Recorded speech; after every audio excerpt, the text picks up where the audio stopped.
I didn't become a little bit of a slag. I became a total slag.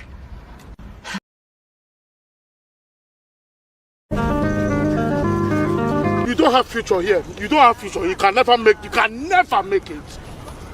You're supposed to be a dinner man, serving dinner to the students in the secondary school. Because you cannot do basic 1+1. You are here breathing heavy like a dog. Think about your life.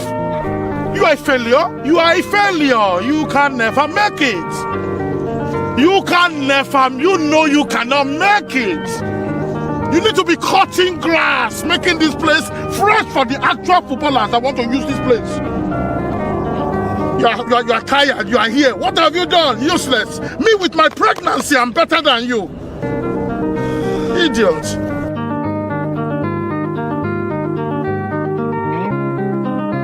Why lying for? Why the fuck you lying? Why you always lying? Oh my god, stop fucking lying. I'm addressing you, Wendy, and I hope you're listening.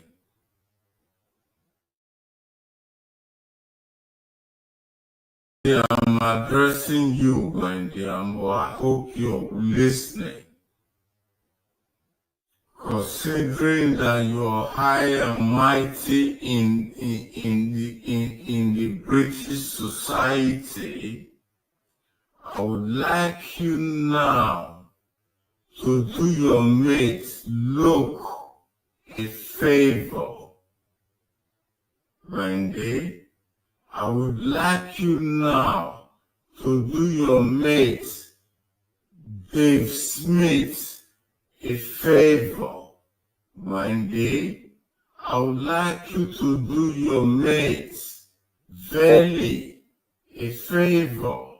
Wendy, I would like you to do your mates Nanifa a favor. Wendy, by giving them the highest paid QC or KC in this country, their services to take me to court. You understand me?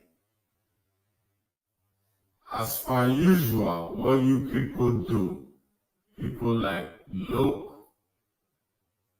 people like Feli, Nanifa, Dave Smith, you run miles and miles and miles with a story that they don't even know what is going on. That is what you people do.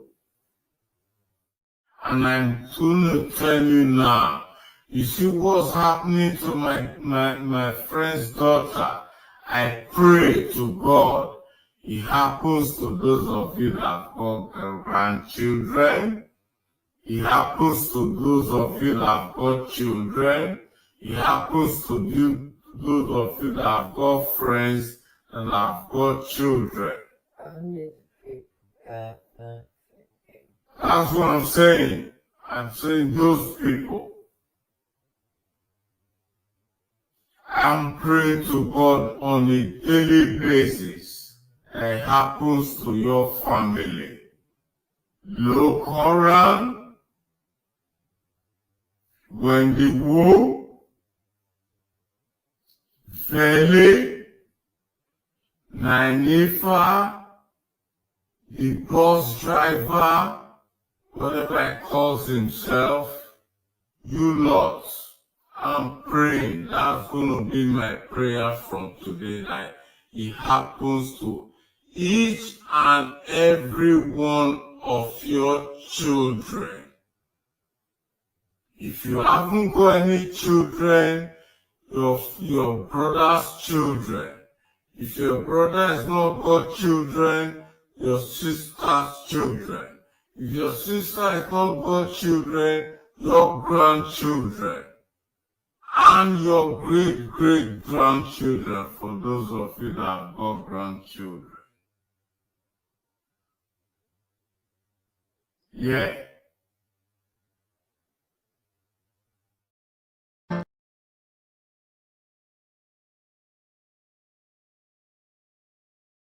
I do not give a fuck. I really do not give a fuck. I didn't give a fuck and still don't give a fuck.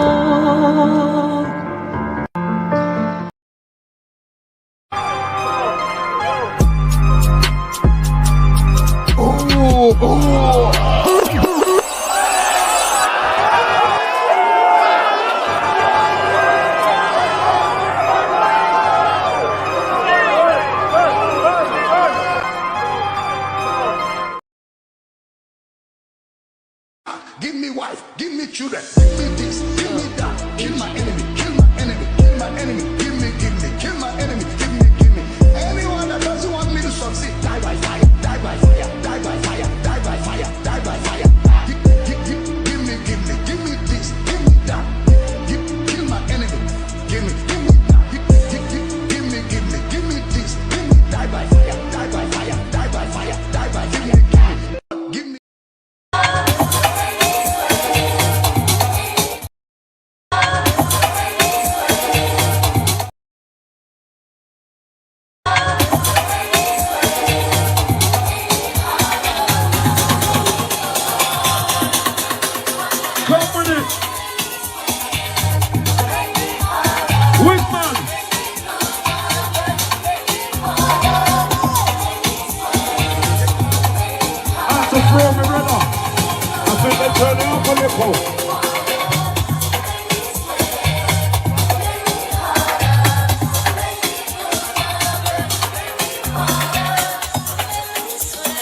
To the ladies, beach settings, infinity.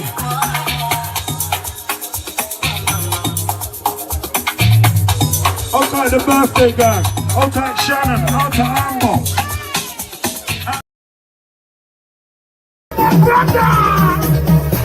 I am a money maker. I am a money maker. I'm to the edge of a money maker. For one time you're a money maker. If you're on this train, money maker. I'm to the air, money maker. For one time, money maker. On this thing, money maker. You see us terminal. You see me. You see me. I ain't watching you, I ain't watching her, I ain't watching him. I got to dance and bubble and sing. Terminal 4 with a terminal 3. Terminal 4 with a power goes. When you come to my house, just respect my house. Don't let my house. Somebody in the middle of the house. When you come to my house, just respect my house. What's wrong with it? What's wrong with it? Hold on. Hold on. I'm like, no. I'm like, yeah. Play sleep, hold on. Play wiggy, hold on. I'm like, no. I'm like, yeah. Can I please have an attention? I said, this is the captain's weekend, and I'm in the terminal 4. Can I please have an attention? Early.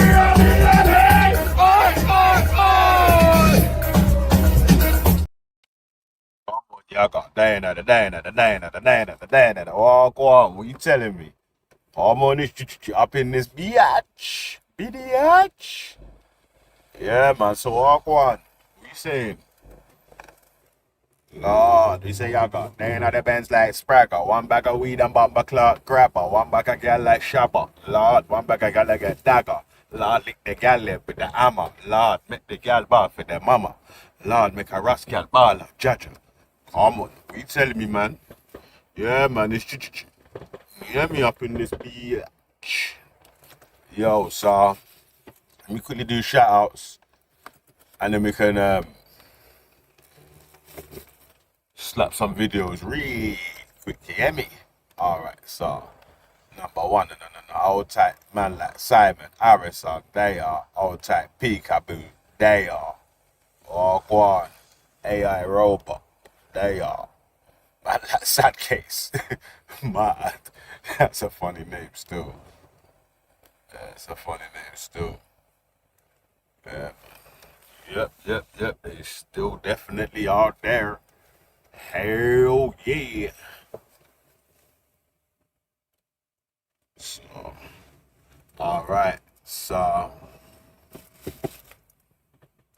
we got in there. Yeah, man, fuck it, man. Let's get straight to work, innit, man? Aye, mate. To pretend he's super popular with young people is rather amusing. So you might have seen that he posted this clip of himself where a student asks for a picture. Have a watch. I think the sound is copyrighted, so I'm not going to post it with the sound, but yeah, it was some wanky tune. Yeah, wow. Now watch the reality of said conference. You're a dickhead!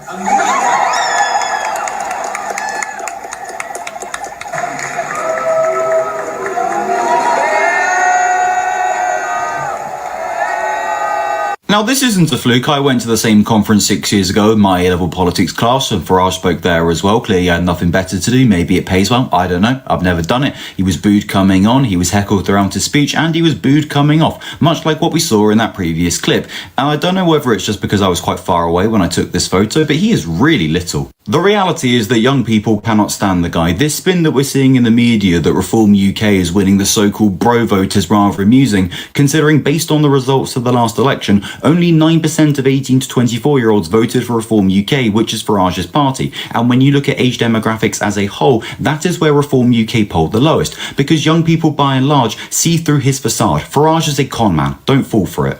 Nigel Farage trying to pretend he's super popular with young people is rather amusing. So you might have seen that he posted this clip of himself where a student asks for a picture. Have a watch. I think the sound is copyrighted, so I'm not going to post it with the sound. We're done this. Nearly. Yeah, so a man tried to do the finessing like he done with the grandem to the YGs, you know. Hey, man. YG said, them said them nah let go. Yeah, me. Right, yeah, man. So they blew him off stage and that. Called him a dickhead and that, you know. Well done to the youngers, them. Yeah. Now enough times the youngers always the older crowd speak down on the youngers quite a lot, right? You hear me? But the older crowd are the ones getting finessed hardest. Wow. Alright. Let me slap with that video so we can get into the next one. You get me? Tinga man. Alright, removal. Let's make the screen a little bigger. You mean bigger, that bigger. Oh, you know what? Yeah, I heard today, on a side note, I see a little video or whatever that allegedly someone's trying to bring a case against Jay-Z on some Diddy shit. So, boy, we have to see how that one there plays out. You get me? Alright. So, next up we got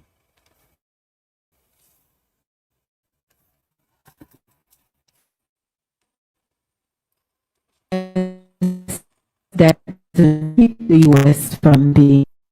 Let me rewind. It took a little long to jump on the screen still. So this economist is going to tell the African nations why it don't matter how big the US debt is compared to the African nations' debts, because the debt is printed in US dollars. Yeah.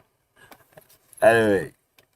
Difference between the U.S. debt and the debt that African nations own, because the U.S. debt doesn't keep the U.S. from being one of the leading powers of the world, but then African nations can't make it because of that debt that is strangling them. The first question is a very important question. What makes African and third world debt different from the American debt? Number one, America is never going to pay its debts. It doesn't have to. Its debts are in its own currency. We can simply print it. The African debt is not in its currency. The African debt is in US dollars.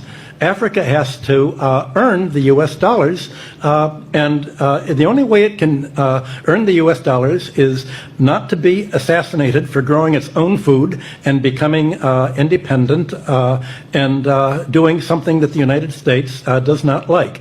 The principle underlying the foundation of the World Bank is that no country should grow its own food. Africa and the Third World should only grow export crops. To export, in order to have an oversupply of cocoa and other tropical raw materials, to keep down the price, they must buy their grain from the United States or Europe, so that if they do something that we don't like, we can do what America tried to do to China in the 60s. We can sanction them. We can say, we're going to starve you. We're going to not export any grain to you. So owing their foreign debt in dollars means that they have to somehow sell something that the United States wants, not what they want. I think the most evil organizations in the world today are the World Bank and the International Monetary Fund. What's the difference? Yeah, I agree. You get me, car. You know, IMF did bust up Jamaica's economy, and they still ain't recovered yet. You hear me, cuz? Like, so God knows what damage the IMF has done to other people's economies. You know, you hear me? But you can see it there. American economists who taught in colleges and was on the Wall Street, giving it to you straight, you know what I mean? Like, but you know what I'm saying, yeah? I ain't got a lot of time, car, you know? I have to, obviously, I'm on my way to go and do some walking it, man. At work. Yeah, man. So, obviously, everyone's heard about the CEO of the health insurance company that got capped off in America or whatever. Everyone's heard about that, right? The dude's on the run. Hardly any Americans are saying that they want the, you get me? Hardly any of the Americans on left and right or whatever are saying that they're looking to inform on the shooter. So this is that style of health insurance that Nigel Farage was trying to say that the United Kingdom should have. Yo, listen, we've never paid bread to get in an ambulance and them sort of shits there, or paid money to get stitches. You know, like, you might pay for prescriptions, but major surgery, you know, like life-threatening surgery or so and so, you don't really pay for that, yeah, unless you got private health insurance. Yeah, and then the private health insurance covers a certain amount. You hear me? So anyway, let it play. The United Healthcare CEO was taken to an out-of-network hospital. In those 3 days, over 4,000 Americans have been forced into bankruptcy due to medical debt. Over 300 Americans have died who would still be alive today if they were able to get health insurance. Over 1,000 Americans got married to access healthcare through a spouse rather than for love. What we don't know is how many Americans have died due to their employer's chosen health insurance provider suddenly deciding to not cover the medication they need to stay alive, or how many Americans have died because their GoFundMe campaign didn't meet the deductible that their insurer is demanding before they'll schedule their operation, or how many US diabetics have been forced to ration their insulin to a fatal level, or how many Americans have become trapped in abusive relationships because they get their healthcare through a spouse, or how many married US couples have been forced to divorce each other so that the other spouse isn't lumbered with the other's medical debt. All of the soft power that the US has garnered over the last few decades through its massive entertainment industry is being destroyed because of how much disdain the US government allows American companies to have for the lives of the US people. This is the American exceptionalism that the rest of the world sees, and it makes it so much harder for the US to be perceived as any kind of moral nation. It's been 3 days since the United Healthcare CEO was taken to an out-of-network hospital. Hey, you see how you got to finesse the words on TikTok, yeah? He said out-of-service hospital. You hear me? Like, on offline. The CEO of the Thingbob company was taken to an offline hospital. Bah. Yeah, but you gotta watch the wordplay still, because, you know, TikTok is heavily moderated still. Alright, so the man didn't keep barling about, why can't you keep talking about Christianity? Yeah, when man's done 10 million shows on Islam and all that as well. But for these reasons are the reasons why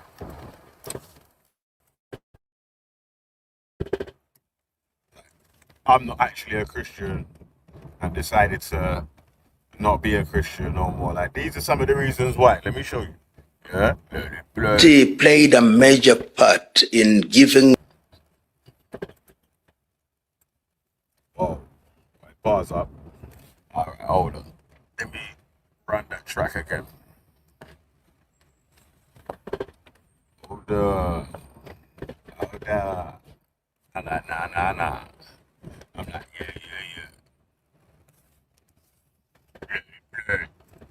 Christianity played a major part in giving legitimacy to slavery. We say it casually, but remember that the cross came before the flag. When Christianity came, the version of Christianity that was brought to us was a Christianity where you are supposed to turn the other cheek. It was a Christianity where they make reference to Paul's letter to the Romans and say, obey your masters. You slaves, obey your masters as you would the Lord. So you can almost see an attempt to say that slavery is God ordained. And when they are preaching, whether it's the Catholic Church, they are now all apologizing that they were complicit in slavery. The Anglican Church is agreeing that they were complicit in slavery. The Presbyterian Church is saying that they were complicit in slavery. So the church, as we know it, the organized church from Western Europe, was part and parcel of the enslavement of Africa, and that we must never forget. And they made references to the Bible to legitimize this atrocity. So that is the reality. And the same can be said of Islam, that Islam also did recognize that there are certain people who are not believers who could therefore be enslaved. Religion, as we know it, is as guilty as guilt can be in the enslavement of peoples. And remember, it is not only African peoples who are enslaved. Even other individuals or other groups of individuals in different parts of the world were enslaved and or dehumanized. If you go to the Latin America, the Arawak people were decimated, and religion was in the forefront. In the name of God, people were enslaved.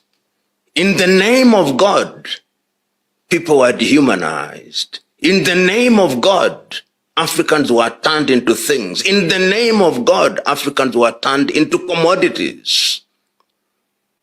Organized religion has every reason to apologize to those that were enslaved.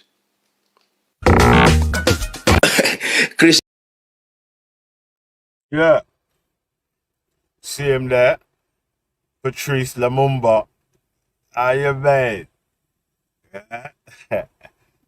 How you made? Named after the great Patrice Lumumba still. Yeah. What he's speaking is facts though, man. You know, it was part of the process to get the man them in chains slap them across the water, and even make the man them subservient on the other side of the water, and all them sort of things. They hear me, like, as I've explained 10 million times, a little island like Jamaica, why does it have the most churches per square mile? Because it's like a former colony, innit? It's part of the stuff used to help keep the people in place. Anyway, yeah. But let me rewind back to a point though, yeah, that was made about the medical health insurance, innit, yeah. Let me tell you this, yeah. There's no, or not, the cases will be far and few between, yeah, of people going bankrupt due to medical bankruptcy. Yeah, in the UK, we won't be going bankrupt for the medical bankruptcy. Yeah, so the little bread that comes out your national insurance or whatever to sustain the NHS and all that, yeah, it's definitely much more worth than adopting an American style insurance policy where, okay, you pay a baseline for insurance now, but each service comes with a cost. Are you mad? Yo. All I'm saying, yeah, I played a video of I watched the videos of an American dude and his missus is from the UK, and they come over to see the family and spend a little time in the UK. And one of the family members went hospital, yeah, and he's like, why he's there, he didn't know about the NHS like free payments thing, yeah. So he's like, raw, all the stuff, all the treatments what she's had, I know that. He's waiting for the nurse to bring the chip and pin reader to say, yo, it's cost so and so, so and so. He said he never see her bring no chip and pin reader, cause he's like, yo, this lady had at least like $10,000 worth of medical care in USA terms. So I'm not a person that uses the NHS a lot or whatever, but there will come a time in my older years where I will need to use the NHS a lot more and whatever. So paying into it while I'm working and don't have to use it, I actually don't mind it. You know what I mean? So I'd rather do that than be paying a private medical insurance, which, hey, think about this year, yeah, man could actually be financially bankrupt already. Like, man's got like a wife and bare children. So any of their children had a medical like incident, yeah. Hopefully, touch wood, that don't happen. The bills could be mad.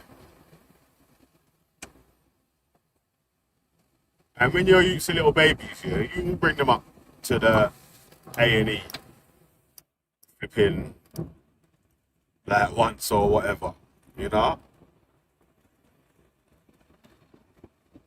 These men will dive off the top of bunk beds and shit. Do you get me? Yeah, so someone's gonna get injured every now and then, innit? Like, so just the medical insurance for a bigger family is gonna be peak. Because like the brother explained in that thing up earlier, people are getting married in this medical insurance game. Hey yo, people are getting married for medical insurance. How about that? Yeah? I know what's real, yeah? That's real, because when we was in Florida, people was telling us about that. About how so-and-so, we just got married for the insurance purposes. It's like, what? Crazy. You know what I mean? So people are making proposals to someone, so part of the proposals, they've got good medical insurance. You get me? Part of the dowry and that. Yo, Bad. Anyway, man, let's get on to this great replacement theory. Obviously it's bollocks, isn't it? Yeah. Yeah. Obviously it's bollocks, isn't it? You know what I mean? Yeah. Because, alright, if we know about evolution, yeah, and the rise of the Homo sapiens sapien, yeah, we know that there's a theory out of Africa, yeah, where the Homo sapiens left from Africa. The Homo sapiens made it to different parts of the globe. Some Homo sapiens stayed there and some Homo sapiens moved on. Yeah. Now we got the population of the world where we are. The further away from the equator your ancestors evolved is the pigment of melanin that may be showing in your skin. So, great replacement. By that standards, it's just bollocks anyway. And then by the standards that the far right people that believe in this great replacement, that these extreme far right Nazi style people that believe in this great replacement theory, yeah, by their style or standards of people being replaced. Today, there's much more, air quotes, white people in the world than there's ever been. So, how can you be getting replaced? It don't even make sense, cuz. Aye.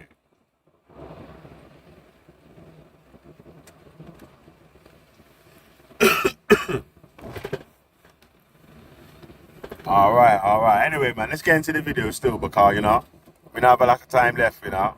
I don't know where the rest of if anyone's coming on to, but if not, then, you know how we go. I'm white. Seriously. My skin. Some Arab Americans used to. Rewind.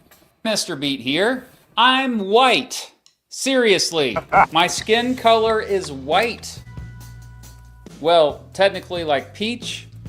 But I belong to a human group that can trace their ancestry to Europe with mostly lighter skin color. And I probably didn't have to tell you that because you can see me right now, unless you're blind. Anyway, I bring this up because you may come across some xenophobic messaging when you're doing your thing on the old internet. You all remember what xenophobia is, right? Go back to Ireland, you dumb mitt! You remember that, you frog Irish? He's making the boot, Patty! It's the fear of people from other countries. Now, even though this messaging is xenophobic, it's sneaky. In fact, it's terribly good at manipulating us. Despite being full of crap, and despite it probably going against everything you value and believe. I even fell for it. And I'm supposed to be smart. By the way, I'm not that smart. I just pretend to be smart on YouTube. But anyway, a few years ago, I noticed a bunch of folks who identify as white started bringing up something called the Great Replacement. Put simply, the Great Replacement theory says that too much immigration of non-white folks to countries that are mostly made up of white folks is bad. Not only that, those who promote the Great Replacement theory argue that welcoming immigration policies for non-whites are part of a plot meant to either weaken or replace the political power and culture of white people living in Western countries. When I say Western countries, it's not just Europe I'm talking about. I'm also talking about the Americas, Australia, and New Zealand. By the way, you might want to check out my video about Western values when you get a chance. Huh? Simply put, the Great Replacement is the alleged replacement of whites by non-whites. It often overlaps with a larger theory called the white genocide conspiracy theory, which revolves around the beliefs that powerful people are trying to prevent whites from having kids. Often the conspiracy is blamed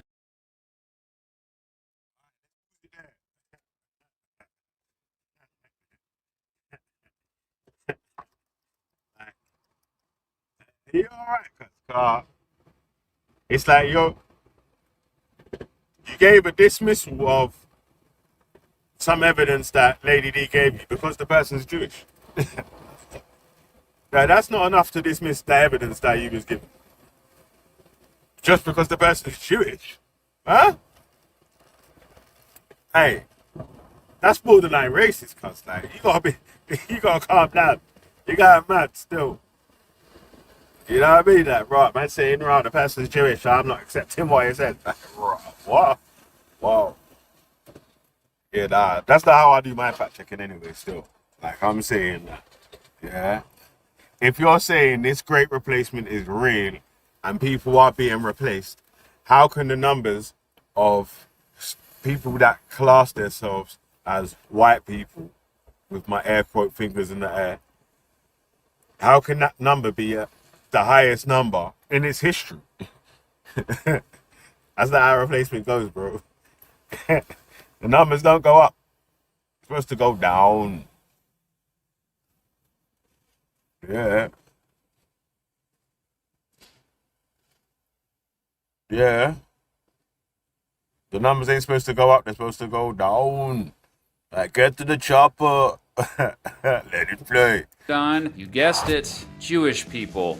This theory is manipulative because it equates normal patterns of immigration with murder. It's trying to put a big equals sign between the new Salvadoran or Syrian who lives down the street and a mental image of a concentration camp. Now, obviously, if they literally did that, then you and I wouldn't fall for the messaging.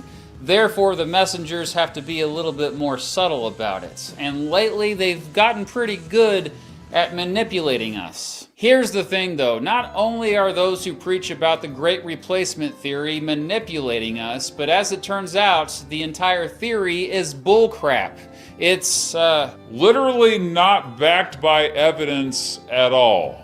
There is no secret plot to get rid of white folks, but let's just say that there was. Well, it's mad anyway, yeah, trying to say that like Jewish people were trying to get rid of flipping white people. Like, I swear half of the Jewish people are classified as white people anyway. Like, you know, ancestry dating back from like European countries. You hear me? Like, so mad stuff. It's crazy still. I can't even front still. But yeah, they're trying to get rid of what? What evidence is there that says that there's a plan to get rid of white people?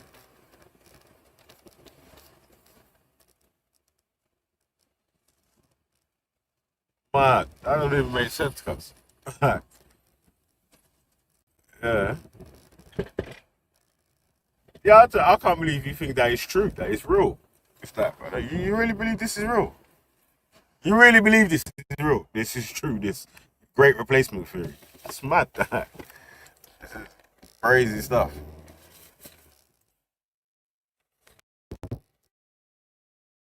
They must be doing a pretty poor job, eh? Since there are more white folks now than ever before. You might be thinking, well, duh, Mr. Beat, but whites represent a smaller percentage of the proportion of the world. Well, who counts as white isn't based on genetics or even demographics. It's based on politics. In the United States, for example, Irish Americans, Italian Americans, and Polish Americans weren't considered white until the early 1900s. Greek Americans Yeah, that. It's silly, these stupid classifications of what so with the Italians moving there to get rid of white people as well, the great replacement. And the Greeks. And then any of the, because a lot of Arabs moved to America as well. Middle Eastern dons. You hear me? Where Syrians live in America, cuz. Right. Yeah. Fuck out, man. weren't white until just a few decades ago. Some Arab Americans used to be considered white, but by the end of the 1900s were no longer considered white. Even though race isn't a biological reality, it has still been a way for people in power to divide us up over the years. Not only that, immigration is simply currently not high enough, nor will it likely ever be, to make it so that skin color, values, or culture will completely change in one country. Sure, there will be demographic changes, and there already has been, but there is no evidence that these recent demographic changes have dramatically changed the dominant culture and values of any one country. We often just see cultural assimilation. Oh, cultural assimilation is the process in which a minority culture gets absorbed into the dominant culture of a society. Not that that matters, as these immigrants already share American values. That's why they're coming here. And the different cultures they bring are almost always beneficial to American society. Also, most immigrants, and especially their children, assimilate peacefully into the existing culture, which, by the way, is constantly changing anyway, and has always been And that's a fact. If people come over, yeah, and the youths go like primary school, secondary school, like I kept saying, everyone in here, yeah, in the chat right now, knows someone that come to their school, year 7 or year 8, had broken English. By the time they left year 11, yeah, they're speaking like they're one of the man them. Yeah, like they've been here for God knows how long. You get me? So the people then more time assimilate into the local culture that there is, isn't it? Like, you know what I'm saying? Like, wow.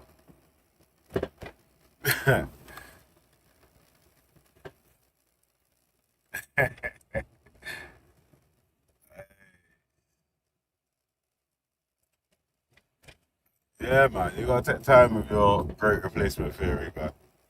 Yeah, you guys. Like,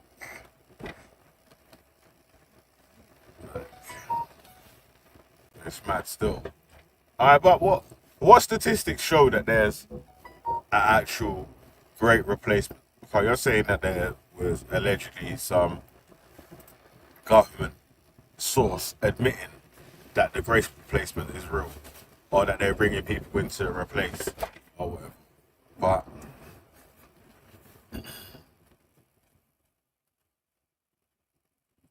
people on a work visa can't vote.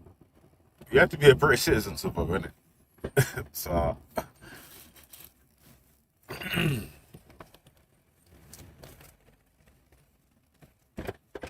it's mad still.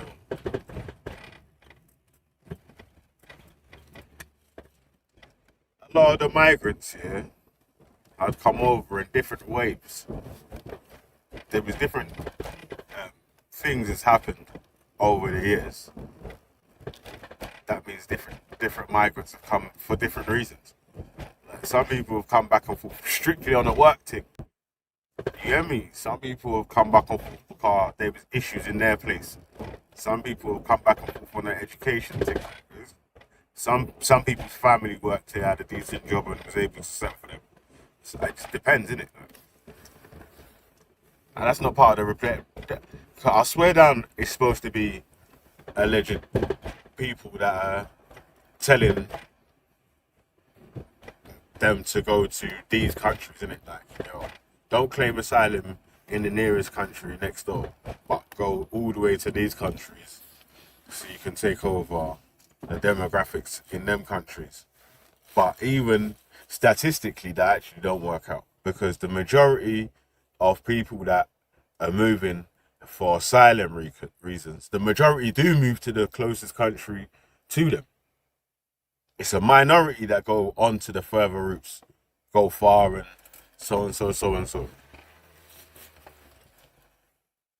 So even by them standards, it's not true then, because the majority would be going to America and Europe rather than to these other closest countries that's next door to them.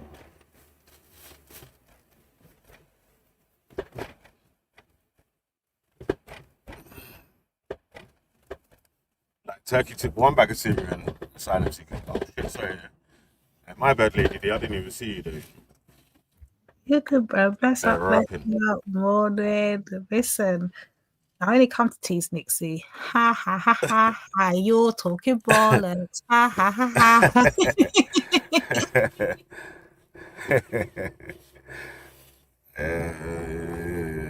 But yeah, man. So just by the statistics of how the migration patterns for asylum seekers and people just migrating to other places or whatever, the majority of people have some sort of reason to go further abroad rather than going to the country next door.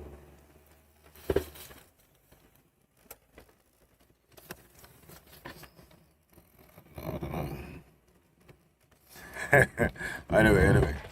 Nixie's got missiles. She's got bombs. She's got all kinds of stuff throwing at us, yeah. But Nixie, one thing you ain't got is any factual evidence, hon. We win. Hey, right now we're in Israel with the Iron Dome. Just hey, Nisi, right now we're in Israel with the Iron Dome. Yeah, when you're firing off missiles, we're just like press the button and just quickly shut the dome. Just carry on, you know what I mean? The music's still playing in the party and that, man, let it play.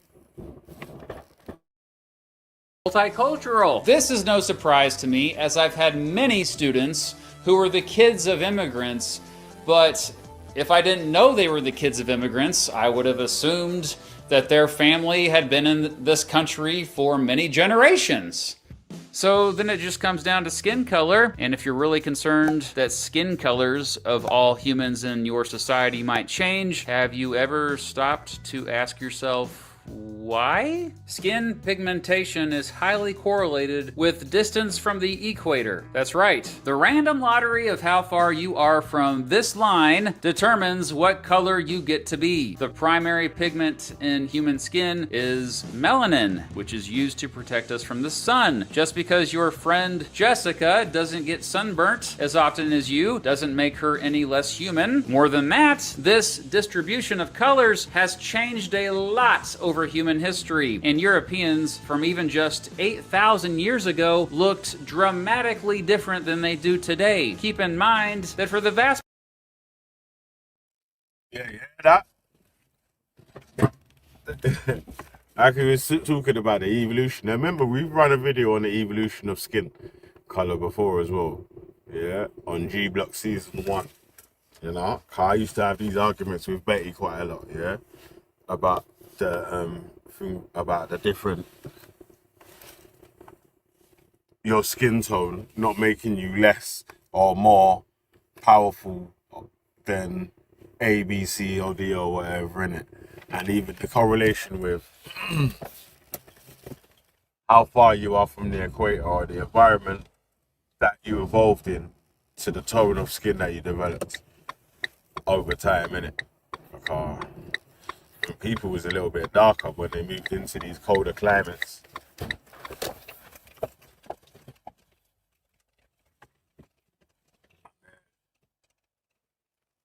Some of their features and skin tone and even hair texture has changed to be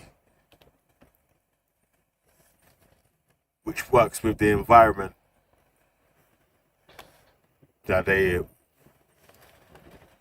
were evolving in, mating and all that sort of stuff, which is more beneficial to that, right? So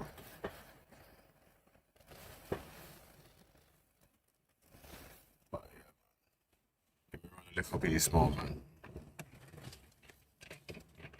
Let it playeth. Majority of human history, humans with lighter skin pigmentation have not existed. So who came up with the Great Replacement theory? Well, apparently this dude came up with a modern concept of the Great Replacement theory, René Camus, a French writer who at least popularized the term with a couple books, the first of which came out in 2010. Camus argued that white Europeans were being disproportionately replaced by immigrants from Africa and the Middle East, which could lead to the, quote, extinction of whites. Camus particularly was afraid of Muslim immigration, arguing they often had a much higher birth rate than whites. Even though around 40% of Muslims identify as, you know, white. That's why it's mad. The mad. What did he just say, bro? I never caught it. What did he just literally say? He was saying that they got one of the theories of the Great Replacement thing is that the Muslims from Africa and the Middle East are moving to European countries to replace the demographics of white people. But he said that, and one of the reasons given was that Muslims' birth rates are higher than white people's birth rates or whatever. But my mum was saying, yeah, about 40% of Muslims identify as white. So. Oh, so the nothing. I get it.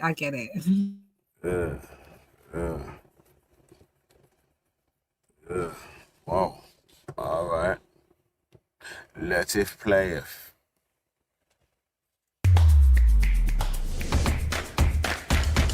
Oh, my bad. I didn't skip that because the video is kind of long.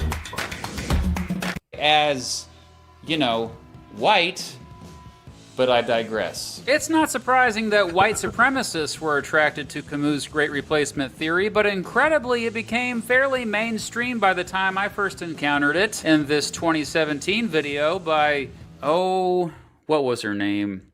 Warren Northern? Yeah, I think that was it. Well, the video has since been taken down, but still, back in 2017, it did very well, and just Warren casually bringing up the theory like it ain't no thing was surprising. It was proof that Camus had given white supremacists a powerful argument to use, even if that argument was false. Since then, his followers have described immigration as an invasion, and they generally promote the idea that non-white immigrants, whatever that means, have dramatically different values than whites, and are trying to erase white culture. Isn't it just another version of xenophobia? I mean, yeah. Basically. Yeah, before Camus popularized his Great Replacement theory going back more than 100 years before that in France, there was a nationalist, anti-non-white immigrant movement brewing there. In fact, in most of the Western world, going back to the 1800s, there have been similar movements, especially due to the increase of immigrants to the Western world from African and Asian countries. Because of this xenophobia, many people in Western countries called for nativism, or the policy of protecting native-born citizens over immigrants. Xenophobia hasn't always been about skin color. In the United States, for example, many nativists hated the Irish, Catholics, Jewish people. This is what led to groups like the Ku Klux Klan. Oh, goodness gracious. But the Great Replacement theory is different in that it has found widespread appeal online. Media-savvy white supremacists have been successful making it appealing to people who are, definitely not white supremacists. This might be because now they say Great Replacement instead of white genocide. Even a member of Congress, Steve King of Iowa, endorsed the theory. The scariest thing about this being so mainstream is that it has led to violence. A lot of it. In 2011, this guy from Norway wrote a 1,500-page manifesto explaining his fear of white ethnic replacement by migrants from the Middle East and North Africa. He then killed 77 in a terrorist attack. In 2018, this guy from Pennsylvania posted online that Jews were responsible for the Great Replacement and they needed to be killed. He then went on to kill 11 people in a synagogue in Pittsburgh. Some of those were Holocaust survivors. The next year, this guy from Texas also wrote a manifesto that said he was going to defend his country from a, quote, cultural and ethnic replacement brought on by an invasion of Hispanics. He then went Yeah. Yeah, man, rest in peace to the people that lost their life in them tragic accidents there, man. That's why I keep trying to say, because, like, yo, I'm definitely not on the same side as a great replacement. Are you mad? And definitely, I want to put out there while we're here on this point here, if people really want to know what the definition of a supremacist is, there you go. There you go. So if I'm a supremacist, I might as well be with these man there. I just want to put that out there. Yeah, no, I ain't on that still, cause like, fuck that. I can keep trying to say cause differently. But when you the first level, everyone should start off on a base level of respect, innit? Yeah, then it's what doors that you take or what routes that you take from then onwards determines the level of respect that people will show you. If you're like a respectful person, people will just reciprocate the respect back to you, innit? Like if you're a disrespectful cunt, like man, people were just gonna start being disrespectful with you, innit? Like so, you know. And differently, like as the people on the panel have all said, yeah, is like when their parents or their family members first moved in or whatnot, they moved in on a thing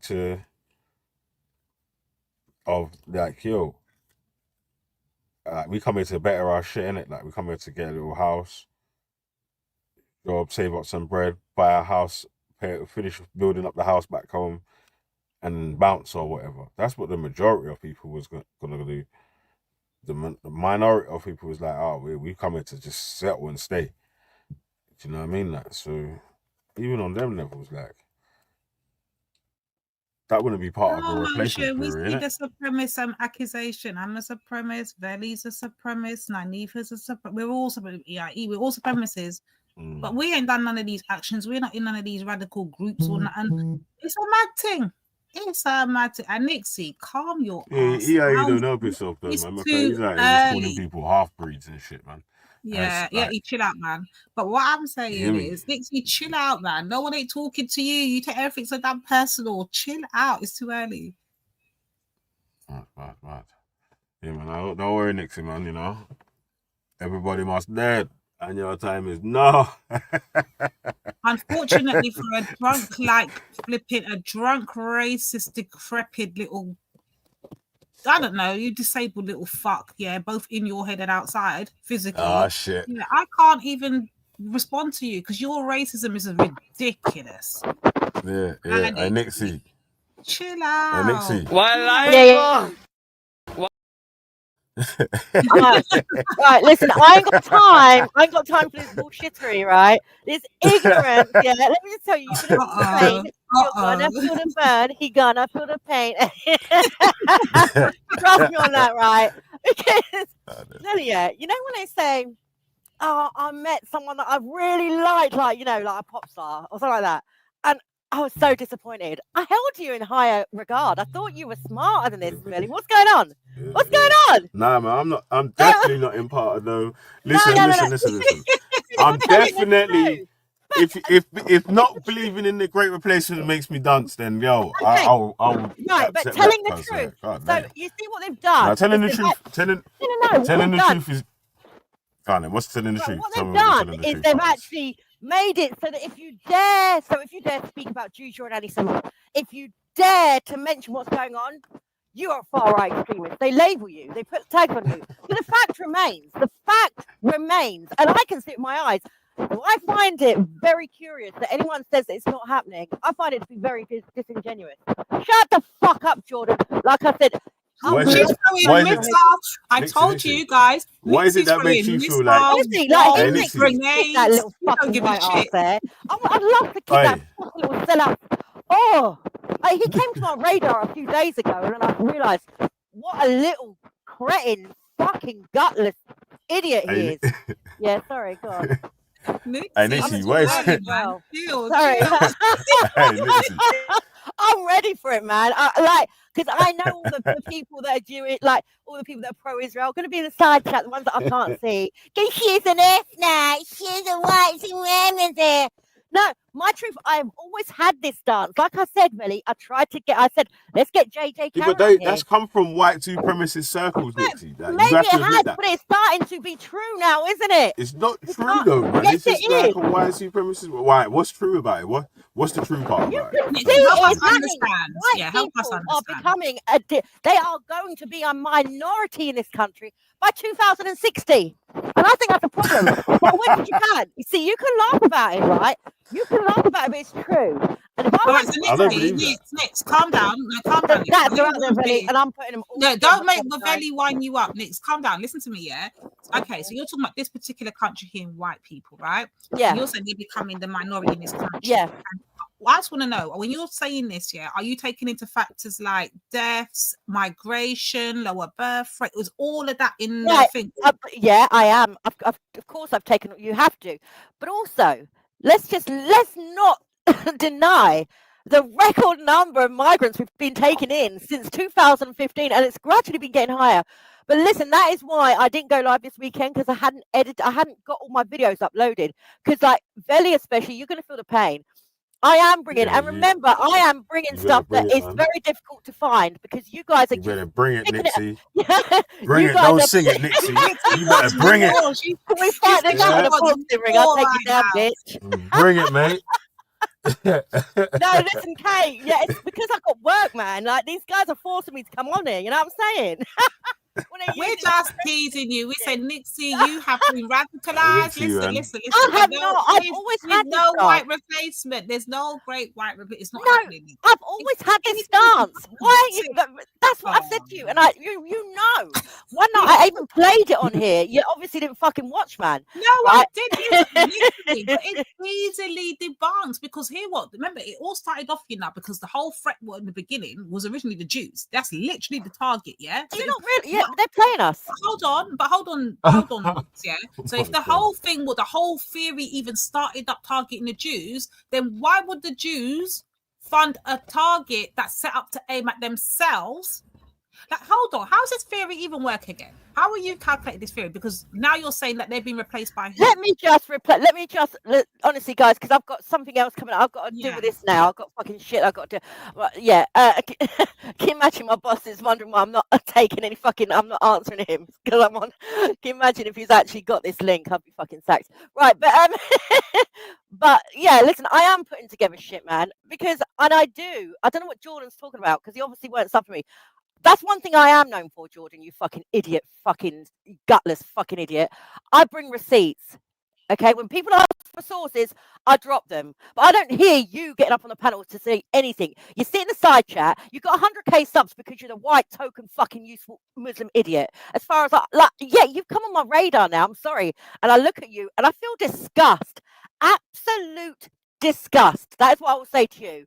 I mean, at least the EIE stands by what he fucking believes in. You know what I'm saying? He will get up, but you're a little snake, aren't you? You're a little snake with your little fucking backhanded, shady, passive aggressive fucking remarks. I just find you revolting. That's it. You're revolting. I've got no ulterior motive other than the fucking truth. And I'm sorry that a lot of roads, they lead back to certain Zionists, yeah? But they do, okay? And it is tied. Yeah, you can say very Mark Collette, but obviously, I mean, I've seen other black people say, well, yeah, his name has got a bad thing to it. But if he believes in this, like, at the end of the day, we share an opinion there. It's the fucking truth. And anyone that says it's not, yes, it is the truth. You I can see it believe in my eyes. it's a belief that you hold. It's a belief that you I'm going to hold. bring you It's not You gave me an article. Follow the You gave me an light, article. Nixie. Follow the gave- light, Nixie. Follow gave me. me an Follow article. me, Nixie. not wrong. I'm going to say shalom to my... You gave me I'm right. Listen, can I just say before I go, right? You're playing insults, and I want you to drop me that link. That man, I swear to God, he's Jewish, right? And also, Lady D, the guy that wrote your article, is Jewish. Now, you but can say, Nixie, no, wait, no, stop, wait. No, Just because he's Jewish, that doesn't mean that you can dismiss the evidence. You have to dismiss what is the evidence. No. If he provides evidence or whatever, you have to by dismissing what he says, you have to provide evidence that shows that what he's saying is false. That's how you dismiss it. You can't just say, "Oh, he's Jewish." I'm doing it. That's why when I'm going to go live, and I'm doing Yeah, it. because that's I didn't that want would to do it this that is. weekend 'cause I have- Listen, but I couldn't- rightfully yeah. so. People would be able to give you an anti-Semitic label just by doing that, though, right? And that would be fair with someone like that's like. But listen, wait, hold on, because wait, listen here, because if it was, say, it was the other way around here, and someone said, we was providing evidence on someone, they said, he's black, you can't give me evidence because he's black. It's like that's fucking racist, isn't it? Like, Listen, I'm not. Yeah, of course, like I know that you have to bring sources. Of course, I never. When have you ever really known me to go on panel? I'm the one that actually always does bring. I do bring the fucking. I don't know what the fuck that idiot in the fucking slide chat's going on about. It's a minute. I don't care. Listen, if I can find evidence to back the fact that this is a conspiracy theory, it's not factual. I don't care where the evidence coming from. If it brings home my point, I'm gonna submit my evidence. What about if it doesn't bring your point back and it brings my point back? Oh my day! Are you going to accept it? No, well, bring it on. Do you know what I'm saying? Because listen, like I say, I have no bring the evidence other than the evidence, other than the damn truth, and that is it. And I find, this argument to be rather weak because people that are actually being genuine about it can actually say, and actually I've heard you, Lady D, say, yeah, it's blatant. There's a fucking agenda. You said it, Lady D. Yes, I literally did it. I'm not going to back down. I said there's always agendas. Agendas are never going to stop going through. But if you have gotten a conspiracy and there's no factual evidence, it's just a conspiracy, and it's just people are saying it's an agenda, but there's nothing to back it. Okay, right. To throw it out. What is it? It's like saying, if you come from a big family, people are having bigger families. If you come from like a bigger family, maybe not as big as your parents think were, but like, say, if you could have got like 4 or 5 brothers and sisters, you might have like 2-3 children or something like that. Do you know what I mean? Like, so that's really the downsizing of how many people are being born or whatever. So the drop in birth rate means that they have to outsource other employment opportunities, especially if there's not people here that are taking up those roles, to be able to facilitate the amount of receipts that they have to cash in for the say pensions, benefits, any of the government spending and all this and the other that comes in out of the money that they have to collect. Right, okay. My argument to that is that they've been dumbing down the, kind of tearing apart the family unit for many years now, okay? And we can clearly see that in the West anyway, with LGBTQ, women should be independent, go to work and all that. And so for the West, yes, it has declined because you're finding more relationships that are outside of the norm, like the 2-point, the nuclear family. And this is part of the agenda that I will discuss on my live, okay? People have got to be open-minded, and you've got to fucking be able to be critical, think, and connect the dots. That's all I'll say. I have got to fucking go, because otherwise I'm not going to have a job. But carry on with your bullshittery. I'll be listening. Bye. Nixie, you're such a hater. You do better. Hey, Dora, Nixie Galora. Yeah. Hey, just so that way, but like this great replacement thing, I don't believe it's true or whatnot. I think it's a conspiracy, and it's like that correlation for the decline in birth rates and all this sort of stuff there correlates more than with there being a big Zionist overlord that is telling people to migrate to European and air quotes other white countries or whatever. It's mad still. But hey, Lady D, you might have to take over the video still, man. I'm just gonna run one video differently still. Just run just one little one. Let me dash out this video, then I can dash on yours. And I'm not ever gonna 2D talking either. I'll just let the people them speak for themselves. And Nixie, stop throwing hand grenades, missiles, bombs. This girl's just throwing all kinds of shit at us. And we're not even. All we want to do is present a video. Come on, Nixie, chill out, sis. Just chill, okay? All right, do you want to press play, bro? Yeah, it's done. If we had fewer people in the world, a couple of billion less, we could probably solve a few of the world's biggest problems, right? We could have an abundance of fed bellies, clean water. We would have less crowded classrooms, less carbon emissions destroying our Earth's future. Fewer people in this world would mean that there would be enough resources to make sure that everyone is fed, healthy, educated, and that our quality of life is so much better than it is today. That idea should sound familiar because it's everywhere. Headlines, TV, YouTube recommendations. The faster we improve health, the faster family size goes down. It's the idea that because so many people, especially in Asia, Latin America, and Africa, are having so many babies, our carbon footprint is increasing. And that just means more drowning coastal cities, never-ending fires, destroying wildlife, perpetual states of hurricane recovery, and increased mass migration. And so if the problem is framed as there just being too many people and not enough resources, then what's the solution if you can't create more resources or lessen the carbon footprint? It's fewer people, right?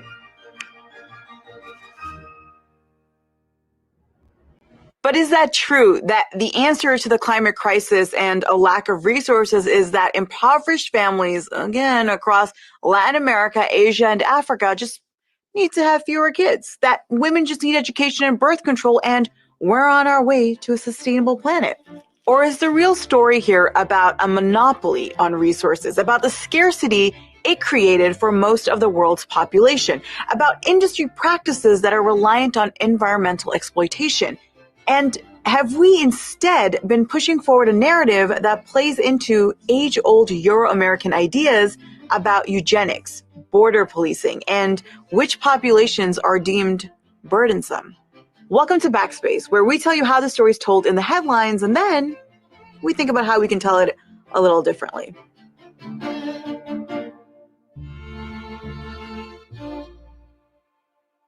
Like a lot of bad ideas, the basic premise of overpopulation and the solution to it come from an economist. In 1798's An Essay on the Principle of Population, Thomas Malthus argued that the larger the population is, the greater the stress on resources and the greater the occurrence of poverty. And so the only way to avoid catastrophes such as famine, food scarcity, and ensuing strife would be to decrease the number of births. At face value, it seems logical, and at this point, very familiar. But it's an argument that has not only been more or less debunked, but relies on a premise we automatically believe is true because we've been told it is. And that invariably leads to looking at where the fastest growths of population are happening and asking, what can we do to slow this down? Researchers say there is a much better way to reduce our carbon footprint than driving hybrid cars, using energy-saving bulbs, and recycling. Just have fewer children. The skyrocketing world population is apparently affecting the environment. The carbon footprint of extra children is 20 times higher than other environmentally friendly practices. Climate change, the pressure of a growing population, 7 billion, on our increasingly fragile planet. We have planetary limitations. But headlines and news reports won't call cities like New York and Paris overpopulated and struggling with resource distribution as a result of that overpopulation. Nor will they focus on the carbon footprint of these cities or other American and European cities. Even accompanying images in reports or articles about the impact of so-called overpopulation will, more often than not, consist of images of Asian, African, and Latin American populations. So the term overpopulation, whenever I hear it, I always want to ask, so, who in particular do you have in mind? Like, what kinds of people do you think shouldn't be here? And why is it you feel that way? And this is where the far right and liberals end up meeting on climate issues, because of how we've chosen to understand and tell the story of the human-made climate emergency. For the far right, it's about protecting resources from those others. Across Europe, far-right parties, which have been gaining political ground over the last decade, have revived what has been an old tradition on that end of the spectrum: ecofascism. I think the only thing scarier than a far-right racist movement that denies the reality of climate change is a far-right racist movement that doesn't deny the reality of climate change, that actually says this is happening. Both the Christchurch and El Paso white nationalist mass murderers wrote manifestos that decried the so-called impact of overpopulation, specifically the overpopulation of immigrants, on the environment and on resources. The El Paso shooter wrote about how he wanted to stop the Hispanic invasion of Texas and that fewer people would mean that the American way of life would be more sustainable. He killed 23 people in a Walmart in 2019, injuring more than 24 others. The Christchurch shooter identified himself as an eco-fascist and wrote in his manifesto that immigration was in fact environmental warfare. He killed 51 Muslim worshippers at 2 mosques in 2019, injuring over 40. And while eco-fascism may seem very modern, it's actually rooted in something very classically American. The roots of eco-fascism are traced back to America's progressive era, a period between 1896 and 1920, where social movements advocating for the betterment of society gained successful momentum and were led by upper and middle class white Christian men and women. So there was already this idea going all the way back before the First World War that the only way that white people in the world could survive was if they found some way of containing and eventually controlling the growth of populations in non-white places. In 1916, American lawyer and conservationist Madison Grant published one of the most influential books of the last 100 years, The Passing of the Great Race, or The Racial Basis of European History. Many of the ideas in Nazi Germany's racial science that rationalized the Holocaust were actually inspired by these American eugenicists. Hitler called Grant's book his Bible.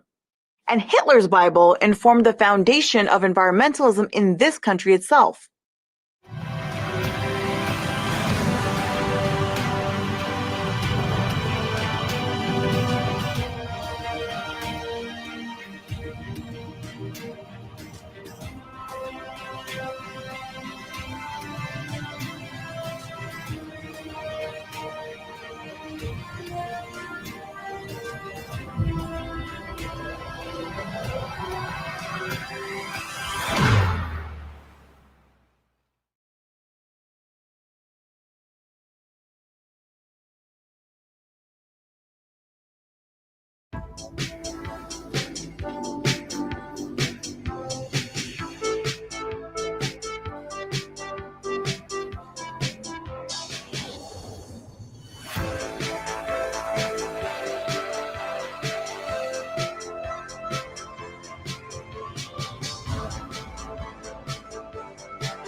Grant argued that the so-called Nordic race was under threat from certain world populations, and that in order to protect the earth, its resources, and the environment, we needed to eliminate the migration and even the existence of certain populations. And central to Grant's solution was eugenics. Eugenics ascribes societal value to a person's race and class. Those who aren't seen as valuable are considered leeches on resources, and thus, under this outlook, they deserve to be lessened in numbers, to be culled, eliminated. Grant wasn't a lone pioneer in the realm of eugenics and conservation. He had the company of many, including President Theodore Roosevelt. In their view, it was the white affluent man's duty to preserve nature, not to save it from destruction, but to guarantee their continued ability to exploit and interact with it as they pleased. It was under men like that, men like Grant, Roosevelt, John Muir, Gifford Pinchot, Henry Fairfield Osborn, and others, that American conservation was possible. These guys were fundamental to the establishment of national zoos and parks and to the protection of endangered species. And these were the same people who went on to create and lead environmental clubs and organizations like the Sierra Club, the New York Zoological Society, and the U.S. Forest Service. And of course, these eugenicist ideas didn't start or end with the conservationists.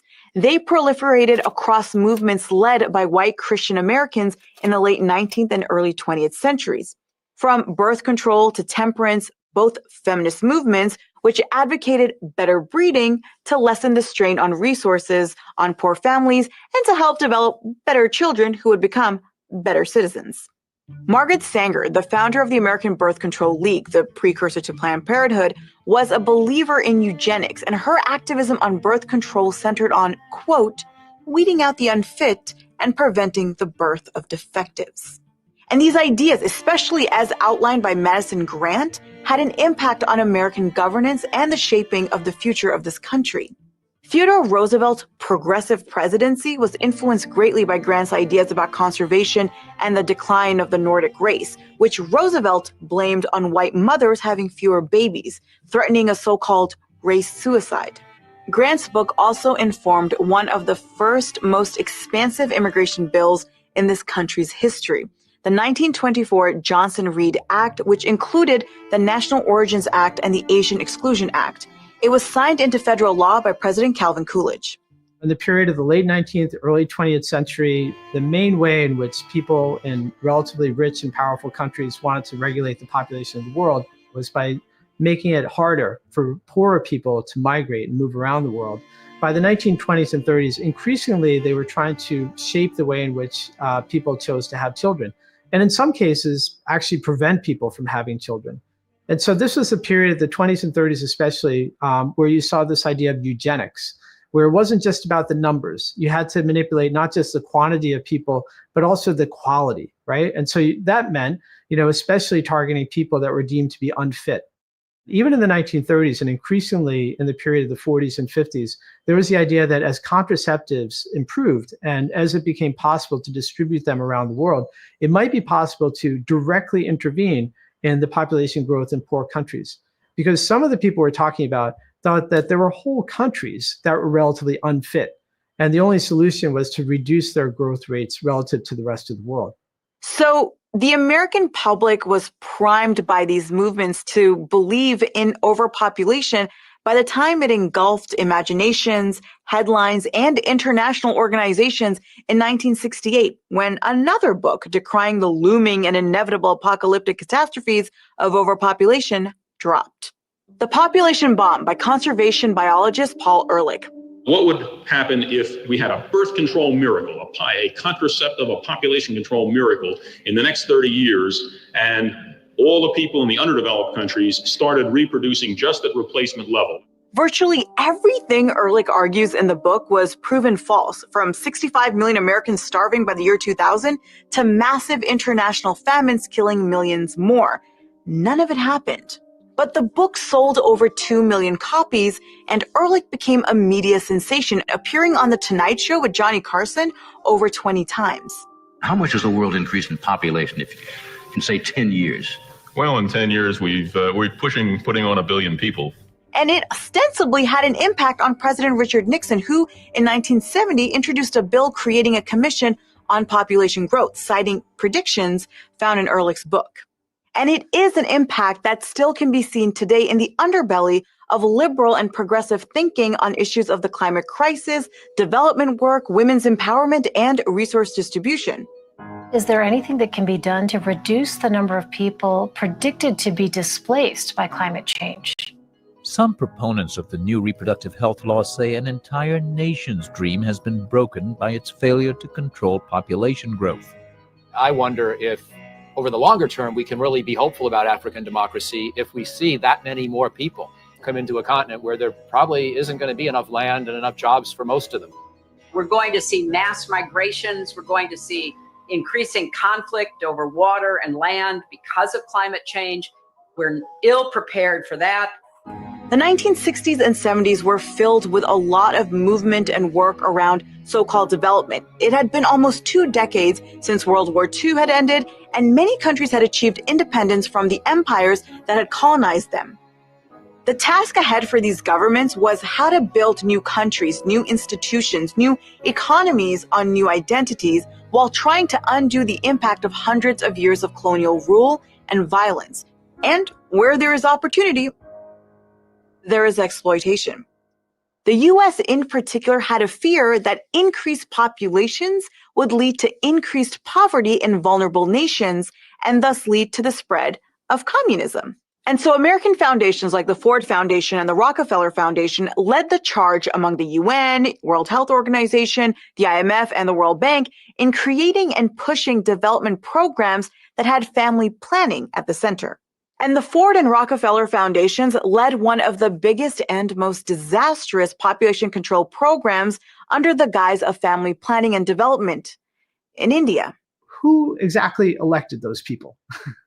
They were actually making life and death decisions, about healthcare, about things like, should they pay incentives for poor people to be sterilized?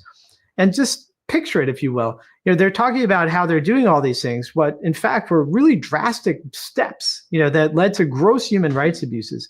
While China's disastrous and failed one-child policy receives a lot of deserved critique, India's sterilization program and the entire American-made infrastructure of it has notably received less of our attention.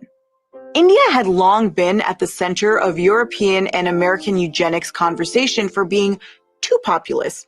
Human-made famines resulting from British colonial policies were blamed on the land not being enough to house and feed the Indians that inhabited it. And India itself was seen as a policy guinea pig by both the British and Americans. Even Sanger, who I mentioned earlier, wanted to open up birth control clinics in the British Raj to test out how beneficial it could be to alleviating the problems of India.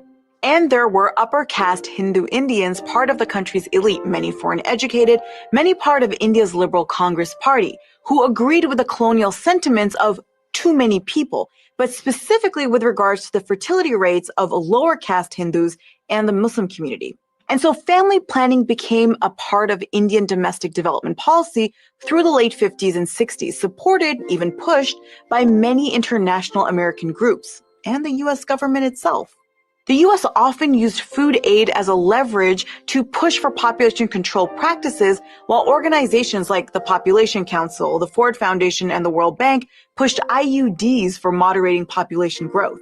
In the mid-60s, that led to 29 million Indian women being given IUDs in unsafe conditions and with disastrous, harmful results. Results like half of the women reporting prolonged bleeding, while others mentioned severe infections.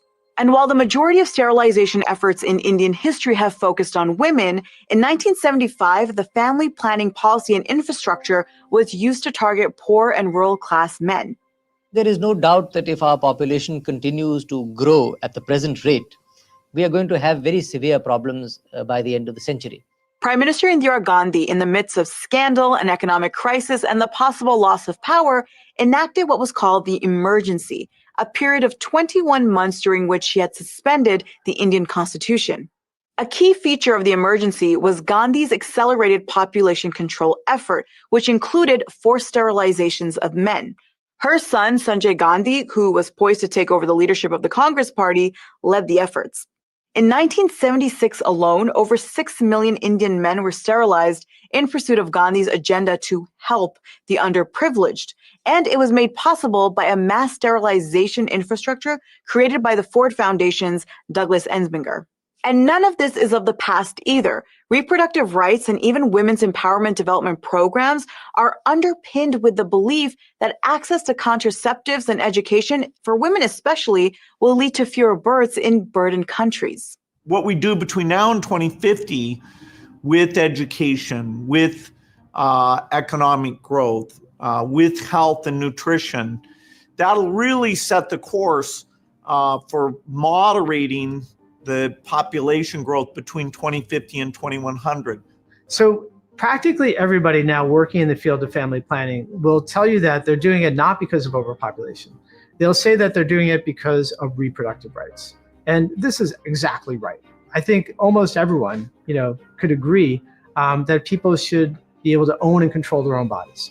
The issue is that when organizations like the Gates Foundation support family planning, right, and say that they're doing it for the purpose of reproductive rights, the only kind of care they provide, typically, when it comes to things like choosing family size, is to assist those who would like to limit their family size, right? But if you really believe in reproductive rights, if you believe this idea that family planning is about helping people to have the families that they choose to have, then you ought also to be assisting those who are not able to have children and would like to. That is, if they really believe in reproductive rights, then they wouldn't only be providing contraception and abortion. They would also and already be providing treatment for infertility, which in many cases can be taken care of at a relatively low cost. None of this is to say that having access to birth control or even girls' education is eugenics. It is to say, however, that even those who have presented themselves with the best of intentions for the development of impoverished and struggling post-colonial countries have done so based on beliefs about populations rooted in the same ideas that were foundational to 20th century fascism. If the climate emergency is going to be the defining crisis of our time that impacts everything from migration to food security, then we're going to need to find a way to talk about it without casually strolling into the trap of the overpopulation myth, a myth embraced by the far right and propelled by the most liberal of our institutions. So, how do we do that? How do we avoid falling into that trap? It's actually quite easy, but it involves first an honest reckoning with the history of environmentalism and who is consistently given the mantle of public and international policy shaping, as well as dictating how we talk about it. We now realize that the disasters that continue increasingly to afflict the natural world have one element that connects them all: the unprecedented increase in the number of human beings on the planet. When it was considered politically incorrect to mention it, and I was determined to mention it, I decided to call it voluntary population optimization. Billionaires have a vested interest in philanthropy that not only obscures their own role in exacerbating the problems they position themselves to be the saviors of, but also sustains a need for them. In other words, instead of a glorification of Bill and Melinda Gates, billionaires and their philanthropist organizations having the unchecked, unelected, vast reach and impact on issues of reproductive health and education in already exploited regions, there should be a questioning of it. Better coverage also begins with being accurate about the causes of the climate crisis, about who is responsible. Because when we talk about how the world is too populated, it assumes that all people live equally and thus have an equal impact on the environment. There's a lot about climate change that's very complex, but there are certain elements of it that seem simple. So for example, if you think that the core problem is that there are too many people who are consuming too much stuff and consuming too much energy, then one way you might think of addressing that would be to reduce the numbers of people in the world. Now, the issue with that is anyone who's even begun to investigate what's really driving climate change, you quickly realize it's not the absolute number of people in the world. What really matters is how those people are choosing to live, whether those people are choosing to have high consumption lifestyles. The richest 10% of humanity accounts for 50% of the world's pollution. 100 companies produce 71% of the world's emissions. 5 meat and dairy companies produce more emissions than the 3 big oil giants. Africa, the entire continent, is responsible for only 3.8% of global greenhouse gas emissions. And the United States? It's the biggest plastic polluter in the world, and its military is the largest consumer of hydrocarbons in the world. That's not about too many people. If you're living in a relatively wealthy country and you have the great fortune, to have lots of disposable income and there's lots of stuff that you can buy and have, then you begin to think about your own choices, right? And the way that you and perhaps your elected leaders are contributing to a way of life that is simply unsustainable, especially if you imagine the rest of the world aspiring to that same kind of life. Now, if on the other hand, you think that, well, actually, the problem is all these people in the world, there are just too many of them, then you shift attention away from the choices that you're making and you find ways of blaming other people in other countries, even though those people are only consuming a fraction as much as somebody in a high consumption society like the United States. That's what needs to be at the center of the coverage of the climate emergency. Our economies of unfettered consumerism and wasteful pursuits mixed in with the control that corporations, philanthropic groups, and lobbying money have on environmental and public health policies. There is critical journalism out there that is pushing back against the overpopulation trope. There are journalists warning about the meeting of ecofascism and liberal movements and holding to account the systemic practices that enforce destructive habits. But the fears of overpopulation still crop up because they hold political currency. If you think that we're living in the midst of a crisis or even an emergency, you have to think about, like, what sort of actions does that authorize? Well, there's a long history now. You know, the history of the population control movement more than once declared that we were living amidst a population crisis or even an emergency.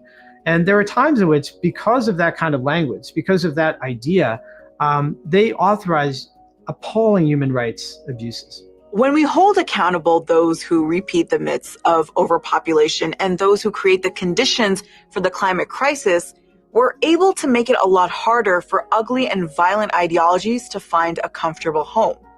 And when we do that, we no longer grant the panic of an uncertain future the power to determine who can and cannot share it with us. Hey guys, thanks so much for watching. Population control is a heavy subject, but what's really also interesting about it is that, again, once you kind of know the history of it, you see it everywhere. You know, you'll be like watching the nightly news or something of that sort, and all of a sudden, just like that, they'll be like, oh, you're having too many kids and it's not good for the environment. Oh, I don't feel so good right now. Anyways, don't forget to like, share, and subscribe.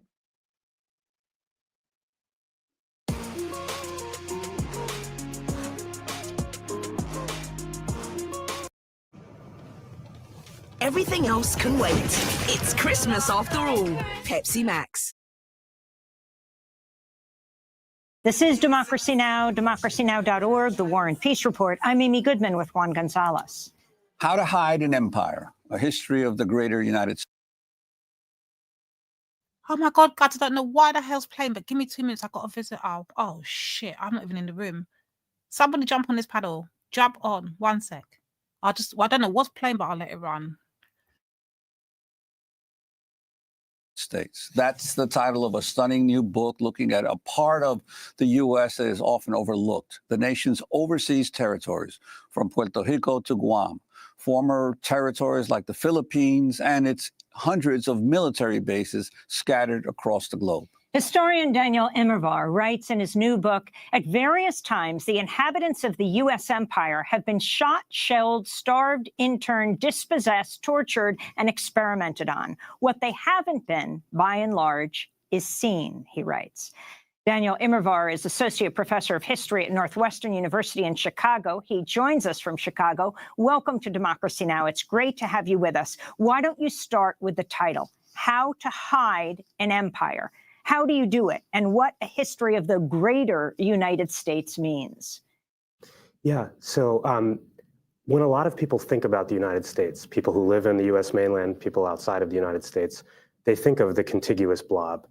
It's a familiar shape. But of course, those aren't the borders of the country. And actually, they've only been the borders of the country for 3 years of US history. What I tried to do was write a history of the greater United States, of the full area over which the United States claims jurisdiction. But what I found as I was writing that was how frequently people on the mainland, and often political leaders, had an inaccurate view of their own country's borders, or at least had a very clear sense that the contiguous part of the United States, the states, was the part that mattered, and the territories were sort of peripheral, often regarded or not fully understood, and left to dwindle as sacrifice zones or places that could be used for medical experiments and that sort of thing.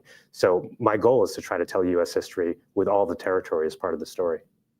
Well, Professor Immerwahr, one of the things that you raise is that really the question of the creation of an empire did not really begin when it's most histories talk about it with the Spanish-American War of 1898, but you go earlier into the colonization across the West, really, and you note that the Constitution doesn't have a whole lot to say about what happens to territories that are not states, except for the territorial clause, but that the Northwest Ordinance played a big role in shaping how the United States would expand. Could you talk about that? Hello? Yeah, sure. So the name of the country from the get-go was the United States of America. Hello. But from the first day of the country's history, from the first day when the United States received its independence from Britain, it wasn't a union of states. It was an amalgamation of states and territories.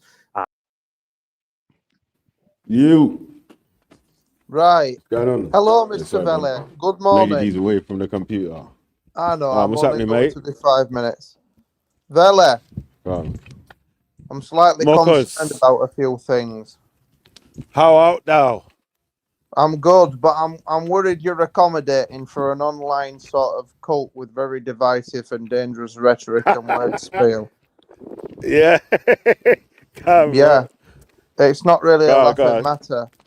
The main members that I'm watching and monitoring are people like EIE and Kincaid, mostly those two. The words they use, everything, the divisive tactics, the way they single certain people out based on who's more melanated than others. Right, it's like this fella. I think they're on a par with these silly rainbow flags with some of the damage they're doing. Now, you know me, I'm not a fan of any of these silly acronyms. Politics, left wing, right wing, LGBT, BLM. But I'm seriously concerned that we are harbouring cult leaders of quite high ranks amongst us all. What's the CIA up to, fella? EIE, like, you know what I'm saying? Like, I'm so definitely. sorry, guys. Oh my days. Sorry. Listen, Don't worry, man. I had Don't worry, visitor Lady up D, man. and I got a phone call and now I got muckers. Hey, mucker. Oh yeah, Lady D, you're the one I'm slightly concerned for, especially you and Melanated Goddess. As the females out of the cult, I do believe you are probably more or less impervious to being penetrated by EIE's words and divisive Yeah, tactics. Is he educating you, and do you feel like you can sort of freely walk away from his divisive, coercive word control? I can assure you, if I felt He's the need to walk radicalizing. away from IEIE, I definitely He's would. radicalizing Melanated Goddess, Lady Is D, he and recognizing? Nylefa. Oh my He's days. Don't radicalizing worry. them. I I'll think Veli's bring him too back. dominant to be sort of educated by EIE, but I am very concerned about the ladies that frequent these places, especially ones of a beautiful melanated nature. Are you okay? Blink twice, Lady D, if you need rescuing. Marcus, I'm going to drop my number at the back. If I ever need an escape route, I'm calling you. Right, and what about your friend Melanated Goddess, our nine? Is she alright? No, she might be a bit too far gone. I'm not going to lie. Our sis Mel might be a bit too far gone. You reading that Mel's obituary? Man. Do I need to inform the relevant authorities in America about EIE and Kincaid's behaviour? Oh my days.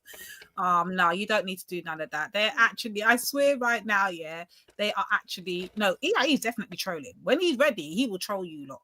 Because remember, has he offered to pay for any flights over and like how it can all? you let the Iceman tell you who you can talk to? All expect. Oh my days! Oh my god! This is extremely unethical code of conduct. Has he offered to pay for any all expenses paid flights and accommodation in like maybe a wooded area in the wilderness in America? Do you know of any other women that live in this compound, and men maybe, I suppose? How did Nanifa get mixed out of this box? That's what I'm trying to figure out. She's not. I'm definitely concerned about Melanated Goddess. I'm seriously worried. What about our Sosa? What's going on with Sosa? I've not seen and heard Oh, you from her. definitely have to worry about that Has one. she She's fallen for the programming? Why can't we all just live happily ever? Like, I agree. All this rainbow shit. She's Bonnet. definitely don't worry about her. I know, but why do we have to do this? This black, white, left wing, right wing, fucking silly rainbows, silly BLM day in, day out. Like, why can't we all just live in peace, unity, ever after? You know, not every fucking white person fucking sees this, don't you? I think people. Hey? I don't think anyone ever beefs about that. What people actually beef about is the stupid points they make on the panel. That's what people beef about. No, I agree. I completely agree with some of the white people. In fact, some of the white people have already been reported to the relevant authorities. Don't you worry about that. I've been snitching. Oh my god. No, I've been snitching, honestly. Especially the white ones. Listen, I agree. Some of the white ones are even worse than me. But basically, I'm not here to sort of bring their behaviours to the fucking forefront of people's attention this morning. The ones I'm concerned about and I've got round to dealing with now, it's EIE's turn and King Kale. Hold on. Does Nixie get thrown under this umbrella as well? She's extreme too. Hold on. It's about the great replacement and that. Wait, hold on. Hey, Marcus, how we watched like 2-hour videos of Great Replacement and you come to tell us about EIE? Because I've been watching, lurking and listening. I might not always You ain't come to debunk Great watched... Replacement theory. Listen, I'll have you know, in terms of your channel statistics, I add up for a large part of them. You see those hours? I am watching continuously. Monitoring, yeah? Not necessarily monitoring. Now I know I'm under observation by Maka. I'm on my best behavior. Maka, I'm on my best behavior, okay? Right, no worries. I can't emphasize enough, though, than this. I'll leave it as this before I hightail it out of here very sharpish for some scran. Do you call it scran down south? Do you know what scran is? Food. No, I don't. There you go. I didn't know if it were a sort of slang colloquialism down south. How do We you call know it Who scran. taught you Scousers talk? I know Scousers, man. You hear me? Oh, yeah, Scousers talking about scran. Scram. Is that a Scouser? So it's a Scouser terminology, right? I ain't a Scouser. Yeah, some scran. Yes, I know you're not a Scouser, but I said I know Scousers. And they told me about it. I just thought it were a northern thing. I thought we all called it scran, but now I'm surprised you southerners have heard of scran as well. I've never heard of it. Okay. Well, I don't call it that, but I've heard of it still. Right, all right, listen, I'm going to leave it as this. I must emphasise, in no way, shape or form must you carry your beefs with other people elsewhere and place them on me. You must understand that I am completely, although it doesn't always seem it, there is a very carefully, meticulously, some would even say maybe well-scripted plan at work. I am not part of your beefs elsewhere. You must always be aware of this. Right, enjoy your day, you two, anyway. All right, catch EIE. You are being monitored 100%, fella. Be careful. Bye. Oh my God. I told you, EIE, the Muckers is after you. You better be on your best behavior, bro.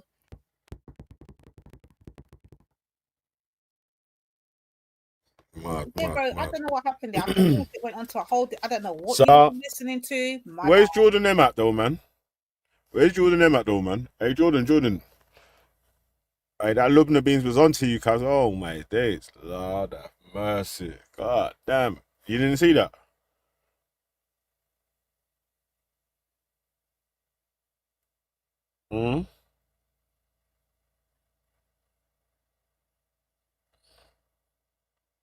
Mad. Yeah, man, that Lubna's on to Jordan, cuz. Mad. I was peak still. Who's on to Oda? Who's on to Jordan? Let me show you still. We should do a review still. That's what we should do still. Wait, hold on.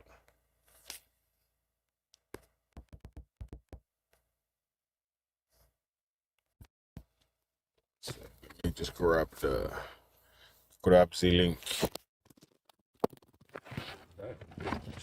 Going right on the other side of the van. Right. Alright. Your channel. I did watch it still. I was like, God damn. Just got this beast chickens, fam. God damn.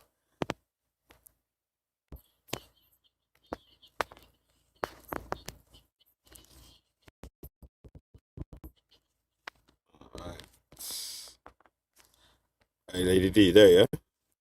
Yeah, bro. Check the private chat. I'll show you a screen still.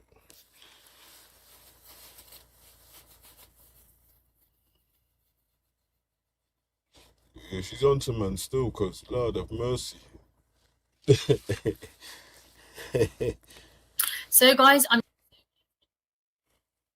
Jeez. Yeah, that's the one there still.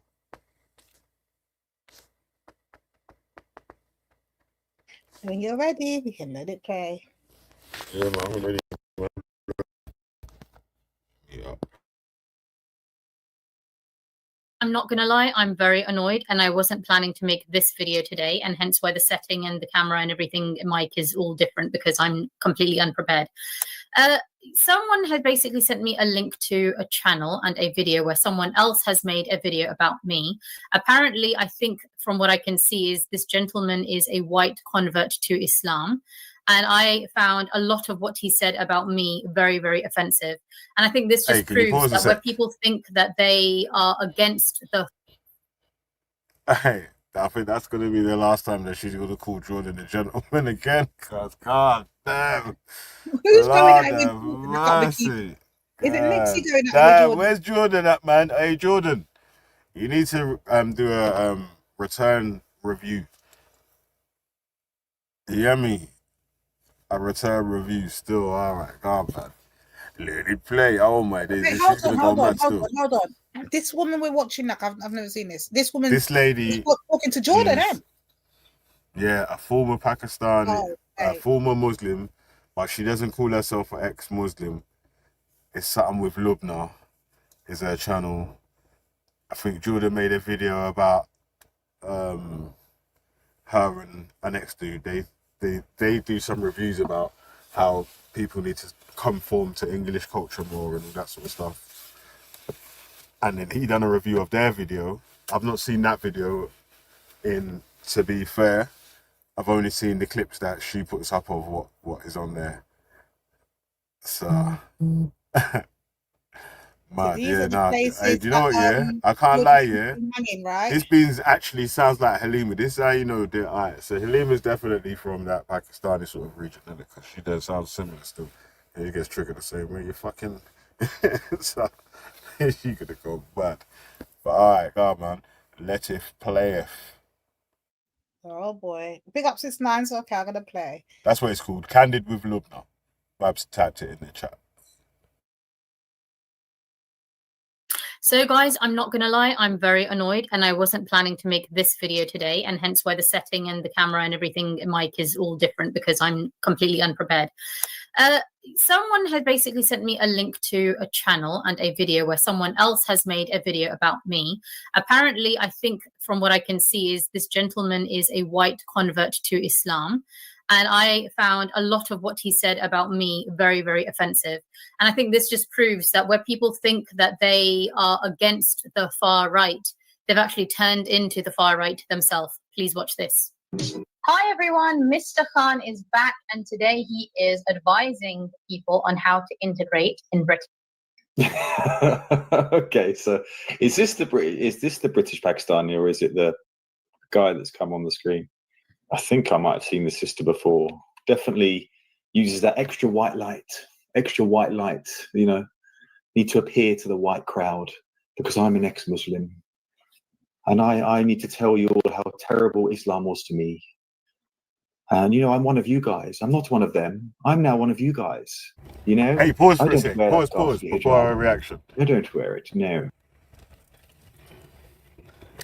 Alright, so ladies, what did you think of what Jordan had said there? That's how he feels. That's how he feels.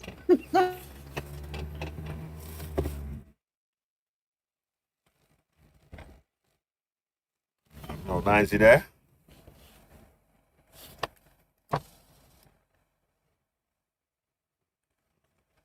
Check, testing. Yeah, sorry, I was on the other phone. What did he say? Was he lying to you, sis? Did Marcus call you just now? You're in trouble. Well, listen, I'm still tired from the 24 hours that me and you've been on the phone talking about mixed race people, Divine. So allow me. Oh my God. What did she say, Biggie? Rumors they're spreading. Well, I tell you what, yeah. Let me go back a couple seconds. Can you give it a double tap for like 30 seconds? Give it a double tap so it goes back 30 seconds and then play it back. This so catch this. Need to appear to the white crowd because I'm an ex-Muslim.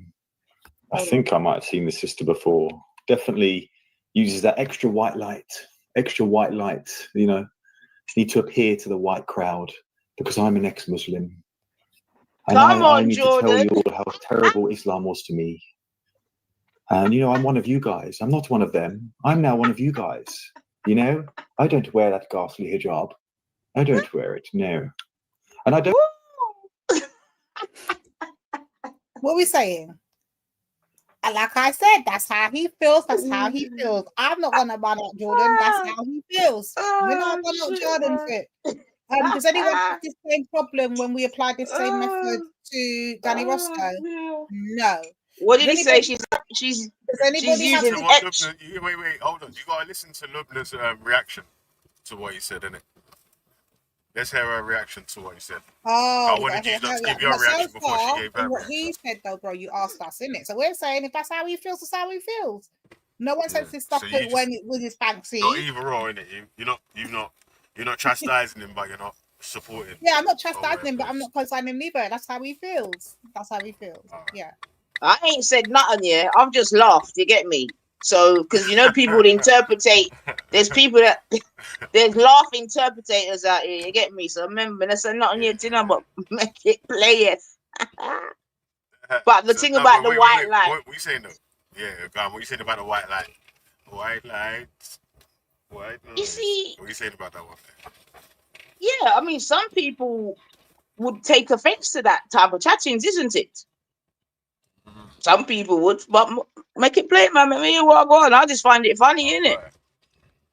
You know what I mean? You know, boot pan foot and then weird, eh? But make me walk on. More like foot pan let's ground. play it. Boot. Lace up the bootstraps. Let's go. See, what a stupid prick. Like, he's talking about my skin color. I was born fair. You know, I don't have an extra white light. That is the light in my dining room. I mean, what a stupid man. I've never worn the bloody hijab, you stupid fool. And I don't have an issue with other people wearing the hijab. And I've never spoken about how bad Islam was to me because I come from a liberal family. This is what happens when people, you know, the funny thing is he's accusing me of appeasing white people when he himself is trying to appease the Muslims because he's a convert. Don't even have an Indian accent anymore. Can you believe that? I'm just... I never had a fucking Indian accent, you fucking prick. I was born in the fucking UK.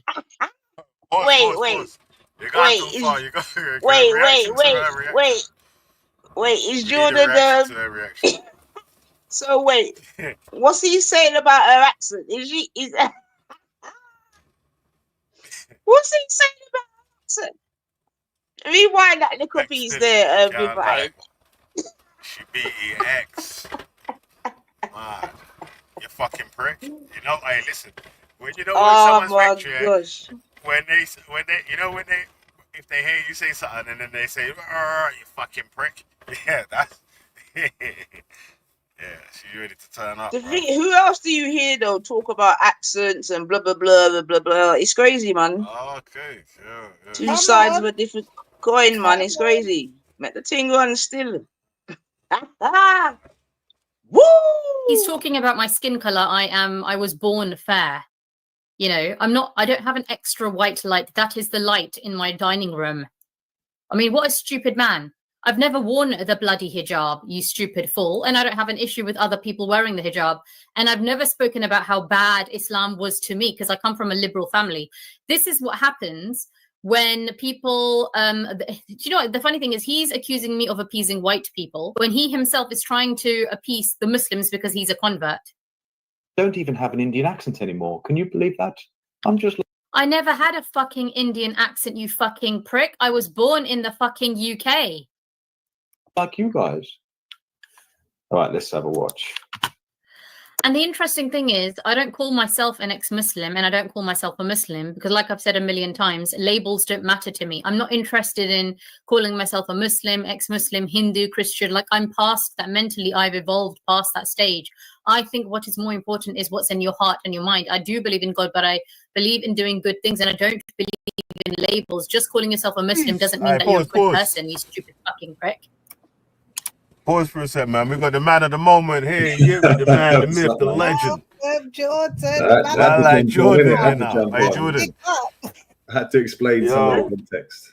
She wasn't cooking from byproduct to whiteness, eh? Yeah. You can't We can make talk about YouTube that. up, can you? Let's hear it then, son. Yeah. So Let's hear it, son. Let's hear it. So what are you So saying this was about a the this white was a lightning and the the white lighting and yeah. Indian accent Yeah, so accusations? to be fair, right, she's not using like white lighting in that picture. But if you look at her profile picture, I've seen her before. She sits with Paul Thorpe and all the like EDO lot, and she does rip Islam. She's fully involved in the groups that sort of we got to get Islam out, and she also puts herself in this place where she can tell the Pakistani community they got to be more British. So obviously, I'm going at her in a way where, well, hang on a minute, you're sort of ashamed of what you are, and I guess she's coming back at me with that as well. But if you look at, she is always white lighting her skin. You're coon slaying. I'm coon slaying. That's it. That's right.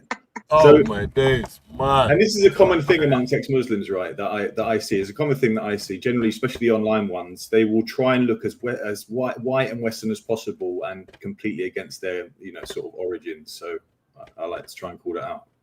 Right. Okay. Do you want How this is going to be an interesting show today, isn't it? No, guys. Extremely play interesting a bit more show and then today, let boy. Jordan. What I'll do is I'll play a bit more and then Yeah, Jordan I'm going to mute up. pause. Yeah, I'm going to let you commentate on it still. Yeah. We're going to do that, Jordan. So we'll just press play. Whenever you want me to pause, just say pause, and I'll just let you add whatever context you want to add. Yeah. There are definitely some spicy bits coming up that will be Okay. All right. So Jordan one's going to respond to this. Come on, Jordan. Hold up the brotherhood. You know I'm a Muslim too, though. You know I took my shahada right on artist thing. You do know that, right?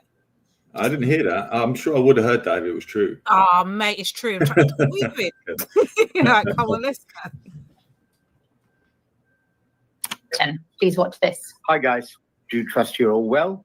I'm just going to make a very quick short video because I wanted to tell you that I have got a lot of very good far right viewed Brits on my view here as well. And for those of you who may not understand very clearly English, there's a lot of people who are anti-Islamic here on my group. As far as I'm concerned, I welcome absolutely everybody because everybody's true Brit brothers and sisters. Everyone has a right to their view, and I respect everybody's view. So I welcome my friends from the far right. And what I'm going to say is, bruv, they're not going to appreciate you calling them far right. They're not going to appreciate that. They're patriots, mate. You're getting the wrong terminology for these geezers. Learn to integrate in Britain.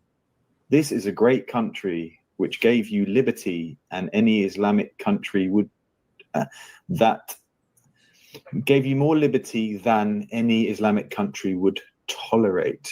I see. I get the message now. So he's basically saying they let you be Muslim. So, yeah, let's see. Like I made a video earlier, if I get anybody, absolutely anybody, banging on about Islam, even though I'm Muslim, mashallah, if I get anybody banging on about Islam in any way or coming here, I'm going to block you.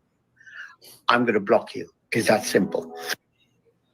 No, I think I need to listen to his message again because I'm a bit confused. Did he just say, I'm a Muslim, mashallah? If anyone comes in here talking about Islam, I'm going to block you. Did I hear that right? Did I hear that right? Let me check this geezer out again. This is some next level.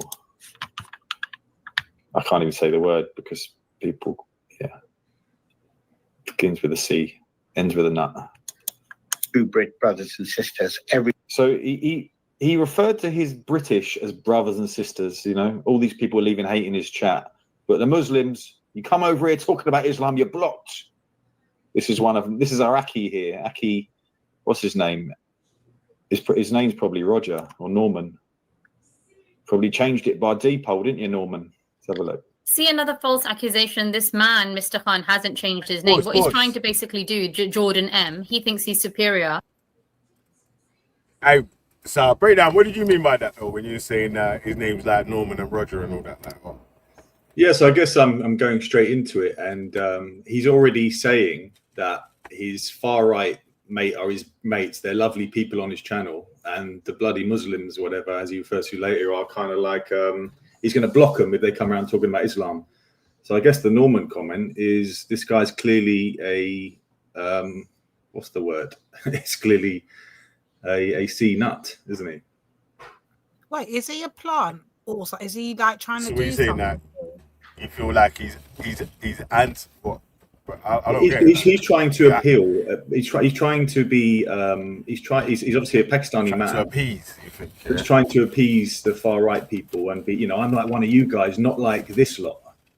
That's But what I'm he's trying also to do. a So Muslim. But I'm also a Muslim, huh? he's a Muslim as well. Yeah, he's a That Muslim as makes well. no sense. That math ain't mathing. So very odd to start your video as, if you are coming around here talking about Islam, because he doesn't say anything about if you're a hateful Muslim or if you are, if you're extreme, if you're violent. He just says if you're Muslim, around here, you're getting blocked. She's going to make some accusations of you, next year. Could be good to get an answer to the accusations that she makes, though. Yeah. Pardon, Lady D. He's actually the real racist, basically. He's assuming, he's throwing all these accusations on both Mr. Khan and myself, like we're trying to be white, we've changed our name or something like that. Mr. Khan hasn't changed his name. And it's so annoying and frustrating that all the stuff he's accusing Mr. Khan and me of, he's doing actually himself. And what he's shown is his own biases. He has shown that he himself is the bloody racist. How dare an ethnic minority come out and do what white people should be doing, criticizing the immigrants, Actually, Jordan M. is the racist. Do you think they see you as a true Brit? Pause. Do you think they see you and your... So, God, she's calling you a racist and saying what you're doing is racist. Yeah, amazing how she switches. All of a sudden now she's defending ethnic minorities when, if you watch, all of her work really is about bashing ethnic minorities and how they're not British enough. And you'll see later on in the video, it's interesting. She flips and flops. There's two things she flips and flops on. She becomes a victim when she wants to be. And the other thing is this like a Pakistani Danny Roscoe then? This is Danny Roscoe 2.0 from the Pakistani community. That's interesting. Interesting. And you can have a look at her channel, just flick down the videos. It'll be Muslims need to do this, Islam out. She sits with Paul Thorpe and all that. So you feel, so that's so interesting. So you feel our pain then? Because if you're calling out an Asian as a white person and we're actually calling out a mixed race person, so you definitely feel our pain then, correct? Yeah, I can agree with that. All right. Let it play it. Let it play. Let's hear this. Islamic household there as a true Brit. How do these people think? And I respect every... What Jordan M. is doing is sowing the seeds of hatred. That's what I feel. Okay? The fact is that Jordan M. has this disgusting thing in his mind himself. He doesn't see myself and Mr. Khan as someone who is British. He himself doesn't see us as someone else who is British. He's got the filth in his own mind. And so now he can't take the fact that we have actually integrated. And guess what? There are people that are white and British that actually like us. And no, we're not. Sorry, I see them as British. You will find that the far right don't really see them as British, right? And we're already talking about this great replacement. These two are part of that these people will be against, So I do see them as British. Come on, Jordan, bring it home. This is what we're trying to show our lost sister Nixie. Yeah, literally, if there is this great replacement theory that is going on, then the immigrants, including half of Nixie, will be considered, including me, will be considered the replacement. That's not what's happening. 100%. So Nixie would see these two as part of a replacement of white people. Which I don't see it that way. It definitely doesn't work that way for my group. Definitely my group.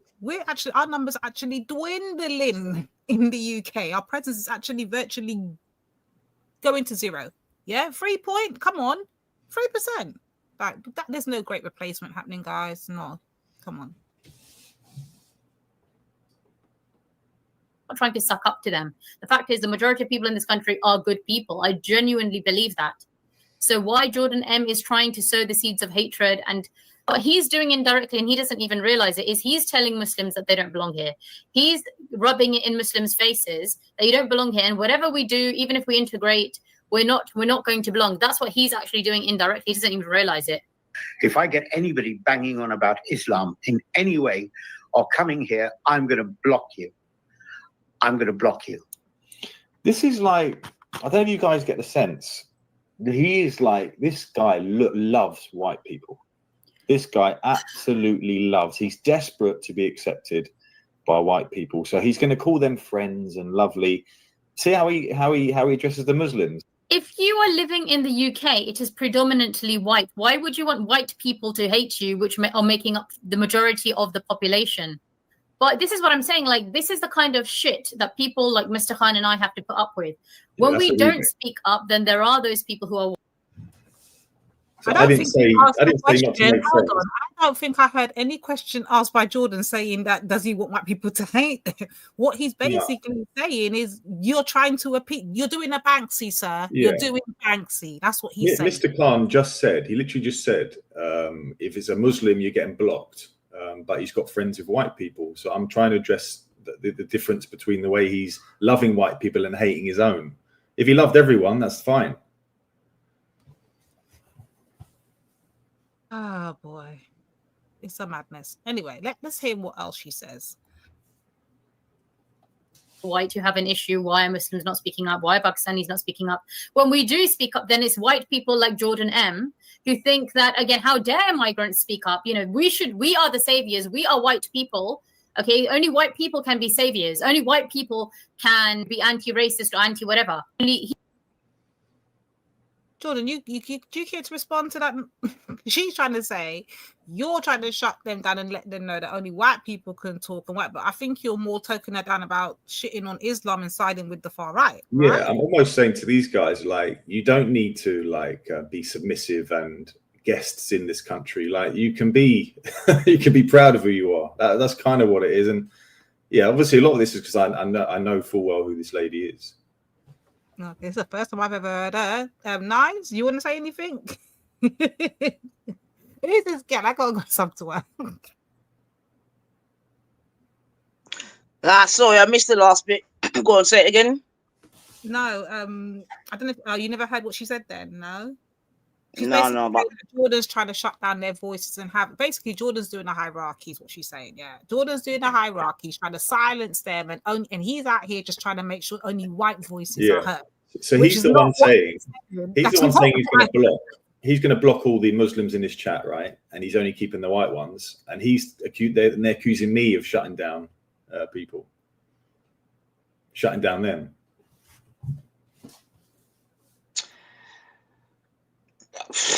No comment, man. I don't even understand that bit, to be fair, but let it play, man. All right, hold on. Let me just go back a little bit just so you catch a little bit of what I'm saying.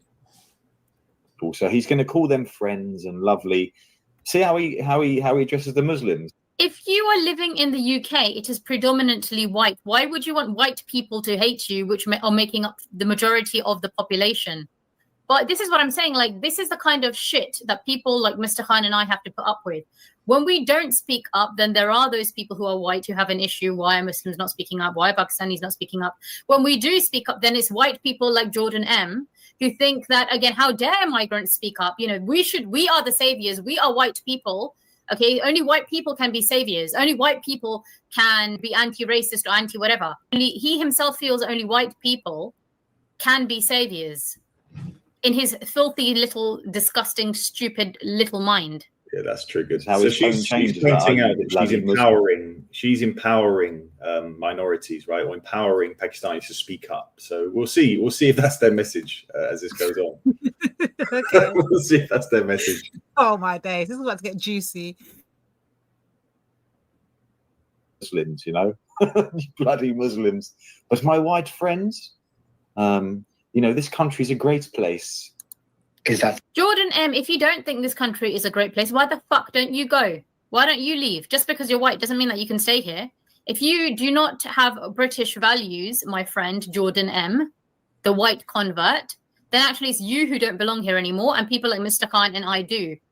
People may laugh, but I thought that maybe my place in the Dawa world may be a middleman between English folk and Islam. I thought it might be like I might be able to speak to them. Yeah, so because you're not the middleman, and actually it's brown people like myself and Mr. Khan who are trying to be the bridge and middleman, and you wanted to be the savior, you wanted to be the bridge. Is that what the jealousy is about? I'd be able to be relatable or something like that.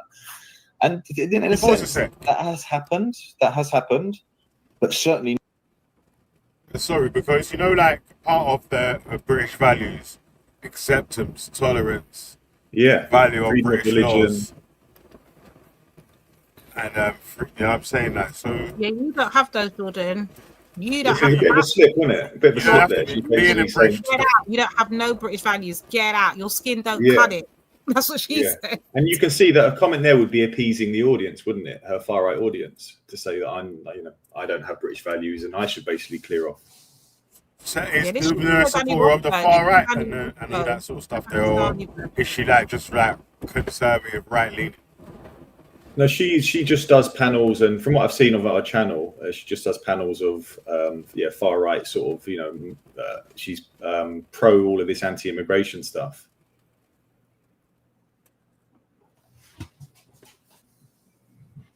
All right, go on then, carry on.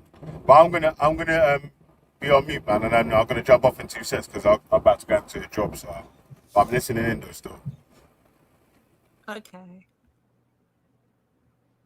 Not to the far right crowd, right? The far right crowd probably hate me more than the Muslims themselves, because they see kind of a traitor and they can't quite fathom why someone's become Muslim.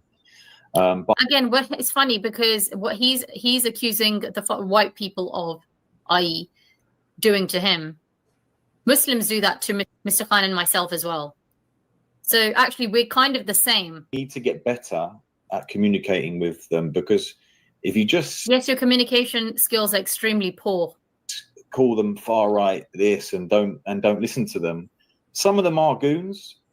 Some of them are just people that probably have listened to their ignorant father or their ignorant mates or Tommy Robinson, and they've just followed it. But if you actually can reason with them and sit down with them, I mean, many of these guys are traditional minded, and many of these guys want principles in their life. And I tell you what, Islam is a way to get that. Islam and many of these far right people do become Muslim.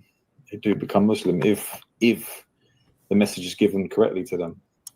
Rather than idiots actually trying to come here and bang on about Islam. But this guy is some next level, idiots.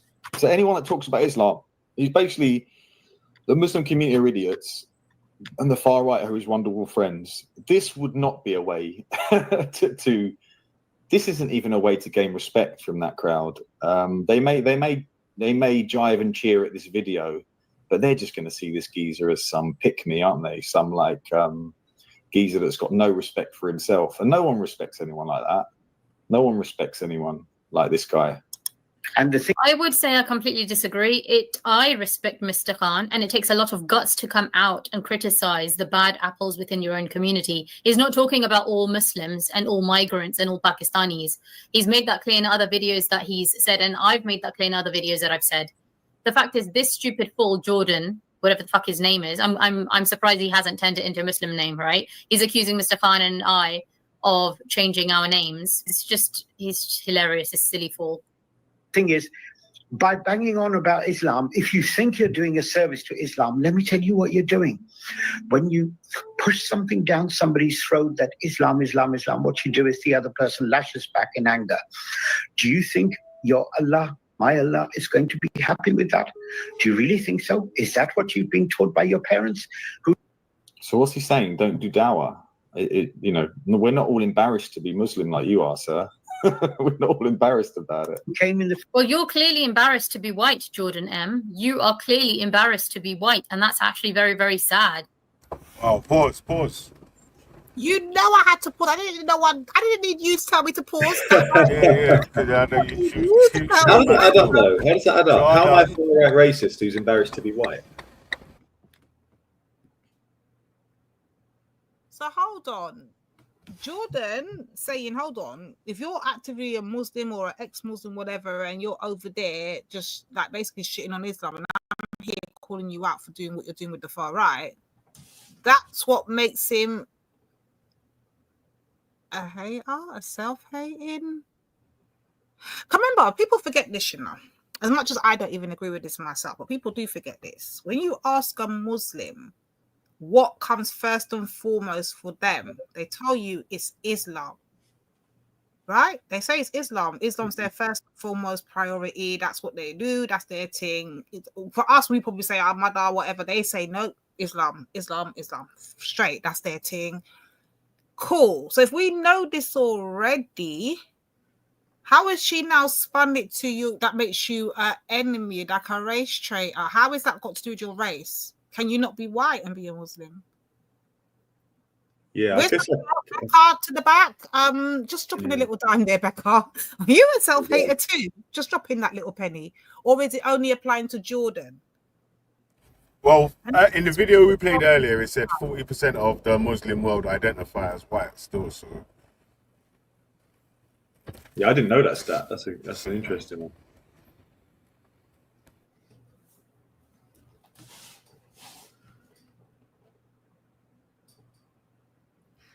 Whoa, okay. Yeah, well, Jordan, are you embarrassed to be white then? Like, obviously, that's what she's No, Who's this in the back dropping? Who's that in the back? What's going on? Yeah. Read my comment out. Let's go. Boy. Who is that in the back? Jordan, look like you need some cover, Jordan, man. So there. like someone else onto Jordan, yeah. All right, so everyone, all right, this is what they're saying. They're saying the person in the back called Auntie, yeah, they said Jordan eagerly attempts to integrate himself and transform into an Arab, LOL. This is incredibly awkward. Jordan doing a Banksy, ha ha ha. Then they say all these insincere fake Muslims who plead to dress like Arabs become them are truly cringeworthy.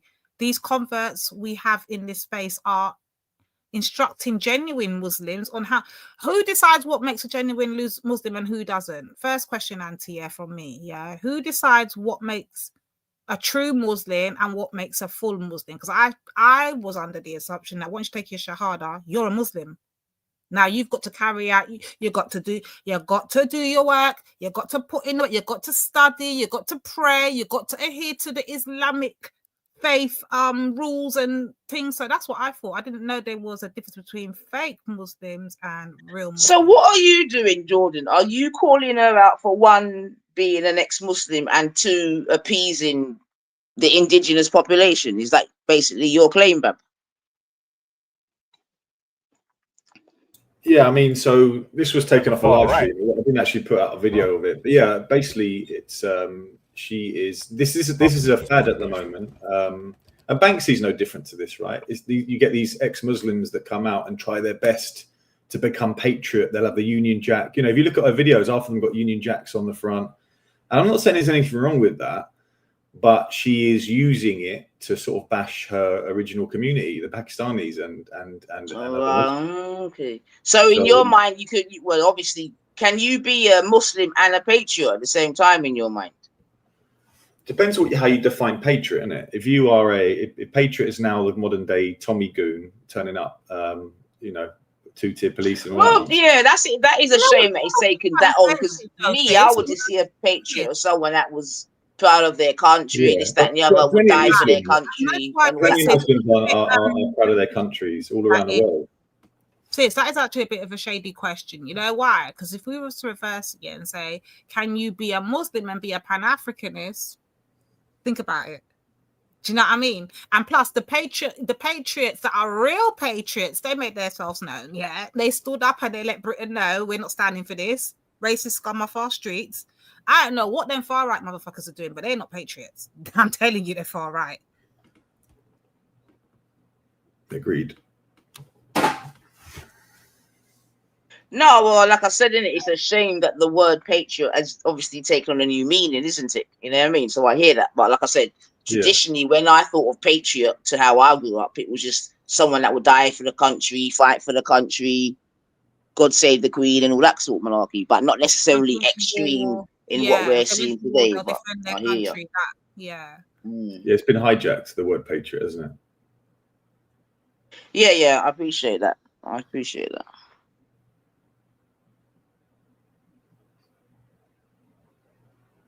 No, Nixie, standing up for your own ethnicity. Stop this nonsense, Nixie. I see what you're doing here now. Stop the nonsense. Standing up for your ethnicity, your people, your country, land does not make you far right.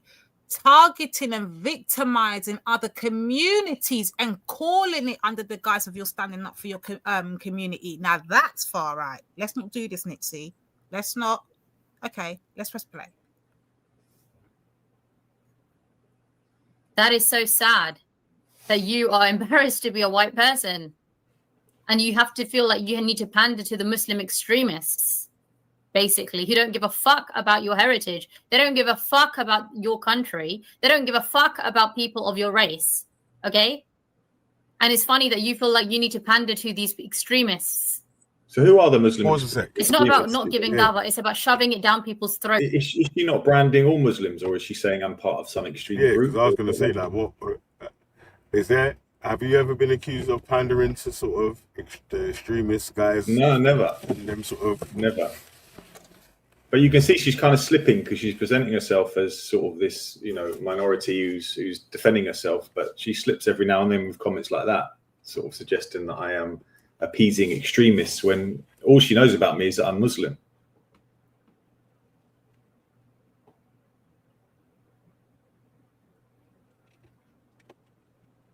All right, go on then.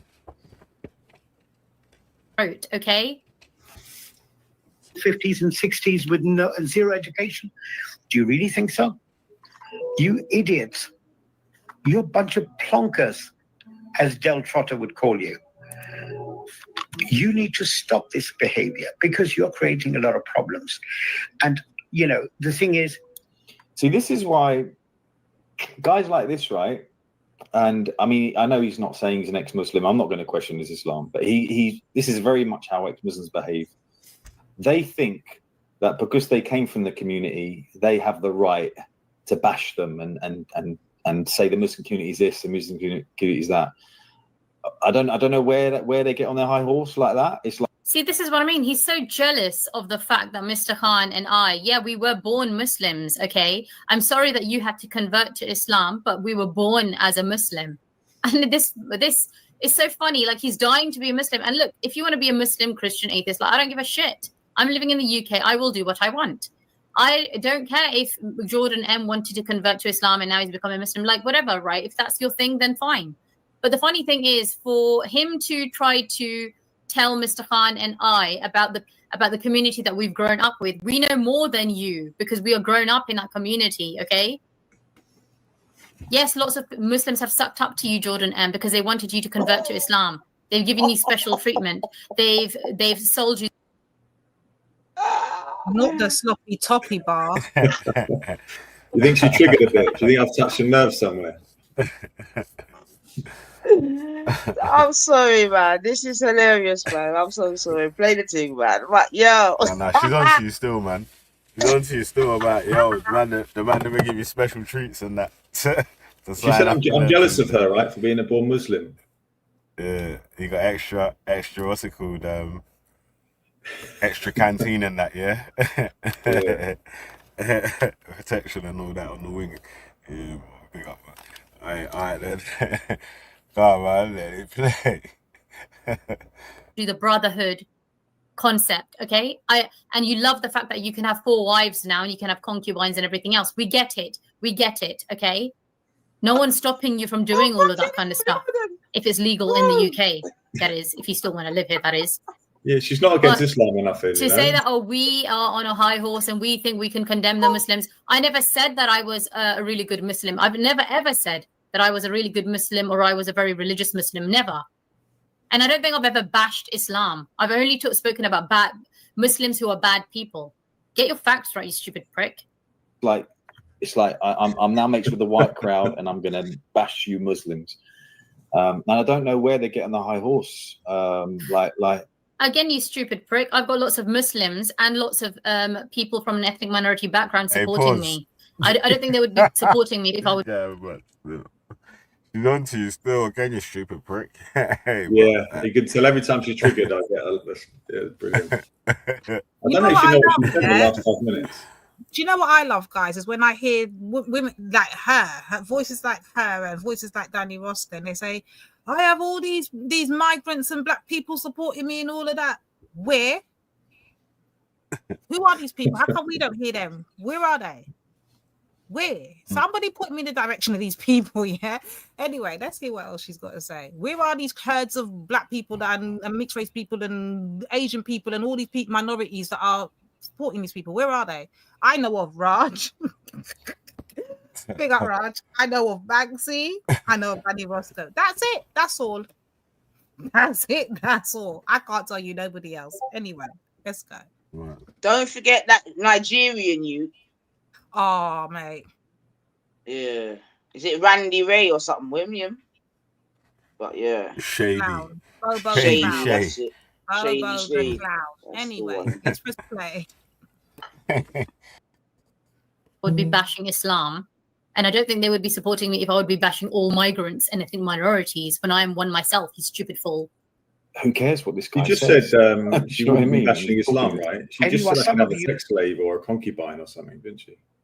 That's just Yeah, a go on, blatant diss. That's what she's doing. She's very blatantly, she's underhanding dissing. And that's what I don't understand. Because when they do, they do it underhandedly sneaky. You see, because I'm blatant with it. This is no misconstrue what I'm saying, right? But shit, they be throwing their pebbles and thinking people ain't catching it and then trying to play innocent. So let's go. Let's see how she twists this up now. Let's go. You idiots are banging on and on and on about Islam in other... Right, Uncle Norman. I challenge you, right, Uncle Norman. Right, next time you're Now he's name calling. in London. I don't know if you live in London. Wait. To the next Who's Tommy Uncle March. Norman? Yeah. Wait. Yeah, we got to clarify that because like, who's Uncle Norman and what's Uncle Norman? You are I didn't know his name. I didn't know his name, so I've named him Norman. And that is definitely a dig at like I'm giving him a coconut name. That's true. Oh fucking hell! Oh my god! Oh dear! Lord have mercy! Oh my days! It's gonna get peak. This is gonna be a peak week still. God damn! It's gonna be a peak. Man, this is gonna be a review of the review week. I like. Uncle Norm, Uncle Norm, you know. That's Uncle Norman. Episode like 110. What episode of the review? Oh my god, man! Mad. This is fucking hell, man. Yo, YouTube ain't a real place though. It's not a real place. Let it play. Right, Let it play. Alright, I'll be back in a bit. Yeah, let it play. Do you know what I mean? And he's talking. Anyone, some of you idiots are banging on and on and on about Islam in other... Right, Uncle Norman. I challenge you, right, Uncle Norman. Right, next time you're Now he's name calling. in London. I don't know if you live in London. Waddle along to the next Tommy March, yeah, and go up to them and say, "Hello, my far-right brothers. Hello, my far-right brothers. Let's just talk. Let's just talk." See, look how he changed his accent. What a racist bastard he is. He changed his accent. Can I just point out, she just literally alluded to him being a fucking sadist, I don't know, fucking slave, fucking sex slave having, all of that. But she's now going to be outraged. This is the hypocrisy we go through. Jordan, welcome to our world. Welcome to our world. Yeah, that's all I can say. We roll out the red carpet. I hope you enjoy your stay. Yeah, you're in our pot. You're in our pot. Let's go. And basically, that is one of the most racist things I've seen. You know, Sister Jordan's took off his shoes and things at the door. You know, sis, you've done comfy already, my girl. Right now, preparing his plate. I see Jordan's shoes at the door. I thought he's in for a long stay. You're in for a long stay. Don't you forget the room sorted and the table and the chairs and the table, the placemats. I'm cooking. I'll be right back. Yeah. Welcome to our house. I've got to be honest, right? When I hear this back, I'm obviously mocking his accent, and that isn't something that I think is necessarily a good thing to do. But like I say, in this context, I'm literally telling him, go up to Tommy with your sort of Pakistanness that you're so ashamed of, and go and tell them guys, you know, to be your friends there. Oh boy, Jordan. You're in for a long haul with these people. Oh dear. We've had 6 whole weeks of it, remember? Anyway, let's go. Dude, now he's talking about Dawa and what good Muslim he is, but all he's demonstrated is that he's a fucking racist. Peaceful, because I'm a nice Muslim, not like the others. And see how far it gets you. The funny thing is, there is someone called Shahib who's come on my channel several times. He's gone to those marches and he was welcomed, and he's got pictures with all these people that he's calling far right, and he was welcomed and he had a very, very good experience. Although he's a Pakistani and he's a migrant in the UK, and they welcomed him. So I don't know what Jordan M is talking about. We're peaceful people. Educated people are peaceful people. We want to see everybody happy. We want to see people coexist without problems. We want to be respectful towards. No, he's waffling, but someone made a really good point here, right? So he said, Jordan, you're only going to find guys like him in Ahmadiyya. It's a really good point, and Abbas made it the other day on EF Dawah, is that you see many of the ex-Muslims online, right? They are from deviant sects of Islam, right? So many of them. Listen, you stupid prick. I was raised in a Sunni family, and like I've said fucking again and again, I don't call myself an ex-Muslim, and I don't call myself a Muslim either. I was born into a Muslim family. I was born into a Sunni fucking Muslim family, you fucking prick. Will be Iranian, because this is a Shia country. Look at all this false fucking news, stupid prick. I swear to God, right? And many of these have a hatred to Muslims, right? Now, I don't know where this guy's from or what sect he's from, but I think I would love to see a stat. I don't know if that's even possible to see a stat on these kind of hateful ex-Muslims or even Muslims themselves. They will not be your usual Sunni Muslim. well, we are. I can guarantee. I would be surprised if Mr. Khan was anything other than a Sunni Muslim. And he's still calling himself a Muslim. Like I said, I don't call myself a Muslim. I don't call myself an ex-Muslim because I was never religious anyway. Yes, I have read the Quran. I've done lots and lots of research. And I do have questions still that I'm still looking for the answers for. I don't care about labels, guys. Whether you want to call me a Muslim, whether you want to call me an ex-Muslim, doesn't make a difference to me. What matters is what God feels about me and what I feel about myself. That's it. I just care about what God thinks about me. Labels don't matter. You can call yourself a Muslim, Jordan M. Doesn't mean that you're a good person. White British people, we need to respect them. We came to their house. We came to their house. You stupid plonkers. Okay, we came to their house. Yeah, they're going to love this kind of talk, and this is where it's at. Yo, he's giving Banksy energy. He said, "We came to their house. We came to their house." This is This is a very good video. Very good video. Mate, there's so many reasons. Very good video. We came to their house. There was no invitations. There was no bombing of other countries. There was no disrupting other nations or land. There was none. We just okay. It gets better. Right. This is where it's at. I'm waiting. Did they call you a foreigner yet, Jordan? So-called. Yeah, they already done told him he's an enemy against his own race. They told him straight. Nixie's digging him out right now. What do you mean? Nixie's been on to him. Nixie told he's a race traitor. Nixie, he told you he's a race traitor. Whee! This is funny. Hey, Belly, respect my yard or come out, Reggie. Take your bag then and go back to Jamaica. You hear me? Jamaica is where you belong, mate. Get out my house. Okay, let's go. British far right or whatever, Tommy followers, right? They complain about two-tier, right? They complain about there being a two-tier system, that they're oppressed. But that's not what they actually don't like. They don't like it being equal. They want them to be English and them to be like this guy says, the host nation. So immigrants have to give up what they have and flutter around and kind of just like be submissive. What do immigrants have? What are you fucking talking about? When have immigrants in England have to give up anything? This is really pissing me off now. Considering that my grandparents are the ones who migrated here and I'm the one who comes from immigrant family, I'm sure I understand more how immigrants are treated in this country. And if immigrants have had to give anything up. Immigrants haven't had to give anything up. not your culture, not your religion, nothing. I don't know Isn't what that this man is isn't that talking the whole about. message, though? The British whole people, message and that's is not that how this they need to country. give up and become more British. They need to kind of give up their, Jordan, cultures. fact. That's the That's whole a message. That's what she's been Listen, saying the whole time.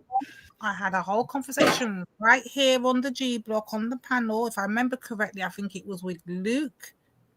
I think Babs was on the panel. I can't remember who exactly the players were, but the conversation came up and they were basically letting us know you've got to assimilate. You've got to give up all. They don't want to hear none of all that talking and that patois. They don't want. They don't want. They don't want. Get it up out of here. In fact, when we decided that, when the whole thing was, can you be? We even had a subject the next day after it talking about, can you be? Do you have to lose your identity in order to become a British? Are you going to be here for dinner, Jordan? And Do I need to get something extra in? I can't say a whole lot longer on that. That I ain't British, I'm a British subject. Allow me. Yeah. I got fed up with it in the end. But yeah, that's no, Luke, it was a conversation. We had a conversation and the thing was talking. We had a conversation. I can't remember who the players were, but I'm sure you were on the panel, Luke, when that conversation took place. Yeah. And it was about, what makes somebody, that's it, what makes you British? That was the conversation. And along the line in the conversation, something came up about, do I have to give up anything in order to be considered British? What makes someone British? Yeah. And then the whole thing came up between what is British and what is English, and then values all came into it. But at one point in time, someone said, and I can't remember who it was, but someone said something about, I think it might have been Banksy, the little pussy, you know. I think it might have been Banksy. But I think he said something like the line, like he don't want none of or leave all of that back in Jamaica. We don't want the patois. We don't want the this. I'm like, so hold on. What you want is for us to lose our identity and who we are in order for you to consider. And then Banksy was like, hell yeah. In fact, you lot should have. He made us know he's closing the door. He's closing the door. Yeah. And how we want to leave the door open and how we are the enemies of Britain from within. That was literally their words. We are the enemies of Britain from within. Yeah, we want to be. We want all the luxuries of Britain. We want all the what Britain comes with, but we don't want to be British because we don't want to assimilate ourselves into the culture and the thing. I was like, oh, I'm done out here. That was it for me. I was out. That was it. This is the big conversation. At that time, that conversation was happening. It's integration versus assimilation, right? So I don't think anyone can argue that Muslims have been integrated or anybody. Integration is just cultures living amongst each other, which is fine. But it's the idea of assimilation, which is what essentially Lubna and Mr. Khan are saying. They're saying that you need to come in and be more British and respect all the British ways of life.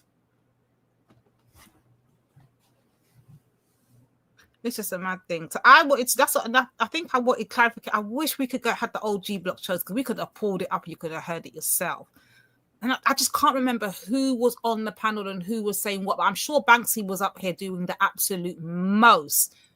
And then afterwards, a couple of them came on and said, "But he don't speak for me, and he don't, you know what I mean, kind of thing." But he was doing that. That was a show. It was a popcorn show, and it was bare people in the chat. I know. A lot of these guys would have me deported, right? Because I don't share, because I don't share British values. Apparently, she told you. And Lubna's already done that. Lubna's already said that in his video. Jordan. She just told you not even 5 minutes ago. Your whiteness don't cut it. If you don't have British values, get out. That's what she told you. Yeah.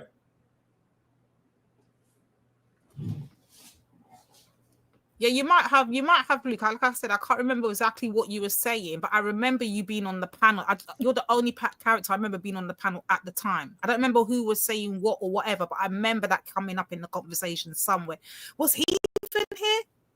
I can't remember who was here, but whoever was here will remember what I was talking about. But let's play. Why is it? Hold on a minute, Divine. Why are the people in the chats getting on to us?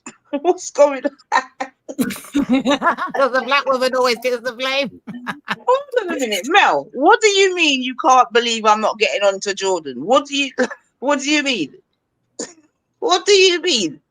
What you come up here and get on to me? Like I come, yeah, it's my day off, man. What the? You're having a rest. you lot, Nixie, you come up and get onto Jordan. Mel, you come up like it's my day off, man. What the fuck, man? You know what I mean?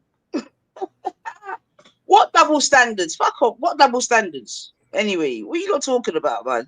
You come up here and get onto Jordan. I'm laughing my head off, me. Yeah, sure. Nixie Well, says we can't we can't have a day off, yo. Even when it's nothing to do with us, it's thing. Look at me. Nixie come throwing her hand grenades and her fucking bombs and missiles, yeah? Now you got Mel coming dashing it. Listen, Mel, chill out, man. Sis, you come handle Jordan. We're tired. I can't believe it. Ah, dear. You lot are serious, man. You really take this for fucking entertainment. Let the team play here, sir. Let's hear her now. Let's hear this. And fucking Jordan was anyway. Just play the fucking thing. Jordan, welcome to our world, man. Ciao. Done. He has been set up, right? That's not how it's been set up. Immigrants that come in also pay tax. They also become citizens of this country. So there are Muslims that are second generation born here. Is this guy saying that they need to behave like guests? Is that what he's saying? That's interesting. The second, third generation children who were born here, they are behaving like guests, some of them, because they're more interested in places like Pakistan, Bangladesh, and the country where the parents came from. They would rather fly those flags of those countries than the flag of the country that they're living in. Stupid idiot, Jordan M. How many of these people, how many of these migrants have you seen fly the English flag? They don't give a fuck about your country, you fucking prick. So she's against people flying the Pakistani flag. Do it. Don't bang on about it on other people when you know people are getting angry, because by bang. Felly, let Mel on. I'm going on mute, and you look not see me. You're not hearing from me until I hear press and pause. If I hear play and pause, I'm okay. I'll do that.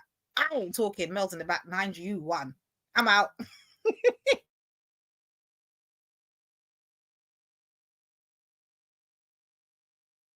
Let the sister on, Veli Vision. Let our sister on. Okay, let's press play.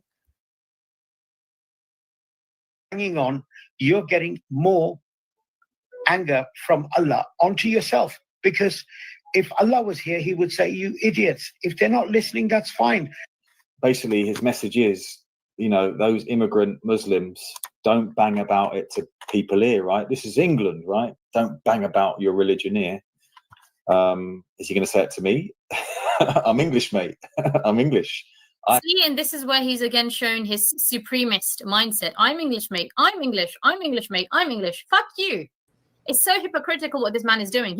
He's got an issue with people like myself and Mr. Khan, because we come from immigrant backgrounds, of how dare they speak up and say anything. He feels himself that because he is English and he is white, only he can say anything. A minute ago, she was saying I was embarrassed who are like to be him white. have a right to complain. But wow, there's a contradiction. A minute ago, you were a sellout and a race hate. You hate your That's what own I'm trying to race. work out what the message is. And the next What is the minute, message? you're Mr. Hierarchy of the race. Am I far racist, or am I a sellout who's ashamed to be white? Can you be both? Oh, mate.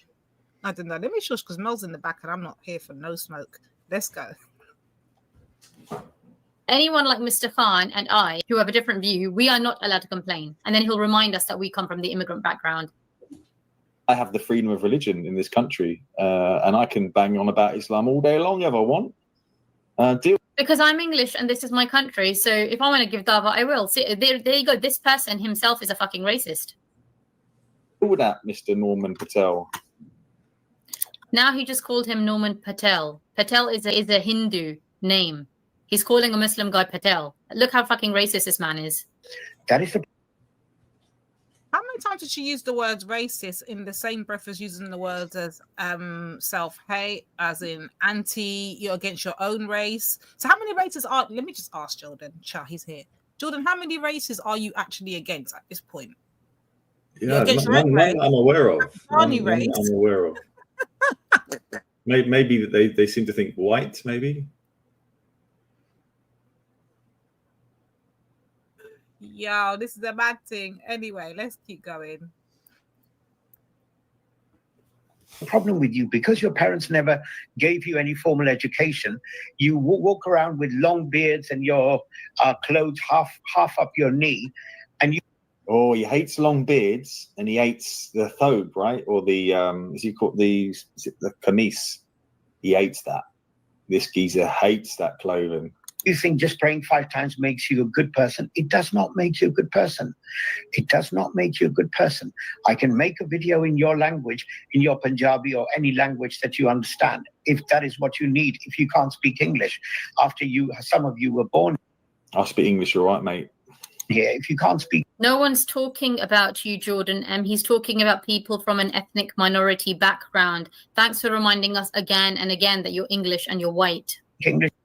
I think he hates himself. So his message really is for, I mean, he was talking about like uneducated kind of morons. He's just kind of lumping his own people into that. So No, he's talking about the people that are uneducated. When he's saying he's lumping his own people. So you don't say, so this is a funny thing. Jordan M doesn't see Mr. Khan as his own people. That's a funny thing. So he's accusing Mr. Khan. It's so hypocritical. This whole video that Jordan M has made is so fucking hypocritical, because everything he's accusing the far right of, he's actually doing to Mr. Khan. He's not accepting that Mr. Khan is British himself. He's saying your people, you're lumping your own people. England is our home. We live here. We want peace. We want happiness together. And idiots who can't comply to the English ways and want to implement their own ways can bugger off to where they came from. Or if they were born here, they can bugger off with their families who came.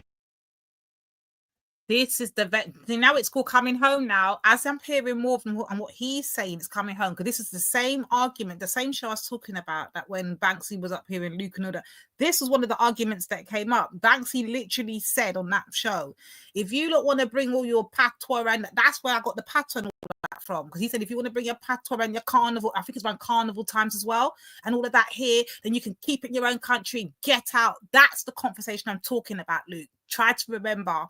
And I don't know if you was going against Get Banksy or what. I can't remember what you were saying, but this is literally one of the arguments that came up in that very conversation I was speaking of. So let's go. This is nonsense. Came here uneducated, and they never let their children move on. And to be honest, some of you, as much as you may not like it, I blame your parents for not teaching you how to be a good citizen when you came into the country.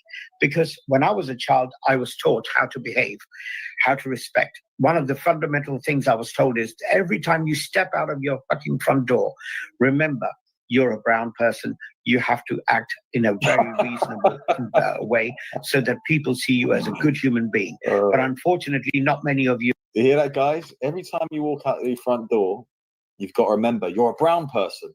Yeah, you ain't a white person. You're a brown person. So shape. Yes, you stupid fool, Jordan. And you yourself reminded Mr. Khan and myself that we are brown people. Like, he even accused me of using a white light to make myself look white. This room does not have white lighting, my bedroom. The dining room does have white lighting. Like, I've got different lighting in different rooms. And I am fair, you know. And this person himself, Jordan, accused me of trying to make myself look white or act white.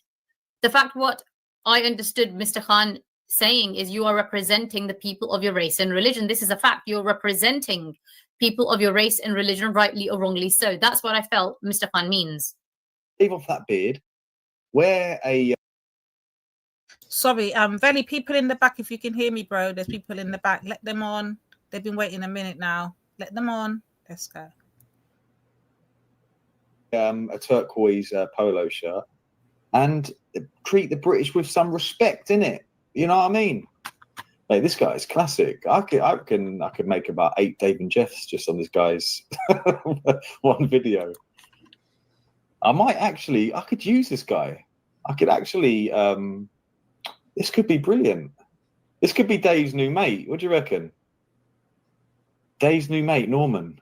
And I could literally just like clip some of his sayings out. Let me have a look what else he said. I think you've got this kind of thing in your mind that if I bang on about Islam, that, you know, you're going to go and have 10,000 virgins. Yeah, I'm going to be like, but Norman, you're brown too. See, but what a racist Norman, bastard. I agree what you're saying, but you look like one of them.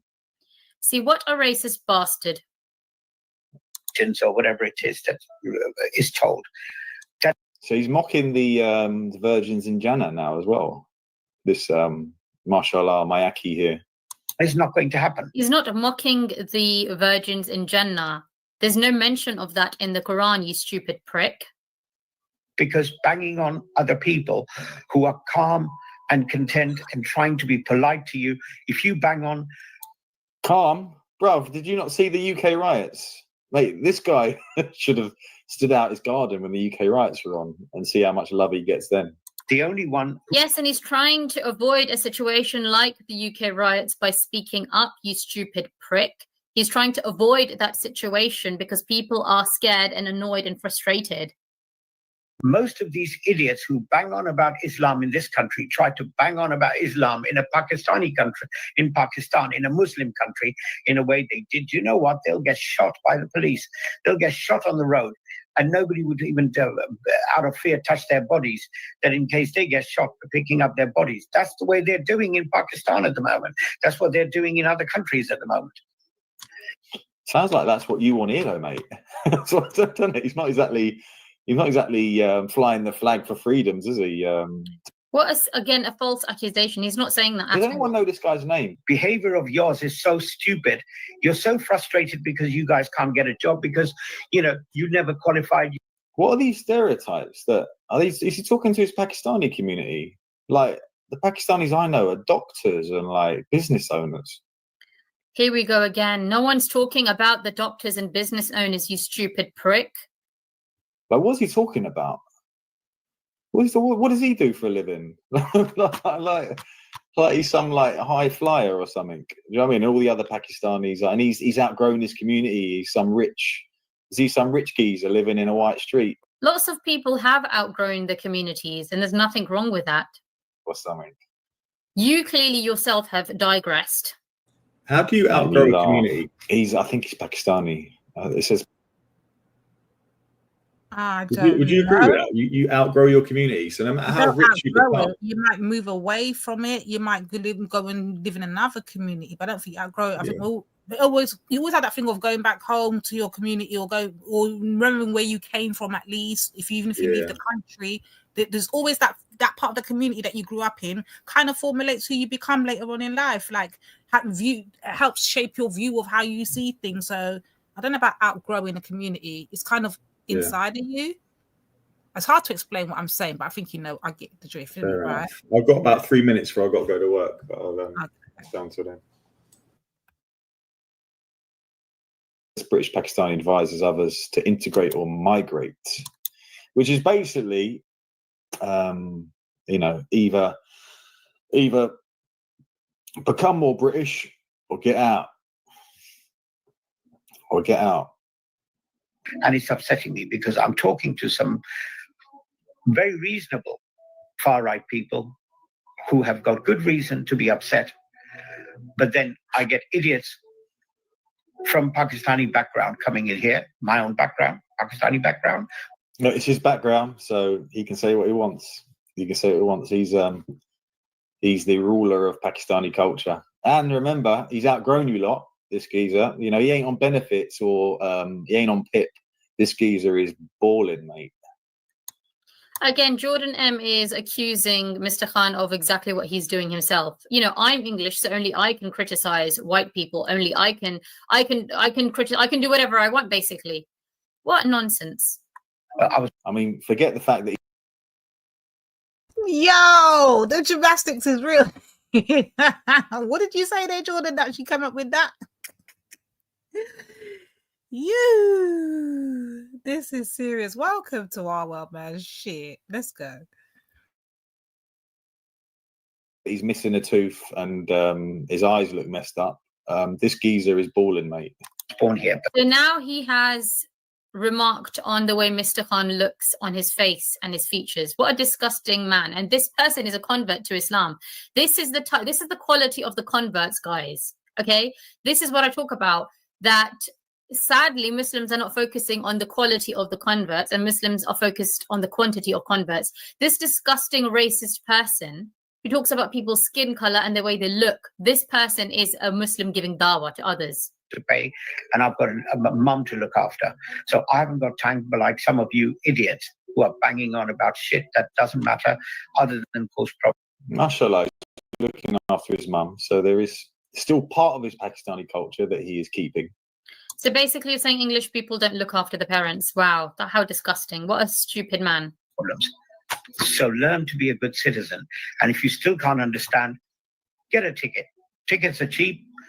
Go back to your father's land of Mirpur or Jhelum or wherever you came from, because you'll soon find that people in your old Mirpur and Jhelum are much more progressive than you are. They're nothing like you. You're just fucking Flintstones. I've said enough. Well, guys, amazing points from Mr. Khan again. Right. I gotta get going, guys. But thanks for having me on. I'll try and pop on later, maybe. Thanks for the entertainment, and as we said, you know, welcome to my home is your home, sir. Make yourself comfortable. Yeah, you're in for a long stay. Share it. Just share it. Yeah, nice one. Big up. All right, let's See you later. Veli, there's people that have been waiting in the back for time, I think. Oh, Yeah. I see what How? Mel's saying. So, Yeah, but how? I just all we done is laugh or whatever. Come on, stop it, man. We've not even said nothing. Fuck that.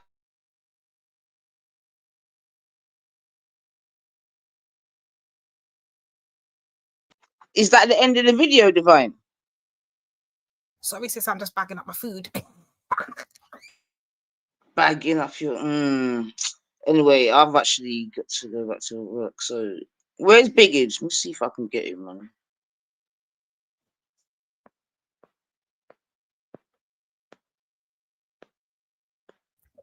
Let me press paper. Do you read Mel's comment in the back, sis?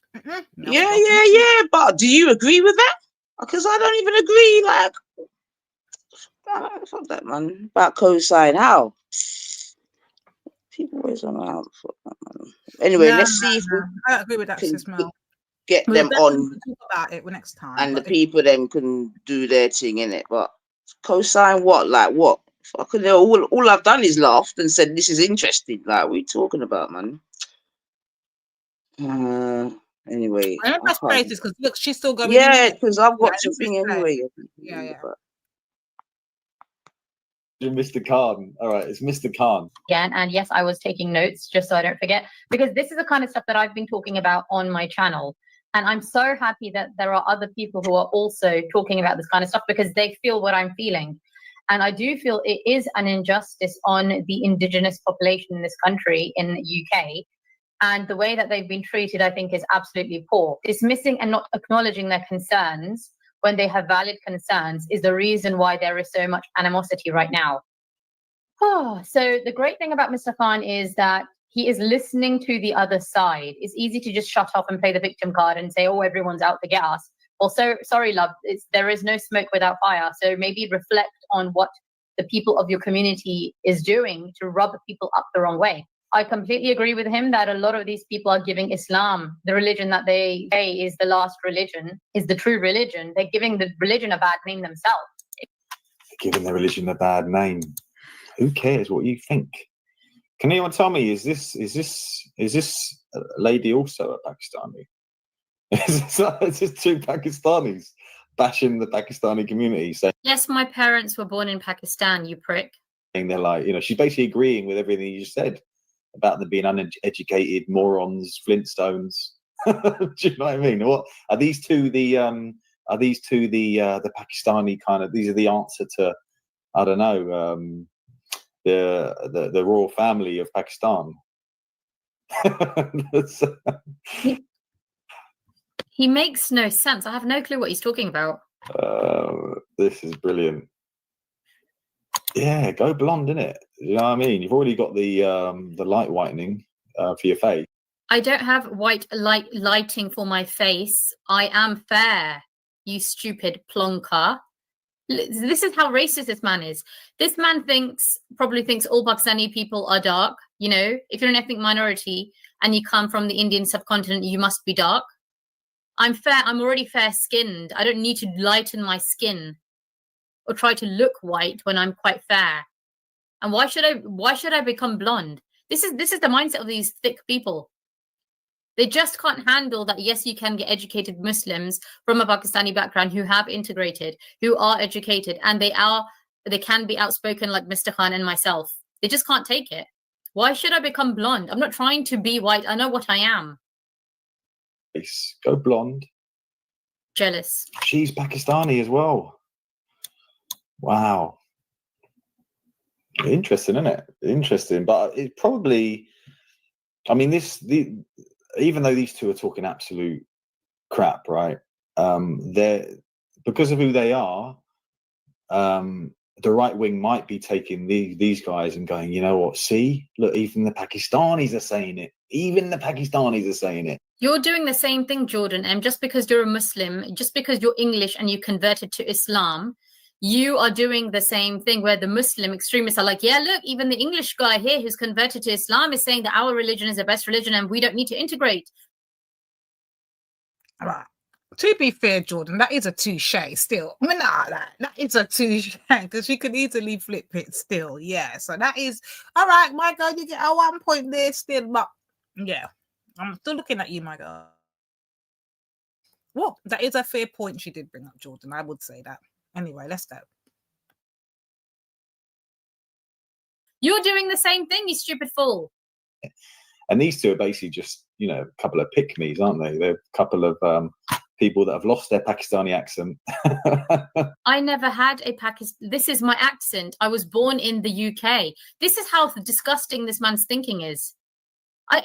When Mr. Khan and I were never born in Pakistan and we never lived there, why would we have a Pakistani accent? This is how stupid this man is. He's just demonstrated his own thick mindset. I was born here, so obviously I'm going to have a British accent. What a fucking idiot. I'm desperate. Jealous. Desperate to join the... He is jealous. I think this man is so jealous of progressive Muslim Pakistanis. This man is fucking jealous. This is what I feel. You're jealous. I'm more educated than you. Yes, you're English and you're white, but you are likely less educated than me. You are, you know, this is the funny thing. I just think he's racist and I think he's jealous. White side. Should we finish the video? I don't know. Is she going to say anything of value? If you look at the grooming gangs where this stupid fool has said nothing of value so far. People were targeted because of their race and religion. If you look at the crazy people asking for Sharia. Is that right? Grooming gangs were targeted for race and religion. So these groomers, right? These vile people that I would wish the death penalty on, right? They were just going around going, you know what? We're not going to get her because she's brown. Nah, she's not. Look, there's a white one. Let's get the white one. Is that what happened? Is that what happened? From some of the research that I've done, that is what happened. They were avoiding targeting people of their own religion and they were targeting other people. Is it? Interesting. Law. If you look at the people wearing a niqab, which I think is an extreme form of Islam, when we hear about incidents, which you think, who cares what you think? For preachers, who cares what you think, you stupid Muslim convert? Under what criteria? No, I can't even enjoy my chicken in peace. Here, what now? You see this energy she's giving off, yeah? And like she's making us know secretly there's some hierarchy thing that are going in Islam. Because notice she keeps adhering to this or alluring, to this convert Muslim and real Muslim. I remember I asked in the beginning, guys, what did I ask you guys? What separate who can determine what's a Muslim? What I thought once you took the Shahada, you to become a Muslim. She's saying, yo, you're a fake Muslim, you're a Muslim convert, you're not even a real Muslim. I don't label myself as a Muslim, but I'm not labeling myself as an ex-Muslim. So we don't know where you stand either, love. You're wishy-washy. You don't stand on anything. Therefore, you'll fall for anything. Like, we can do that too, but let's press play. Okay, if this, I don't know if she's Muslim or not. I don't even know. If she's not Muslim, under what criteria? What, this new Western lovely mindset she's got? Or under what criteria is preaching hate? Things to Most Muslims in the world don't wear a niqab, you idiot, you stupid fool. Are you blind? Are you thick? Most Muslim women all around the world do not wear a niqab or covering your face. extreme for her? Naturally, people are going to be annoyed. Naturally, people are going to be scared. To say that these things aren't happening and people are just out to get us is absolutely stupid. Be honest with yourself now. Again, he spoke about the fact that family and upbringing has a big part to play. And Gosh. so what this horrible man demonstrated is that you can be a Muslim and you could be a really horrible person. And this is what I keep banging on about. Religious labels don't matter to me. I don't care whether you call yourself a Muslim, atheist, Hindu, Christian. And I myself am not interested in religious labels. I'm interested in trying to be a good human being. And yes, I do believe in God. Religious labels don't matter to me. You can call me a Muslim, you can call me an ex-Muslim, I don't care. Try to be a good human being. What this man demonstrated is the issue. It's not just Muslim guys. It's people, it's also the converts that have become quite extreme. Okay, and it's a lot of people themselves who come from the English background, who are indigenous to this country, who are screwing this country up themselves. That's all I would like to say. Thank you very much for watching. Ever wondered what? Well, I guess that was that. That was a bit saucy, a bit peppery, you know what I mean? My girl told Jordan, hey, yo, you're a race traitor, my you. That's what she said. She said, hey, what? You're a race traitor, my you. You're an enemy against Britain. And don't think your whiteness covers it all, mate. Nah, absolutely not. You can get the fuck out. That's what she said. Yo, Nine, go on. You have to go nurse Jordan. They're trying to bad up Jordan. She said, get the fuck out. She said that she left it on the note of extreme. The converts tend to be more extreme. Yo, the Muslims, I can't defend this one. Yeah, you don't have to step to the plate on this one. I've got too much on my plate already. Yeah, the Muslims stand up and fucking hell, here comes this other pussy named Banksy in the back. Really let Banksy on. He's got a lot to say about the Muslims and this lady, and Jordan M, I guess. So let this guy on and let him get his rant on and pop in. And you better not say nothing about keep your fucking culture and music and all that back home, you know, Banksy, because I remember you saying that shit before. Keep that quiet, yeah? Don't do none of that. Leave the blacks out of it. Hey, Belly, let the people know on. Oh, my days. I need to find this thing. Hold on.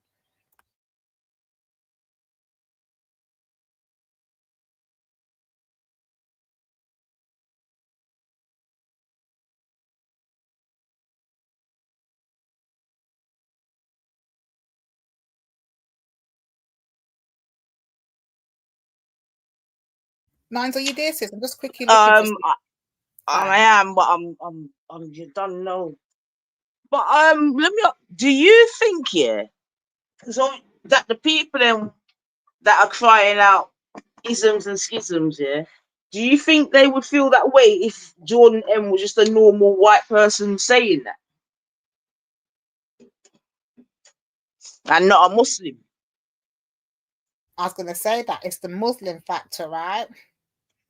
It's the Muslim factor. Like if yeah, I'm just asking, isn't it? For instance, Chrissy Morris has come up here and voiced his opinion, and he's not a Muslim. Marcus, I think, has voiced his opinion. Baz has voiced their opinion. They're not Muslims. Who else can I say has voiced their opinion? Fucking Triller, he's a whole Sikh. Triller's a whole Sikh to blood clot. And no one is for Triller. In fact, Triller lets them know one time, I'm an Englishman. Where's big up Triller? Big up Triller. Yeah, we need Triller. We're missing Triller. Triller to the G block. Triller to the G block. Triller, this is your subject. Come on. The Asian community needs to speak on this. Where is the... Nah, man, they want they want the black women, I know, but they're not getting I'm us on the telling you, man, it's Triller, we summoned Triller to the table. Killer K, thank you. Come on, Killer K. She's funny. Yeah, Killer K, we need that. Where's scientific method when he's needed? Bumbleclot. We're scientific. We got a resident Asian. Yeah. Scientific method to the table. They're trying to get the black women and we're not for it. Yeah, we see the setup. Here what?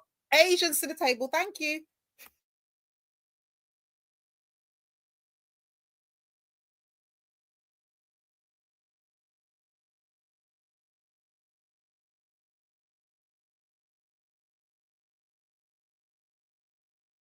All Afghan will do Taras. All Khan can do Taras. That's close. Come on, Khan.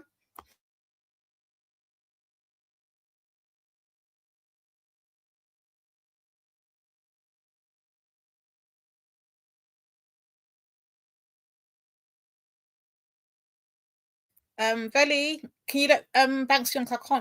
I'm just not good at multitasking. Sorry. Well, Nan, just hold it for 2 seconds. Let me just grab this something. Yeah, I'm not really.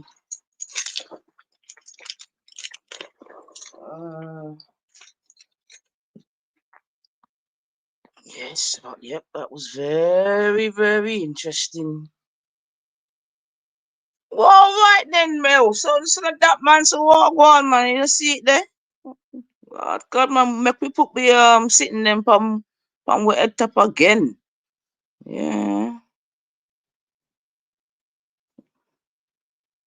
But yeah, like I said, interesting. Yeah, very interesting. So we are going to walk on. Get me, but yeah, you lot ain't getting your dopamines from me today, I can tell you.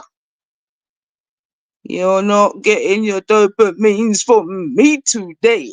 Yeah, there's enough of you lot to come and get me, put my man on your cooking apparatus. Plus, I'm not the time right now. How big is ain't hearing the people that are in the back, man?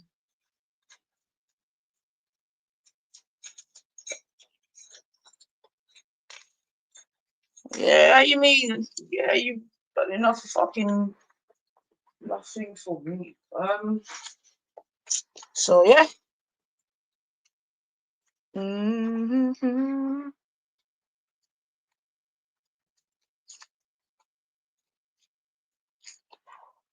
But yeah, so me not jumping at them the argument there. Want to know? I don't know if I'm gonna have to try and call Big Itch because I've actually. Right.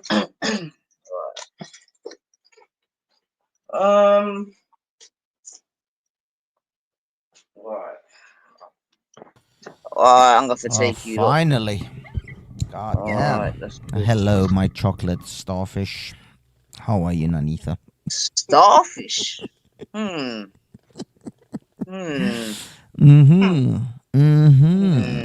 Well, before I lay into you lots about whatever the hell happened to Buddha, which I still don't understand.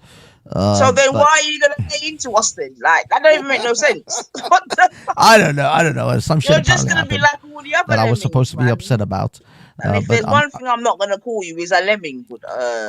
I'm supposed to be upset about something. I can't remember right now. But I like that, Banksy. I actually appreciate that comment very, very much. I'll go on mute. Thank you.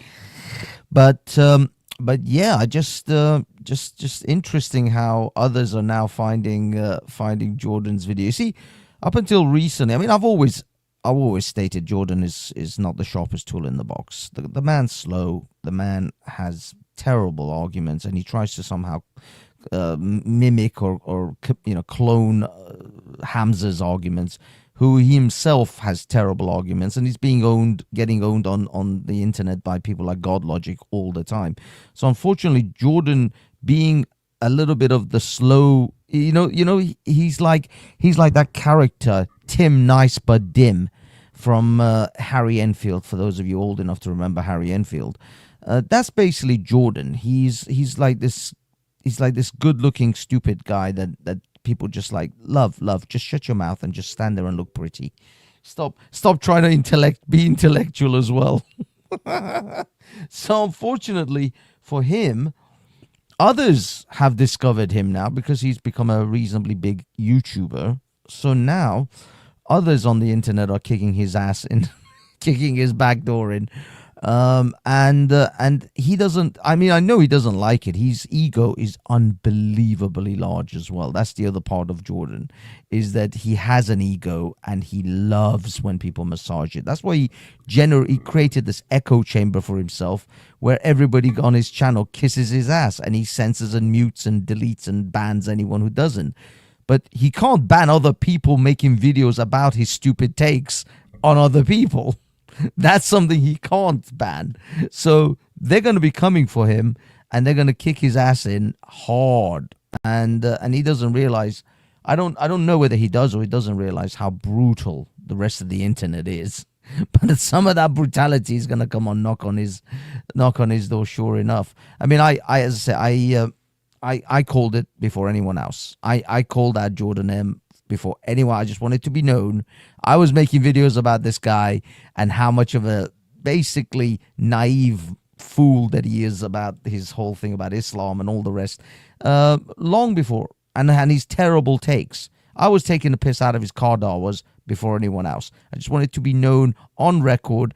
I did this shit before this lady came along, but I love this girl. This girl, Miss Candid with Lubna, is awesome.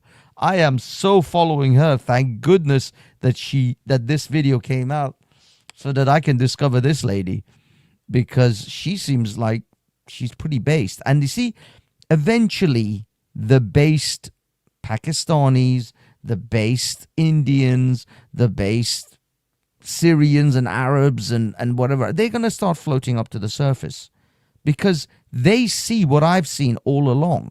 This isn't new. I've been calling this shit for years because I know the degenerates that live in that part of the world, the scum, the horrific monsters that come from that part of the world. I've known it and I've called it for years. They're not doctors and rocket scientists. They're not engineers that are floating on those boats. No, there are monsters that are coming over. And eventually, even the Pakistanis and the minority groups, they know their own shit. They know what comes over from their scummy countries. Wait, Banksy, quick pause. When you were coming over, were you the scum and the degenerates coming over here too? Were you? Is it those people you're talking about? No. You see, what you don't realize is, there's a hierarchy of immigration. When a country suddenly, you see, my country, unlike Pakistan, which has mostly been a shithole for a very long time, or Somalia, or most of Africa, actually. The fact is, my country was a great nation who became suddenly, it took a massive nosedive. So after 1979's revolution, it suddenly dropped became a theocracy. It went into becoming a shithole very rapidly. Now, what happens in that initial period when a country suddenly like mine takes a nosedive? All the rich, all the actual doctors and scientists, they're the ones who can afford to, jump the sinking ship. They're the ones who leave first. This is what's happening in Britain, by the way. I don't know if you guys notice, we're losing something like 10,000 millionaires a year to other countries because they also see the sinking ship here. So the rich and the educated leave first. And that's the quality of immigration you get first. So the first wave or the first couple of waves of immigration are going to be the actual rich and doctors and scientists. But then once that's done, the rich, the good quality immigrants come in first, and then when they see that the country's gone downhill, they escape first too, right? So what's only left behind now is the scum of the communities that have come in and invaded the pretty UK. much what's left. That's what I mean. The first couple of waves of immigration, the first, I would say 2 or 3. So anyone, especially from the Middle East, from the 80s, 70s, 80s, from the Middle Eastern countries who went downhill, those waves of immigration, especially Iranians who went to, actually mostly to Los Angeles, they didn't actually come to Britain. Nobody, because Iranians hate British weather. So Los Angeles is much more accommodating weather-wise to them. They all went to Los Angeles, some to Canada. I've got relatives in Canada. I've got relatives in Germany and relatives in Britain. I happened to be part of the wave who came into Britain in those early years. But then eventually that wave of immigration ends. Then what you get is the shitty scum ones, the losers who just got to get out of the country. Some of them criminals who committed some kind of criminal act, and now they got to get the hell out because otherwise they're going to be put in jail or executed in some cases, because those countries have much harder punishment, criminal system. So some of them have to get out. So the criminals run away, the scum losers run away. Because they just want freebies, and they know that in this country they're going to get a shitload of social services. Whilst in Iran there is no social security, there is no housing benefit, council tax benefit, dole, health. There is no health. There's no even free healthcare. Not really. Let me make a argument to that then, Banksy. I would disagree with that and say I don't believe it to be true, because what I tend to find out is actually the immigrants that come with the least and have the nothing back home, they tend to come here and make the most of it because they appreciate it more, they value it more because they don't have it back home. They're the ones that don't want to do the crime and get facing deportation or anything. They're the ones that will start from absolute nothing and become something. That would be my counter argument to that. That's what you hope, but that's not actually the reality. That's the thing. That's not the reality, though.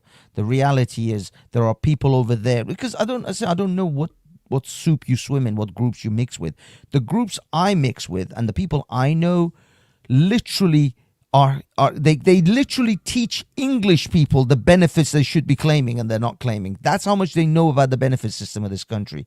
I know people who have the benefit system of different European countries mapped out, from housing benefit, child benefit, not council tax. I mean, that doesn't really go into their own pocket, but all the other various benefits that goes into their pocket, how much money they get per week for dole, which accommodations they're likely to expect if they're refugees, like the hotels and so on and so forth. And if they're not, they're told to start kick off a mess, or kick off and complain and really become aggressive, because if they put them in some substandard accommodation like they did on that boat or whatever, the ship that they held them on, they all kicked off because they know that the politics of these countries are pussified.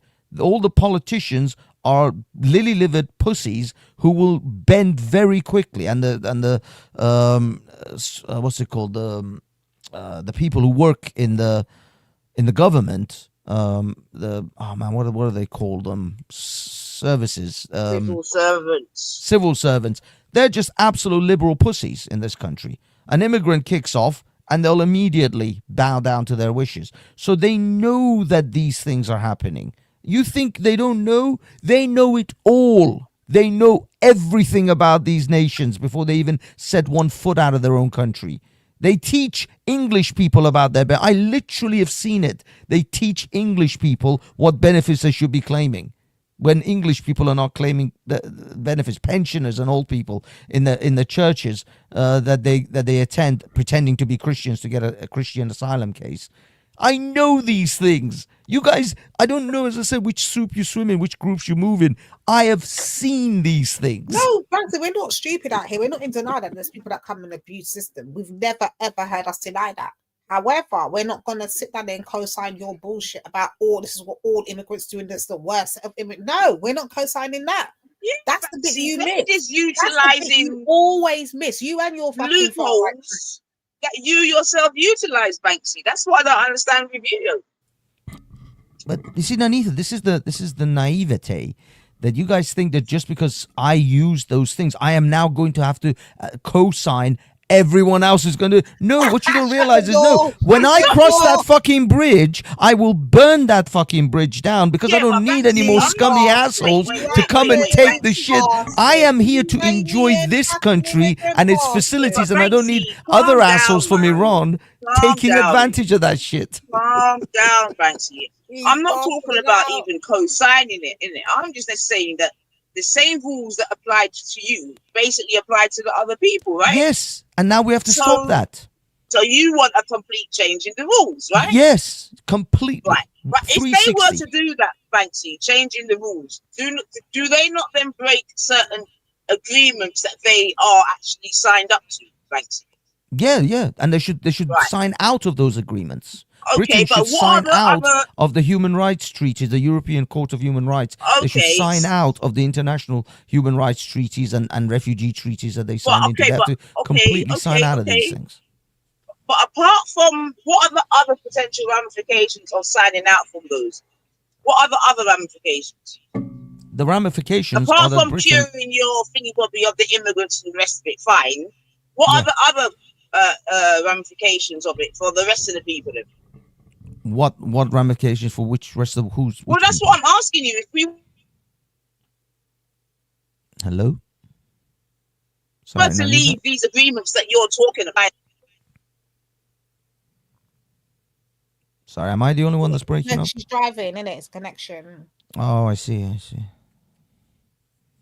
Can't hear at all right now. Nines, you're gone. Nines is gone. But I get the sentiment of what she's saying. I mean, she may come back any moment. Yeah, the ramifications are that Britain will actually be a sovereign country again, will actually make decisions for themselves again.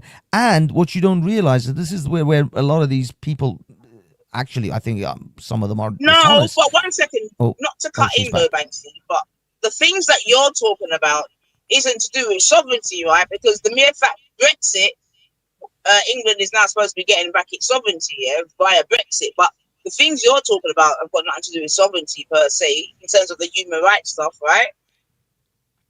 Yeah, but what I would like to tell you is that those human rights acts that Britain signed up to were done because of Britain. Those human rights, those courts of the European Court of Human Rights, the International Human Rights Acts, all these things were signed because of Britain. They modeled it from the British. So what I'm saying to you is that the British were the ones who instigated these human rights acts, and they have to sign. Yes, because let me tell you why. Let me tell you why these acts and these rights or these courts or whatever came about. It was because of the Second World War, mostly because Germany and Italy and all these other countries were despots and dictatorships, and to stop them from becoming brutal dictators, Britain introduced these things. The winners, Britain, France, America, they introduced, and it was to force the dictators to come into line with these things. Britain doesn't need to be part of these things because Britain was the one who made these rules. Britain are the ones who are the moral standard here, not the Germans, not the Italians. Right, so basically what you would want is for England to rip up the very same plan that they devised, correct? Yes, because those very same things that Britain signed up to or Britain created are the very things that are now shackling Britain and are forcing Britain to take on immigrants that pretend to be refugees that are damaging Britain. Britain didn't make these rules. Okay, thanks. I understand I know what you think, right? But and yeah, Britain shouldn't be a signatory to something that damages its own country. It's crazy. So then why do we think that successive governments don't do what is necessary, to enable what you're speaking about? Why do you think they're not doing it? Because they're corrupt. Because they're self-interest politicians who are looking for their own back pocket. This is why someone like Donald Trump is so incredibly dangerous to the system. They despise him and they called him a dictator and tried to get the American people, fool the American people into not electing him because he's not doing it for self-centered purposes because he's already rich enough. He's already old enough that he doesn't really care about it. What he wants is to leave a better country for his children. And he is a danger to these people. Rich. What are you talking about, man? Sorry? For his children that are already rich. No, but the fact is that he needs to leave a legacy for his children and his children's children. Listen, Trump's gone in there to get his money up, yeah? But that's the whole point. He's an 80-odd-year-old multimillionaire billionaire, some would say. The fact is that the money isn't what he needs anymore. You see, we got to realize is after a certain level of money is no longer a thing anymore. It's power and legacy that men desire. So Banksy, do you think what's it called, the Reform Party could run England as a going concern, as it were? Look, As a if proper anything, business, do you think the Reform Party could run England adequately as a proper business? I mean, the fact is that Reform themselves have a lot of maturing to do. They're really more of a one trick pony.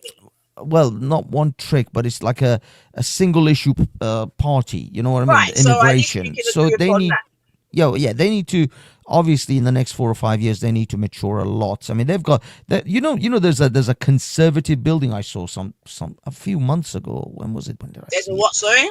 I saw a conservative office. This was This was like conservative office for so and so. It was like built in the 1810 or some crazy year like that. So like you got to realize the Reform Party are competing with the Conservatives and Labour, who have literally existed for hundreds of years. They're not just a party of the last 10 years. The Reform Party has only just emerged like yesterday. No, I in hear comparison. that, Banksy. I'm just asking you the question, innit? Because I know a lot of people will vote for reform for obvious reasons, which is fine. But I'm just asking the question, apart from that, do you think that they would be, like a viable, party to actually run a country? Because like I said, I understand the immigration argument, this, that, and the other, I really do. But that's just one nth of the degree of running a country. Even you would agree with that, Banksy. Yeah. Do you know what I mean? Oh yeah. We're not disagreeing on that point. As I said, the Reform Party has to mature and become a fully functioning government, or be able to run, be able to actually be able to run this entire country in all its aspects, housing, because economy. you know what I'm going to say, Banksy. I would not put money on it. Well, I put a small. I would say when they got in, Banksy, this is the Reform Party. Say they got in, they won an election, whatever, and they got in. When they then look at how they got to balance the books and really how it goes, I'm telling you, it wouldn't go the way in which the people don't think it's going to go regarding the immigration thing, I'm telling you, when they look about balancing the books, Banksy, because like I keep saying, the theory and the practice are two different things. Do you know what I mean? Of course. This That's is all I'm saying. This is why Farage has kind of softened some of his rhetoric as well. He's because like, if you listen to him, knows. he's now It's come. foolishness. Yeah, he's come to realize that he's like, we can't exclude the Muslims, because he knows that the Muslim vote is going to become even more of a powerful entity in the years to come. As I said, I actually don't think Same thing as the Labour that happened to Labour, Banksy. Same thing that happened to Conservatives. You get what I'm trying to say? Yeah. Yeah. So also, they're all the fucking same, Banksy. Yeah. Like you said, self-serving, this, that, and the other. Yeah. And this is all I'm ever gonna say. You know what I mean? Blaming the fucking immigrants is one thing, but look, you got to blame the people. I mean, the administration. They don't want change. This is what they want. Neither. Yes. No one from Reform or anyone that I've ever spoken to ever blames the refugees themselves. I blame the system that allows them to come in. I have the fact is that I know the kind of scumbags who are coming over from all these other countries, and I don't want them to come in, but it's not them that I'm not standing a post with a rifle shooting them at Dover. Yeah, but there's people it's the system. We have to get the system changed so that they cannot claim asylum anymore. They cannot stay here regardless of what bullshit case they come up with. They cannot claim any of the benefits that the rest of us taxpayers are able to get. They're not. They shouldn't be allowed to have any access to any facility that the taxpayer pays. Stop. Well, that's where I come from. I know you don't. You may not like that, but that's where I come from. Okay, Banksy. Let's look at this. Think of this practically, yeah. So you have a person that you're talking about, an immigrant, an asylum seeker, whatever it is you're speaking about. Are you saying that as a government, yeah, that you would know that this person is out there hungry, starving, and without shelter. Yeah, 100%. You're a piece of Banksy, shit. the country 100%. wouldn't. Banksy, Leave. listen to me, Banksy, listen. The country wouldn't allow that, Banksy. No, England, this nation called England. This is what you think. This is what you think. No, they But wouldn't. eventually, Banksy, eventually they will. Eventually they will. You see, this is the problem. You guys keep saying, "Oh, this isn't the British way." What you don't realize is the British way, quote unquote, it will change once they because people. No, but listen. But listen, once people start to recognize that they're because you got to realize. Everybody works on not sentiments and ideals. They work on incentives. And if the incentive is my child has to go to hospital first, my child has to have a better education, has to have the best schooling first, my child has to be fed and clothed first. And if I can't do that for mine, then I don't give a shit about an immigrant's child or an immigrant or a refugee. That's not British. That's how it has to be. And that's not British values. That is British. That will become the British values. Oh wow! But you don't realize is every values of any society changes based on circumstances and based on incentives, based on how their society changes. You think I don't know. A Somali value is to machete a village of women and children to death. You think that was a Somali value? But it became a Somali value because they were forced into it through war and deprivation and starvation and all sorts of other things. So some things who are not your values to begin with become your values through necessity. So once the necessity part kicks in, and right now through the fact that nobody gets, inflation is through the roof, and yet your wages are not rising, your children are not going to be able to own a house in their entire lifetime. It's because of people. The more people, the more problems. Of course it is. The fact is, the more people you have, the more problem you're going to have. Yeah, but Banksy, are you saying that the current economic crisis that we're in, or whatever you want to call it, is because of immigrants? Is that really what you're saying, Banksy? Yes. The fact is, if you look, let me just give you an example. If you reduce the population of this country by 50%, how bad do you think things are going to be? You think things are going to suddenly fall apart? If you suddenly took this country has about 70 million people. I guarantee you can take 30 million out, and the country would still carry on fine. Above working age, yeah? 30 million of just 30 million. Thanos style. Just make them vanish. And I guarantee you this country will be fine. From British society, especially if they're contributing the 30 million that you kick out, Banksy, is actually good benefit to the country. You're still saying it won't have no harm to the country. No, because the fact is that if you kick out, let's say 30 million people, and let's say 20% of them are even doctors and engineers or whatever, the rest of the society adjusts accordingly, and also you have less people, so there's less pressure on the lower number of doctors that are left. So again, it adjusts, it balances itself out. It's nature. Nature balances itself out at some point. It works its way out. And what you're left with is a country that has 30 million less people, less mouths to feed, less roofs, less heads to put roofs over, less doctor's appointments, less police officers required to attend their criminal activities, so on and so forth. So you still end up with 30 million less issues. But adding in a little factor to that, say if the 30 million you've done kicked out are actually the best productive parts of Britain, they actually contribute, they add to society, and then the ones that you've got left behind are actually non-productive, no good.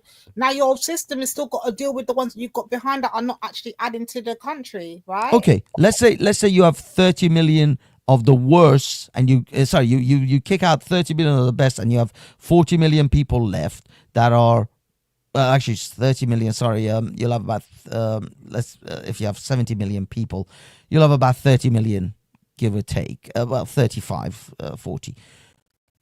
Let's say you have 40 million people left, and they're the laziest and the shittiest. Starvation will eventually force these people to smarten up. You will start to think. The fact is that pressure. What you don't realize is pressure forces people to do things, forces you into action. You think that this country, this tiny little island, became the greatest military and technological might of the 19th century. It became literally the most powerful nation in the world, one of the biggest empires that the world has ever seen, because they were just all stupid. They all just sat around. They were all just chavs and Tommy Robinson fans. No, the British people are inherently actually very resourceful, and they are extremely smart. You guys think that they're all Tommy Robinson fans and Babs and Jupiters. No, this country. How are you going to tell us when we're here what we're thinking? But the fact is, because I think what has happened in the last 2 or 3, especially last 20th century, the latter part of the 20th century, is that people have actually forgotten how incredibly resourceful the British people are. The Anglo-Saxon man is. Who are you talking to? The descendants of slaves, and you're talking to us about how resourceful they can fucking be. We are the commodity. I beg you, rest your lips. Yes. Yes, they will. They will make you they will sell you in order to make a buck. And yes, they are. That's what I'm saying. So what you got to realize is that these people who were smart before, who became too fat and lazy because of the comforts of the society, will be forced into action again. They'll sit and they'll think their way out of the situation. They're not just going to let it happen. Then you reduce the country down by 40 million and leave it with the take away all the brown doctors and all the brown engineers. You think the white people are just going to sit around and just let it all just wither away? No, they'll figure it out. They'll work it through again, because pressure will come on them. Right now, the white Anglo-Saxon British are just too comfortable, and life is going to teach them a terrible lesson, unfortunately, that this comfort is going to come at a cost. And this cost is that other people from other countries are now coming in to take the shit that they built. And the shit that they took from other people, I'm not saying that they did it all like with nicey ways. They went and they took other people's shit and they said, this is ours now. And the other people were like, oh, fuck, we can't take it back because they will kill us. And that's what happened. And unfortunately, the British have forgotten this concept. But you see, this is what I'm saying, Banksy. That's why I say there's like a reverse colonization going on. Do you know what I mean? Yes. Because all the places that they've been to, the people are coming back to mummy. Yeah, remember? But the fact is that the British are stupid enough to let it. Yeah, it's like, why are you such an idiot to let your own enemy through your own front door? No, but it's not the enemy, it's their children, Banksy. No, it's not their children. The Pakistanis are not their children. The Somalis and the Nigerians are not their children. The Jamaicans are not their children. We are. No, you're the children of the people that they abuse. And the motherland and all that. The people that are coming back you're to not, the mothership. This is not your motherland. This is not your motherland. What do you mean? It's called the motherland. This is what I'm saying, though, Banksy. This is the not problem, your motherland. Britain needs you. Britain, the people. Listen, Georgie, let it be known. This is the motherland. Britain needs you. You know what I mean? That's what they hear, Banksy. Whether This you is want the to hear it problem. or not. You guys actually think this is your country. That's the problem. That's the myth that they have sold you. What I'm saying, Banksy. Hold on, talk about that. The actual Talk to what problem I'm saying, is man. you keep trying to tell us what we're thinking, like you know us. That's the problem. No, but do you actually think you this is your country? Who told you this is my country? Banksy, I tell you I'm a British So subject. you've listened to us all these years, and you're saying I didn't ask that question. I didn't ask if you were a British citizen. I said, do you think this is your country? Subject. I said, I'm a British subject. Do you think this is your country? Banksy, listen to my words. Calm down. I'm telling you I'm a British subject, and you're telling me this. I think this is my country as a subject. I think this is okay, Banksy. Makes sense. Think about what you're saying sometimes. No, I'm not asking you whether you're a subject of the British Banksy, have Crown you or not whether you heard have a us British over the passport. years? Why would you ask us that question? Because Do I we know, do because the audience is also listening. By the way, it's not just the three of us. The the fact is audience? that we all know this is not our country. It's not yours Right. and it's not mine. We all know where we come from. So We're why not are you under. asking that We then shouldn't if be you under know any illusions of where we actually come Why from, do you believe where you our need to land ask is. questions, Asking us Banksy, that man? is because again he just told us you guys think. They tell us how we think. They don't ask us. They Alright. never ever ask. They tell us and then they assume our answer and then put it in their fucking No, log. no. I asked you, do you think this is your country?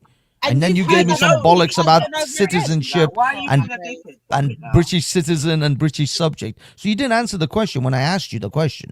I asked you Because I in thought an it honest was way. like a very unnecessary question, to be honest, Banksy. Because, like you said, we all know the answer. So why are we asking questions we all know the answer to, bro? But continue anyway. But what I mean is, you didn't actually answer. Well, why didn't you answer it when you know the answer? What the fuck, man? But you didn't answer the question. It was Didn't an you go honest on question. to say we all know the answer, Because Banksy? it's Like, a dumb what we question. doing, man? Of For course, fuck's it's sake, a man. fucking country. What the fuck you want us to say? It's a dumb. You're doing a Buddha. It's a dumb question, literally. Why is it a dumb question? Why is it a Because dumb Banksy, question to you're know up where here you're telling from? us because you're up here telling us that they want their fucking country back and we get all the immigrants out, shut the door behind you, fuck off. You tell us, keep your country in your land, keep your culture in your land, keep your carnival. You've told us this, and you want us to think that this is our country? Well, exactly. It's not. It's not. We're a bunch of foreigners that the English and the Anglo-Saxons, the Celts, whoever, the Scottish, the English and the Welsh, out of the kindness of their heart, allowed us in here, allowed us to live amongst them. Well, we are living amongst them. Although we live amongst them, we're not one of them. That is actually a line from Superman, believe it or not. Jor-El said to his son Cal, although you live amongst them, you are not one of them. And that is how it is. I live amongst the British, the English, but I'm not one of them. I know this. I am but a guest in their land, and I live at their good graces, and I appreciate that, and I know my place. Unfortunately, too many foreigners have forgotten that, and too many English have forgotten that they are opening their home to just any Tom, Dick, and Harry now, out of supposed quote unquote kindness, and their kindness is going to kill them. It's literally they're going to kill them with their own kindness. That's what's going to happen. They're going to destroy their own nation because they're too stupid to realize that at some point you have to tell people we're full, no thank you. And they just don't seem to they don't seem to want to do that. And again, I'm not even blaming the foreigners, us, for taking advantage, those who come who want to take advantage of this country the way the rest of us took advantage of it and enjoyed the facilities that the British built. I'm not even blaming the foreigners because obviously anyone would want to do that. It is the British. This is what I keep saying to the Englishmen. I can't save your country for you. I can help you. I can stand shoulder to shoulder with you. I can't do it for you. It is your country. You have to save your country. You have to rescue your country for yourself, What's the for best your way for them people. to do that, Hanks? What's the best way for them to save their country? Immediately put an absolute stop to immigration for at least 10 years. Not one single student visa, not one single refugee, not single boat who rocks up here gets to stay here. No one, nothing. The only Even you. exceptions Wait, are wait, wait. potentially marriage. But even you, though. What do you mean even me? I'm already in. I know, but I thought you The wanted next to 10 lessen the years, numbers, not a less, single... Hold on, sir. Less pressure on the resources and the system. If you clean it all up and all of that, and you give like you just let us know, England's not our country. It's they've got to do it themselves. So that means clearing you up out of here too, clearing myself up. Are you willing to do that? To sacrifice for them to have a better country? The fact of the matter is, if the British decide to kick us all out and revoke all our passports, then that's something I have to deal with. I just simply cross that bridge when I get to it. I'm not saying that I want that. Obviously not. This is my home. I like it here.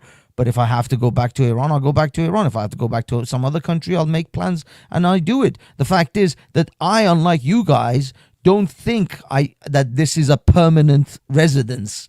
I know that my parents left Iran when it became. You've done it 3 times now, just making sure we get to count people. This is what we deal with every day, but no one picks up on this. They don't ask us now, and they tell us what we're thinking, what we're doing, what our plans are, what we're. It's like you don't know us better than we know ourselves at this point. This is the 3rd time you've done it in the space of what, 25, 30 minutes, Banksy? Keep going. Well, the fact is that, I mean, I said, I don't know what you guys plan to do, but I never see this place as a permanent, like it will never change. This is it forever. No, look at Syria. Look at what's happened to Syria right now. Bam. Entire country is going to be turned upside down. God knows whether some Islamic ISIS group are going to take over or it's going to be a nice secular republic. Who knows what's going to happen to Syria? Most likely it's going to end up as an Islamic shithole. But the fact is that it could turn out to become a wonderful place with a great constitution and a democratic republic state. Who knows? But that's how quickly things change. You guys are, I think okay, I'll exclude the panelists. Maybe you guys are far more based and aware of the world than other people. But a lot of the other immigrants in this country are delusional. They think this is it. Once they're in, they got that shiny little British passport, and then that's it. They're locked in. No, every one of you could become a Shamima Bingham tomorrow. Always remember that. Always have that at the back of your head. Shamima Bingham could be you at any given day. You are not safe. No nationalist. No. British passport revoked. Citizenship revoked. Yes. What is she now illegal? Because she's not illegal. She's now an alien, right? She hasn't got no citizenship anywhere. No, right? no. I think she has Bangladeshi, or she can go to Bangladesh. I think something like that. But she's got no nationality. Well, hold on. As far as I know, what is it that Britain took from her again? What was her it? British nationality. Yeah. Right. So she hasn't got British nationality no more, but she's got her other nationalities. Okay. Apparently, yeah, or something like that. Even though she was born over here. But she apparently has some kind of nationality, something else. But either way, the British will not have her. And the funny thing is, she's supposedly, as far as I understand, in Syria. Look at the shit show that's happening in Syria right now. And she's stuck all over there because she wanted to go and fight for the Ummah. As far as I'm concerned, I don't give a shit, what happens to her. But what I'm saying is that every one of you who thinks that this is your place, that you have some, like, you can walk around like you're some hot shit. You're not. This is not your place. I know where my place is. I don't know where you guys think you come from, wherever you think you come from, Jamaica, the Caribbean, African, wherever African country. What the fuck's going on? All I'm saying is, I am 100% clear about where I am and my people are from. What flip flops you wearing today, bub? Got your burner busters on today. Birkenstocks, always. Oh boy! No, but that's the reality of the world. That's the reality of the world. We all know where we belong. We all know where we actually came from.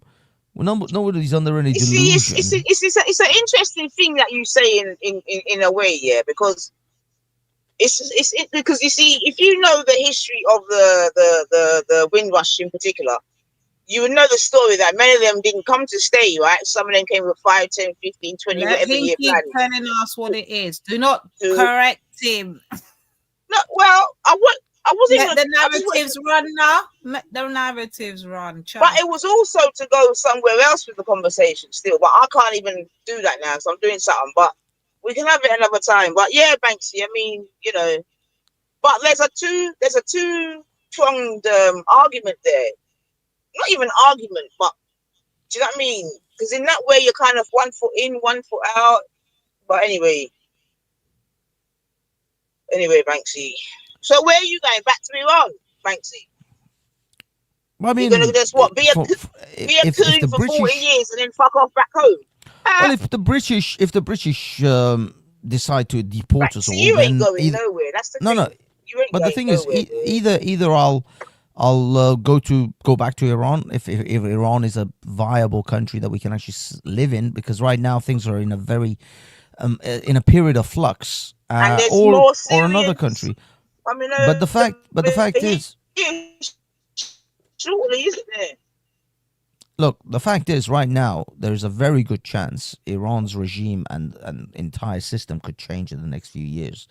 The way that they're systematically working, the way Israel is systematically has now worked in the last year or so, especially since October 7th, to destroy Hamas, to destroy Hezbollah, which was Hezbollah especially was one of the main groups that kept this regime in power, because every time the Iranians would want to have a revolution, the Iranian regime would bring in Hezbollah fighters to kill the protesters, because they didn't want Iranians killing other Iranians, but they had no problem having Lebanese, killing Iranians. So they would bring in the Hezbollah group to kill the Iranians. Now they can't do that anymore.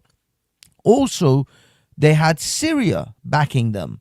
And so if anything militarily America or Israel wanted to do to Iran, Syria would potentially get involved. They don't have that anymore. Russia is in their own shit and in their own quagmire with Ukraine. Russia can't really assist Iran anymore. So Iran is extremely vulnerable now. Extremely vulnerable, extremely isolated. And they are essentially being prone or prepped for a revolution, for a change in the system. And if Iran changes, if Iran becomes an actual secular, even a kingdom like it was before, even not necessarily a republic, I would like it to become a democratic republic like America. But even if it doesn't become a democratic republic, even if it becomes a secular dictatorship like the Shah or Saddam Hussein style, it would still be better than what it is now. And hopefully then over the years to come, the economy and everything. Do you know how many Iranians are prepped to go back to Iran? Almost every one of them I spoke to are more than happy to go back to Iran if the Iranian regime changes. Because we love our country. We actually do love our country. I love Britain, but I actually do love Iran. Iran is a great country. It's beautiful. I would love to grow old and die on the shores of the Caspian Sea or the Persian Gulf. You know how beautiful that place is? The weather, the history, my fucking people, my country, my blood and soil. Of course I know, but this is what I mean. I know where I'm from. I have no delusions of Englishness, or Britishness, or citizens, or subject. I know where the hell I'm from. You guys are deluded yourselves into thinking this is your country and this is your place. You are delusional. You have to get back to the reality of the world in which you live in. Birds of the feather flock together, and the English are not your birds.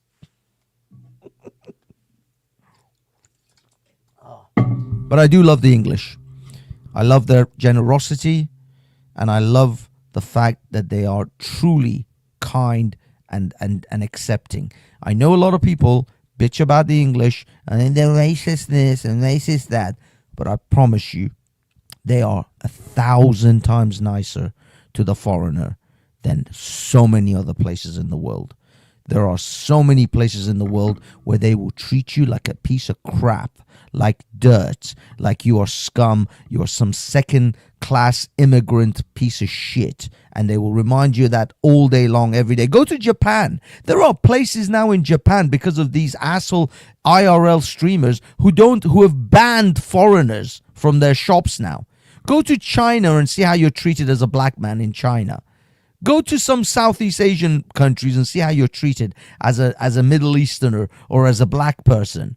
And then come back here and tell me that these people aren't nice. These people are not truly loving and kind at heart.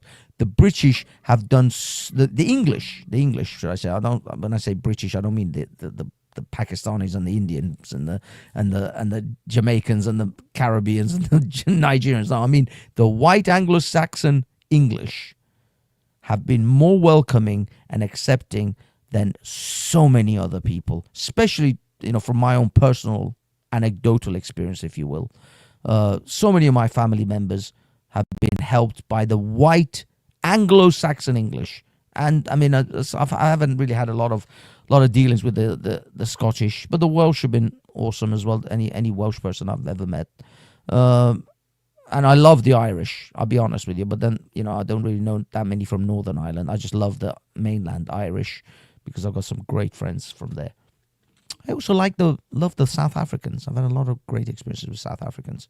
Genuinely lovely people. But yes, the British are truly lovely people. And you people you don't have any reason to truly bitch about them. But of course, they do all the time because they're just an easy football to kick around. It's the only group of people that you can shit on and not be cancelled. Sorry, sorry, go on. Sorry, I was back. Oh man, I phone call and all that. Very people are in the back. Banksy, what was you up here fucking spitting while I was gone? Sneaking your shit in there? What was you just saying? Don't worry. I'm just talking about how wonderful the British are. You're lucky I was gone. I know. Divine, Nanitha dropped off because I guess her connection dropped with the mobile, and you weren't here, so I just had a smooth rant, just a good 10 minutes uninterrupted. Brilliant. Let me just say. Isa's back. Let me say. Any Iranian donkey marrying lizard and snake eating monkeys that want to tell us about how nice they get it now. You savages, if you came here in the 40s, before we civilized the white English. Isa, lizard eating of the Arabs. I'm talking. If you savages came here in the 40s and 50s, before we brought peace to these people, bro, helped them to understand themselves.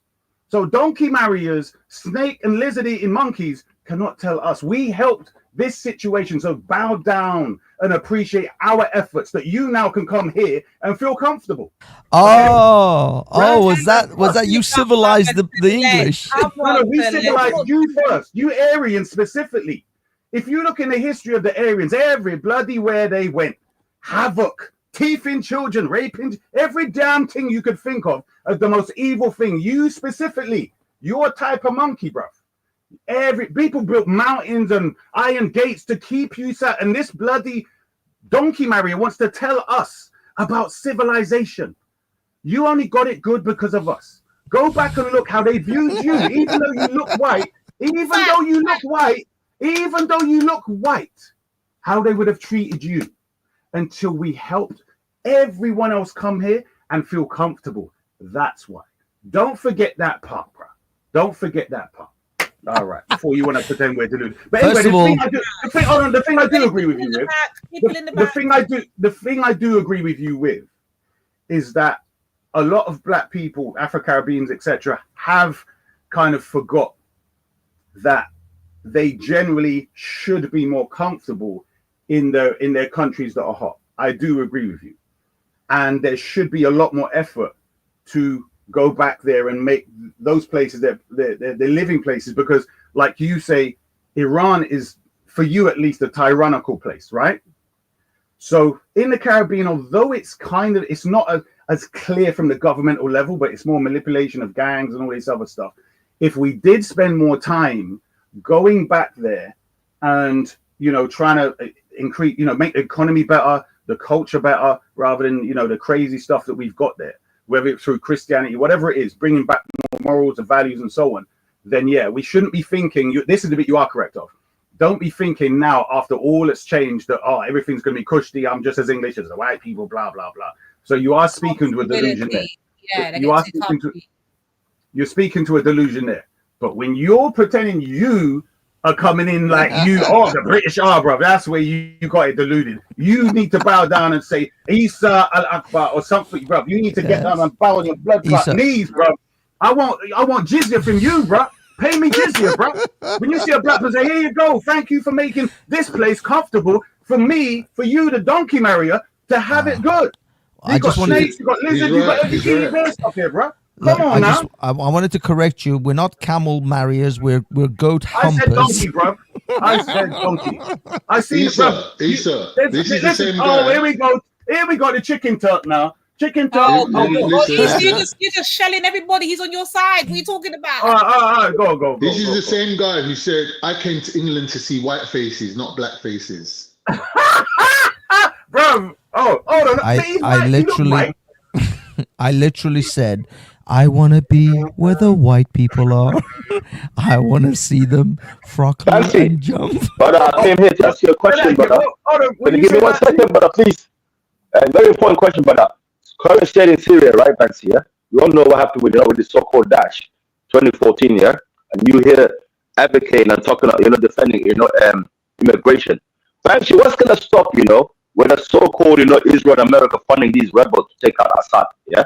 Well, we know Assad was a bastard, but Christian, Muslim, and Jews used to live side by side, right, in Damascus. But now with these... Oh, brother, 1 second, brother, please. Okay, you might know better than me, cool. If this turned out to be Daesh coming back again, yeah? What's going to stop the Syrians crossing these borders like they did before? Like in mass flocks, like they did in 2016?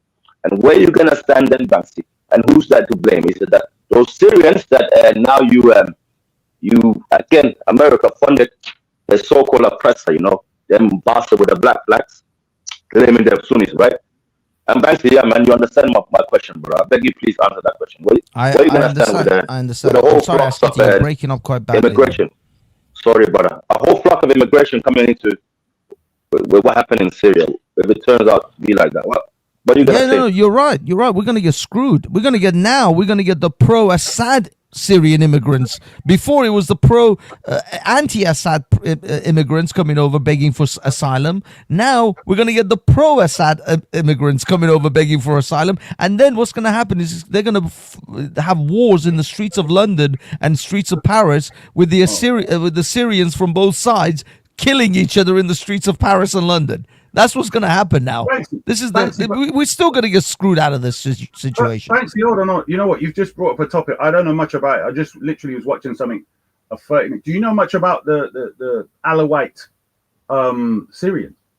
Yeah. The Alawite Syrians? Yeah, no, the I don't know that much. Alawites, right? But, no. This is the Assad's religion, the Syrian rulership. Do you know much about it? Oh, I see. The pro-Assad. Yeah, I mean... No, I don't know much about the Alawites. Maybe maybe Khan does. Khan, do you know? No. I just watched the thing, bruv. They are not 12 shit at all, bruv. I didn't know much about them. No. Bruv, they're not Shias, bruv. It's no, weird. No one said they're Shia. No, they're not Sufis. All of that. They're not Sufis. They're not Sufis, bruv. You need to watch this thing. No, they're not. Their beliefs are mad. It's Christianity, Zoroastrianism. There's bare stuff going into there, bruv. So people telling me Zoroastrianism mixed with Turkish paganism. It's bare, bruv. Christian, they've got bare stuff. Like, for instance, listen to this. They say that you don't have to do physical salah, that you drink wine, and it's the blood. Listen, wait, listen. They say that the wine that they drink is symbolic of the blood of Hussein. Like the Catholics say, the wine is symbolic of the blood of bruv. It's the weirdest stuff I ever heard of. I heard something like that. I thought they were 12 a year. Paganism. Can't your mic's bust up, bro? Is it? Yeah, it's like you're in an echo in the background, like you're across the room or something. Oh, sorry, man. But anyway, yeah, what I was saying, Banksy. Yeah, so you probably know more about this than I do, because you know what I mean, they're your cousins and that. So this, I've never known much about this Assad thing, right? I keep hearing he's an oppressor, blah blah blah. Are we looking at now a new ISIS like we had a couple of years ago, or are we looking at an American type state that's going to be democratic? What are we looking at? But before Banksy started, I heard Joe Biden yesterday done a speech at a conference. Bro, your mic. I don't know what's going on with microphones on there, bro. Banksy, come on, man. You know the politics, bro. These are your ends, bro. They're not my ends. Look, you know more about this thing. Look, all I said is my working now. It's still ruffling. It's like ruffling, like the electric's bad, brother. Look, I don't know. Clean off your ends of your mic so that they can ain't got dirt on them. You know what I mean? Yeah, go on, Banksy. Oh yeah. All I see. Man said dirt, you know. Go on. Thanks. Go on. I think it's a connection thing. I don't think it's a mic thing. But anyway, all I see is, since October 7th, basically, Israel has now managed to crush Hamas, destroyed Hezbollah. I mean, they're barely in existence now. And these were Hezbollah would have been the critical element where if there was any revolution in Iran, it would have been the Hezbollah soldiers that would have been shipped over to kill the Iranians, to crush any uprising. So that's been taken out. You said that like Syria that's normal. is now in. No, wait. shambles. You said that like that's normal knowledge. Hold on. You said Hezbollah, which is in Lebanon, would have been shipped over to Iran. Is that what you just said? Yeah, dude. Didn't you? Okay. Yeah. Look, go on.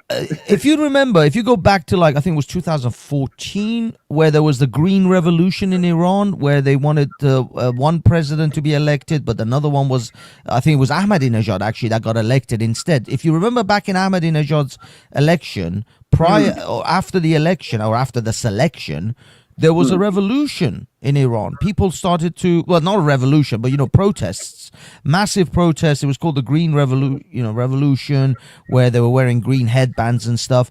And the people started to, rise up in the streets, and then they started to get shot. There were there was a young girl, I think I was an Anissa or something, who got shot in the throat.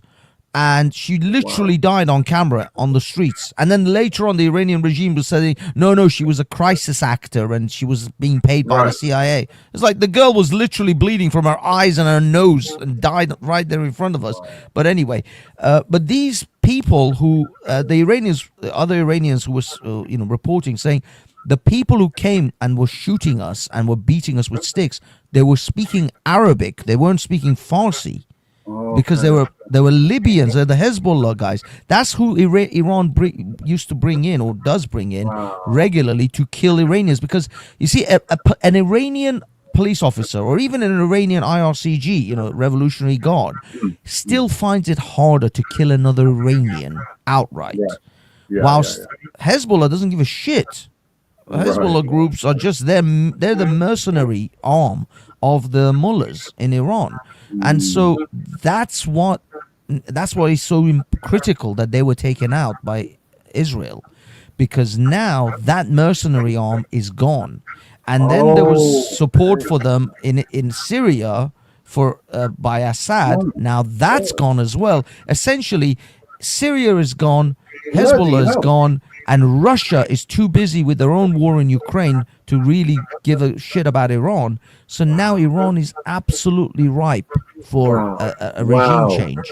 And also, Khamenei, the supreme leader, he's about to, he may not make it to the end of the year. He's in hospital right now. Some people say he's in a coma. He's on the verge of dying. And when a leader dies, there's always a shuffling that's going to take place amongst the power players. You know what I mean? And now, admittedly, a lot of people are saying his son wants to take over, but a lot of the older mullahs in Iran, they don't want his son to take over, because Iran isn't, as much as we have a supreme leader, it's not a kingdom. You don't just automatically pass down your rule to your son. It doesn't get automatically passed down like that. Khomeini, when he died, Khamenei took over. Khamenei wasn't his son. He wasn't even a relative. He was just another elder mullah who then took Khomeini's place.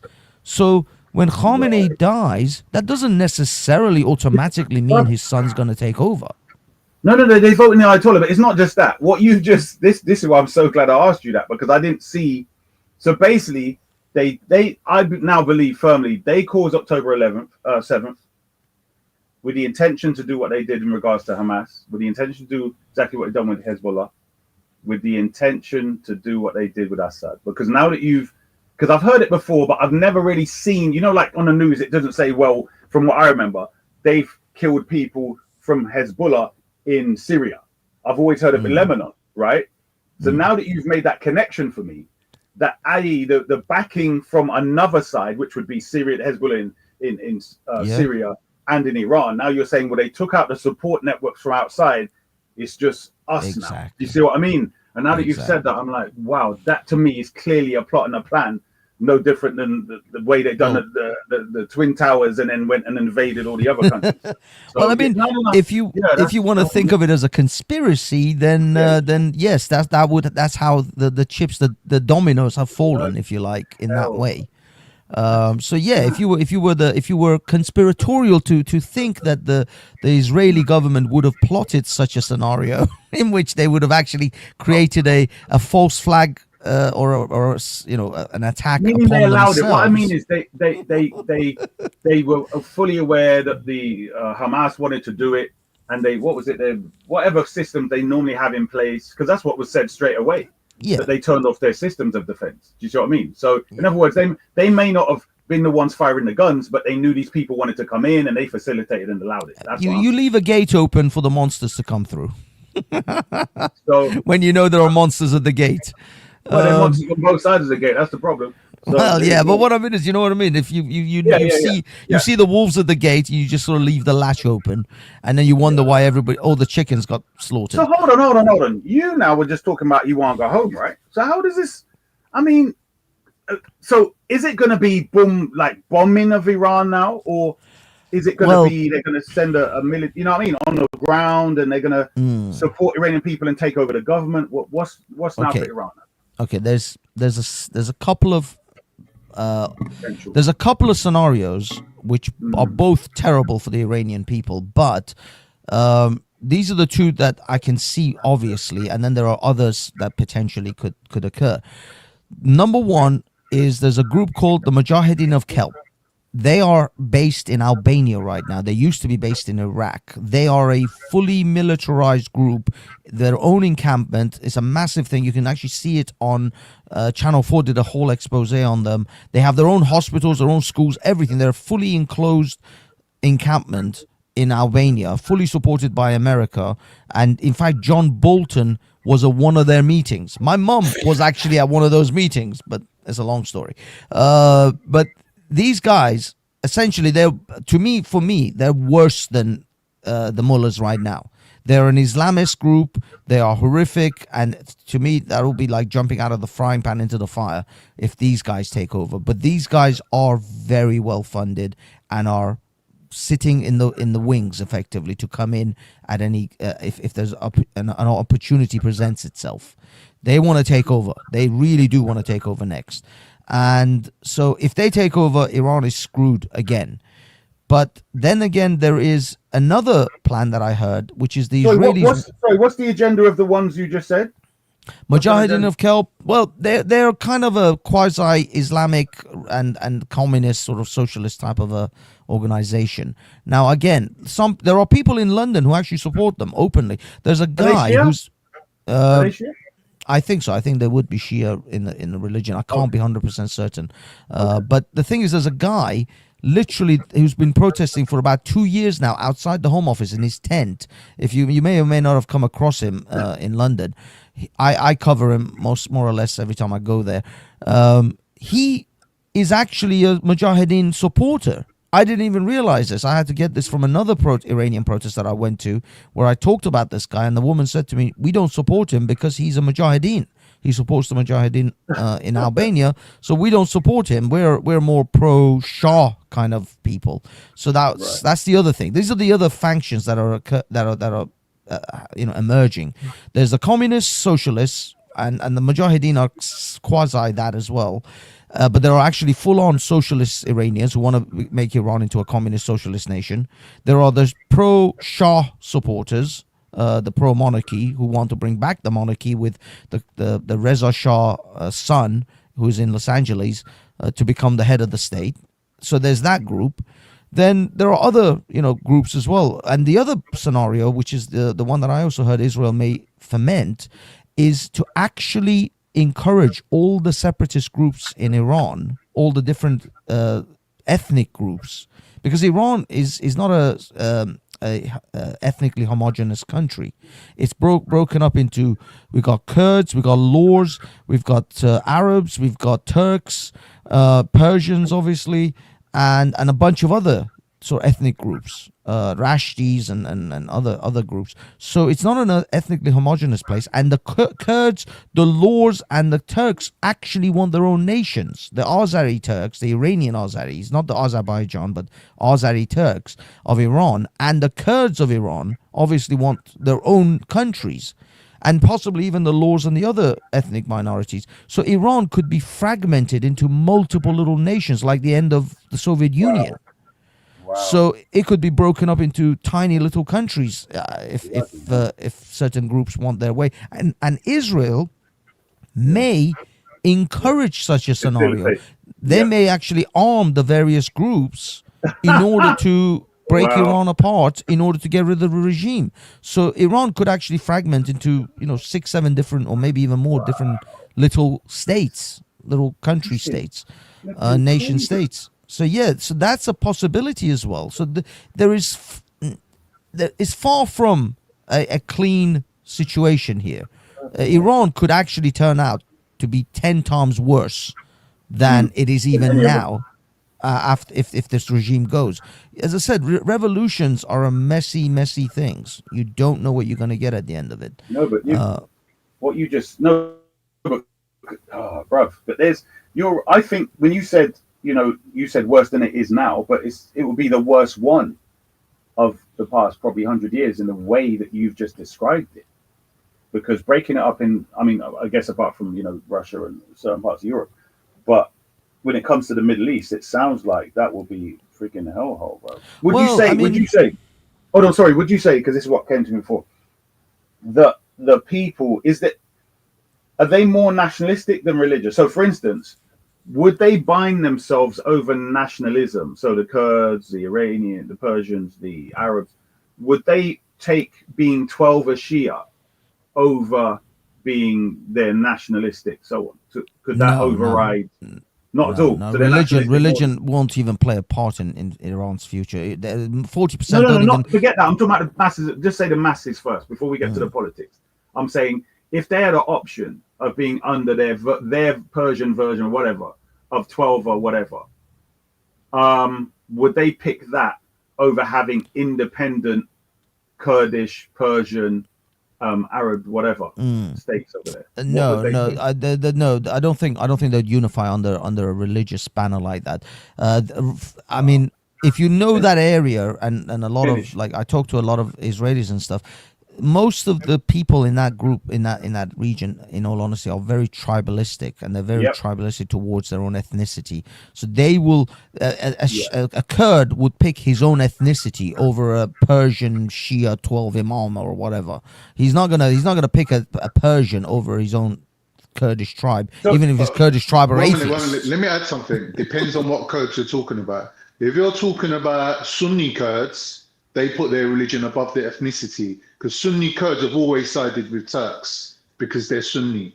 But other Kurds that you're talking about, Alevis, Shias, all these obscure little groups, they're more like you said, they're more like ethno religions. They're tribal identities, their religions. I've noticed that when they become a minority, they generally revert back into their tribal thing. Tribal states. And tribal allegiance. They're not gonna have an overarching allegiance. They will most likely, if Iran's gonna break up into those sort of groups, people are gonna take ethnic tribal allegiances over other things.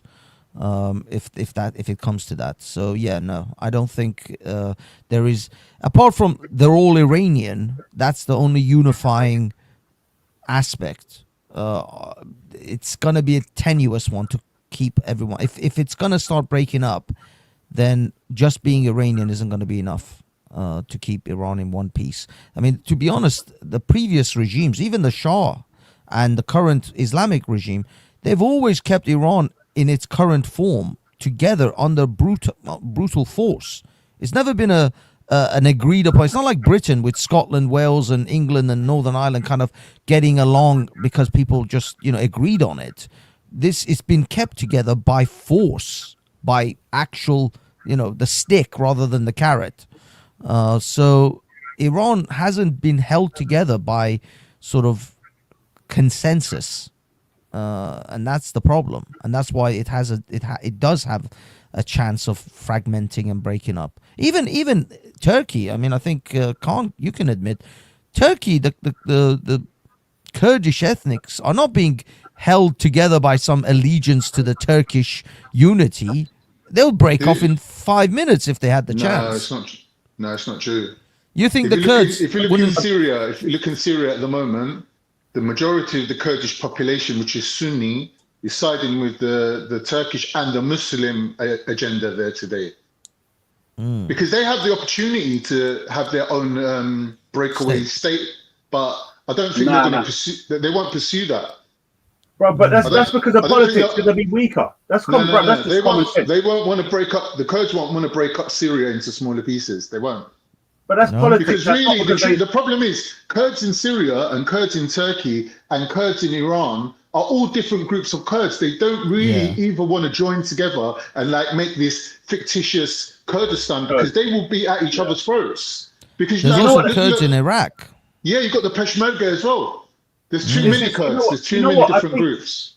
What Khan's saying makes sense, because it's kind of like somebody just talking about, let's say, Nigeria, Ghana, and various other parts of Africa who people may say are one and the same people. But they themselves don't see it. They similar to what you've described, Khan, like they're very different depending on which part of the areas that they are. So, but I still think it's political though. It's not even down to how different they are, Issa. It's the fact that they know they can't get along. Do you understand?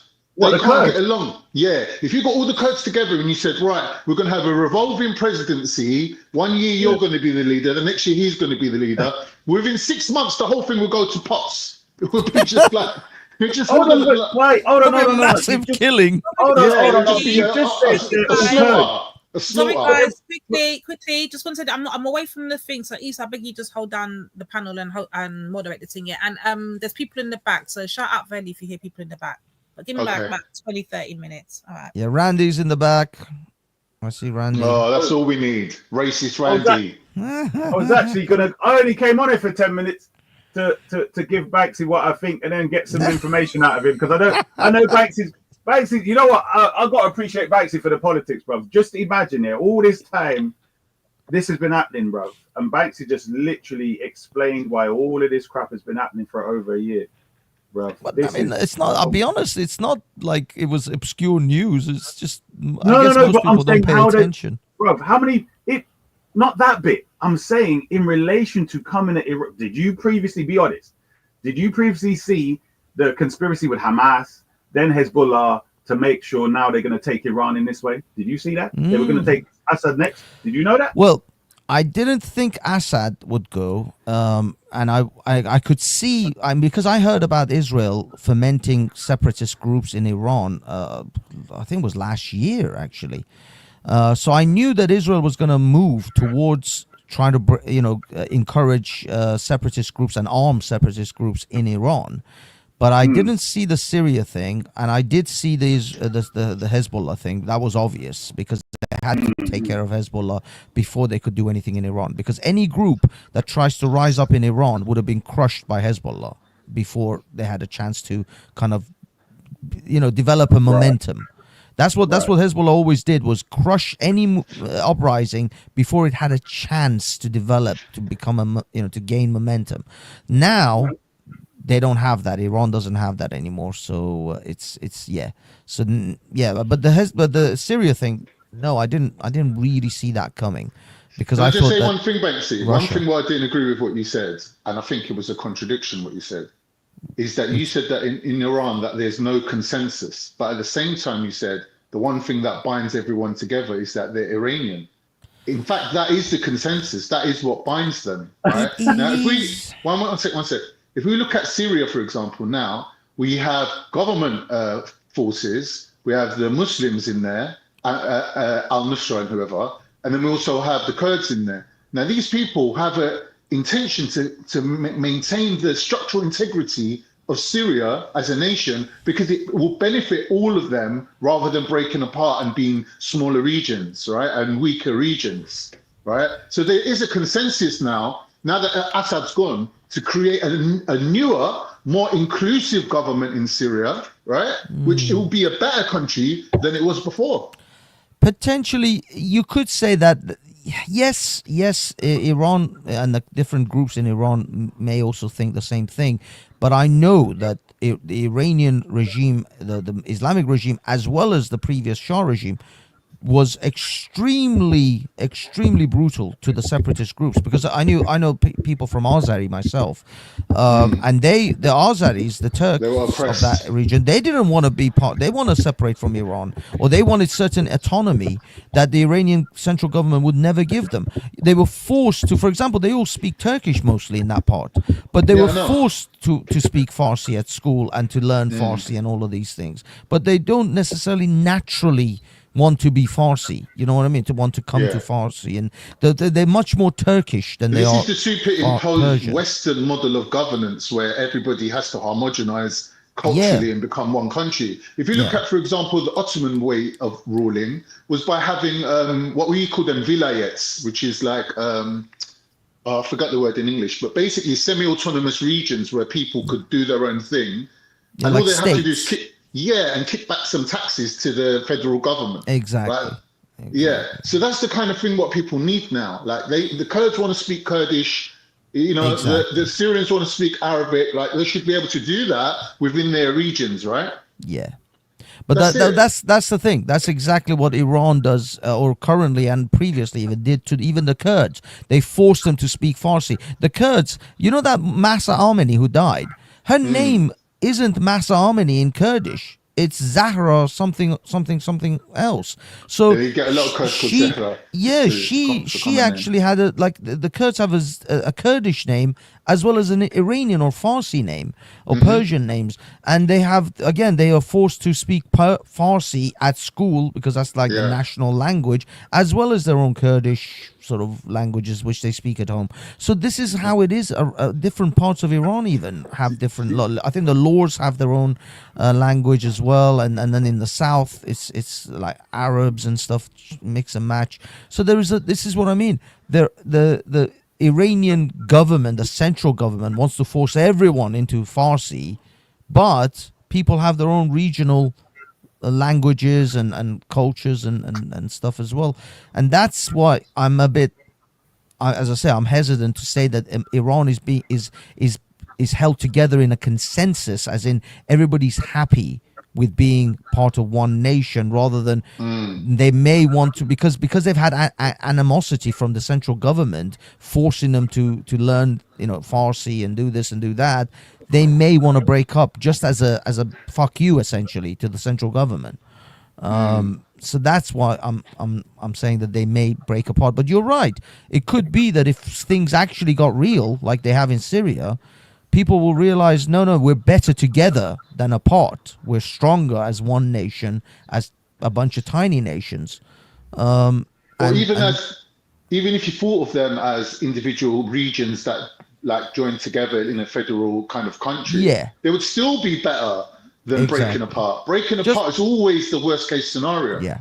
Just like Britain finally, after centuries of warring with the Scots, realized it's better for them all to be as part of one united kingdom than to be a separate, individual nations of and not have any contact with each other. So that even though England, Wales, and Scotland are technically separate countries, they are one nation with Northern Ireland.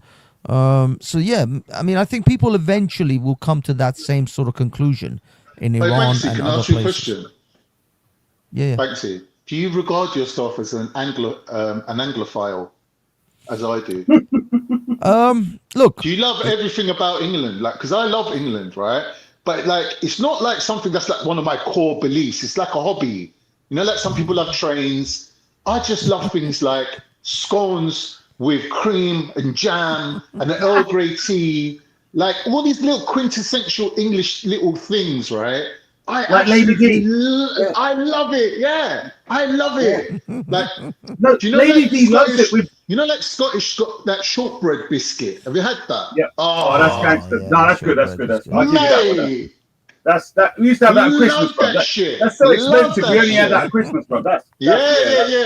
That's something else. Yeah, that's something else. Yeah. Like I would class myself as an Anglophile. I love England. Bro, Yeah, I change mean, the this word is- file to something else, bro. That just, you know what I mean? That word is spoiled, bro. That's Change what it's something. called. That's the dictionary I definition. know, bro, but just say Anglo-Turk or something, bro. Just say you love England. Anglophile. But the Banksy, thing what is, is it, Banksy? What is it you love so much about English people? Is it their skin complexion? Is it their availability? You're an Their idiot, bro. accommodation? look, Their accommodating nature? this is something Patrick Bet David says. He's I guess you guys may know he's an American Iranian, Assyrian actually, Armenian. Sorry. He says he's born in Iran but made in America, and I'm the same. I'm born in Iran but made in England. It is part of my psychological makeup that I'm English and I have English. I like the way the English behave. I like the way the English have this sense of order. Their sense of order, their sense of timing, timekeeping, just generally doing things on time, doing things properly. There is a proper way of doing things, and the British are very much about that. And you can see it. I mean, I came from the Philippines just a few months ago, and you can see the night and day, not why the country is the way the country is. Now, yes, Philippines is a poor nation, but when you look around and you see the way the people behave, you can understand why this is a poor nation. It's not accidental. It didn't just happen because the people don't follow orderly ways. They don't have that orderly method of actually doing things systematically and queuing and waiting and patience. But in Britain, it's very much about that. And I like that. That is what made this place what it is. Some people say it's cold because Iranians have this thing about the British It's funny and English. you say that about the British because the British would not really agree that they're that organized because like half an inch of snow and all the railways are shut down. Yeah, I know. One leaf could just shut down the whole country. Like I know I'm not agreeing with you. In some things, but what I mean is when you compare The main it to everyday other thing. places. Yeah. But the Britishness of the way the British handle their day-to-day stuff is still far more orderly than a lot of other places. But the funny thing is the Iranians always say the British are cold and heartless and they're not as warm because we Iranians we wear our hearts on our sleeves, we hug each other Iranians and are kiss a each nation of- other. And, Yeah. They're a nation of poets, really. yeah, and they constantly think that the Europeans are much colder than we are because they don't express their love and affection in the way we do. But I'll be perfectly honest with you. I think I would All of this, I had to just pause for 1 second. Banksy, tell us something nice about the immigrants. I want to hear that. He'll tell you something nice about the Iranian immigrants. That's what I tell you. The immigrants are wonderful as long as they're like me. I told you. Wow. No, but Banksy, don't you think, bro, that it's mainly because of the culture that has spread across the world is very different. So English culture obviously evolved relating to the language and whatever else happened, as well as the climate, and kind of like it's kind of enforced it elsewhere. And those people, for their culture, their language, and so on, they haven't, and it's very difficult to adjust to that. So whatever they were doing before, it worked well. But when you come and impose something from the cold, especially, it doesn't work. So you find one of the things I've noticed about a lot of warm countries is queuing is something that's a problem. Have you noticed that? The Greeks don't even queue properly. It's not just like you don't have to go to the Middle East. You just go to warmer climates in Europe, and they have a very different way of behaving. The Greeks, the Spaniards, the Italians. No, it's not just. Yeah. I went to Greece once, and because I look Greek, you know, I pass as Greek in over there yeah, it was in Athens. Actually, it was in Paros, on one of the islands. Anyway, I went into a queue. It was me, one English lady, very blatantly obvious English lady, and another Greek guy being served. And once the guy finished serving the Greek guy, he skipped the English woman and came to me because I look Greek. Blatantly avoid I said, no, I think she's first, and he kind of tutted at me and then served her. And I'm like, fucking hell, that's just straight up racism. God damn. Yeah, they don't like English tourists in Greece. They're very bad towards them. It's fucked up. This was the thing we noticed in Athens, and actually most of Greece. If I went up to the counter of a place to buy like water, a bottle of water, if I said it in English, the guy would charge me more than if I just pointed to it and he thought I was Greek. He would charge me less. God, that is weird. I'm not joking. My brother discovered this. He said, dude, when you go up to the counter, don't say anything. Just point to what you want and they'll charge you less. Wow. Oh my God. I didn't know that. I thought it was the other way around. It is. I thought it was the other way. Oh, shit. No. Okay. No, they charge you less if you're not a tourist. Or if they think actually, you're not a tourist. I know that bit. I know. No. Actually, they do that in the Caribbean where they try to charge you a bit extra when it's things like the marketplace or whatever, where there's not a specific price that's clearly labeled or something. That's how it is, man. But what I mean is, it's the way. Like I was in Germany this year. And again, the Germans are sticklers for the rules. I was walking with the person I went to meet it was about 11:30, 12 at night. And the roads were completely empty.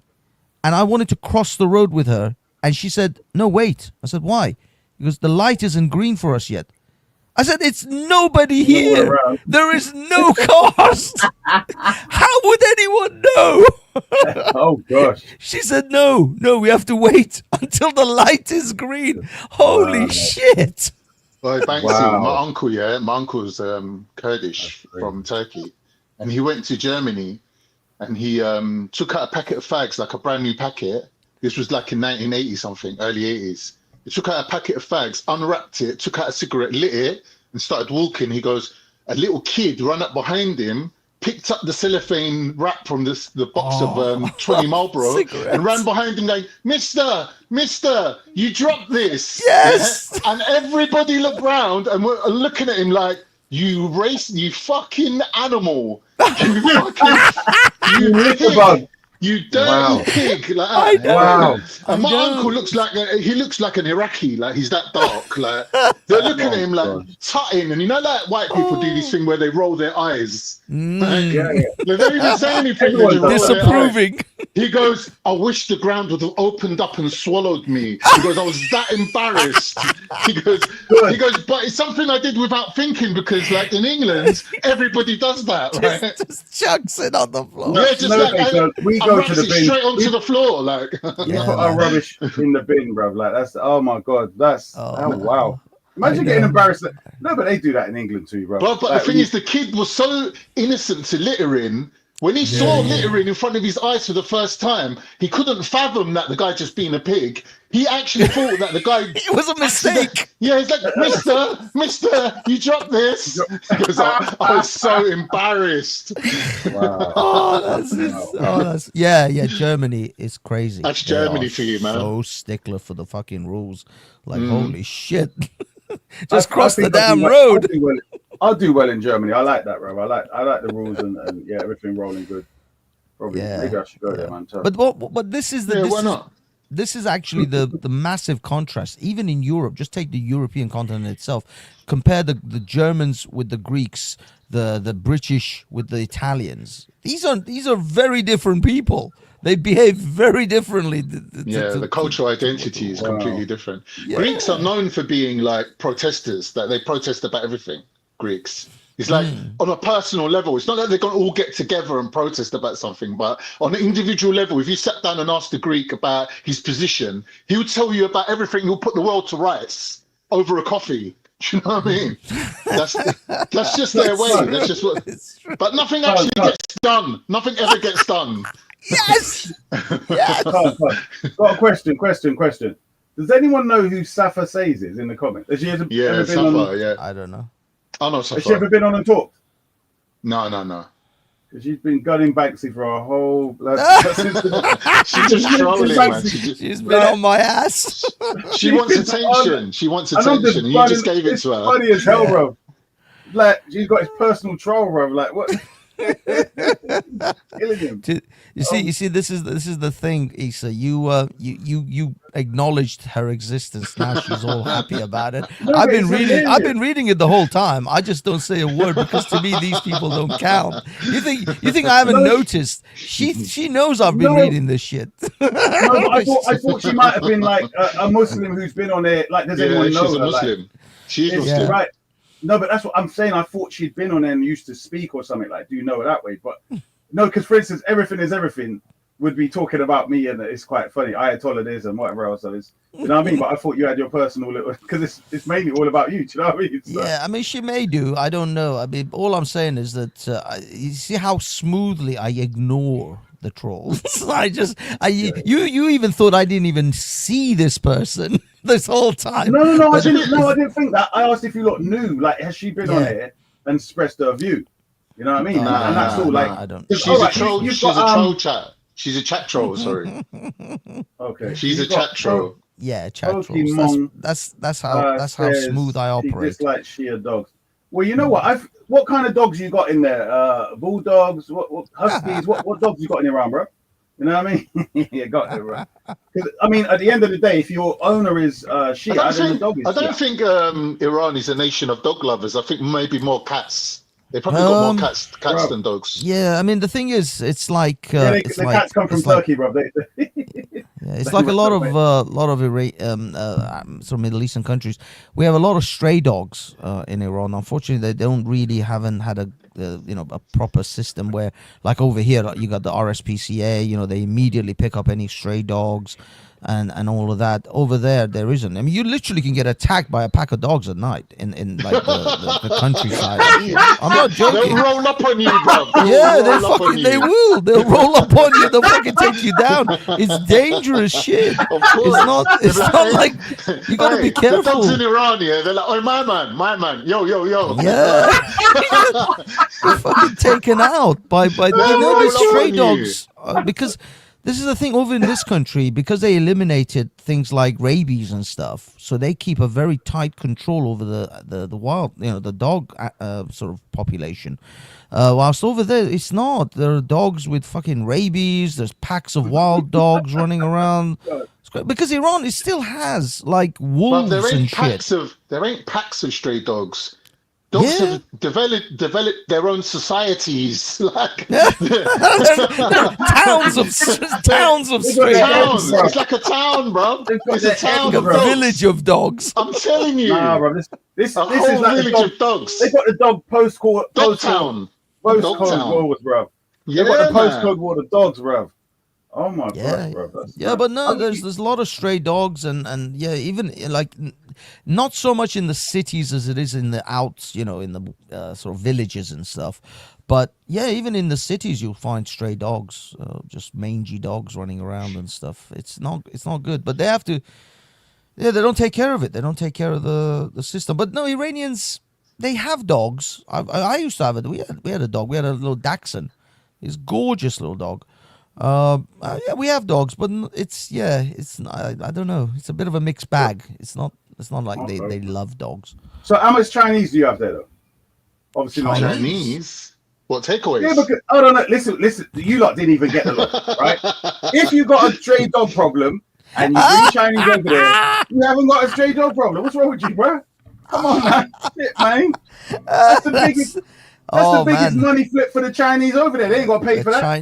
The Koreans would clean up over in the Middle East. they should visit, because it's not just Iran. I mean, I know that there's loads of my friends from Iraq tell me the same stories. So the stray dogs are all over the place, all over those countries. So yeah, the Chinese. Yeah, but hold on. Listen, in the Caribbean, you've got stray dogs, bro. But you just said that they will pack animal you and drag your backside. We got our dogs. They go from Bruv, garden you'll to get garden accosted. begging. You'll get accosted by an Iranian dog. That's what I'm saying.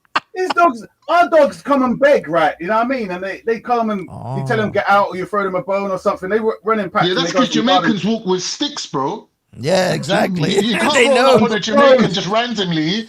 I've seen Jamaican schoolgirls walk into school carrying rocks just in case it pops off. Like, listen.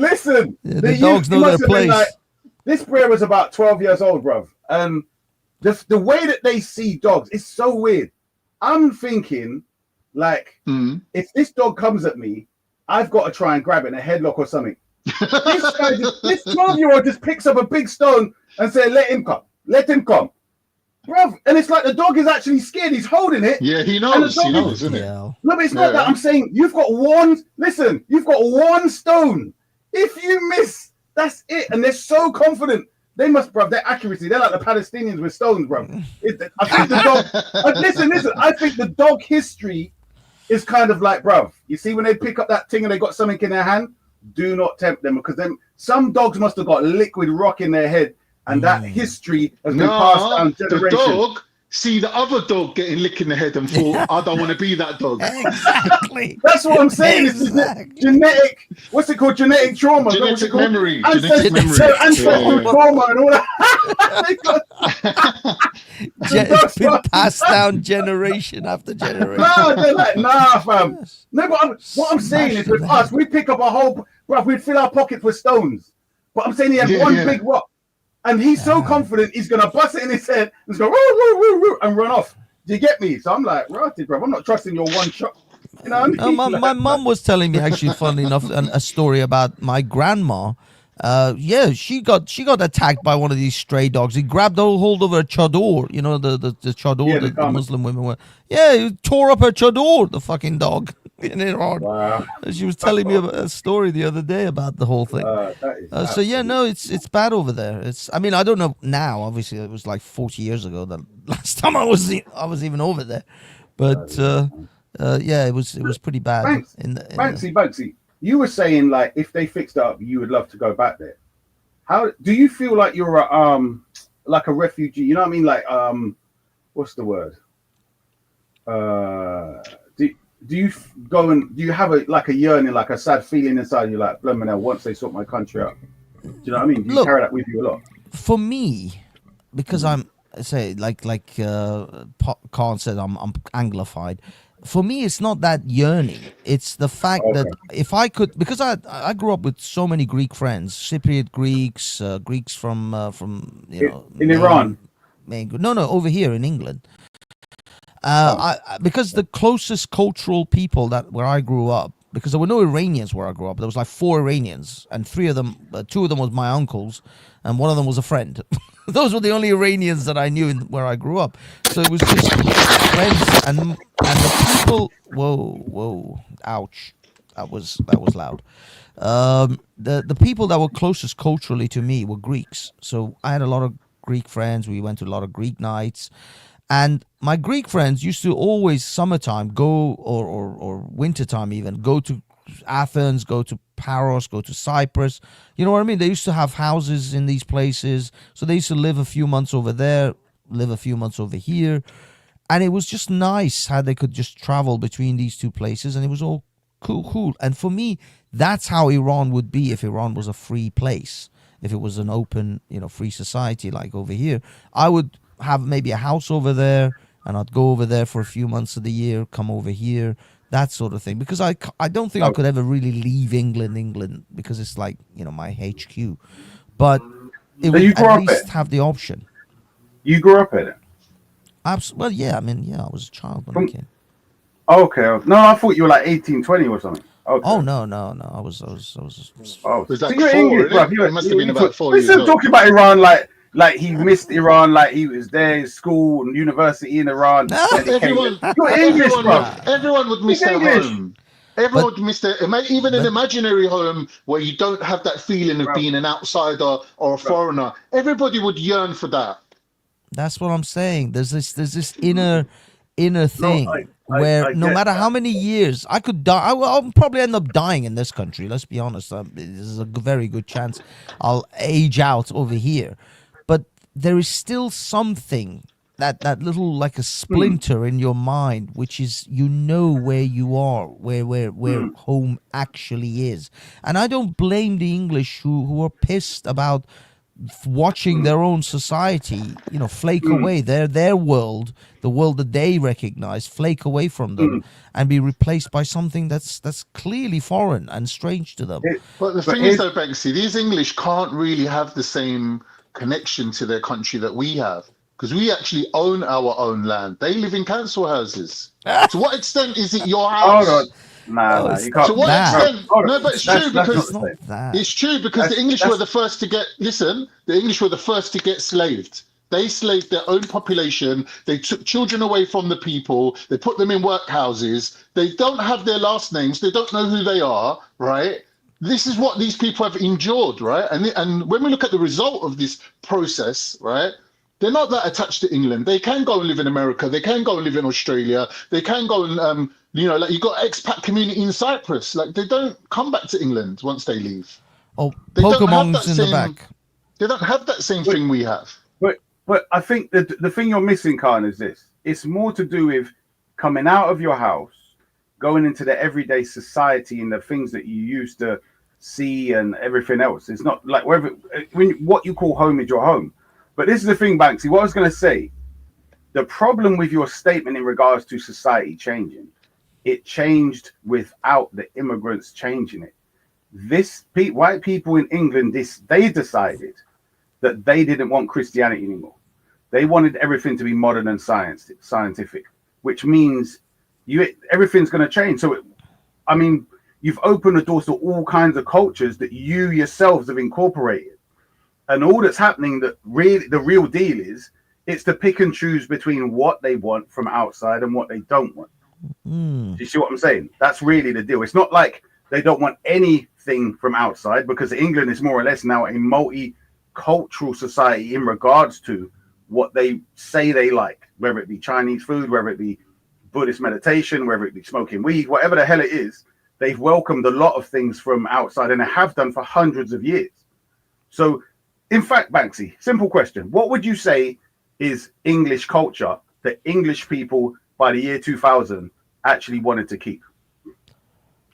English culture, but what they wanted to keep by now, as in what they want to hold on to. But by the year 2000 or 2010, yeah, as in Christianity, they threw that in the bin themselves. Then no one come from outside and eradicate Christianity. Yeah, they replaced that with science, right? Because after they went to the moon, it was like, well, the people before believed outside of these clouds here, right, there's heaven and God and that. Then they went to the moon and said, well, there's nothing out here but blackness and space and stars. No God up here, right? No heaven up here either. Then they were talking about Adam and Eve in the Garden of Eden. Okay, Darwin comes along, evolution theory, blah, blah, blah. So that gets rid of God, heaven, and the concept of Adam and Eve. So half of their religion starts to fall apart with science. And then science develops even more. So kind of like religion goes out the way, God's out the way, heaven and hell's out the way. Then what does right and wrong mean anymore? Do you see what I mean? So if your whole society is based on religion, then you get rid of religion, then anything's welcome. It's all about what the here and now. You only live once. Remember, that's what that saying came about. So therefore, it's just about fun, just about enjoying life as much as you can. Yes. So what would you say is English culture that they themselves wanted to keep by 2010?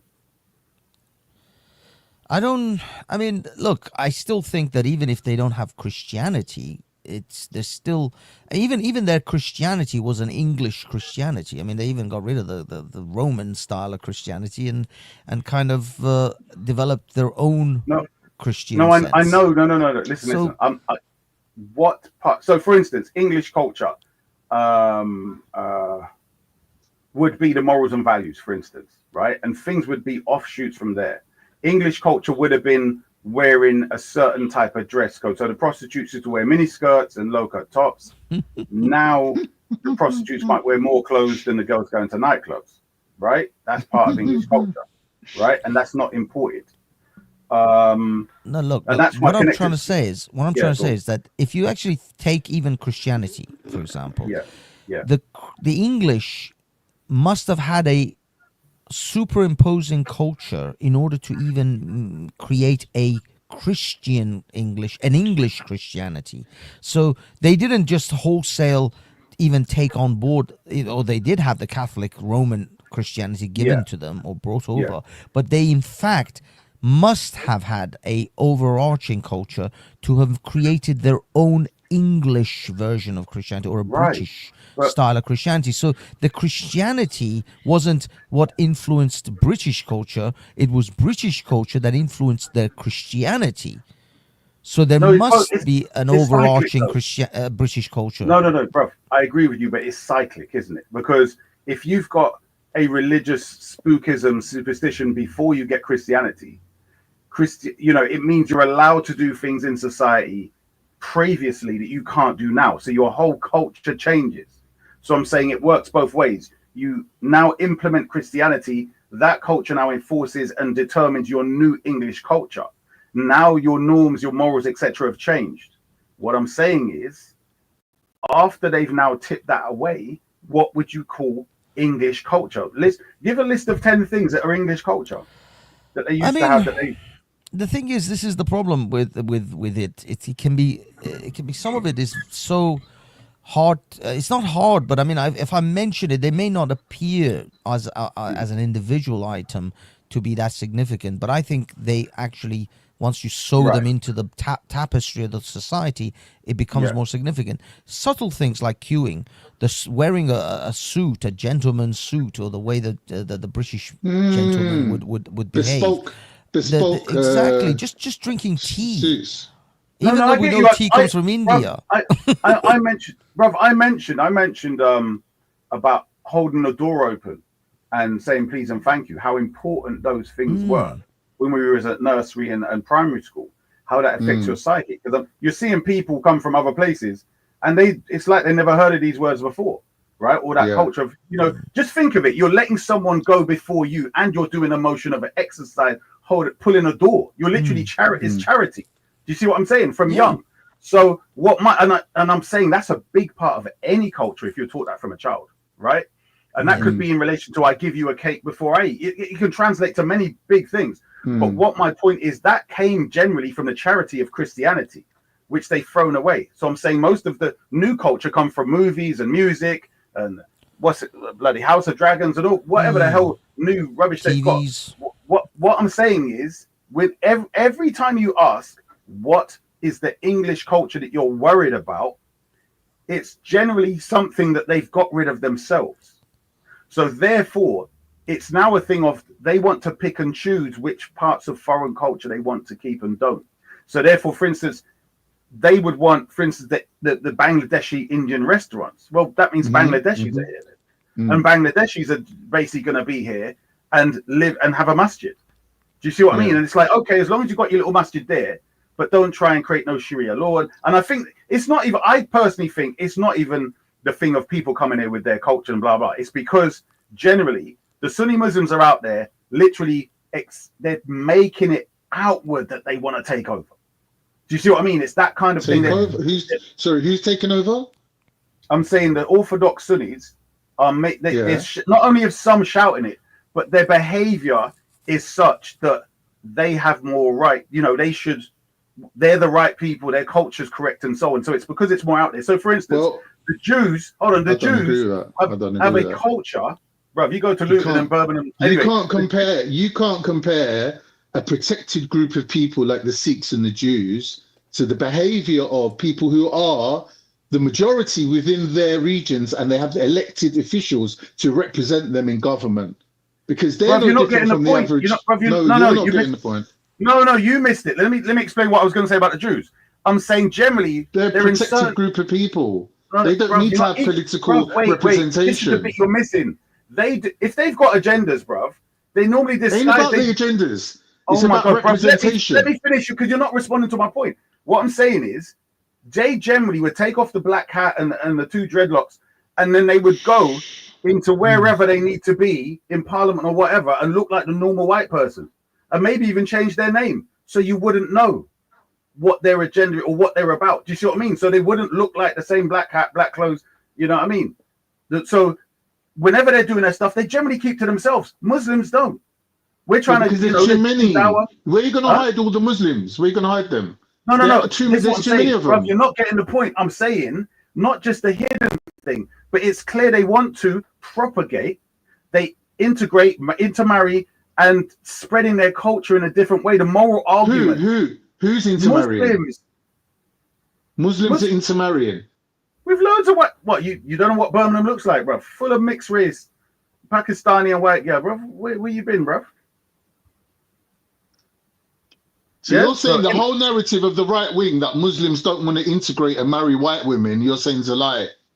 No. Bruv, they don't. Bruv, when they say integrate, they don't. Are you serious? They don't mean not marrying. What they mean is you don't want to leave your religion. Hold on. No. When they say integrate, they mean drink down the pub and leave your behavior. That's what they're saying. If our women are good enough to fuck, why aren't they good enough to marry? That's what they're saying. They're saying you treat our women like slags. Bruv, have you been to Luton and Birmingham? Brother, listen to what I'm telling you. Oh, you're saying the that the whole grooming gangs thing was because these Indian men are sexually attracted to white women, but they don't want to marry them. They don't want to have kids with them. They just want to use them. That's the right wing narrative. I hear you. And that kind of, if you look at it, it kind of was true beforehand when the younger Pakistani group, so in maybe my day before, when there was more influence of the uncles and the whole community forcing them to marry a girl from the village. That's changed greatly, bruv. So a lot of them, why would it change? Why would it change? I'm telling you what's changed, because they had their white girlfriend from school and they generally married them when they were young because they said, I'm not following your culture. And then they know so-and-so ran away. One minute. What's to stop you having your arranged marriage and then while your wife's at home cooking and you're out, finding the next little side thing? This is what I'm saying to you. A lot of them have married because, for instance, Birmingham, a major part of it is Orthodox Salafist thing, bro. But my point is, they've got a strong community in which they. So, for instance, the girl was. You can't say Orthodox Salafism because Salafism is a new concept. It's not Orthodox Islam. But I'm telling you what it is. Wahhabism is an extreme. I agree, bro. I agree, but I'm saying that's what it is. That's what. Yeah, but they're not Orthodox. Orthodox Sunni is different from Salafi. That's why I said Orthodox Salafi. All right, there's many. Yeah, groups there's no such thing as Orthodox Salafi. There is, because there's many different groups of Salafi, bro. Right. Anyway. Get back to what I'm saying. My whole point was, I think we're getting to agree. I'm saying previously it was just guys saying they're going to have intercourse with European girls who are just having fun. And then when it comes time for them to marry, they're going to marry. And therefore, they're not going to be with any of those other girls anymore. Or they might keep them a side piece, whatever. I'm saying a lot of them up north have married these women. Okay? But anyway, the integration, they're not talking about marrying. When they talk about integration, bro, if you take away the thing you're talking about in regards to the grooming gangs, they mean literally integrate. You start to dress, you speak the language. They actually list them. Speak the language, stop wearing hijab and blah, blah, blah, and basically start clubbing and going down the pub. That's really what they're saying, because you look very different when you wear niqab, hijab, etc. So it's an open, clear thing. And it's not like I said with the Jews, they're in the same area all the time, most of the time. Their schools are there, their police are there, their ambulance are there. Is it Golders Green? What's the thing just up the road from Tottenham? Is it Golders Green? Stamford Hill. Stamford Hill, that's the one. I always forget that one. Stamford Hill. So my first time up there, bro, I was like, what the heck is going on there, bro? When I'm crossing the road, the way that it's like no one else existed. It was so weird, bro. But yeah, it is what it is, bro. It's Stamford Hill. So my point is, they generally don't go out of that area very much because everything's there. No, they do. How do you think they get from Stamford Hill to Golders Green and back again? I'm saying in general, they are there. So they get up. Most of their work is there. Most of their they don't work. A lot of them don't work. You're not going to go into Sainsbury's and see a Hasidic Jew working in there. Even the ones in Israel don't want to join the army They just want to pray all the time. They want to be a little religious community. That supports what I'm saying anyway, because their synagogue is down there. So all right, they just go to the synagogue and stay at home, rocking and that. Do you know what I mean? They do what they're doing. But anyway, my point is they're so only they don't visible. assimilate. So they don't assimilate. So they don't assimilate then, do they? I never said they did. That, bro. My point was. Yes, you stay do. in You that said area. they take off their Jew clothes and their little dreadlocks and go and start mingling like they're white. No, bruv, listen to what I said. I said those that do, if they're going to, that's how they do it. So, for instance, the Muslim, they would keep their beard and they put on a suit. They're clearly Asian with a beard. The sister would go with her hijab. It's clear. I'm saying they would take off the hat, the dreadlocks, and the suit and look like a normal white person. Do you not get it? You wouldn't know the difference until they tell you their name. Something Berg, whatever it is. Look, listen. Because their thing is an ethno-religion, they have the ethnically Jewish and then they have the religiously Jewish. So you have two different groups of people. So you have non-practicing white people who class themselves as Jews, have a strong allegiance to the religious order, but don't really participate.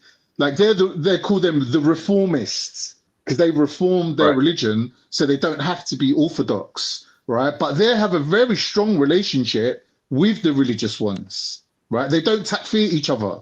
Like the religious ones won't turn around and say, you're not a Jew because you don't practice or you don't pray 5 times a day. They won't takfir them. They'll class them as Jews because their thing is an ethno-religion. So you're either ethnically Jewish or religiously Jewish. You're both equally as Jewish as each other. That's why even though the Jews didn't do anything to make this state called Israel, the atheist, ethnically Jewish people established that country, right? But the religious ones will still go there. Brother, no, but I don't. We're not. What are we saying is different? That's what I'm wanting you to tell me. I'm saying that they have a different dynamic within their group where the atheist Jews and the religious Jews, even though they're juxtaposed in terms of theology, because their ethnicity ties them together, they don't takfir each other. They keep each other close. I didn't say they did. What are we saying? I'm just saying different? this is how they operate. This is how they work. Like so, in countries like America, you see Jews in high positions of power who still associate themselves with. What are we saying that's different? That's what I'm asking. I'm showing you that they have a very specific and individual style of identity that you can't really compare them to other groups because it's very specific to how they operate. Am I talking to myself or what? Bro, that's exactly what I was saying. That they're there, but they don't really have this big effect because they assimilate in different ways. No, they do have a big effect. They do have a big effect. All right. Because hold on.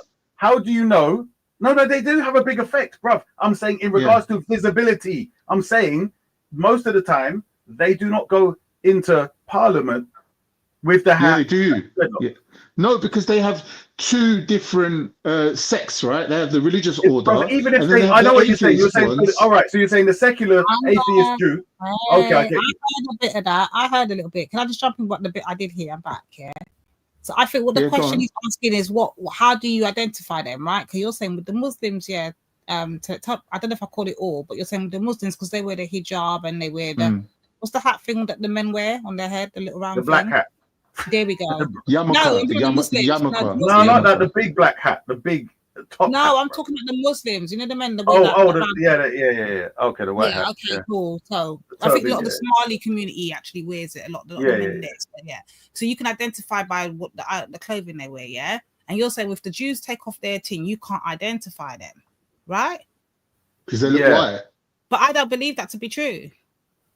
You don't believe what? You can identify Jews with if they're wearing the big hat or not, or they're wearing the wig or not. They have a profound nose that we know is quite Jewish. Are you serious? Yeah, but you can identify them. You can look at a European. Listen, sir. You can look at a European white woman and a Jewish woman that's white, and you can identify which one's Jew and which by her features, right? Okay, we'll see about this. If you were to get a list, look at Amy Winehouse, who doesn't wear nothing. You can't argue. You can't argue with Amy Winehouse being a Jew. You can't argue. Listen. This is very easy, Lady D. That's not a good way of Oh my God! Listen. Look The most at famous the Jew, the White most House, famous Jew in Speaker's Corner is the one with the ginger beard, bro. No, but he's It's not no, really a Jew. He's not really. He converted. Who's He the said Jew? that his family converted to being Jews. bruv. In fact, even the ones on in Israel that are going around, they don't look like the typical thing you're trying to say with a hook nose.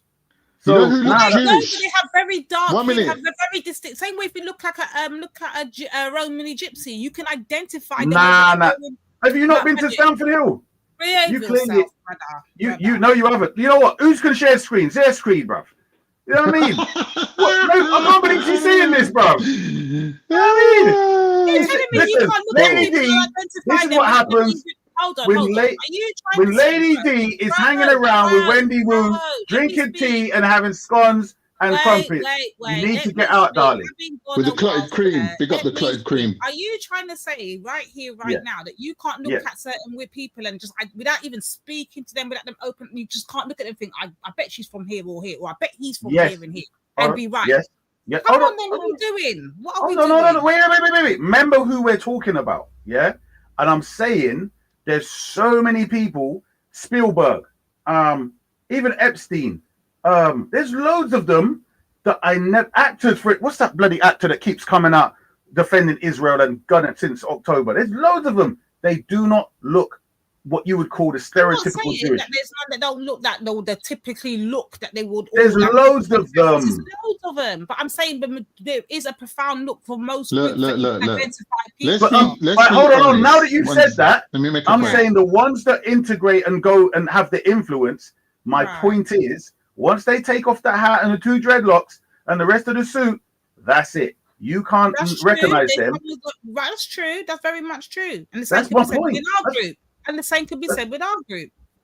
What about our group? Now, you can look at us and you can't identify which. No, but that's not the island argument. My point is, right, you missed the point. What I was saying was, right, what my point was is that if Jews, for instance, kept pushing it, if they were calling people to trying to expand their religion, right, and they were trying to make others agree with their Jewish Sharia law and all the rest of it, and Jewish police force, Jewish ambulance, everything they've got, right, and synagogues were popping up everywhere all over England, right? Yeah.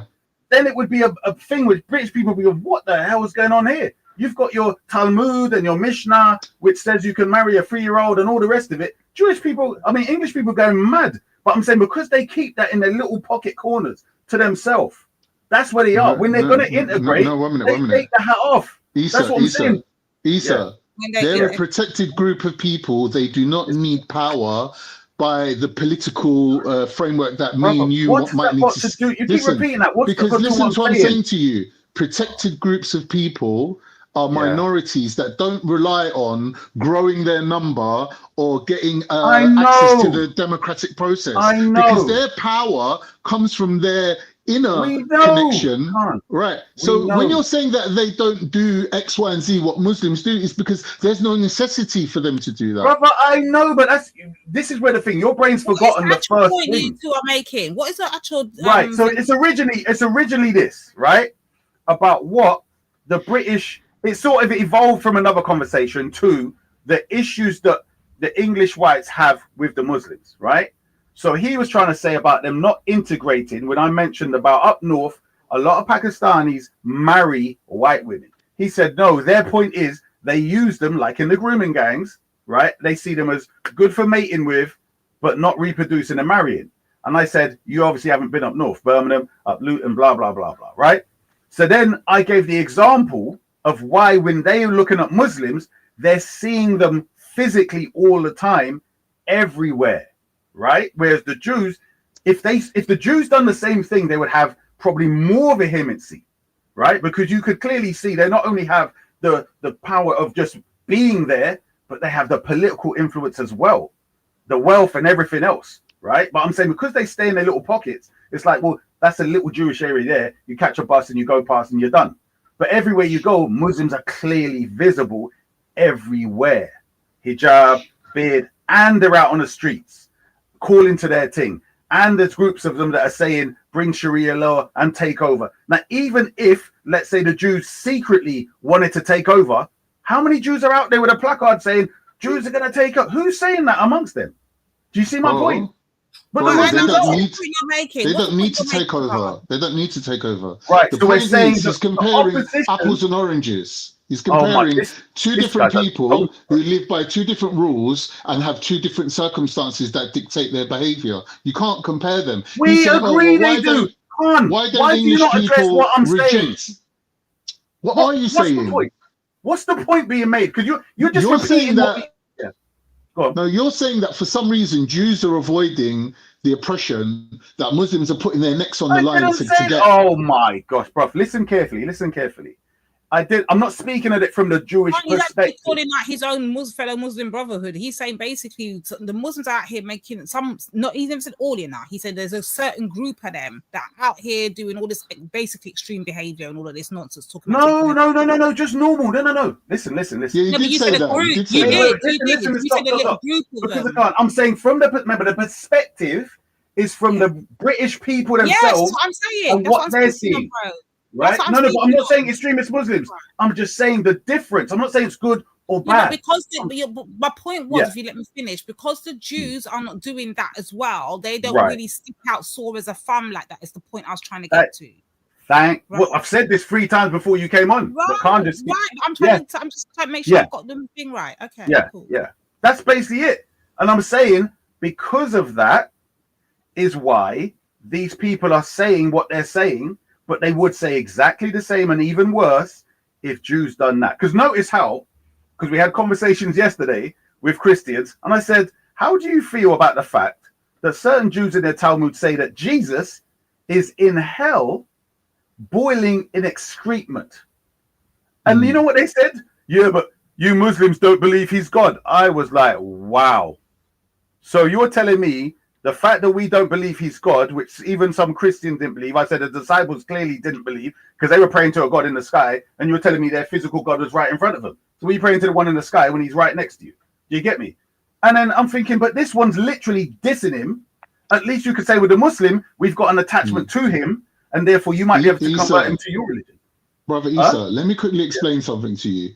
I think he's When lost. we're dealing with the right wing, wing, there's two distinct factions, right? The ethno-nats and the civ-nats. The ethno-nats hate the Jews. The civ-nats love them, right? This is the split in the right wing, right? Tommy Robinson's a civ-nat. He loves Jews, right? I know. Now, there's extreme right-wing people, ethno-nats, that hate them just based on ethnicity, right? With a capital H, yeah.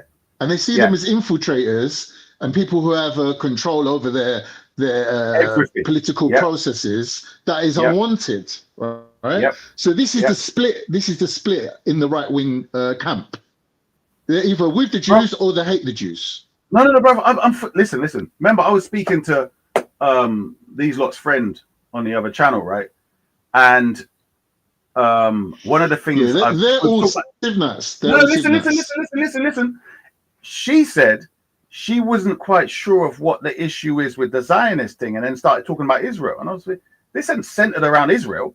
Their people, the extremists, the right wing, are saying that the people's ideology wants to take over the world, but from behind, from in between, an unseen way, right? So when I'm looking at what the ones you're talking about, the extremists that hate them are talking, bruv, the stuff that they say openly on X. Do you see what I mean, bro? I know what you're saying. I know what I've talked to them. I know what they say. They all come around Zubidas. We know them. Oh no, I'm saying on X, but obviously if you've got them talking that way, but bro, we put them. Listen, we put them on the same panel as Zionists, and they were still saying we hate Jews. Jews are scum. This, that, and the other. And Zubida and me were saying to the Zionists, you hide behind white supremacy, but these are the real right wing. Chat to them now. Chat to them. And the Zionists all shut their mouths and they couldn't say nothing because Zionists make out like they're white and they're on the side of white supremacy against the black or the brown-skinned people, right? But when they're faced with the real right wing, the real racist, they will shut their mouths and they will sat in the corner. And that's why I will say to them, you're cowards. You're Right, but hold on. pussy What do holes. you Yeah, think? you got run out of Germany, but now you're in the Middle East causing trouble.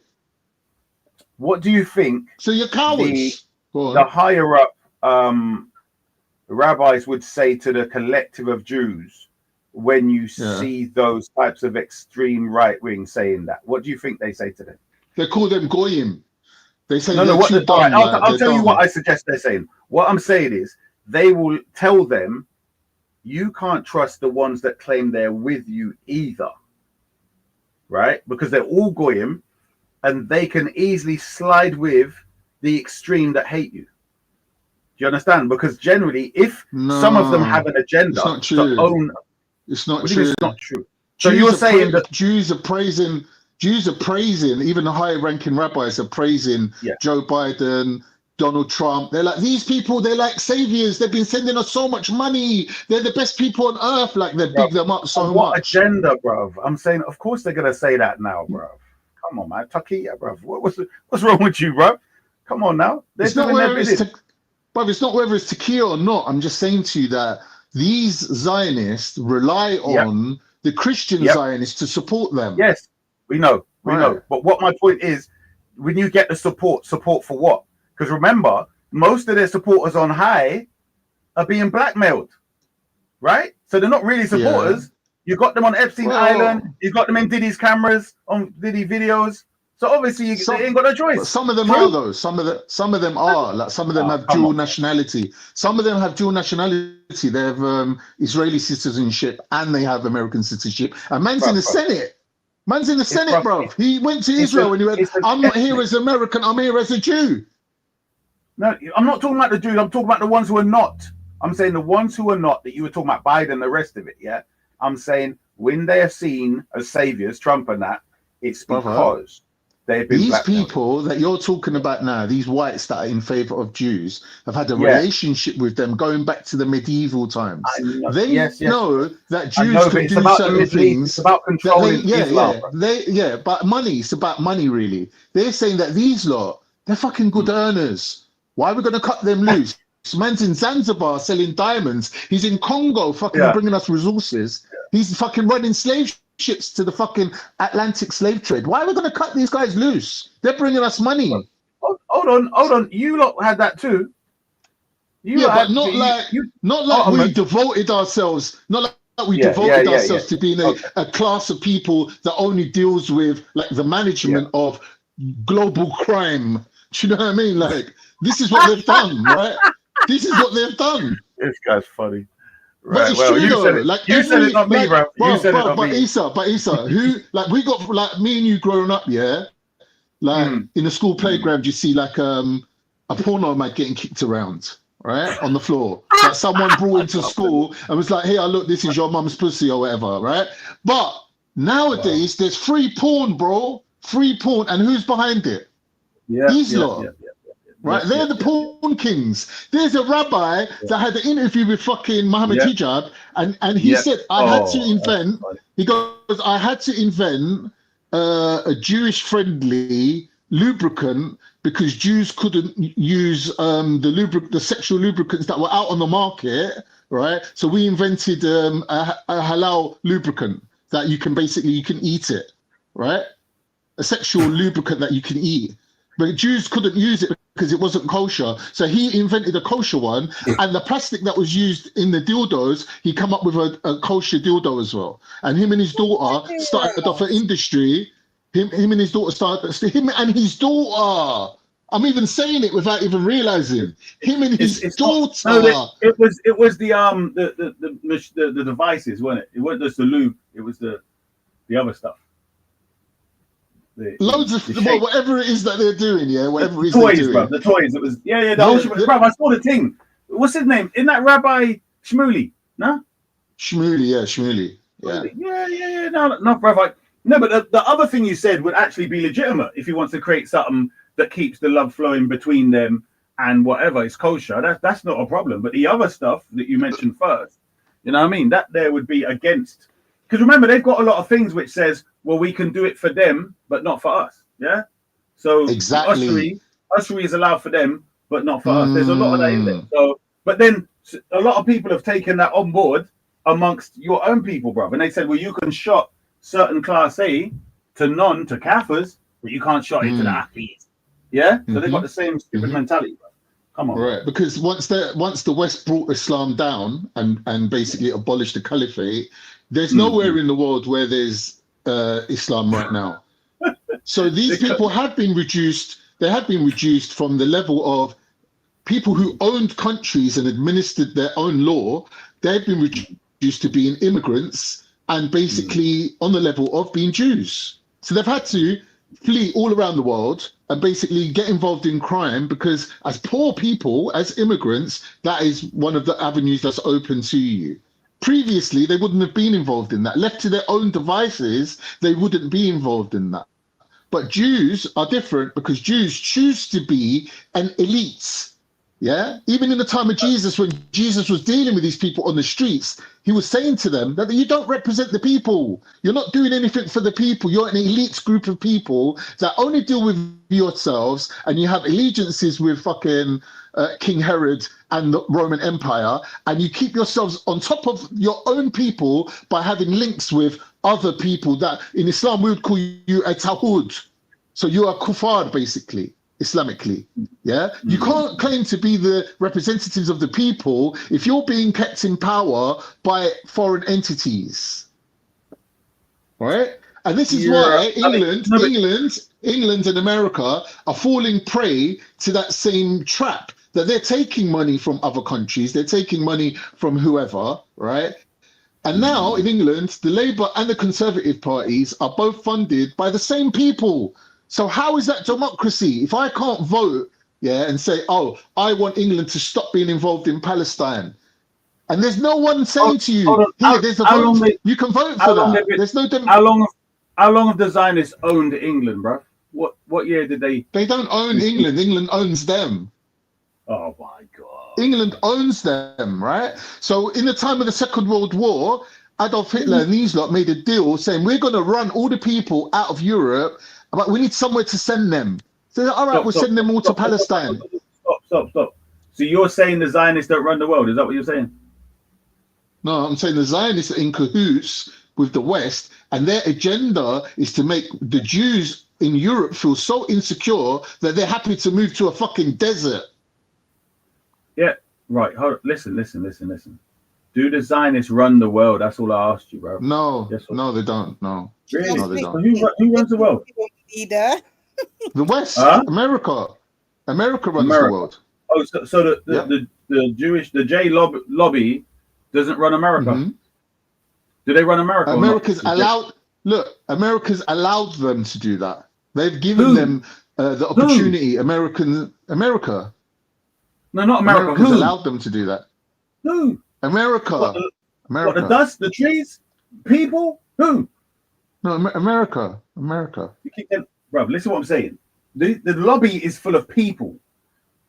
Which people allow those people? People are at the top, Khan. It doesn't matter whether it's Republican or Democrat. It doesn't matter. No, it doesn't. You just listen. He just said make a difference. Hold on. You just said that the Jays are governing both the Conservative and Labour or whatever. No, right? I said they're contributing. to them financially. You said both sides. You're not following what I'm saying. I said they're contributing to them financially. They're dictating their agenda by influencing them. Why is it do you remember that guy that wrote a book that questioned the 6 million thing? Do you remember that? Yeah. Okay, what happened? He got shut down. He got put in prison. Yes? Exactly. Do you know of any other group that you could question history and write a book that you would even get investigated? Isa, listen to me. No, I'm answer gonna the break question. it down for you. I'm gonna break it down for you real simple. You know when you was a little kid. Wait. You know when you listen. I'm gonna show you something quite simple. When you was a little kid, you thought that your dad ran your mum and that your mum was some sort of victim that let your dad get away with shit. But when you grew up, wait. When you grew up, wait. Listen, let me finish my point. When you grew up, you realized that really it's the submissive one that rules the dominant one. I get you, bro. Right? But that's It's that same a sort bad of a analogy. I relationship. hear what you're saying, but this is what I mean. You pretended like you was going to answer my damn question. I asked you a very No, simple that is question. the answer. I'm saying to you that No, answer my dog, question. Stop doubling. Listen, Brother, the way you metaphors and your similes and all that crap. listen. The dog Just answer my wags question. the tail. Tell me. No. The tail don't wag Tell the me, dog. Wait. No. Tell me which group of people you can write a book and question their history, and you will even be investigated. Tell me. But they've been allowed that privilege.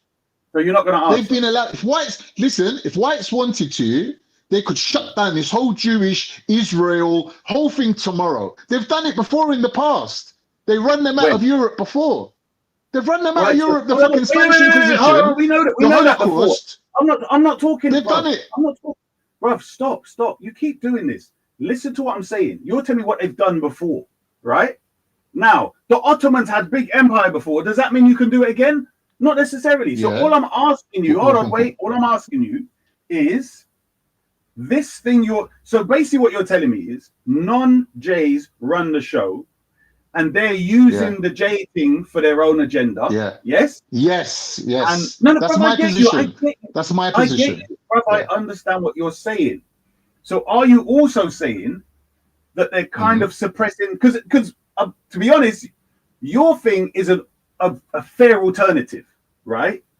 Where there's elites where they have to have something which they can beat the stick with. They've got some sort of. It's almost like they're a law that they can pull out at any point in time. They can use anywhere they want. Do you see what I mean? Like untouchable. Yeah. That they control and say, well, we're going to push this out there when we want and pull it back when we want. But what would be the benefit? I mean, it's an interesting thing. It's an interesting thing. But I personally, all right. Would you agree? Hold on. Would you agree that on the surface level, it looks like they're the untouchable and that they control things? Yes. Yeah. But what I'm saying is that they've been awarded that position. Okay, that's fine. So what my point is, neither of us actually know that. Yeah, because I'm saying if it looks that way, none of us have been into the lodges or into any secret meetings or whatever else for us to know. So I have to go by what it looks like and deal with it that way. Because what's the agenda then of the white supremacists you're talking about that control it? What's their agenda? Global hegemony. Okay. Taking over the whole world. If America, who stands for freedom and justice and all these malarkeys, was to go and put 2 battleships off the coast of Cyprus and basically kill all innocent people living in Gaza, their own people, their own youths that are in the universities today would turn against them the same way they did in the Vietnam War. Right? They can't afford that. I said that if the Americans, who apparently stand up for global, for justice and the American way and was to go and put 3 battleships, which they did, off the coast of Cyprus and invade innocent little Gaza and smash them to smithereens, which they did, on their own name, right? Their own children that are in the universities up and down America today will turn against them, saying that our elites, our leaders, our elders are hypocrites. They're trying to train us to be good little fucking drones and bow to all this law and order, but when it comes to them, they can do whatever the fuck they want, right? So it would make their whole system fall apart. Based on their own hypocrisy. So they use the Jews, as some people that apparently go by this Old Testament book where it's okay to kill the Amaleks. It's okay, right? And they believe that. So we'll push them forward and say, well, that's their belief, isn't it? They're entitled to their belief, but that's their belief. That's actually fits the glove there. That actually makes sense. That makes a lot of sense. Yeah. No, I've heard the theory before, but I'm saying that Benjamin Netanyahu's throwing around quotes from the Old Testament and reading out rabbis to quote things it's okay to read your thing. Come on. It's okay. I have to go, but let me just say this. I actually spoke to a Jewish guy, right? And we were having a conversation. There was about 5 of us, and the Jewish brother, after they left, he didn't speak while they were there. But he said, you know what? He's half Jew, right? Half Jewish. And he said he wasn't like raised to be a proper Jew, but when he found out that's what he was, I can't remember his dad or mum, he started to look into it a bit, right? And all the conspiracies. Mm. He said, you know what? A lot of the conspiracies are true. And he said, well, wouldn't you want to make sure that didn't happen again, and therefore get yourselves in power to control the world to make sure it wouldn't happen again? And I said, you're damn right. I agree with you. You know what I mean? So he agrees that they're in full control. Brother, there is no mechanism, there is no way for you to gain access to a pathway that leads you to becoming a global leader. You don't have no land, you don't have no resources, you don't have no population, and you don't have no fucking army. Who the fuck are you and you're becoming a global leader? What, ahead of China, ahead of America? Do you know America's resources? Wait. America was producing so much corn, just corn that they grow on the land. America's growing so much corn that it made them the richest country in the whole world, bro. They didn't even have to start looking at petrol and diamonds and this and that. They was growing corn and it made them rich. That's how big America is. That's how big America is, bro. I think it's more than that. I personally think it was technology. They found out England is happy to sell out the whole of Europe to team up with America because they know that America financially and militarily is about 20, 30 years ahead of the whole world. No one can ever catch them, ever. Yeah. Why is England telling France and Germany to go take a running jump? Because they got America. They're like, yeah, when America goes into Iraq, we're there with them. When America goes into Kenya, we're there with them. Yeah, I know, bro. But that's an obvious one. And France are crying now. France are crying. France are like, where's our cut? Where's our cut? We started this thing. Where's our cut? One sec. Oh, let me say to Kane Black, yeah, I know that the European Jews chased their lineage through the mum, but that doesn't even make sense. The whole of the Bible and whatever else is always through the dad. And clearly the reason why that is because if there's a lot of abuse going on, then you don't know who the father is. So therefore, the only way to say that they're actually part of that lineage is through the mother. That's where that came from. Otherwise, you know what I mean? Like then the population would deplete like mad if the men are being put. That's why they don't have population. They don't have population. No. I'm just responding to Kane Black. So what I was saying is that whether it was the mum or the dad, if the dad is his personal feeling could be well, my dad is, and therefore like he could just say, well, I'm still my dad, part of my dad, you know what I mean? Regardless of whether he feels like he is because of lineage or not, he's still whatever is that from his brain, you know what I mean? So it's as simple as that. But yeah, that's interesting, Khan. That's very no, I have heard that before. Like the documentary saying that there's the elite is composed of many different people, many different types. Do you know what I mean? But I've always asked the question. I mean, you've contributed quite a bit, like you did the other day. But I commented to deal with Banksy. I've only commented for 10 minutes now to deal with Banksy about immigration. What I'm saying is they've set themselves up, their identity, what they see themselves, the value that they bring, right? Yeah. Is that they want to be viziers and advisors to all the leaders around the world. They don't want to be global leaders or responsible for people. They just want to be able to get their own agenda. No. Listen. Through manipulation. Can you jump on and get these two together, Nixie, to the table? Hold on. Nixie's going to argue against me. I know she is. Hold on. I have to go. Good. Let her take over. What I was going to say, Con, what I think I've noticed when I've really gone into politics and how things work is that their thing with Jesus the Messiah is that their thinking is it's more safer for them to be allowed to live according to their culture wherever they are, because if they're such a small population trying to mess with a great Roman Empire, they say, you know what, let's just decimate the hell out of you or make it even worse. Do you see what I'm saying? Because clearly if you've got Paul being a soldier, right, and he's persecuting Christians, that means the Romans are giving him a best life. Do you see what I mean? They might be suppressing the religion here and there, but they can still live openly. They're not enslaved like they were in Babylon. So they're saying, bruv, you're messing up the thing, bruv. You're making it worse for everyone. Do you see what I mean? Issa, let me say one thing before you go. The problem with all this, is that we cannot look at history without bringing our retrospective understanding into it. We can't look at history from the point of view of the Romans because we've lived another 2,000 years. And no matter how much we try to put our own understanding aside, it's literally impossible, right? The fact is we're looking at a world post-Islam, post the Arab conquests, right? And that had and what we're forgetting is that had a massive effect on Christendom and the West.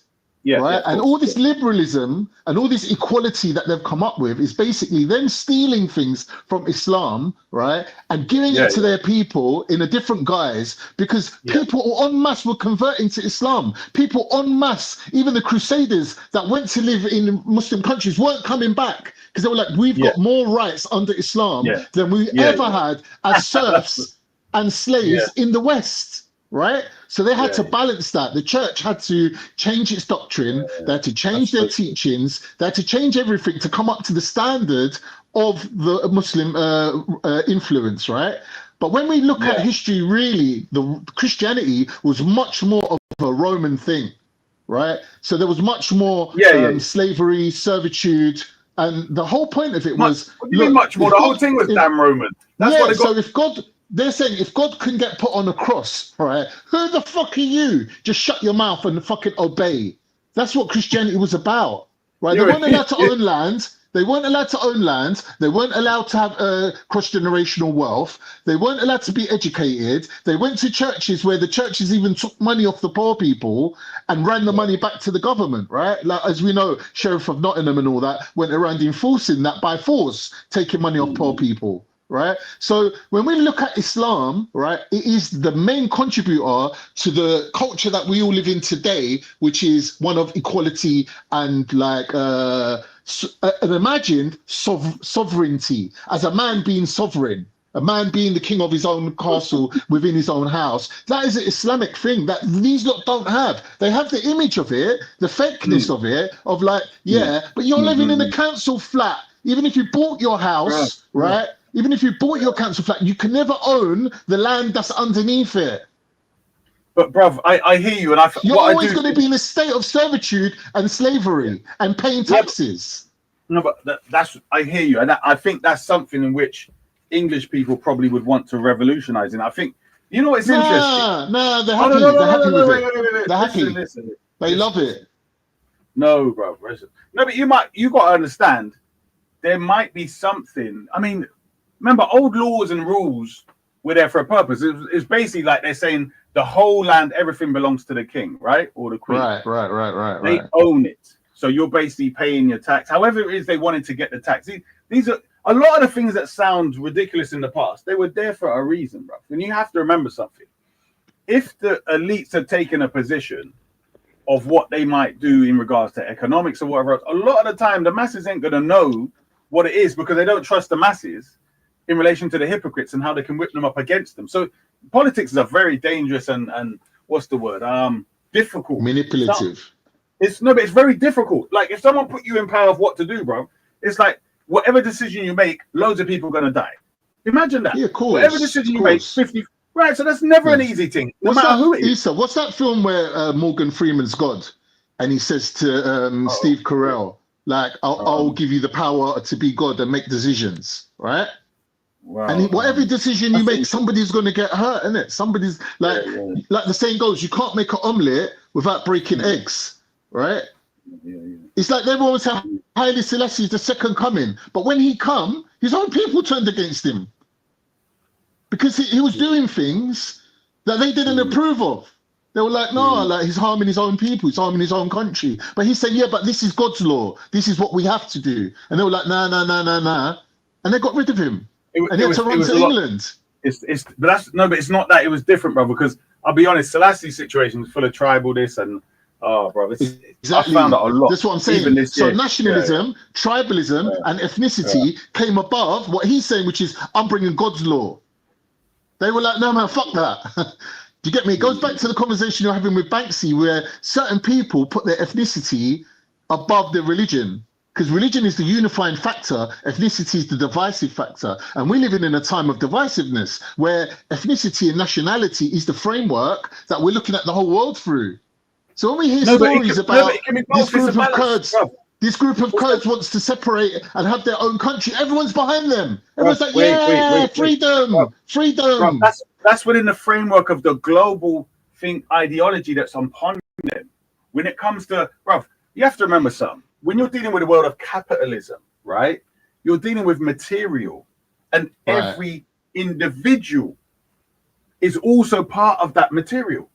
It's not like before, where the human value system is the top. Human life, that's not the top. Everything's up for grabs. Do you see what I'm saying? So when you're dealing with everything, if that's the bottom line, then obviously tribalism becomes even more so, because you have to value yourself because you're up for grabs, right? You and your tribe are up for grabs. It's a catch-22. It's a catch-22. Thank you.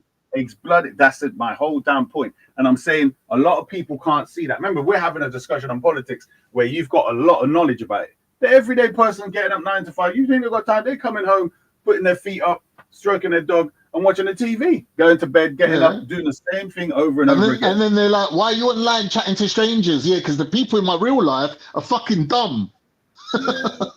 No, but you think why about it. Why are you online chatting to people who don't even know? Listen. Is that any different than the past? That people didn't listen? Is that any different?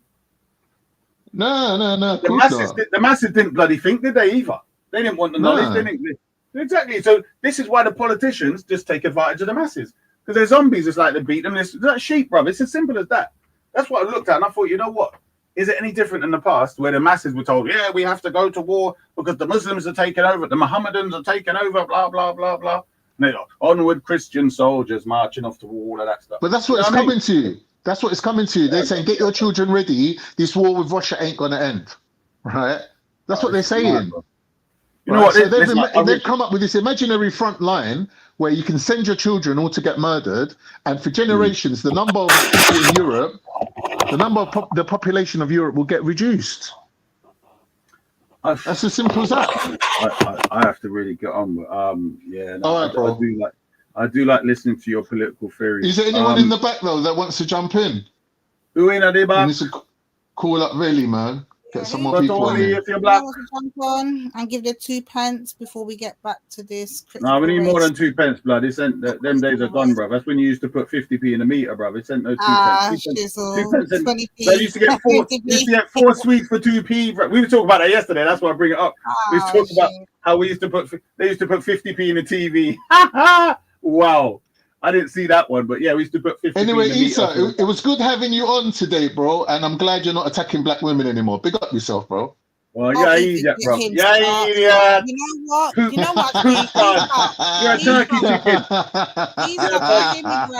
I appreciate that Khan regenerates every year, bro. My man's on the table at Christmas. Man, I eat turkey. Nah, you was rude. But that was rude yesterday. That was rude. Any of those two hear me? The men are speaking, Lady D. Just chill. I beg you, chill. You not be speaking for time, and I've been gone. Hear what I'm saying? Yeah, Easter. Yeah. The other day. Oh, you didn't get to respond. Yeah, I want to be quiet. Go on.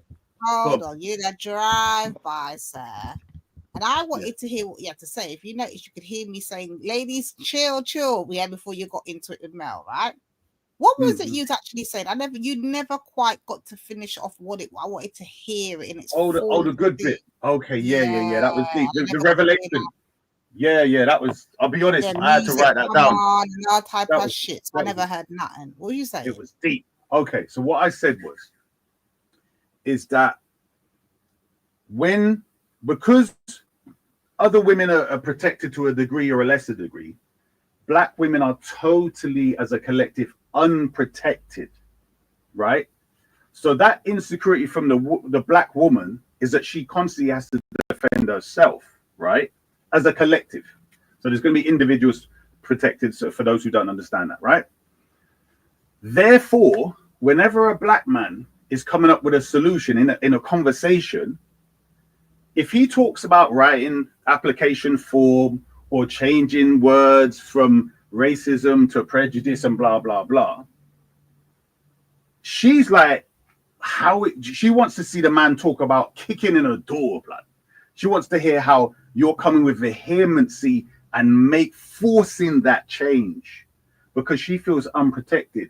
Paperwork, marching, all this stuff has not changed to the degree where she's seen her men do what they're supposed to do, create this umbrella of protection from all the enemy, where she sees other men doing the same thing in certain circumstances. And to the point where the men are not doing their job, where the young men are going around killing each other, etc., and the older men can't even stop them. So what the hell does that say? Do you know what I mean? That they're damn near useless for them. So my point was, it was a theory, even though it was wrong, because Buddha explained, I listened to the thing later on. That was my first theory as to why the response to Buddha was like, oh, he's trying to, even though he never said it, even you lot hear him saying, he's not saying it's post-racism. He's not saying it's to make them feel better. That's how it translates. Because women always translate men's words into how they feel and think. But they translated it that, oh, so you want to make white people feel better. The end result, no matter what, and I've noticed this, no matter what a man explains logically, defining the words, blah, blah, using a dictionary, a woman will translate through her feelings and then give you her perspective, which is very interesting. But yeah, that was the main thing there still. But yeah, I think that's what I've seen. Yeah. Let me respond to that now. So here what I'm going to say to that. You see, if that was the case and that was what he was trying to say or convey, we would have felt that and we would have received that. Because I actually kind of agree with what you're saying there. So, believe it or not. But that is definitely not what he was saying. He wasn't even talking about No.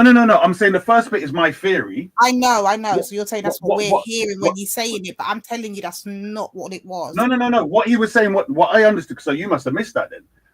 Because I explained it before he come on. What? When she played the video, he said that technically racism doesn't exist. Mel said pause and she said, "You see it there? See it there?" He literally said racism doesn't exist. I come in and I said, you see, that's the problem. He said, technically, that means anything that comes after it is within that bloody context. So, and then when he explained further, I knew exactly, because this has been approached many times, right? The African position is that we didn't create race. Europeans come up with the idea that black people have smaller heads, therefore smaller brains, like the monkey, and white people and they're less intelligent, all that nonsense. Then they had a pseudo-scientific idea that we're inferior, and they created this thing of block races, black race, yellow race, red race, blah, blah, blah, blah, blah. That was their theory. Their own science threw it so far out the universe that they could never bring it back into science, but they still kept the categories of race. So he's 100% correct. But he wanted to explore the subject in conversation, and he was just shut down, right? But anyway, his point was that within that framework of looking at the world through actual science, where there is no actual race, as they say, or races, he's saying it would become prejudice. Now, that's as far as he got before everything went, you know what I mean? So it would, to me, the main subject to be explored is how you can bring an ideology in which we say there is no race at all except the human race. But then what I said then was this might take another 100 years, because they've literally created political, educational, every structure that they've imported everywhere is still pervaded with race. So you need to literally conquer the whole blasted planet.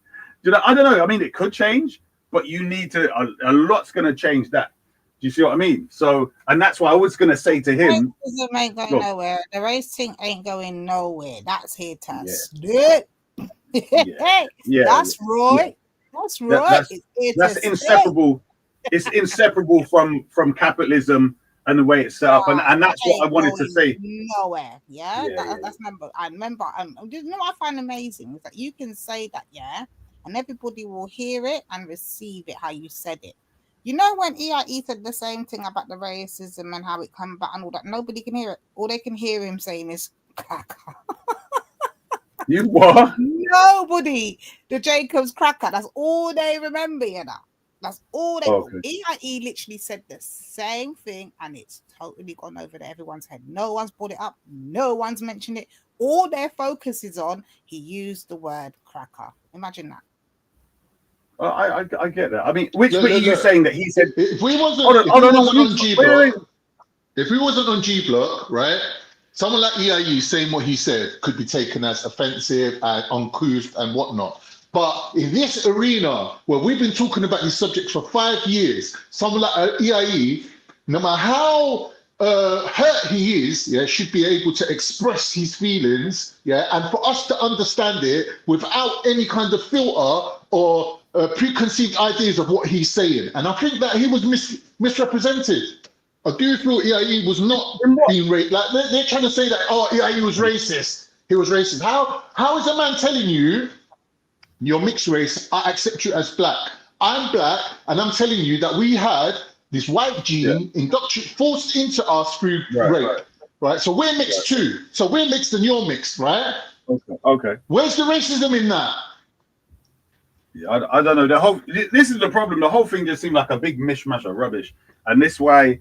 One thing I've noticed, I remember somebody left me to look after the panel one time, and bruv, within 10 minutes, I was like, "Wow, this is draining." It's draining. Somebody said, Here's the thing, Isa. Listen, You ain't been no, around, listen. right? There is an Hold on, agenda to make Veli out to be a black supremacist. This is the agenda. Bruv, wait, listen. Go on, I'm saying that when it comes, because from my perspective, like we're saying, oh, why didn't 9E first stop him? Like that's his perspective, isn't it? And I'm saying in general, that's how I'd like it to be. But when I always reflect back to whoever it was that left me for about 10 people to look after the panel, bruv.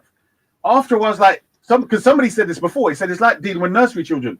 And it literally, because I'm on the panel, innit? And I'm trying to get my point across. And somebody said something, and I'm trying to remember what they said, and I go to that point. Then they've made this. Then someone else has talked, and I'm still trying to remember that point. Then someone else has made another point. I want to respond to both of them all the time. When I'm you're there patient.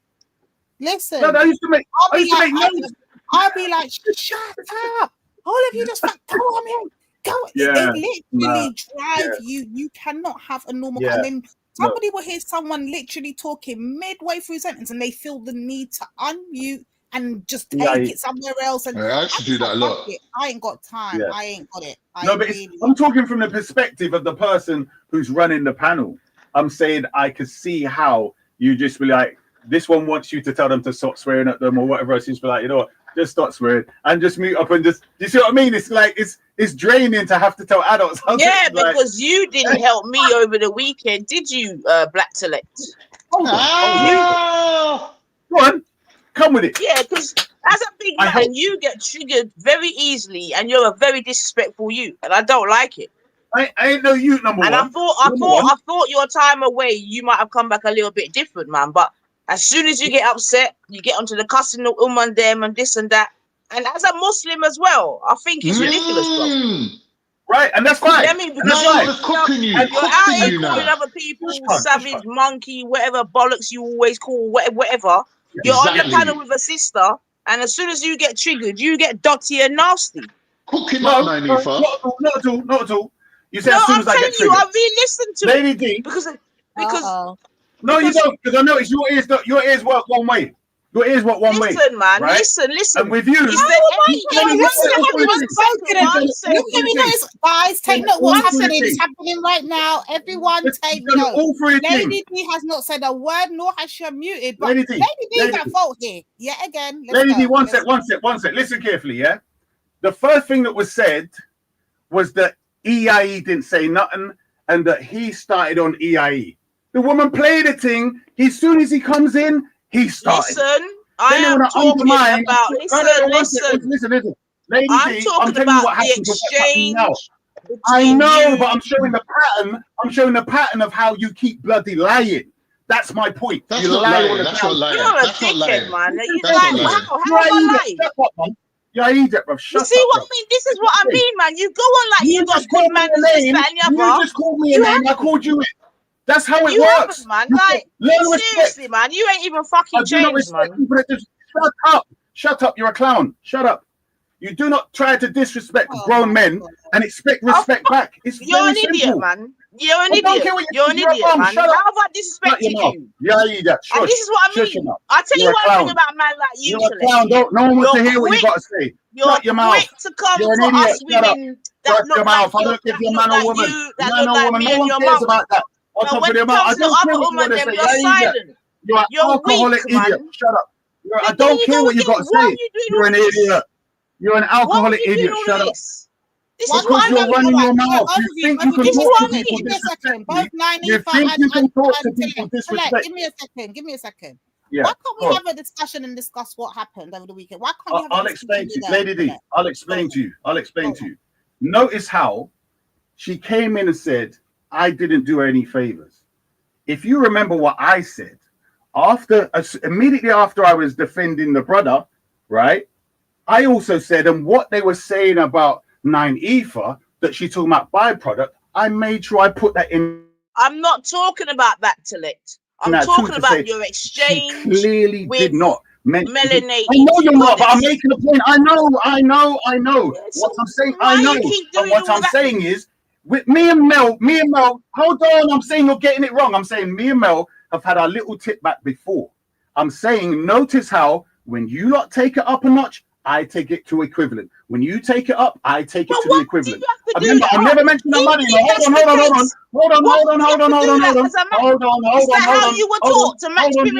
Hold on. Listen, I'm very simple. I'm very straightforward. I'm predictable. Is that how you live your daily life? By matching women's energy? That's what I'm asking. Yes, I'll tell you how. I'll explain it very easy. Yes. My principle is this. That's why you're doing good company. Sure. What I'm saying is, watch this, Lady D. Let me show you the patterns of human behavior. A lot of the people that take the abuse at work and the bullying elsewhere, guess where that goes? Either at home to the wife or the children or someone weaker. What I notice is when someone gives you it, you know what you do? You give it straight back to them. Because after you've done that, you feel at peace. They done something to me, I done something to them. No one else has to get any other angry nothing anywhere else. I've seen it all my life, and I've obviously done it as well. When you keep your mouth quiet and you let people take advantage of you and whatever else, and you just put your head down on it's just words, blah blah blah, because it's not just words. Do you understand? So that's why. Remember, me and Mel have had a little tit for tat before, but then she went further, mentioning other things. I didn't even mention anyone else but her, but I went further on her. Do you understand? So if she takes it further, I'm going to take it further. But I didn't go as far as she did in relation to that. I just rinsed her out. So what I'm saying is, Lady D, you've heard my conversation today. Banksy came on and insulted. You obviously think that your explanation is okay. Wait, Lady D. This is what I'm saying. You've heard me speaking all today. You heard me speaking the other day. I only come at people that come at me. Now, Banksy didn't mention me, but the other day he called black youth savages and they're savage people. Then the monkey comes on today and tried, English people are lovely and nice and blah, blah, blah. I'm thinking, hold on, you ate. This donkey marrying coup. But black, you what? Brother, listen to me. This is what we've been going through for years, not just today. But I'm not going to attack you if you come out. The point is, we've been doing this whole. Remember, we were the baboons first. We were monkey worshipping, whatever. Then we were supremacists. Then we're this. Then we're that. Now I'm a Muslim. I don't even know how the fuck I got here now. But anyway, all of these things. You don't say nothing. So if you listen, if you go back and the old shows, you notice that we always mute. We don't say nothing. It's only lately, I say, within this 1 year, we start wild out and let them know we ain't fucking taking it no more. And the only person that was backtracking and didn't want to really do it was Naniva. Until I tell her, yo, drop the blood cleat, allow it, y'all thing. We're done with that now. We're done with allowing it now. All right, girl, stop all of that fucking. All of that, man. I'm not talking to you. Yeah, but stop all of that, man. You need to stop all of that as well. Take emotions out of the conversation. So until I said, hold on a minute, we're going to stop all this allow it thing and whatever, and we're going to start lit back. Now we start lit back. It's, they're aggressive. They're this. They said that. They forget every single thing they said. So hence why when Banksy can now come up and say, Lady D said curry mancha, Lady D. But listen to me. When we know that you've been out here calling us monkeys, this, that, the other, all kinds of fucking baboon, fucking all kinds of shit, but no one over these years have called it out. Nobody over these years. Remember, we don't have feelings, so we're supposed to just keep soaking up the abuse. And then when we lick out now they want to say, see those black women. See, but what happened to all the times when we were quiet and we didn't lick back? What happened to all the times when we didn't respond? Let's talk about that. No one brings that up. Even now, we're still not responding. But it sounds like you're talking about the other group or another channel. And what I'm saying is, but I'm saying we're having this across the board because this is the problem with the black community. We let things slide too much so they get too comfortable, and then when you do lick back now, you're the worst ones. All right, answer me this: have you noticed how you lot were kind of, especially you, right? Back in the day, you were trying to say it's about Sunni Shia. So even if I talk about the black thing, blah blah blah, but remember this: you have never heard me be silent when they were dissing black people, black women in specifics, whenever, I'm saying that's when the words monkey, because when they're talking in a way in which it's their fault collectively, right? Even though they didn't install a thing as to why we're in the situation. So now you want to come in and criticize something which you're a benefactor of in relation to your people, them keeping it going. Do you get me? And then I get aggressive because they may not be addressing me personally, but I'm saying, well, the black women, that's us. Do you see what I mean? I'm a man, obviously, but that's us. So therefore, you've insulted all of us collectively, and that's me personally. I take it personal. So that's why I will come up. That's why. This is what the system is trying to point out. Wait. Yeah, they're trying to. I hear you. You're saying, okay, when they were going at black women, whatever you were looking at, and you were banning out. But now the sisters are looking at you. Then okay, so how you're looking it out and banning it out with one end of the stick, but with the other end of the stick, that same stick you're taking to beat them with. Make it make sense. No, right. This is how it makes sense.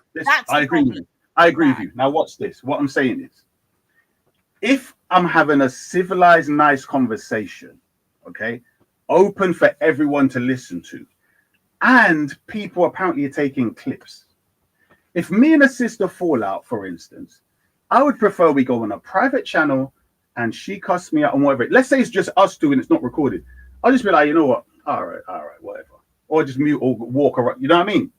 But if we're here publicly and we're representing something, and you misunderstood and keep taking shots like Mel was, and I wasn't really responding because she was hinting at me. EIE said, yeah, it's you she's talking to.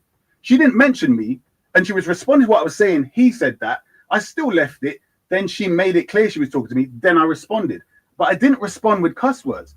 Only when she then come out with something, I then went back. So what my point is when we're out here representing, do you get what, like, imagine you're doing a march or whatever it is you're doing it for, you know, like for instance, when we were doing our marches, you had a lot of monkeys that were smashing up shops and blah, blah, blah. They're misrepresenting us. No, because I think they were Kurdish. There was some other women that weren't black when we were doing the BLM marches, right?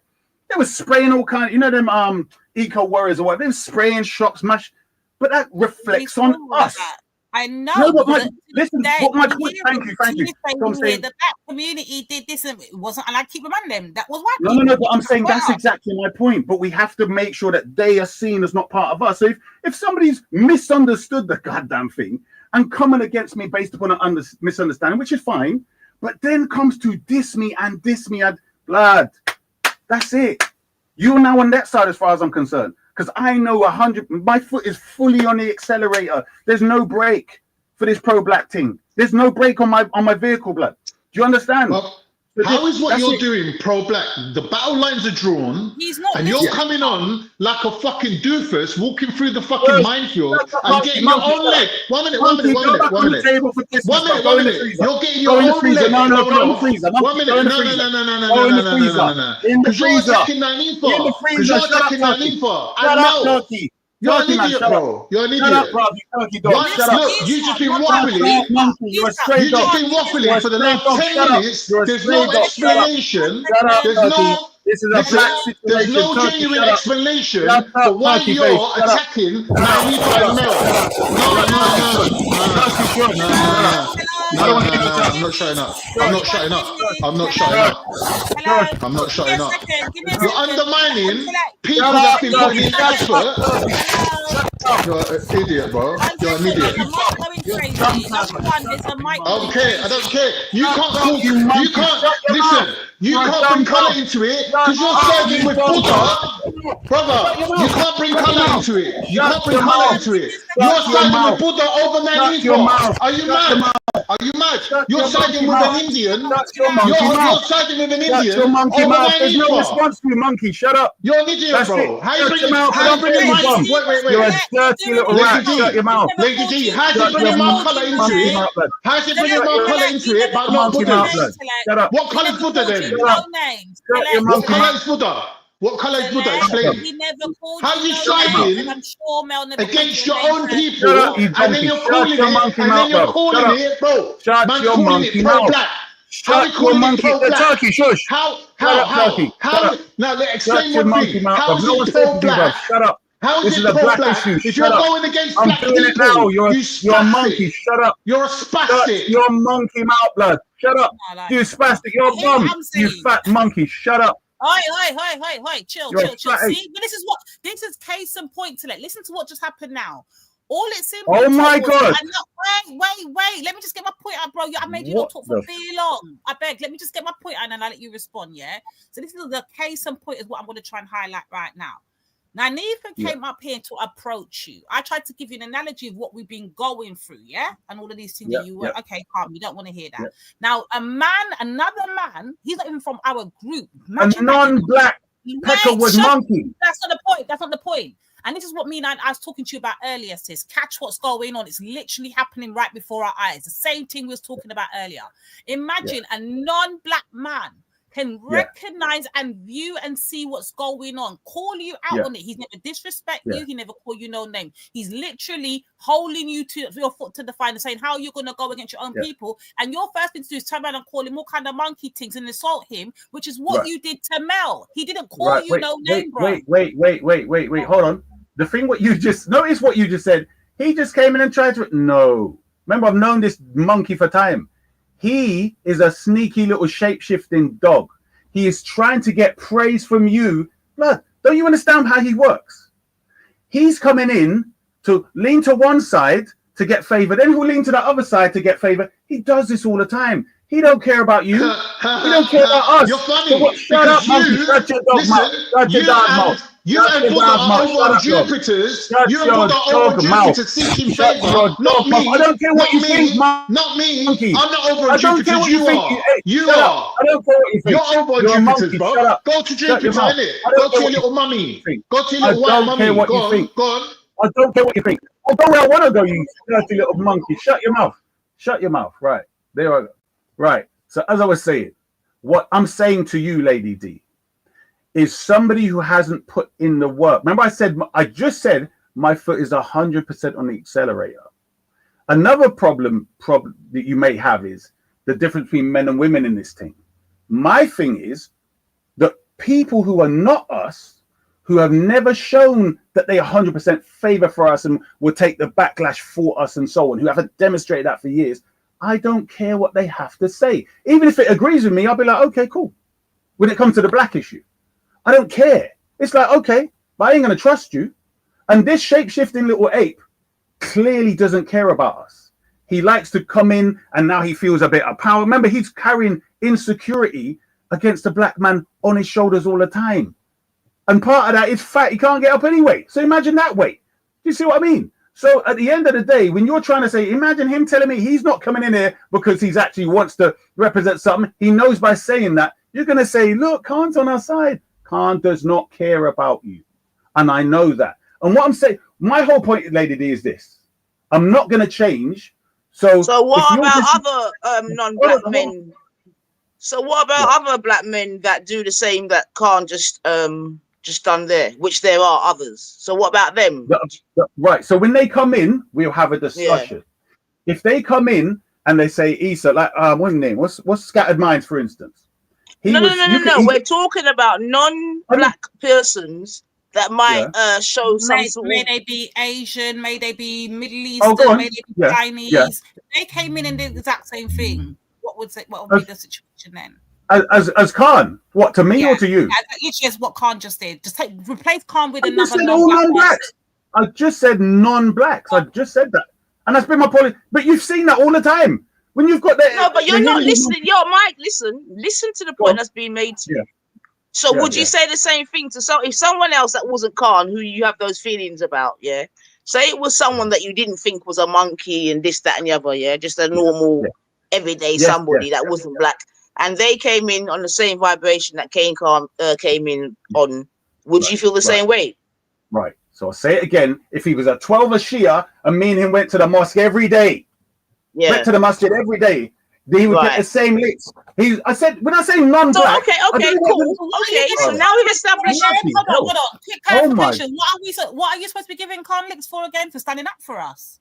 No, I'm saying. Remember, he first come. See, you said he didn't insult me. He did, but he's done this before. I'm saying his pattern. If he was sincere. No, but we've already said somebody else. Yes. So forget Khan. Just I told you. She just asked me. Right, I'll say it again for you. If he's not black, what part of that you understand. I don't care if he's a black atheist. Okay. I don't care if it's black Hebrew. So he would Israelite. get that work then. I've said that and I've done it. Yeah, but go on. Okay, excellent. So now talk.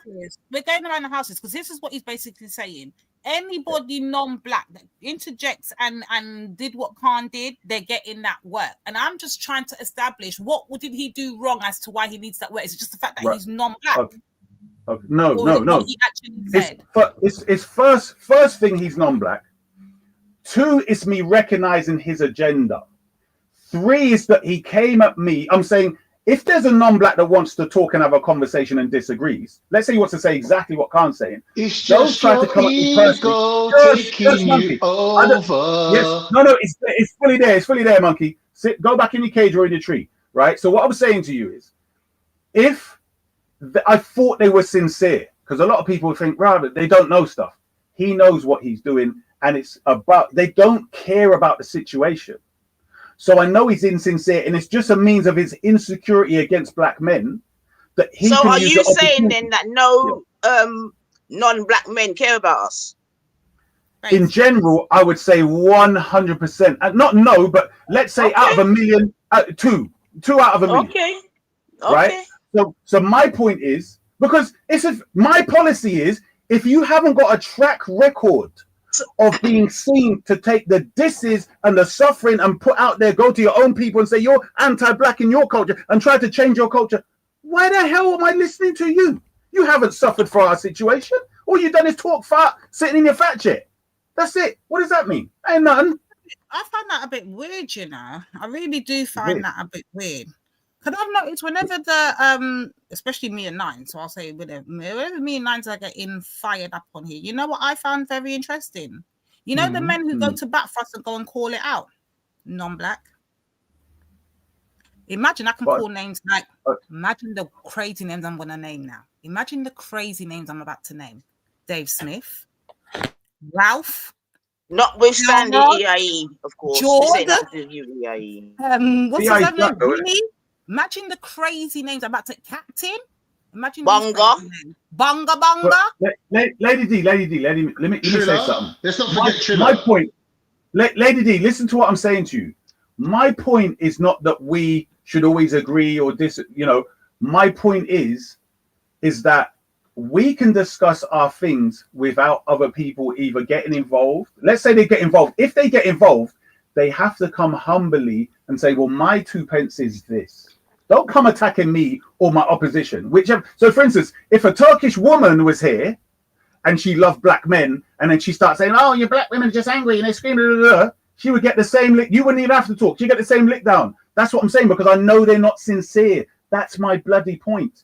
So it doesn't matter if you're saying, "Well, who sticks up for you? What's his flipping agenda?" That's what I'm saying. So when you're just looking at, well, these are the ones that stick up, yeah, because they want to cause a curve and they want to cause a further division between black men and black women. So I'm saying we need to sort that out ourselves. So if you feel that way, then I would expect far better behavior from yourself.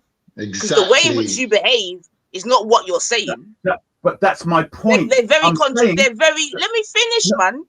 They're very contradictory. Because if you as a man are saying, listen, no other man can talk to my woman then because rare tear, boom, boom, boom. Cool. I ain't got no problem with that, yeah? But then what I would expect then would be for you to be at the front of the fucking thing, doing the thing, innit? As opposed to telling girl about the underneath, this, that, and the other, which you regularly do when you get emotionally triggered, which you get emotionally triggered very easily. Liar. Did you say liar? Liar. I've never online told any black woman or any woman about their front blah, blah, blah. She went further. Never told. You've got a very short memory. Listen. You've got a very short memory. And what you say about her underneath, I don't necessarily mean her just a pussy in her bedroom, yeah? I'm just talking about you being degrading and disgusting towards her as a man. You say, as a fucking Muslim man, and as a man that says you're a defender of your women, and that no other men can let me finish, man. And that no other men can defend those women.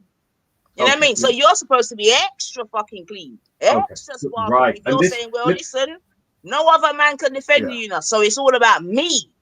We love that, yeah. But I'm gonna see it personally. Okay, Divine, you might have something different to say, but I'm gonna see it, Bridget. Okay, let me explain something, because I keep hearing even our sisters saying there was something that went on some is it what name RTM or something, and there must have been a white Jamaican or something said he's more Jamaican or something than the black sister or something, and then it came up again about there's no defense from the black man, blah blah blah, and then they talk about how other people defend their women and so on. What you have to remember is there are rules to the defense of nations and people defending their women. If Kurdish, Pakistani, what and are the so on. rules? Okay, what I'm are the telling rules? you, Teach us obviously, the rules. that's literally what I'm about to do, right? Okay, go So on. I'm they getting have my to- notepad and pen. 1 second. Yeah, but I'm get your listening. goddamn notepad, because check this. If a Kurdish woman is seen, I'm not saying the rules are good, I'm just telling you what the rules are, right? If a Kurdish woman, for instance, let's say Muslim woman, or whichever culture of these people, right? If she is following the rules of what they want, that wearing hijab, and she's married to one of their people, etc., and someone who's non their people spits at her or does something, they're going to come out in mass. However, if she runs away with a non one of them and has an affair and so on, they will either ostracize her or put her in a suitcase. So don't think the protection is for nothing. You have to toe a line. That's the two. You have to remember that. Either you're literally dead, they say it, they're dead, they say it, they're gone, or they do the punishment themselves. So just saying they protect them, there's another side to it. You have to be within the framework. And what I'm saying is I do have patience. I know she was dissing me, right? But she didn't make it very clear. She kind of put it as directly coming at me, but made it kind of general. Then when she specified and then dissed me, then I come back, then she put it up, and then I put it up. So what my point is, I have those rules. If you come at me when I'm putting forth my point, you disagree, fine. But calling me names and so on, that's where the line is drawn, depending on how far you go. So that's me. Just like normal men, we have our rules. We're not gonna. You think we're? Oh, You ain't really answered my question. You know that. Hold on one second. I'm coming. I'm nearly finished. You're just A lot waffling. of no. I hear waffling. That's because you don't comprehend things. But anyway, as I was saying, Because when you're the not BLM talking women- to what I'm saying, man. One sec. I heard you, and I'm saying All to right, you, I'll tell you there what, are divine rules. you chat to me. Maybe you got better comprehension than I have. And this is the thing, Lady D. Let me explain it to you. It's so can't weird. really- Yeah. Hold on, Go Lady on. D. I've got rules to my protection of black women, and I was going to give the example. For instance, if there was a woman that came on. If there's an LGBT Black Lives Matter thing, I'm going to say this family thing come from white Christianity and your Abrahamic faith. I'm going to say, really? So we didn't get married in Africa before they came? We was going with your LGBT then. She don't get no protection. She don't get no protection from me. It's not just being black. That's what I'm saying. Shut your monkey face, bro. Wait, let me just, because I've got to go, Bro, you took us and to then I'm going to Africa. leave you to You took us to guys. Africa and back, bro. You notice how he's singing. Man took us all the way in to our Africa. dispute. No, I'm You going. see what I But mean, can I just Lady ask D? you one question, You notice and then how I'm the going to go, monkey yeah? is singing his Go on, little Anita. turkey monkey Select, backside you. while we're Anita, we arguing. can You hear lot you. carry on. Can't, You lot one carry on. second, Card. 1 second, You lot Card. carry on. Select. We can hear you. All right. Select. Are you, what do you prioritize, being a Shia or being black? You already asked me this ages ago. I'm How many asking you times again I because I answer it? can't remember. No, but no. What did I say last time? Did you I keep can't asking remember. me the thing? You said Muslim, right? So there's no Shia thing in it. Muslim. And I said to you, if you understand the Islam and the Quran, they are the same. That's the problem. You're telling me about religion. I'm telling you about the system. And it's pro-black. So it's not separate. That's the bit you don't get. I don't even know how the question would even come let up me here. try. All right, then let me I see still if didn't I can. understand. I'll tell you that one. Maybe I was sidetracked. Let me give you an example. So you'll understand. If I say, for instance, that we should get married and anything else of that, I'm not saying this, but if I was to say that, and that's what the Quran says, I would see that as pro-black and me being black. Do you understand? So it's not just the Quran says it. Do you understand? So my viewpoint, because I've studied it in relation to voodoo, in relation to Ifa, in relation to Kemet. So how does that relate to us as being non-Muslim black women? That's what I'm saying. saying. So who would you choose if there was me as a non-Muslim black woman, and then beside me there's a Muslim Asian, white, yeah. Who's getting the priority? In what way though? Anyway, protection, anything.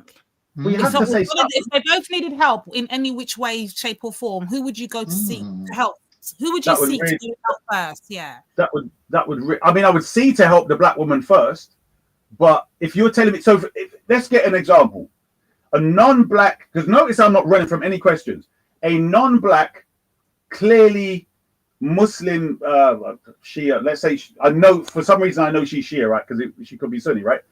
And a black woman who's clearly not, I'm trying to think of a scenario. I would probably go, if you give me a scenario, I can answer it. But I would say I'd probably go and help the Muslim first. I would say that. But I can't give me a proper scenario. We just want the honesty. That's all it is. That's all it is. Have you ever heard me answer anything non-honestly? And that's No, my I'm just point. saying, I welcome the honesty. I'm not in my emotions. I welcome the honesty. Let me explain the reason why. No, that's fine. You don't even No, need hold to on, wait. explain. Hold on. All right, go on. The risk for the matter of me is that person who's a Shia could be anti-black as the T, right? But that person who's now black, who could be a BLM LGBT anti-black, do you see what I mean? But to be honest, maybe I don't know. You know what? That's the best answer, because I've got these two things in my head. I see the general populace. When you tell me you're Muslims, and what was she saying about the dowry being given, all of that, I don't give to whatever people practice. I don't care. When people keep telling about these other Muslims, Asian, blah blah, why do I care? You don't see me going to them and tell me about Islam. Islam is black as it is. Do you see what I mean? So there you go. But when you've asked the question, from your point of view, yes, it is. But if you ask a normal Sunni Muslim, whatever, they don't deal with none of them thing. They say it's Islam above everything and nothing overrides Islam. Whereas you, because you're a Shia, you can put that whole Afrocentric side to it. And again, if you look at majority of black men that are within Islam, they're not thinking from a Pan-African mindset or a pro-black mindset or anything black mindset. They're just focused on Islam and doing their deen and all them thing there and living out the Islamic life. You see what I'm saying? But remember, you're practicing a non-traditional version of Islam. That's why I hear you. I hear you. And the thing was, before I became Muslim, I was basically getting my hair kind of locked up for Rasta. What destroyed it was when somebody basically said to me that they believe Selassie is God, as in the Trinity, right? And I was like, I just kind of left that with after I come across a Jehovah's Witness. So for me, I was pro-black first. Then when I became Sunni, I noticed they was really trying to suppress the pro-black thing. I kept talking about it, and I was like, yeah, but the black community, every time I talk about black, the Coons keep telling me that, and then the Pakistanis back them, and then I'm like, rotted, and I'm saying, well, the Prophet's black, and every time, why are you obsessed with this black? And I'm like, rotted, come to the Shias now. But my point was, when I learned Arabic for myself, then I could read the books in which they're hiding the black prophet, the black Arabs, blah, blah, blah, when I start to read Arabic. So that's why I'm 100,000,000%. I've already checked all of this stuff. And why I can confidently say and be irrefuted that the Kemet system and the Kushite system, two black systems, come together in the Quran. You understand? But and that's what they create the hadith. with all that you just said, which is all wonderful and everything else, and you know what I mean? I nearly had a cup of tea listening, But at the end of the day, when we get to the crux of it, if you're saying that really and truly you would pick the Muslim over the black, then you're not pro. Your Islam is far superior to your pro-blackness, bro. But I know, and because it is I what asked it you a is. scenario. No, because I clearly after I even said that, I'm like, hold on, you have to give a scenario, because the problem is you're giving me a realistic scenario, you're giving me a realistic question, and there's there's no food in there. Because I'm thinking, well, when I think about it again, I think actually I might go for the black woman, because there's another scenario goes in there. Then you might come with another. I don't know. Let me give you a scenario. Let me try and give you a scenario. Let me try and put some. All right, let me think of something quick. Muslim women. Muslim women are being treated badly because they wear burqas. They got their face covered, all the traditional Islamic attire, right? Calm. Yeah. And then you've got the black women. They're being treated badly because they, I don't know, have hair extensions, wear weaves or whatever. You're going to prioritize. You're going to go for the cause. You're going to stand with the cause of the Muslim woman.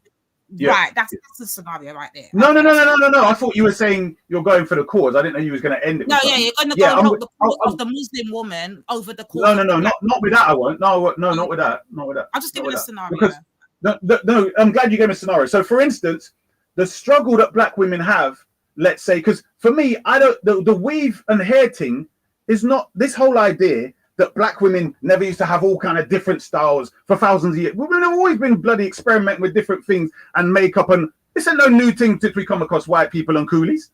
What kind of foolishness is that? But what my point is, it is a brainwashed thing, but it's part of our healing process. So if you're coming against my women because there's a trouble in our evolution as to be as great as we used to be, then that's my battle.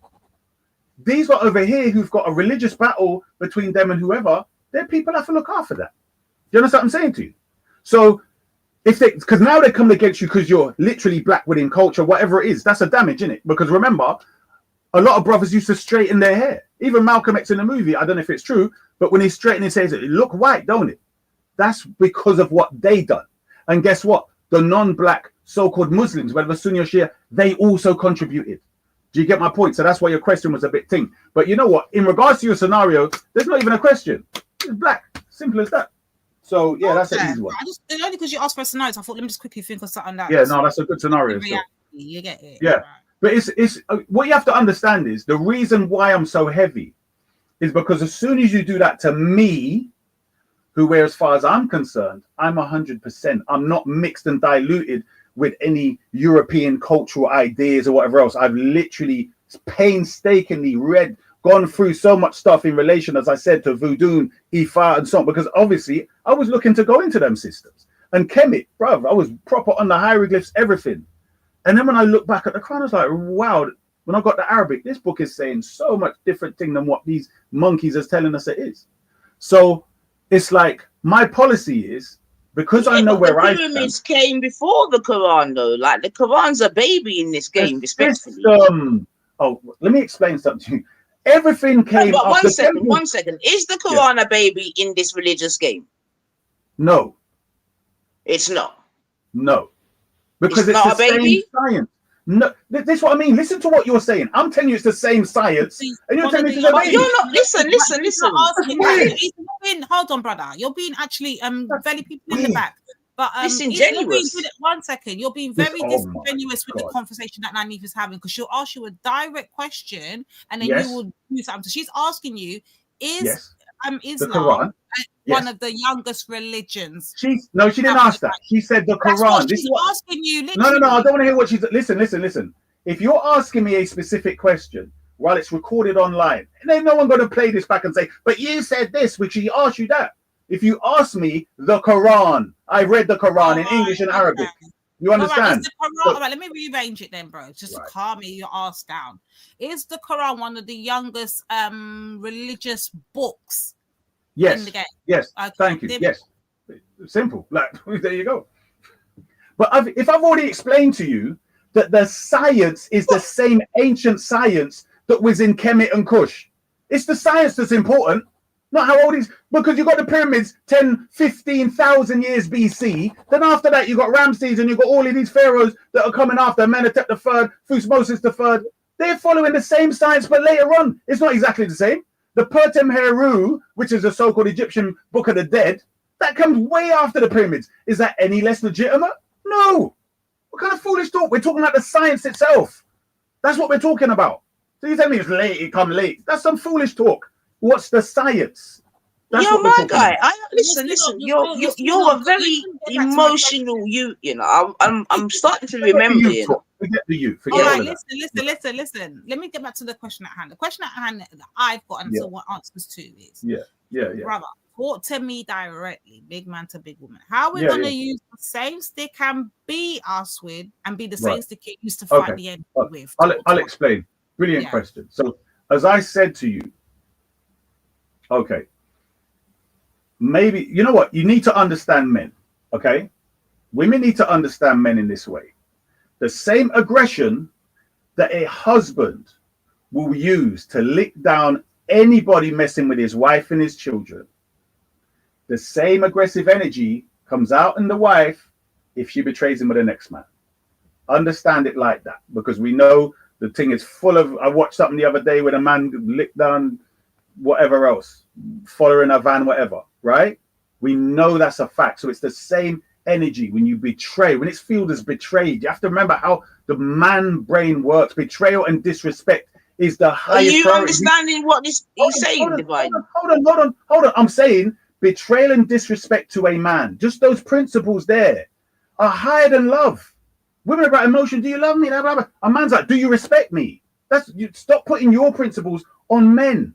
We're different creatures. I understand that. I totally get it. So what he's saying, yes, is he's saying us women, we're emotionally. How we define how men see us and all that is by how they express with, because we're emotional. We want to see affection. We want to see all of that.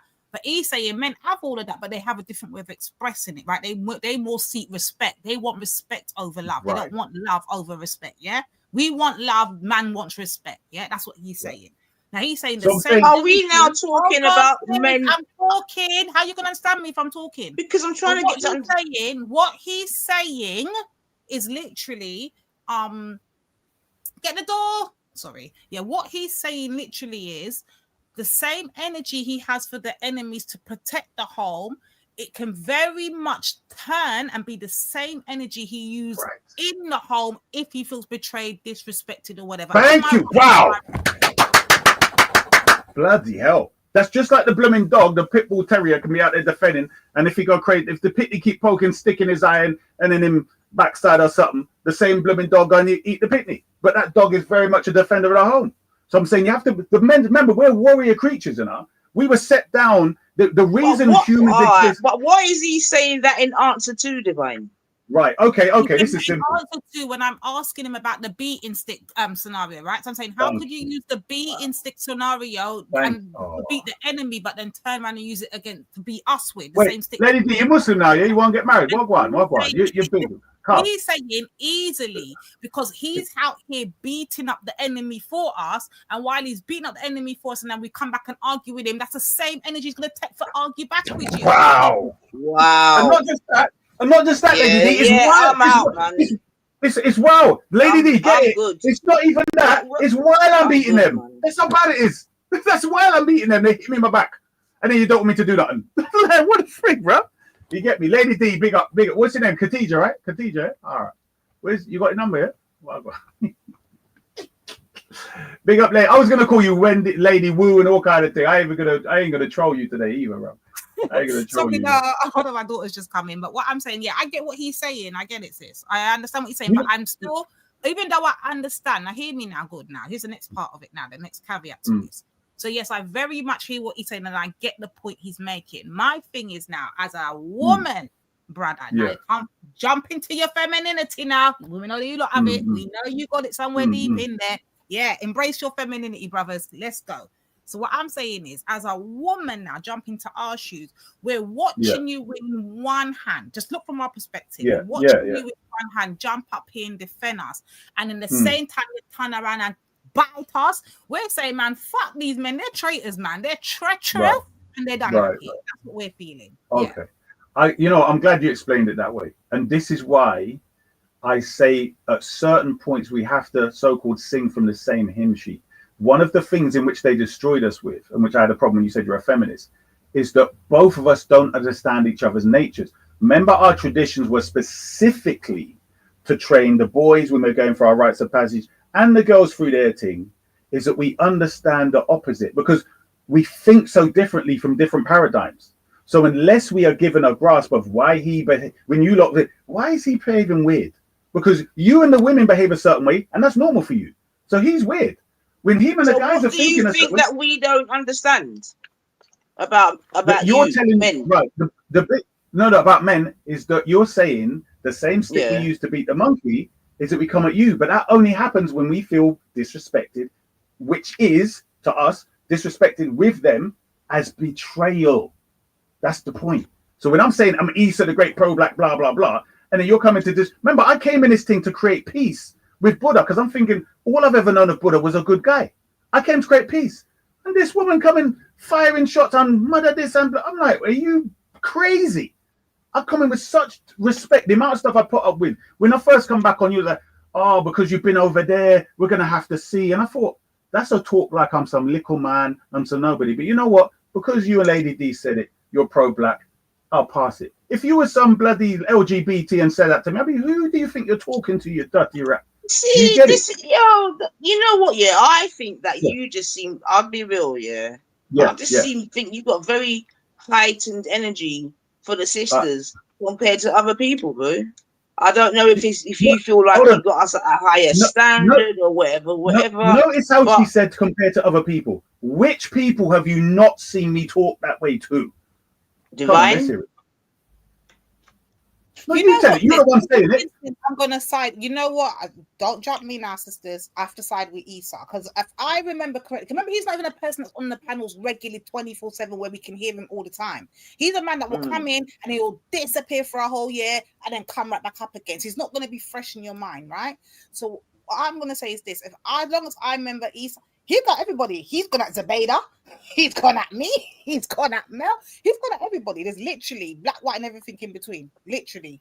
There is no holds bar with it. No, but be honest. When we're having a nice conversation and no one disses anybody, do you ever hear me go at anybody like that?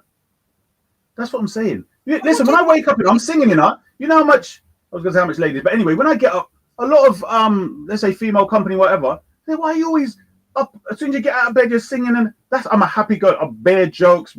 You see that me wearing a mask, when I'm at the park wearing a mask, it's to remind me not to be loose with my tongue.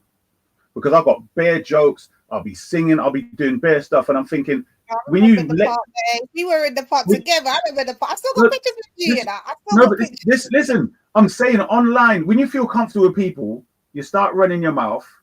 I'm saying me, right? I start saying things, forgetting they can be played back. Do you see what I mean? And one thing, I don't want to be swearing online because I don't want to be swearing anyway, right? And I try to restrict myself. And all I'm saying is this: we clearly. Look, men and women are very different. And men are telling women, we value respect, which equals betrayal if you disrespect. Just take it.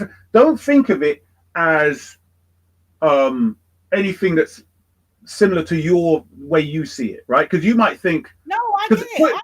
Put it this way. A lot of women, when you cheat, you know what women say? Do you love her? Because they know man could just beat and blood. It's just like, boy, did you beat her? Be like, he won't even admit it to his brethren, right? It's just an itch. It's like, I needed it. Boom, you're gone. But if you love the woman, that to a woman is betrayal. For the man, if you have sex, it's betrayal because you could be there with someone else's youth. Do you see? I'm telling me it's mine. Do you see the point? So that's why we're coming at this thing from different angles. And not just that, if the man is the defender and protector of the nation or the tribe, if you are given allegiance to other people, you're in the home cooking his. You could poison him. Do you understand? So forget your love. Love ain't gonna help me. I need to see allegiance. I need to see respect. Because if I know you could love a man and go and do whatever. Your love that mean nothing compared to respect. Do you see what I'm saying? Okay. Sorry, I just muted myself by accident. Yeah, no. I'm just people in the back, Philly. But yeah, let me just flip it another way. I was having an interesting conversation with another brother, innit? And he was having along the same line here, sir, about the respecting and what women and whatever. And one thing that he brought to my attention was the fact that how when it's like he reckons that we hear and we don't hear. Like we as women, it's like we get like ear blockage, innit? That's basically what you say. We get ear blockage. So when the man we don't want to hear nothing, we don't want to be told. You're in the chat. Big up yourself. You know who you be still. He's on to me, innit? He's on to me. I'm on my best behavior. So he let me know say, yo, uno woman, uno turn off on the ears. It's like you don't want to hear, right? And I'm kind of hearing him now, because I'm listening to you and Nines, and you're both going over each other. Yeah, Nines is like, no, man, that's not what I'm saying. You're like, but you're not listening. You're not, and I'm literally witnessing what you were showing to me in my ears. Yes, I'm saying to you this: why is there a problem between whenever we both have grievances? Yeah, like you said the other day, we're all sick out here. Yeah, I said it myself at reparations thing. We're all sick out here, myself included. Cool. We're all sick at it. So why is it when we come to have these conversations like right now, it can't be had? Right now, you and Hanifa will just stay butting heads. Why is it when it comes to the black man, black woman conversation, we can't seem to do it? Go on. No, but we can. What I'm saying is, we can, so long as there's not the insults. Because you notice that, oh, you're chatting this and blah, blah. And I'm thinking, hold on. If you said that to me, right, about how women think, you know what I think? Granted. Thank you for informing me the information. I'm not going to use my judgment as a man to supersede and slap down yours, because you're telling me I'm being educated. Do you see what I mean? I need to take that on board, because maybe that's why I'm bro. So let me make sure I got it right. So you're making sure you're taking it as though when she's responding and challenging you, that's a slap, right? That's all. Not the challenge. It's the insult of you're chatting shit, blah, blah, blah. So, for instance, I love, you know what? The reason I've got so much knowledge is because of challenges. That's why I love James Jones, because he was the one that would come with all kind of questions. I'd be like, right, and he would mock the hell out of Islam, mock the hell out of this. I'd be like, right, and I've got to think of an answer, come back to my beat him up with it. Do you get what I'm saying? But if it's just insult, personal, I'm like, you're wasting my bloody time. Do you see what I'm saying? Like, what's that? Do you get me? So it's that bothers us. Disputing with me is a way of educating me, because how many times people have come up with different things? They might come from a different angle, and I've learned more about my position. Remember I told you the other day, you see that thing there? It is massive. What I told you, right? Me understanding the black woman's situation after all this time. She literally feels unprotected. And you know when they say women in general, they put up a wall and you have to jump through bare hoops. I'm saying the black man has to do more than that, blood. You have to, blood. This is a brick wall. This is iron and all kind of reinforced. Why? Because we also side with the damn enemy, right? Against the black woman, bruv. You know, when somebody was close to me, right? And he said, he don't find black women attractive. You got woolly hair, black skin. And I thought, bruv, what are you talking about? I couldn't understand it. I couldn't grasp it, because, you know, I might be the whole rainbow or whatever. But, boy, you know what I mean? Top is darker the berry, sweeter the juice. Simple as that. So, you know. Wait. What did you just say? Which bit? You said I might be the whole rainbow. Yeah. What does that mean? Okay, in my life, I might have, from school all the way up, I might have had relations with the whole rainbow. But then I said, for me, the darker berry, the sweeter the juice. So in other words, who I hold top. Because obviously, when I was young, let's say the darker women were not ready to interact. And you got, you know, hormones raging. And if there's other women, you know, literally giving it up freely, like throwing it at you, young man, innit? What do you expect? Do you know what I mean? But I'm saying, when a black guy told me that he doesn't find them attractive, it really made me see that you have been, I don't know what's been said in his household. So can you be pro-black and sleep with the rainbow? I mean, you can, but it's not my point was my history. You can? Do you know what I mean? Yeah, that's irrelevant. That's what I'm saying. Of course you can. As a man, of course you can. That's nothing. As a man, 1 second. As a man, you can be pro-black and sleep with anything. And still remain pro-black. Yes. Okay. And can a woman be the same? Sleep with anything and remain pro-black? No, because that's inside you. You're nurturing that seed, right? She's nurturing it for you. I know. Did you say idiot? Whatever. You're just. Did you hear that, Divine? Lady D, I want you to notice how she does not take. Instead of her just thinking, okay, men are different and taking it in, it's constant resistance. This is not about men are different, man. No. What you see, listen. You sleeping with lots of women being a man is one thing, innit? If that's what you want to say, yeah. You sleeping with lots of different races of women and being pro-black is another thing. Okay. Now you do a lot of conflating. Like I know in your mind, You've obviously put things into different Venn diagrams and this, that, and but where I come from, you certainly can't be pro-black and sleep with the rainbow. Okay. Then what's the point of being pro-black? Right. Hold on. So explain now. Watch this. Watch this. How this is rinsed. You're telling me some theory nonsense of what people do and don't do. Because here's how it works. If people are actually doing it and are still pro-black, all your theories go out the goddamn window. Yeah, Now I you don't might agree with that feel. necessarily as well because Hold on, hold on. argue, Lady D, I one sec. disagree Lady, with Nine on lady. that. Hold on. Let me get my point out. I kind of disagree with Nine on that, yeah, because my thing is, you can be pro-black and be in a mixed relationship or sleep with whoever, as long as you have principles, grounding, and your focus. You can be both. You can be pro-black and not be with a pro-black woman. The thing is, are you compromised though by doing Thank so? you. That's Now, a different this. question. No. Here's the thing. Here's the thing, Lady D. There's a difference between marriage, right? And there's a difference between, releasing attention or whatever else. Marriage is uniting thing. You're investing funds, you're investing secrets. There's all kind of thing in it. If she's living in your yard, that means conversations, that means books. You know what I mean? She could be a traitor at some point. So 1 second. So now, are you separating your pro-blackness when you're having sex to being married? Now, is this another layer to the pro-blackness? I'll say it to you. The conversation was about having intercourse with, and married. So, for instance, if you go to their yard and whatever else is some loose relationship, it's just intercourse and company. But marriage, as Lady D mentioned, now you're investing funds, might have children. Of course, it's foolish. When you haven't got the brains, this is the low IQ. So you want all your cake and everything. You want everything. Listen. Trying to be a man is not anyway, going to work. listen. Right? It's your life, man. And you know what? You got to play by your rules. For real, man. You're damn right. They're your rules. I'm not going to play by yours. What's yours? You ain't got none.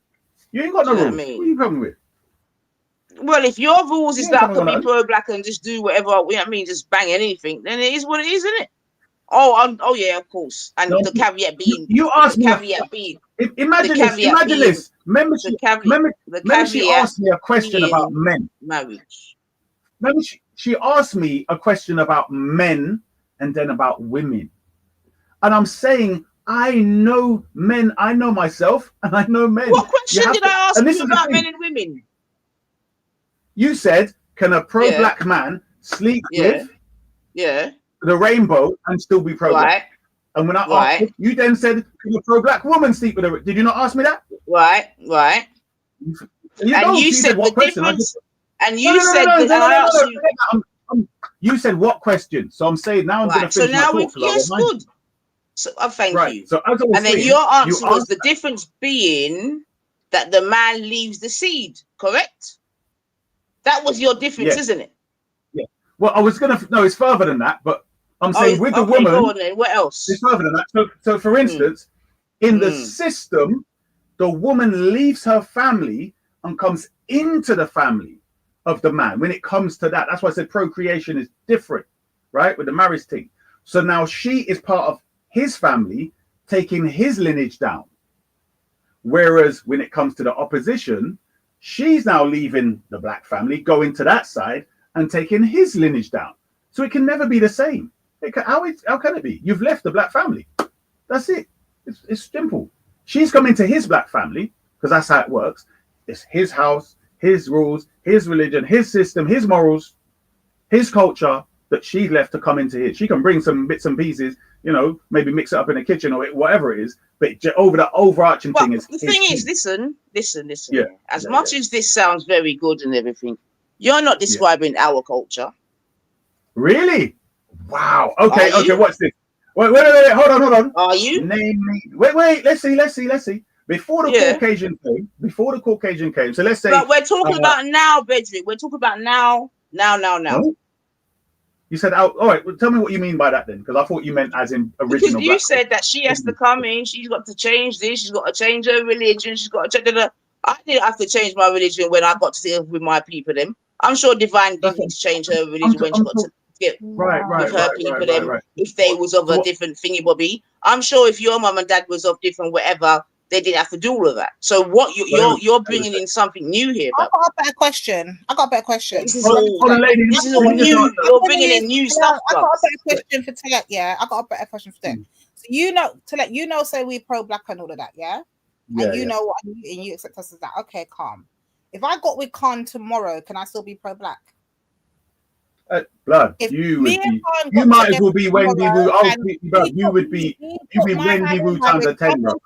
I know you're offering me a ring, Khan. Yeah. Even you suggesting it is ridiculous. I came under the religion, everything. Can I still be pro-black? You're not black for even saying it, blood. You're back even saying it. You're done. You're disrespectful. Bloody hell, bro! Why can't I be Imagine that. pro-black Though. and be with Blood, Khan? what are you gonna do? The guy's a Why blob. not? He's jabbing Why a can't hut. I be pro-black and be with Khan? You're gonna roll over 3 times and you're still on top of him. What's going on, blood? Are you crazy, man? Oh my gosh, bro! What kind of bed? You got a double bed for him and a single bed next to him for you. Me and you are married tomorrow, Khan. Me and you. Wow, blood. Listen, look the example you give. Oh my! Is it better than Khan? Find Luke, that Peckerwood, that devil Luke. Serious thing now, because I noticed how you handle Khan. I'm using the reason why I deliberately picked Khan. Because I noticed the way you handled him earlier. You get me when he was sticking up a woman. I'm saying if Khan offered me hand in marriage tomorrow, me convert to Islam, and I'm still Lady D. I'm still pro-black. Can I still be under the pro-black folder? Nope. Hold on. Unless, listen, this is why. Hold on. Wait. Hold on.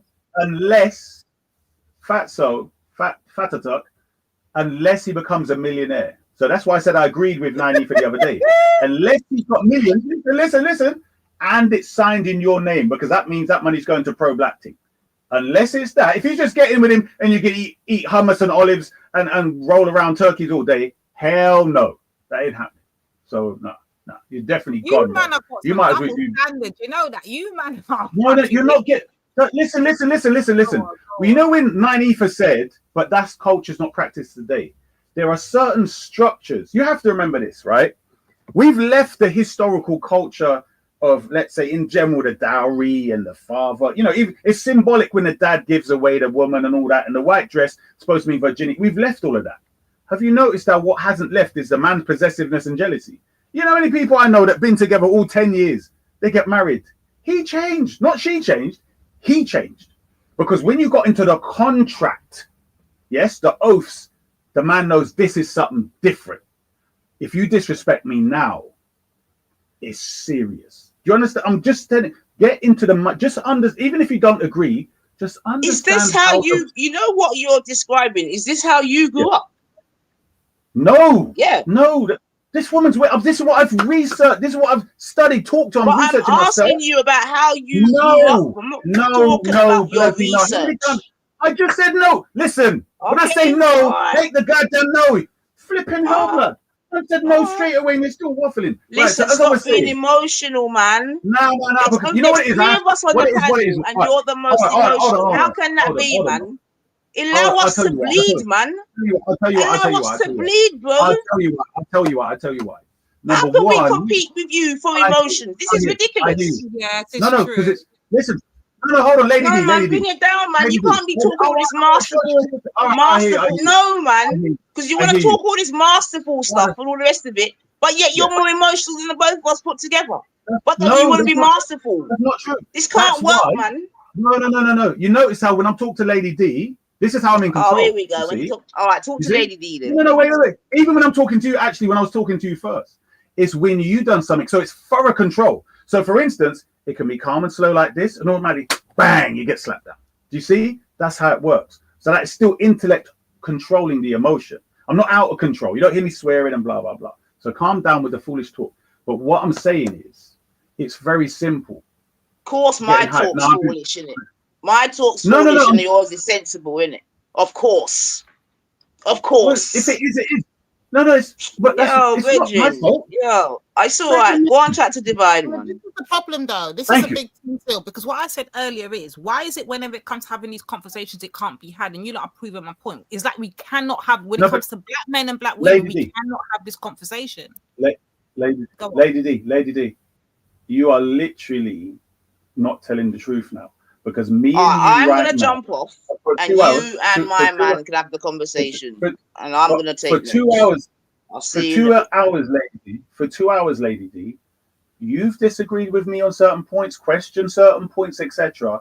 We haven't had no spat, no blah blah blah. I've thrown Wendy Woo at you, joke, having tea and scones. You haven't come back with. Do you see?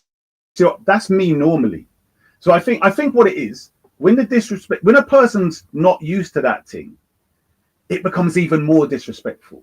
Do you see what I mean?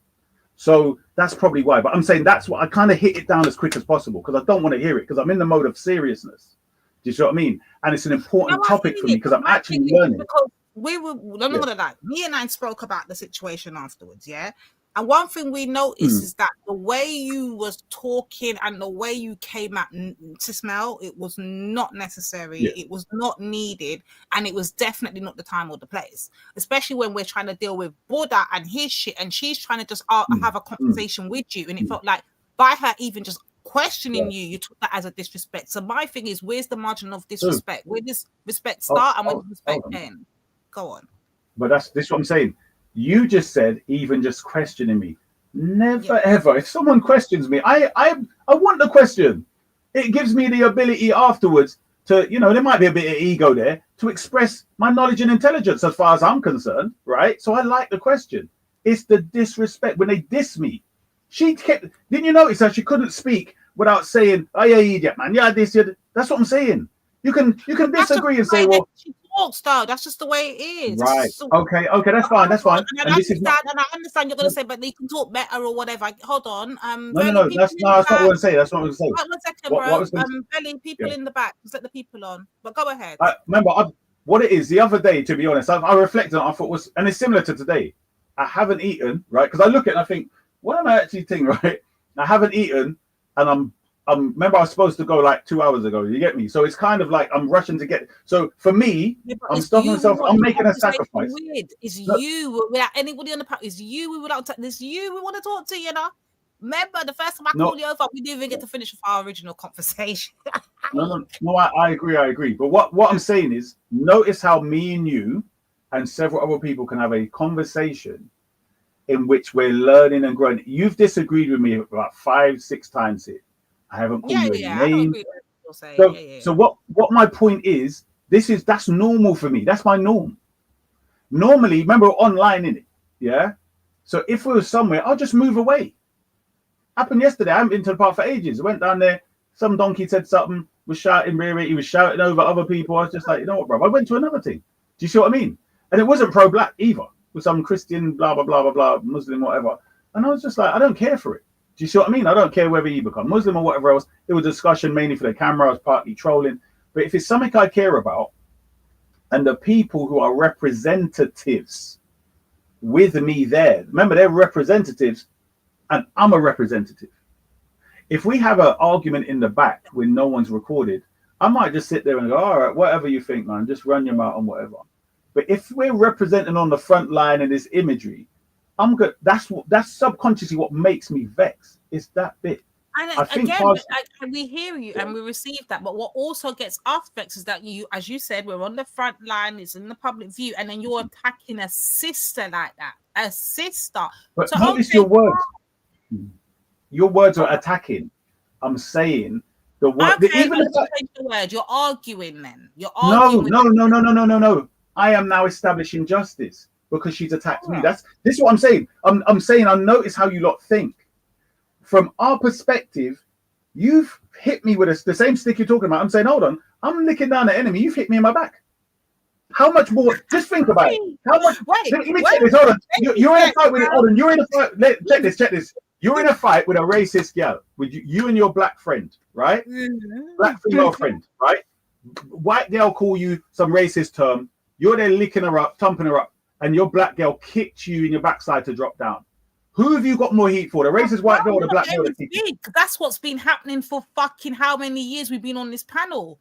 Notice that. Listen, answer my question. Let me help you give you, and I can put it in perfect and I just sum it all up. You're actually giving me a brilliant idea. So what you're saying there, like the women, you're beating them up, and then the woman come around behind back and then lick you down. Yeah, that's literally our stories of our lives on YouTube. Notice we've got a whole fucking 2 bitches over there, yeah, that love call up our name, yeah, love talk about us. Cool. Now, what they never seem to tell you is every time we've gone toe to toe with these people, maybe about 5 or 6 times outside of this situation, yeah, separate, right?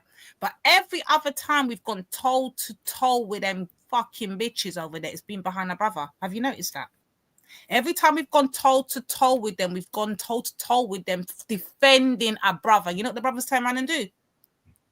They ignore us, invite them back on the panel the next day after we done lick them down, box them down, kick them down for them, you know. key up with them, sit down over there, sip tea, drink, all foot cock up on couch. That is not a direct disrespect and a slap. That's showing us directly you look rate us, because when we're standing with you lot, you dash us to the side, bro. Come on. Hold on. It sounds like you're saying that the only qualification they had was they were black men or black women. That's the only qualification, No, as I'm opposed to saying them being by the actions that were displayed to us. If I'm showing you, look, say every time we've gone toe to toe, fist for fist, fight for fight with them, it's been behind the black men. Yeah, even when they're wrong, we've stood with them and gone toe to toe. And you know what normally happens? The man them take it and make it as though it's viewing for their show, likes, clicks, whatever. And then we just realize, fuck that. At some point in time, we're just like, hold on. When we start really analyze the thing and we start look back at it, we've defended every fucking brother out here, and every one of them have turned around and sat back up there and just kick like nothing's happened. That's a joke. You're making my point for you. Remember, I said, it's not, the qualification is not just being a black woman. That's exactly what I said. If she's LGBT, blah blah blah blah blah, and you know she can be LGBT, but there's a lot of LGBT that hate, you know, the institution of marriage. So if you hate the institution that is the foundation of our culture, you're not black to me. It's as simple as that. Do you see what I mean? So hold on, Tilek. Here's one of the treacherous brothers in the back. Verly, can you let the brothers on, please? One of the treacherous brothers are in the back that I'm speaking of. See him there? Who's that? Who? Not the last Shifty. one or first? Not Shifty. Hi. Shit. I gotta go still, but flipping. You know what, Lady D? Actually, I was gonna come at you still, but actually, yeah, I rate you still. Yeah. No, why was you gonna come at me for now? What did I do? Go on, let's go. I'll take it. I was really coming at because it's partially, I guess, because of the other one, but it was. I think what you were cussing thingy. I can't remember fully, you know, but I think it was you were cussing him out. But it's basically but you did actually explain, because you said you were summing it up and you were basically saying what you heard as opposed to what you know he said. Right. That's what I'm saying. I'm telling you what I kind of get you. What my ears is here, or what the energy I'm picking up on is what I'm telling you. I'm not saying that's what directly they've done or what this is how I'm taking it. So I'm giving you how I expect. Very weird. This is very weird because when you do something else, Nanifa took me off track, but there was something else you brought up on that show as well. And that's what Mel was coming on about. That was it, about the money business. That's how the whole thing started, you know. And we was discussing about why is it black women can't not go with another man and have money, financial gain in her thought process too, but like any other woman does. Why is it only we just get to the highest level we can get to pass is hood rich? Yeah, help me with that. Okay. Right. So what I was saying was you lot actually, again, did not listen to the words. Because I remember I just literally said in this one now, the only thing that could justify you getting with him was money. Remember, I didn't say it's if he had a big family or they got good food. You know, the only reason that you could justify was money. So what I was saying was, it's if you literally they're the opposite. Not like, okay, he's the last resort. You would never choose him willingly in a million years, except that he's got money. And my instinct, I'm saying the first thing in a man's mind, oh, that's a hoating, right? Because you're not attracted to him at all. He's the opposite, right? But then when you're talking about generational wealth and you're pro-black, well, I'm saying do it. That's actually a pro-black move. I literally said that. Do you see what I'm saying? Because at the end of the day, love can't put food on the table. You get what I'm saying? So it's as simple as that.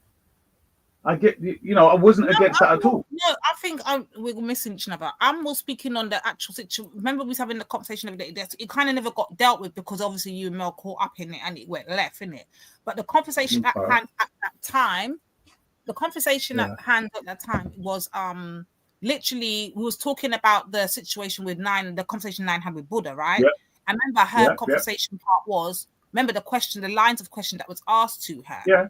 Right. So remember her thing was, well, you know what I mean? If I'm gonna go in that direction, I'm gonna pick one with money. That was her kind of thing, innit? If I'm gonna pick up a white man, I'm not gonna pick up the lowest white man. I'm gonna pick up if I can get the best one I can. Which is, I don't see a problem with her thinking like that. And that you were saying that there is a problem with that. And I wanted to understand where was the problem. Literally what I just said was relating to that. I'll say it now. Okay. The initial thing, so let's do this. The white man in the scenario is that she's stepping out, meaning that's never where she would go, right? So therefore, You know what? Fuck off, it's Shiva. Fuck off. literally Don't let only. Shiva on. Don't let him on. Listen, it's literally only for the money, right? So the first thoughts is for a man. Remember, he's thinking from his instinct of, no man wants a woman that just wants him for money. But that's personal. Now, when you think outside, as a man should think, well, if she's doing it as a pro-black woman, then yes, because it's a pro-black move. Do you understand? And that's what I said. But everyone's stuck to, oh, she's a hoe. Why is she? And then you built everything from the first thing, even though I said that would be the instinctual thought, and then wipe that away with the rest of it. Do you see what I mean? It's like you didn't hear the rest of it. Like, when the brothers them are doing it, say when the brothers them are doing it, yeah, and they're still pro-black and they're with next gal, and they're gaining from being with the next gal outside of us, yeah. Why are they not dropped out of the pro-black fold? Why is it? Oh, that's what I mean. The biasness and the one-sidedness. So if a man, we just said but hold on, bro. You just heard me say, I don't agree with Nainifa. I do believe that you can be in a mixed-race relationship and still be pro-black. That's for men and women. But you're saying if the men them do it, it's not really a big issue kind of thing, innit? Men do it. But when women do it, it takes us out of the fold of being pro-black. And that's where I have to disconnect. Like, how does it apply to that? No. Okay. Right. I'm saying in the tradition. Okay, Candice Owens is a perfect bloody example, right? Generally, women, when they're in love, they become more submissive and more influenced and so on for the man, right? And there's still the kind of traditional, like when it comes to marriage anyway, she would come into his culture and try and appease what he wants in the future. So she's left pro-blackism to be what he's about. Unless put it this way, if he's a white man that's pro-black and he's putting in the work, then as far as I'm concerned, socially and politically, he's black. That's all, if it's that, right? Because you can get what black man can get with a white woman and she says, I'm a millionaire or whatever, she's going to do everything to help his pro-black moves. Do you see what I mean? That I'm saying it's only emotional idiocy that's going to suggest that if you get with a human of whatever color of the other race. Sorry, I said something wrong. What did I say wrong, man? What did I say? She said she didn't say mixed. What did I say about mixed race? Did I say something about mixed race? No. I don't think I said anything about mixed race. No, what is she talking about? You can't be pro-black and be in an interracial relationship. But that doesn't That's mean what I was talking to. I didn't say nothing about mixed race, though, did I? Who said that? I didn't say mixed race. Yeah, you didn't say mixed race. I didn't say mixed race. What's she talking about? Yeah, you didn't say mixed race. Racial relationships. That's what I'm talking about. Yeah. We know that. Anyway, so the point is that all it is the man. Remember, the bit you seem to never remember, and I've repeated it many times, that if it's for the purpose of pro-blackness, then yes. If it's just, well, it's literally for money and to have fun and then you're part of the world anyway. So it's not pro-black either then. So it's literally hoeing. Do you get what I'm saying? You're getting with a man that you do not find attractive. That's the point. You got zero, and that's what I was trying to say on the show, but I didn't get to have. They wouldn't let me talk. Yeah, but I was going to say, hold on a minute. Okay. That's a dumb argument, bro. And let me tell you why. Because even if that's not her natural choice, and it's a choice that she decides that she wants to go with, do you not think it's common sense she's going to pick one that firstly that she thinks, okay, he's all right, I can work with him, meaning there is some form of attraction. Secondly, no. There's no attraction. That's the point. This is the point. That's the point we're making. There's no attract. Look, I said 8-year-old man. There's nothing there, blood. Like, you know what I mean? He needs to inject his things to get it up. Like, there's nothing. You don't look. You know, there's women that what's the word? They what's that one that married Hugh Hefner or one of them old billionaires or whatever the hell? You don't find him attractive at all. You literally. You squeeze at the foot of him on top of you, and you're like, you want the lights off because you don't want him to see your face or squeeze up when he's on top of you. It's literally for the money. You don't find him. It's you lot. No, this is where I'm getting frustrated because I tried to do this the other day and I kept hearing that as well. Yeah. It's like you lot are just trying to make it as though, or you and Buddha, I would say, not you lot. Yeah. You and Buddha are just trying to make it look as though she's only trying to get with this white guy because of singly the money. But that was never a question at hand. Clearly, in her thought process was, If I'm Yeah. going to go there, I'm going to pick the nicest, the cutest, the David Beckham of them all with the money. Oh, okay, You okay, get okay. it? That's what she's Right. saying. I'm not No, no, no, picking no. the All right. heroes in I the hear chat you. or the Okay. queens in the chat. Okay. No, she's going for the top, Right. good looking, with money Oh, thing. no. That see, no. Okay. Oh, no. Hold on. And this is what I'm saying. No matter how many times I said he was 80 years old and all this, all that went out your head. I'm saying, listen, yes, if you're getting a guy who is generally attractive and he's energetic, and you can imagine it, give him melanotan and make him look darker and perm his hair and whatever else. Blood, it is what it. Of course. Do you get what? Our issue, as far as we were talking, was, as I said, he's literally, you know what I mean, nothing there. So we're talking about two different scenarios at the end of the day. From the initial argument she's having with Buddha, because at that time she's not, none of those questions were asked or nothing. It was straight, would you get with a white man? A simple question was, Yeah. Why? Oh, what would be the money? For the money. Yeah, I want generational wealth. Yeah, I understand. Yeah, them thing there. None of the intricate thing. He never asked her, like, I think he did actually. Maybe he did ask her, would she no, is the love the child he asked her. It wasn't love him. Listen. This is where it went. This is where it went, and this is a bit maybe I've got to stay on to actually deal with this. Yeah, when the thing, and again, I'm the one that are helping you two out, you know, and I'm getting no respect from this other one, right? Because I know how. No. Listen, I know people are trying. They're trying hard to try and make it look as bad as possible, and I'm trying to make sure it can be seen in the best light. When it was asked regarding the child, and then this whole thing was a scenario of banter. Let me humor him with the answer. I know that, but other people want to spin. I assume they're going to want to spin this as if it's a real deal. You know what I mean? But anyway, and even now with all the thing with 9 ETH, if someone taught, I still defend them and say, well, actually, she didn't say that. Do you see what I mean? Even though if someone misquote them, I say they didn't say that, even though I don't like them. They didn't. Do you know what I mean? But anyway, what I was saying was the bit that what gave it like a real something for those who don't understand the banter, etc., that got bad mind and want to take it out of context, was when you said, yeah, have the picnic because he might divorce you and take the money. If you got his picnic, you'll still be getting money, right? And I thought that's when you forgot. Oh, you forget that bit. I never said that. You forgot. Yeah, no, you both were laughing. Yeah, I could know. See, even you're quoting me. This is what I'm saying. You don't want to hear what the fuck you lot, and the thing's still there recorded, and you lot are still to this day recording. Right. What I actually said, and I said it very clearly, is man, she can go on, man, because all we'll do is just take the money from robber and then send her back our white man. That's what I said. Do what? That's nothing like what you just said. No, say that again. Take what? I said, make she go on, because we were ramping in it. So I'm saying, make she go on, man. Make she go find her white man. Because as soon as she get the money, we are robber, and then we are send her back our white man to go and get more. No one's denying that bit. No. We're not talking about that. We're talking about when he asked about the child. Okay. What did he say? Right? Having a child. And then it was said about, because he might divorce you, right? And go away with the money and be like, well, if you got a child for him, now you got a continuous source of money coming in. Do you understand? Because you got his picnic, you got to pay your money, right? Right. That's what I'm saying. That was said there. And again, I know it was banter. It was a humoring of his questioning. I know that. Yeah, it's just taking the piss. You see what I'm saying? But the reality, let's get to the juicy part of it now. So let's get to the real part, because that was all an analogy. It was all taking. You can even hear me laughing in the background, all them things. You can say joke and banter, right?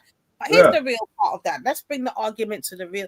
And Veli, I beg, these people have been waiting in the back for the longest. Let them on. They got a bit to say. Of me in the back. Look at Nine's. No, look at the answer. Look at Nine's answer. I said I'd have children quick before he changed his mind. Yeah, she did say that. She did say that. Yeah. I know what wasn't said, Nine. I knew what you said wasn't said. Come on. But Veli, come and let the people them on in the back and leave Schiffer right there, so don't even bring him on. No, but listen. What my point is, remember, this was all said quick and it was talking over each other, blah, blah, blah. But what my point is, right, I wanted to make sure, in defense of my black sisters, that I kept saying it was banter, it was a scenario, and as I'm saying now, it was a humorism of the team. But it made me think again, like, because I've had this before, I've thought about it, and I'm thinking, hold on a minute. men get with girl just because there's benefits. Like you don't even fancy her that much. Like it is what it is. Do you see what I mean? So why are we biased against women in that way when they actually have that as part of the attraction anyway? Because when we're looking at women as a wife, we're not looking for her to have money. It's not going to be nothing in relation to how we feel about her personally. We want loyalty, beauty, as much, cooking, humping, basic stuff. Money doesn't come into it. Do you see what I'm saying? But for you lot, you're supposed to look that way because that's part and parcel of how much he loves you as well, because he wants to make sure your house, clothes, feed. That's part of him showing love to the woman. Do you see what I'm saying? So it works the opposite. It's like a hand fitting a glove. No, we hear you, but what the sisters, what I believe that they were trying. If I'm wrong, sisters, jump on and correct me. Yeah, but what I believe that where the contention was, and this is what I remember hearing from what the sisters are saying. Like, if women aspire to get with a guy, well, black women, let's just put it that way, black women, get with a guy, and obviously money is incentive or whatever. She's frowned upon. It's looked down at that. Ain't got there. We know what they want there. But other women do all the time.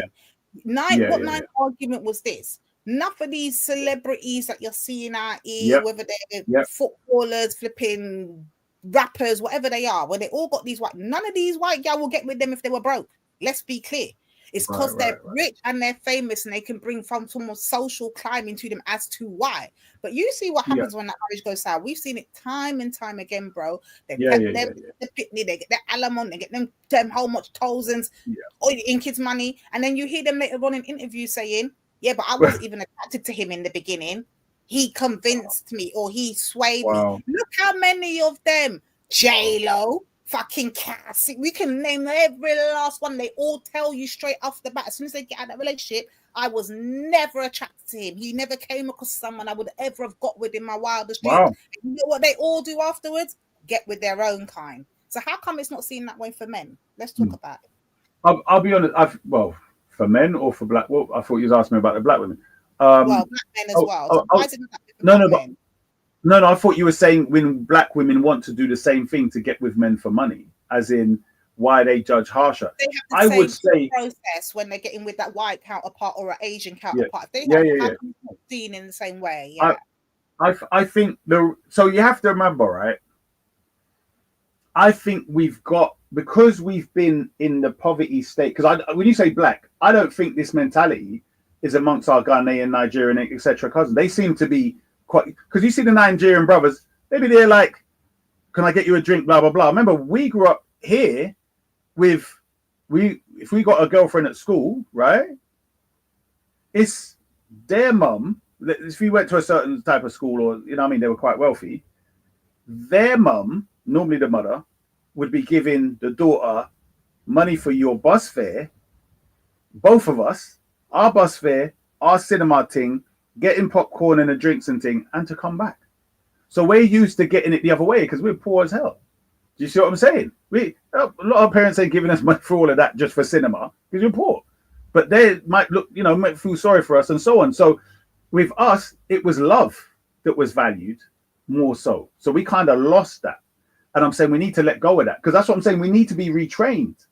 So you're right. It is a big bias. We need to remember the whole thing for us. I was trying to point out at the time, but it just got all crazy, right?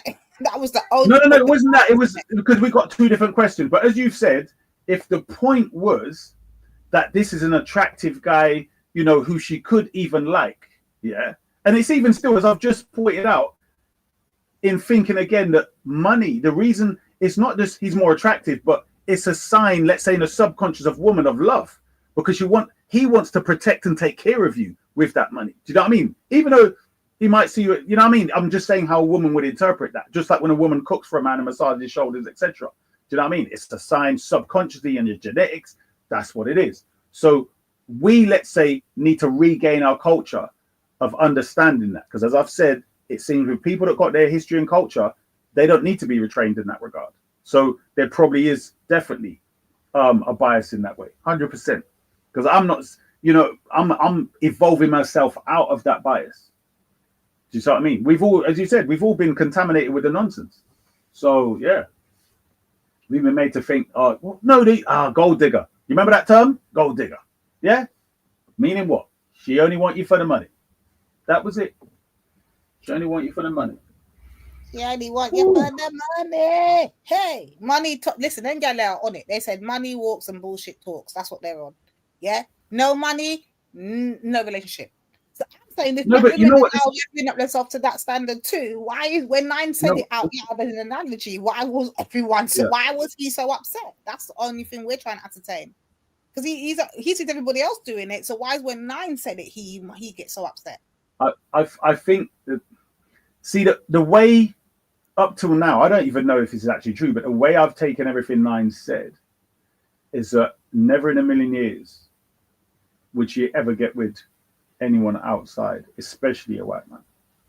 So it's literally for the money. In other words, she would never be attracted, even being with him for 40 years, at him splashing millions and millions. Do you see what I mean? That's the point.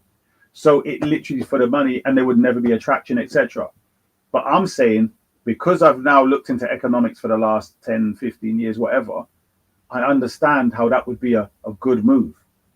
Do you see what I'm saying? And as I said, if women have been with men that they have given their all to, and it's not been respected or appreciated, then how the hell she can't, and she got nothing back, it was just draining, taking. Then if you get with someone who you don't find attractive, who's going to give you more, and your children and grandchildren are going to benefit, what the hell, blood? Like, that's a good move, isn't it? It's common sense.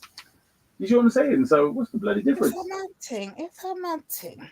Yeah, I noticed that when the sisters are not celebrities and they have that same kind of, they talk that same kind of sentiments, even in jest, man get touchy. But then they don't mind it when Beyonce told you straight, I did not fuck with Jay-Z, I did not like him, but she knew what she had to do to get herself to superstardom. She knew she had to put that ring on her finger. She knew she married him because he was money. But no one has that point of view for her. But Nine says it, and all of a sudden it's no one don't take. No, but listen. This is actually a good point. Fuck. Let's keep it 100. No. Listen. No, but you have to remember, we have to be biased. That's what I'm saying. This whole thing where you all have a problem with us being biased, we have to be to survive. We have to be men, and you have to be women. So we have to acknowledge our biases from our different viewpoints. It's supposed to be that way. You trying to change it is the problem. You notice how other people work because they recognize them, and they work with those, and they say, right, you're good at this, you do that. I'm good at this, you do. That's how it's supposed to work. Yeah. So where we're confused about, they messed up the concept, right, through the rap and the rest of it, in which when a black woman is exercising her natural yearning for a man with wealth, which is natural, right? And especially when you see the woman, the poor woman trying to marry the prince, that's what she'd be dreaming about. Why the hell is she going to think, oh, I'm going to have a pauper?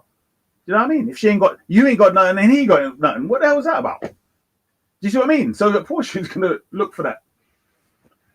Serena Williams. She said, Buddha got triggered. You're waiting on Serena Williams hard, man, because she's one of the sisters that said, yeah, she's going to go and get a white man. No. And she's still pro-black. No. Just for the record. No. Listen. My issue, well, I weren't happy about that still. I thought that was stupid. But when she changed her face with bleach out or something, I see her in a thing, bro. Look weird. Didn't she bleach out her skin or put makeup on and looking white or something? That's when is she pro-black? When the hell did you know she was pro-black? Ain't they always been pro-black? Ain't the father always instilled that in them? Ain't they've always fought for black women's rights and black women? She was getting slated by black men. Brothers were kicking her left, right. And I noticed that's the pattern. Esau, come on, let's be big and serious now. No. I'm saying he wasn't pro-black for pro-black's sake or pro-black women. He was defending his daughters because they were experiencing racism. You see the difference? He was making sure whatever doors they had to go through, he was trying to make sure for them. He's not a pro-black man, and they're not pro-black women. You see what I mean? They're talking about their personal. A lot of interviews and stuff about how the struggles are for black women in the sports arena, how they have to do a lot more. So I'm under the assumption they're pro-black, but you lot are not reading it like that, no? No, because I'm saying it has to extend further than bloody sports, and I'm saying everything. up the doors for other black women behind them to come true. They're not shutting it. They're open. They're kicking down these doors. They're fighting the main fight at the front. And that way, by them doing that, bro, is what I'm telling you, they're allowing the other women behind them to come true. You understand? So now that they're retired, look how much women are in the sports and all that they kick down the doors to open for the rest of the women to come behind them. That's pro-black. What are you doing? I hear you. I hear you. To me, maybe they are, and they can't show it because they don't want to be over, you know, because they've got like a lot of white supporters, and you have to be careful of public opinion and propaganda. You know what I mean? So it could be that. Remember, who was it? So, what's her name? That singer that they basically shoot. Oh, show me my thing. Killing Me Softly. What's her name? Sang Killing Me Softly. Lauryn Hill. Do you remember when they put out a lying thing about it? She said, they said that she hates white people and don't want white people to be listening to her music. Remember they lied about it and tarnished her thing. Remember that? And that was just words, like in paper. And then all of a sudden the sales have gone down and blah, blah, blah, because she was pro-black. Yeah, I remember that. I do. Sorry, I just had a disturbance in my room. But what my point is, because she's showing clear signs of pro-blackness in debates and whatever else, or discussions, they use the pro-black discussions in which she's complaining about white supremacy on one side and talking about, you know, black. And talk about she's racist and all that in there. Thank you. So I think they probably same thing. But that's the same thing. No. What I'm saying is maybe that's why Serena and her sister haven't made it that, you know what I mean, made that big. Yeah, we're pro. Do you know what I mean? Bro, hear me out. That's the point I'm trying to get to. Because remember what Buddha was saying now. He's saying he finds his way of doing things works better for him. Now, so she could have been looking at it as though, okay, so I've seen other women before me, they've been very vocal and they've made the mistake of saying things in interviews. Therefore, I'm going to learn from the women before me, not do it that way, but do it by just fighting through the industry any way I can and leaving the door open behind me. That's their way of navigating the pro-blackness without saying that. You get it? You're literally 100 million%. That's exactly. I'm glad you bring that up as well, because that was what I said was stealth, as in, you know what I mean. Remember, you're in the editing world and in this and that's a perfect example you've given. So I mean, I don't know. I've never followed her thing. But I think when because I was kind of disappointed, but I was thinking, well, how much men of her value are actually worthy of her? Black men. Do you see what I mean? Like, they were either rappers and they're into foolishness, or they're actors and they're still into coonery foolish. Do you see what I mean? Like, who could she be matched with? I don't know. I'm just saying. There's probably millions out there or thousands out there, but I think, you know, there isn't much to pick from on her monetary level, as far as I know.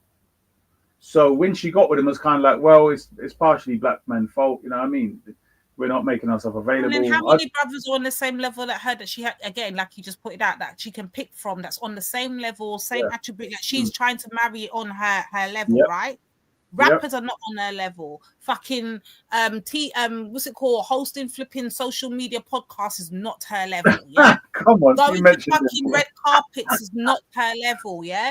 Doing hair and makeup and being the executive or some fucking behind the scenes, having 3% in the company is not her level. Her level and her peers is not even in her group, her color coded group. Therefore, she must look out louder, sister. Man, make she go and do shadow. I think it would have been. Let's say it would have broke up anyway, but I think she should have just got a man from, you know, who could clearly show that he's dedicated to her and loves her, even though he hasn't got the wealth, and then had the children. That's what I think she should have done. But it is what it is. Nine said she did try a rapper, and clearly it's not on her level. She said, "Fuck this! Like, I tried. It ain't working. I'm out." She said, "Peace, I'm out." That's what the sister said. That's Peace, I'm out. No, I constantly say this. It's like there's hardly any pro-black man for pro-black women to choose from, and I keep saying, and this is the thing where this is another reason I got a Mel. Remember, it's because I began the conversation with, for the sake of this conversation, because we were joking and trolling, I'm gonna blame women. I literally said that. for the sake of I'm going to make it woman's fault, blah, blah, blah. Do you know what I mean? Because women are the one that changed and and then I wanted you lot to respond. Do you get it? We were going into history. And then, you know, so my whole thing, this is my perspective as a Muslim black man, or just as a Muslim from the Quran. All of the protection, that means social, political, economic, is the man's responsibility. So if we ever say, oh, women are out of control and they're this, they're disobedient, that's because the men haven't done their work. It's as simple as that. It's on the men's shoulders. Black men have not done their work. It's as simple as that. So this manosphere, where you've got certain black men talking about the manosphere thing is an anti-black ideology specifically aimed at black women, and through them aimed at black men, and through both of them aimed at the whole black family. Because there is no black manosphere. If it's black manosphere, it can't be with the rest. Which world are you living in? It's a clear black manosphere out there. Where are you there? This is what I'm saying to you. In your face, bro. You don't want to acknowledge it. It's right there, sir. No, listen. Listen to what I'm saying. It's got the label of black manosphere, but it's not doing what it's supposed to do as the black manosphere, because it uses all the principles of white supremacy and their viewpoint, which is anti-black. So you could call it what the hell you want, call it black manosphere, but it's coming from the paradigm of white supremacists, because it always filters back round to, instead of looking at why black women are the way they are, oh, they're like this, and complain. You see what I mean? Yes? So, and this is what I mean. So I'm just trying to pick up some of these comments. Her sustainable teardrops. Sheer ghetto down. This is what I mean, bro. Man will ever want to provide security in the future for kids that aren't his. A man's loyalty is to his offspring. Okay. Let's see what else. Who said that? Who said that? Okay. Sustainable teardrop. Yeah. If you got kids, your loyalty should be to your kids.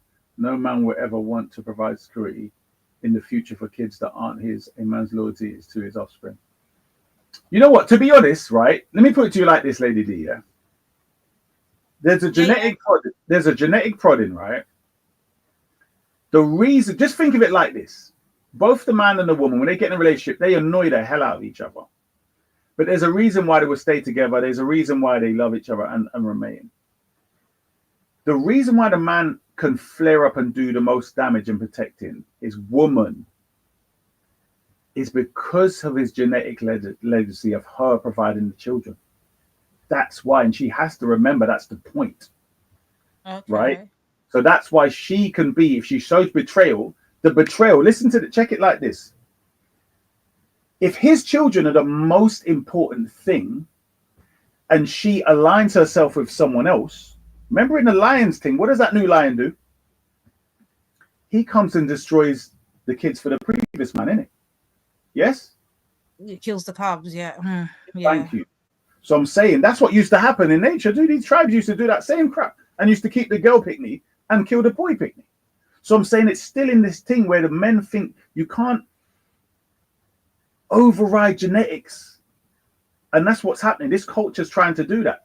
But when you said you was a feminist the other day, I thought, wow, you can't be black and feminist. I was fucking trolling. Fuck, you don't fucking take everything we say as literal. We can't even have a joke at it. Shit. Oh my God. Look at this. Don't get Lady D started. Let me pull up my fucking evidence. Safa said Issa doing Shia gangster. Oh my God. These lot are funny, bro. Wow. Yo, I need to make them up. Where's X&M? Doesn't he not have a key thing where he can let people on? Where the frick is that damn guy? Why do we have to listen to this Shia Savage? Listen. I need to get on. Chipper's trying to get on for the longest. Fat, funky beast ever in your life that you can chat about like that, you piece of Who's Fataruk? Who's that? Who's Fataruk?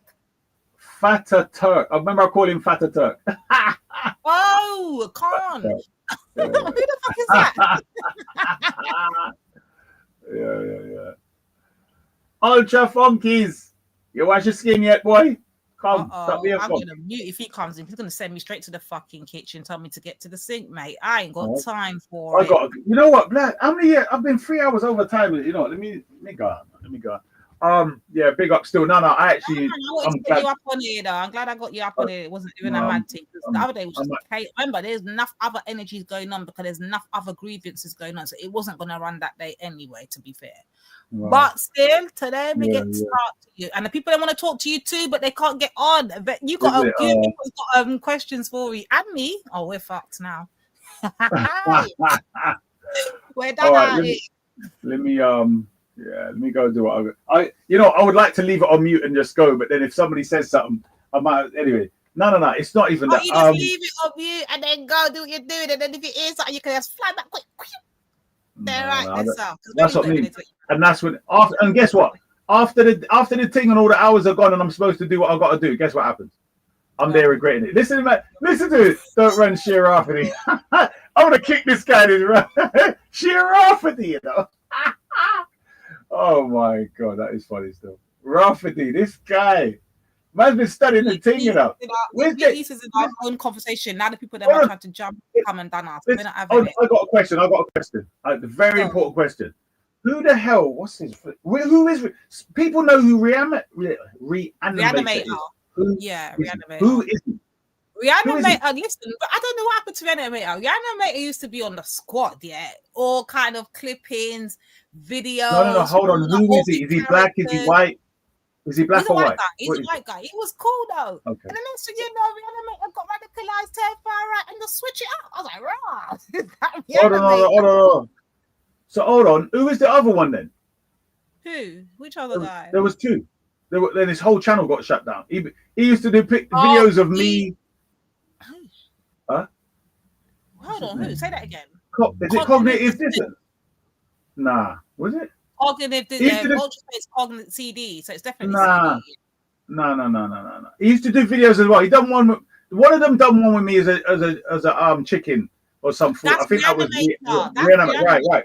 No, but then there was another one that done me with Malcolm X and say hello to my little friend and all that, and he was saying he's waiting for the oh my bro, this stuff was so funny. I couldn't believe, like, I would never. Oh blood, I was in stitches. Now who was that? Fucking trolls in the chat are creative. Ultra remembers it. Hey, wait, Ultra was in the chicken one as well, isn't it?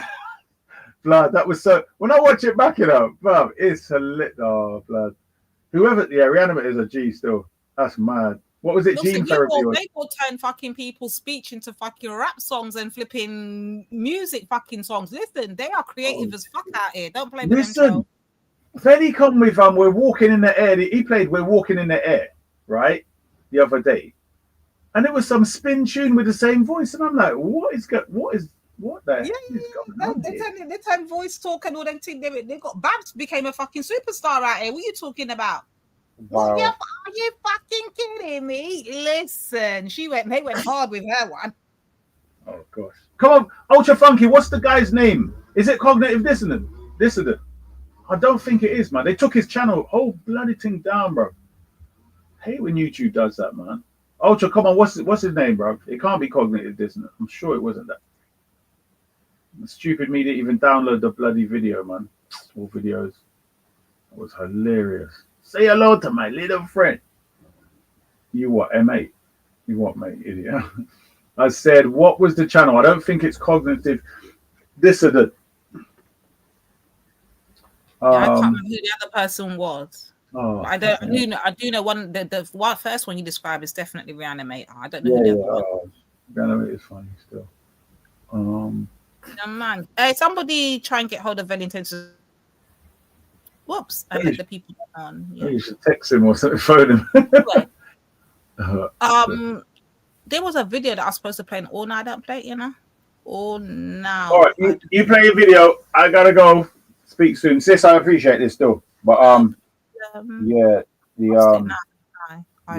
noticing something here because the thing is, when I got on the show the other day, I said I respect you, blah blah blah. Here, what nines? That respect is revoked. Like, forget that thing there. Oh my days! What it is. It is what it is, bro. No, it's not that. It's not that. When I come humble, I notice certain people think they could take the biscuit. You know what I mean? And I'm noticing this thing around my whole life in general. I just try to be neutral now. I don't try to be overly friendly, and I don't try to be overly aggressive. I just be neutral in the middle. How you doing? Blah blah blah, and then, you know what I mean. But I've noticed if you really try to be whatever, it's like the way the culture is so insecure, it's like they want to try and take the biscuit, and then you have to now flare up and show them, take a seat. Do you know what I mean? And I'm like, no, I don't want to do that. Do you know what I mean? So yeah, life has changed. The world has changed. Culture has changed. Come on, Ultra, what's the guy's channel name? What's going on? You type it up in the back chat before you put the damn thing there, bro. Nobody take you serious. Who's Rashma? Oh, is that the one from the park? Okay. He can't remember. You need a lash. All right, McGann. Take care, sis. Blessings, yeah? Bless up to that. Sorry, I'm just getting something. But yeah, the people them in the back had a lot to, and I don't want to change up the subject until they get on, but yeah, I don't know where Veli's at, guys. So I don't know if I should just run a video. He said the finessing is real. Nines is not having it. Anyway, give me 2 seconds. Let me run this thing here before the people then get on and get there too. I know Shifter's going to come back on this man-woman argument still in now. So before he get in his fucking bag and try and check us, yeah, let me run this thing. Anyway, quick. Conversation, discussion in the media, television, social media, newspapers about something called the Great Replacement Theory. What is that? Well, the Great Replacement is a conspiracy theory that is promoted by white supremacists, not only in this country, not only in the US, but around the world, especially Western European countries, that asserts that white people are purposely being replaced with immigrants, migrants, Muslims, people from Africa, refugees from across the world, and it primarily. Sorry, I forgot to pause. Hey, somebody go and call Nixie. Call Nixie, send her a text, send her fucking Morris code, send her Bumba Clark email, send her a letter by post, first class delivery. Go and get Nixie and tell her to perk her ears up and listen. Yeah? All right, let's go. I'm not going to interrupt. Let's go. It affects Western European countries and the United States. Here in the United States, the greatest fear is really fear of a black planet, a fear that black people will outnumber whites, black people and other people of color, and therefore African Americans most recently, but also Asian Americans recently, and in some cases Latinos in this country have been targets, primary targets in recent years, months, and weeks and days of those who believe in the Great Replacement conspiracy theory.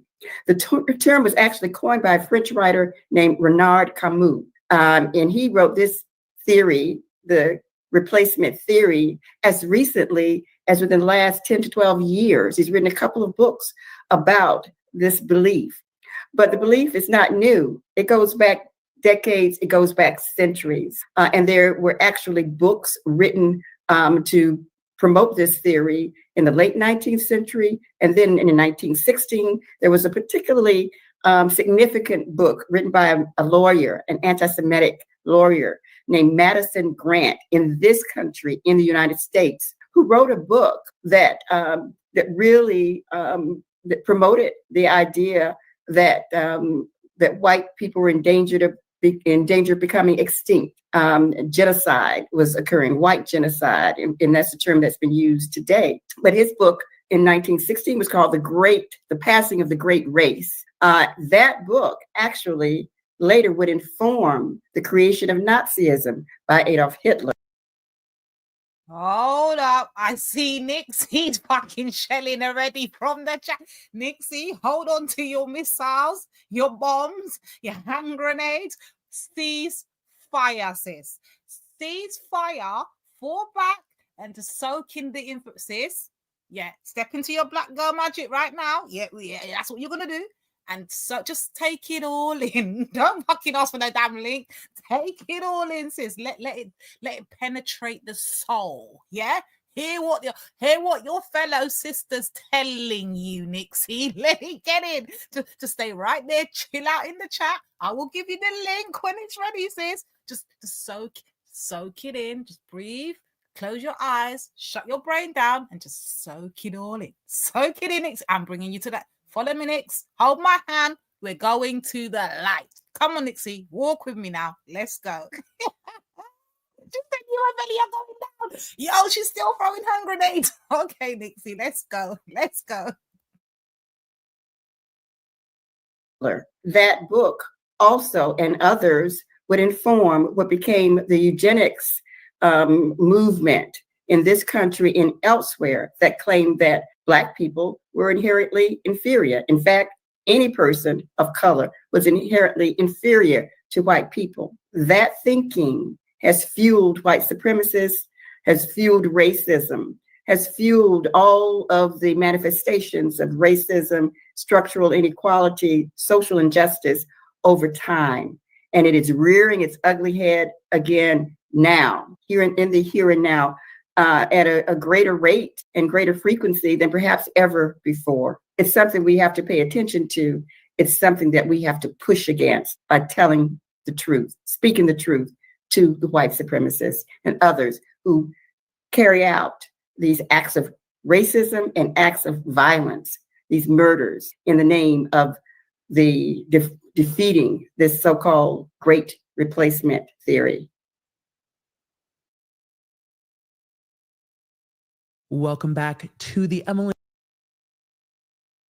My girl Emily's trying to come true. Emily, fall back. I'll get back to you after 10 p.m. Emily, I'm coming. We're not quite there yet. Yeah, we're getting onto Jay-Z very soon, Emily. Not yet. I'm not ready. We're dealing with Nixie right now. We're trying to fling back the hand grenade. Nixie, this whole theory was born, sis, out of racism. And guess who too? All of us, but guess who it originally started with? The Jews. Yeah, Nixie, the Jews. Yeah. So my question is this, Nix, big and serious. If this theory all started aimed towards them, why would they then be the people that will aim a theory towards them?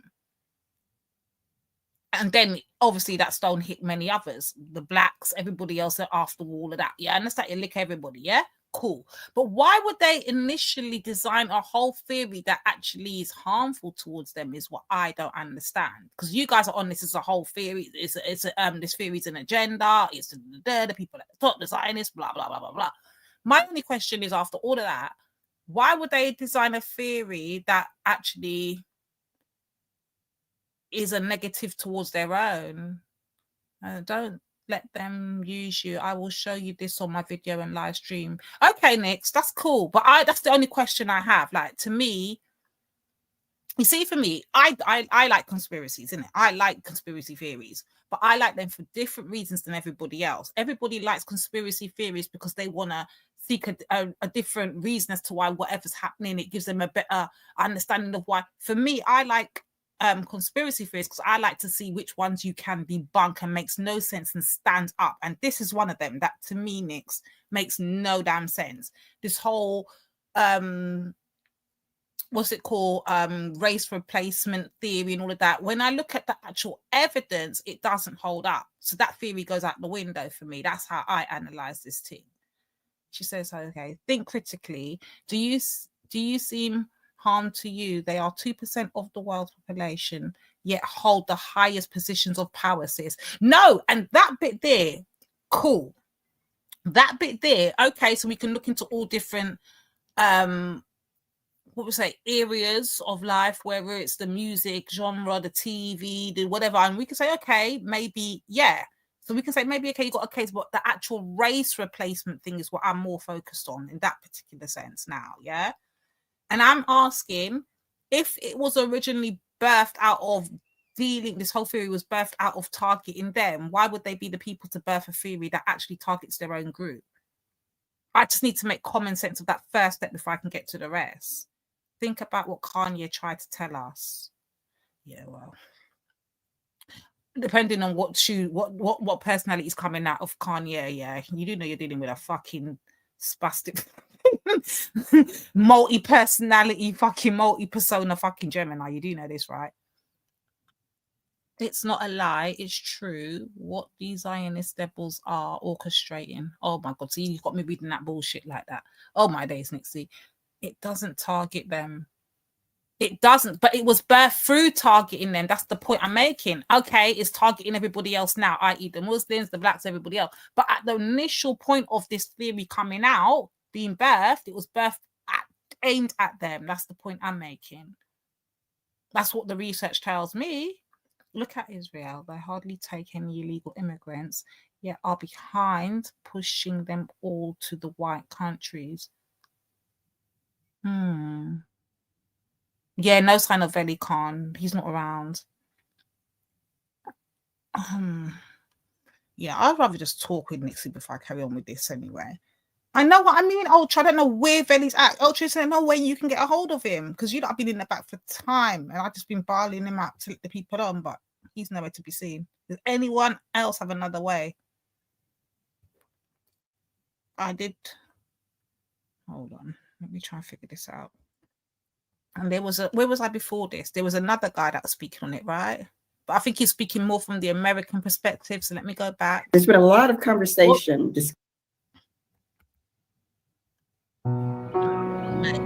We don't want all this advert business. Oh, mate. All right. Yeah. That was the other one. Okay, so let me run this one here as well while we're waiting. But yeah, that's the question I have first and foremost, Nix, is like, why would they aim a theory that actually targets themselves? I've got to make that first part make sense in my head before I can address all the other bits and pieces after that, yeah? But let me see if I can look into that and think on why that will be a conspiracy that will be beneficial to them. But yeah, anyway, let me run this thing here.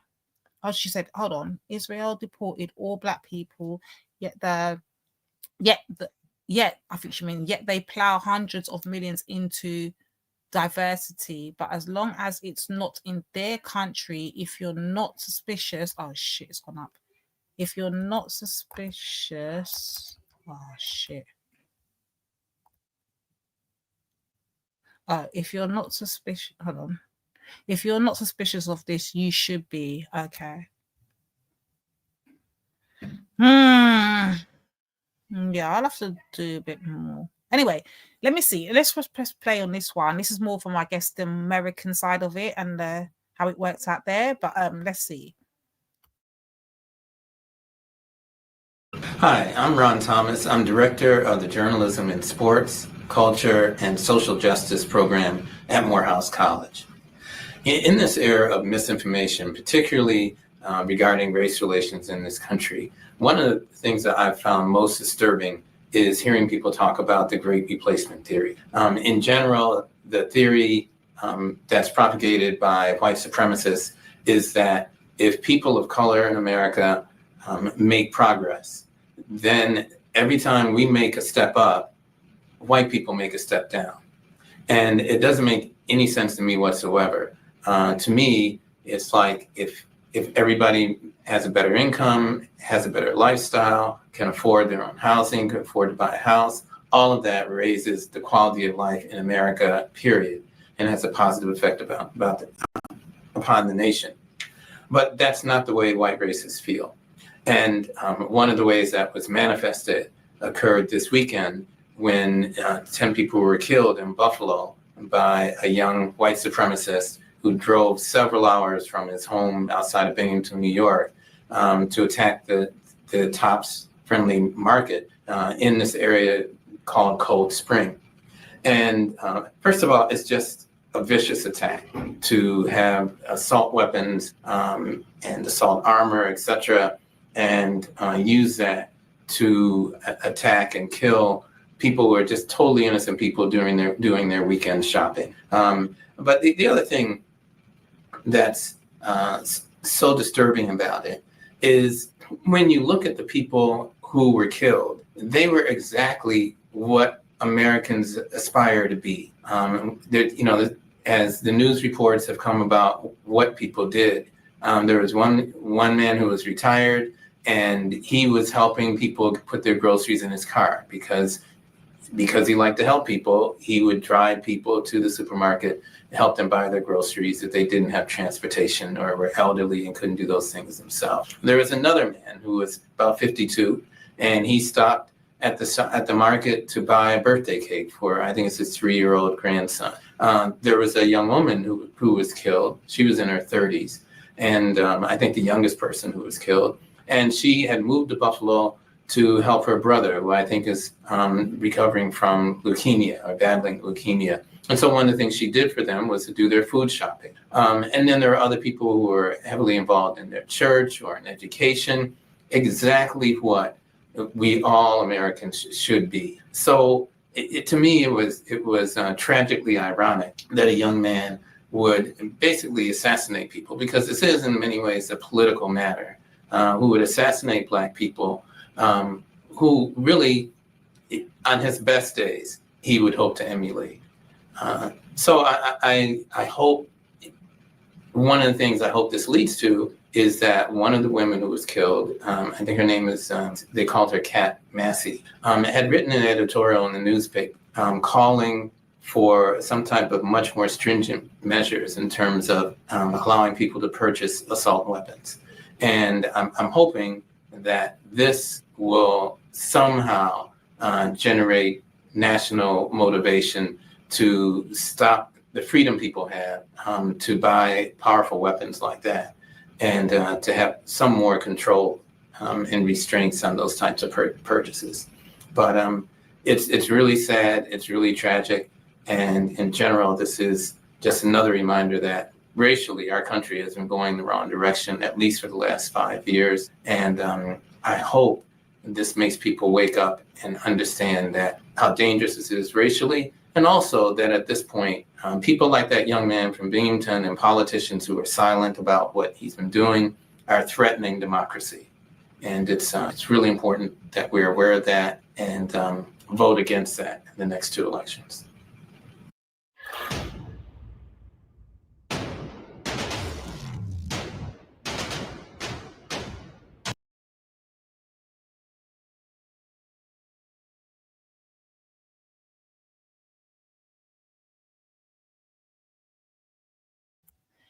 Yeah, sorry. I'm back. Yeah, so Nix, you were saying about this guy. I thought it was gonna actually break down the thingy for you. It's just a random video I found, but he didn't go into it. Apparently, it's not what I was looking for. But anyway, I thought he was gonna break down and debunk the whole race replacement. So yeah, his heading of his title was a bit of a trick there. So give me 1 second, guys. I wish someone was on the panel to hold it down while I go silent to find what I'm looking for. Damn it. Jay-Z Savile. They're coming for Jay-Z. Hey, do what you gotta do, guys. I told you lot. I fucking told you guys. You lot were all fighting me down. Nah. But yet again, I've been proven to be right. I told you, Jay-Z's next. Kanye is going with him. Yeah, I told you lot. No one wanted to hear me. But anyway.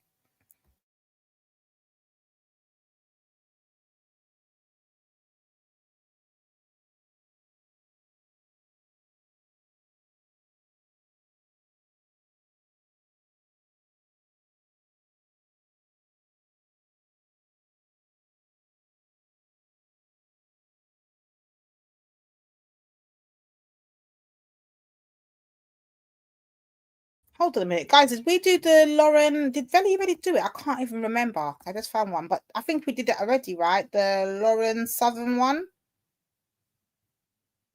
Did we do that one? I cannot remember. Oh shit! Should I just grab it anyway? I can't bloody remember. We'll try it. I think we did this one already. Let's go anyway. Hold on.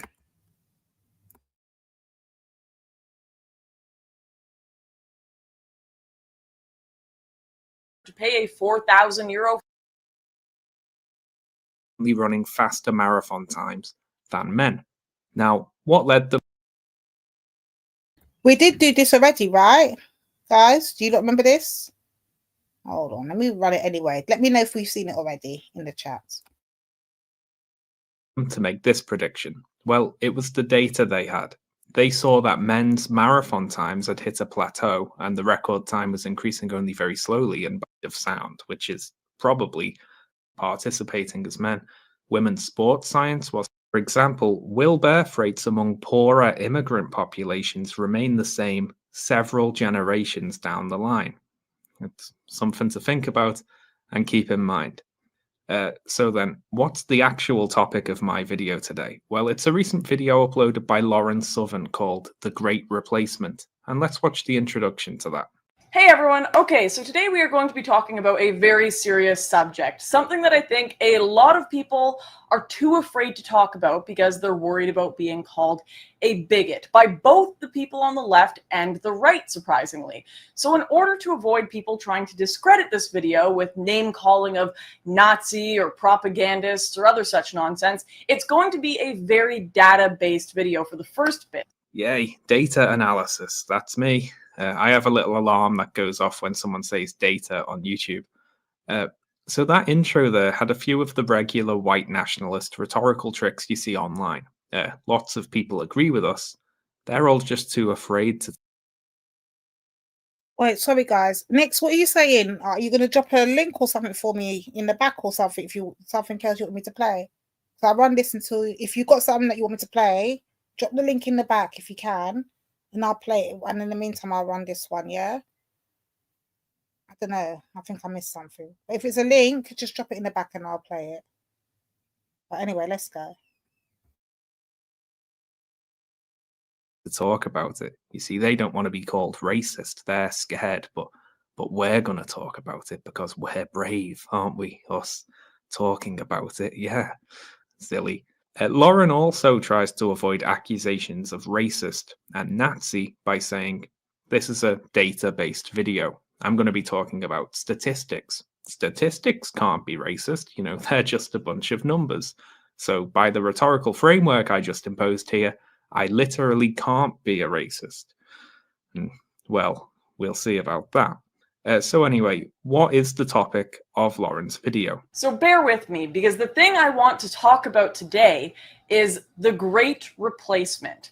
The Great Replacement is a term coined by French writer Renaud Camus, referring to what he views as the irreversible overthrow of France and its culture by Muslim immigrants from the Middle East and North Africa. The Great Replacement is a very simple concept. You have one people, and in the space of a single generation, you have a different people. Despite various misrepresentations, Camus does not oppose current immigration policy out of racism or Islamophobia, but on the basis of the preservation of French traditions and culture. And though Camus has had his eyes set specifically on France, his concerns have been shared by many nationalist and identitarian movements all across Europe. But the real question that comes in now is there any evidence that a great replacement is actually occurring? Or is Camus just another instance of paranoid white panic? Is he just another racist xenophobe who deserves to be convicted of a hate crime in order to pay a 4,000 euro fine? Yeah, that actually happens in Europe. I'll stop you there, Lauren, first off. This says, in connection with two separate bar clashes in Paris with people who accused him of hate crimes, and then he didn't even appear in court for the verdict. And apparently he was shouting, I love Hitler, people like you would be dead, your mothers, your forefathers would all be fucking gassed at people. So, good. Fuck that guy. Anyway, let's talk about the Great Replacement, which means white genocide. By the way, it's the exact same concept. It's just been given a makeover. You hear that, Nix? The Great Replacement is basically white genocide. It's just been given a little makeover. They've just taken out the word white genocide and replaced it with Great Replacement to make it appear and seem and more presentable for the wider public. But what it literally means is white genocide. Like people are actually trying to wipe out white people. That's what they're talking about, right? So let's go. But to try and sell it to more people. White genocide is a conspiracy theory that says white people are dying out due to a combination of race mixing and white people having children at a slower rate than non-white people, you know, as if it's a competition. Now, not only is this not true, there are more white people alive today than at any point in history, it's also not genocide. You know, even if it was happening, it's not deliberate. It'd just be a demographic change over time. That's not genocide. No white people are getting killed because of this. You know, that's white privilege for you, I guess. We even get the nice version of genocide. Of course, the sorts of people who believe this rubbish will tell you it is deliberate because it's supposedly the Jews doing it, which, you know, they think because they're racist morons. But people like Lauren Southern and Stefan Molyneux and others who peddle this replacement rubbish, well, they aren't allowed to say it's the Jews doing it because then they'd lose their platforms for being openly racist. So because they can't openly blame it on the Jews, I can say it's not deliberate and therefore not genocide, and they're not allowed to retort, which is awfully fun. It's a bit like cheating. You know, they know they're being anti-Semitic, and I know they're being anti-Semitic, but only I get to say it. Anyway, so replacement is the PC term these people have come up with to stand in for white genocide. And it's a silly term. And I'll give you an example. Here's a picture of a giraffe, say. And now I'm going to replace that picture of a giraffe with a picture of a dog. Right, Do we you see have what seen this happened one. there? We did I see this replaced one. I one remember the thing dog argument. with Oh, another thing. That's what oh replacement God. means. Yeah, from us with the dog and the giraffe picture, I remember it now. We did watch this one. I was thinking it sounds a bit similar, but yeah, we have watched it. So we're gonna skip this one then because I've just noticed we've watched it, and Nixie's dropped a link in the back, so I'm gonna replace that now with this.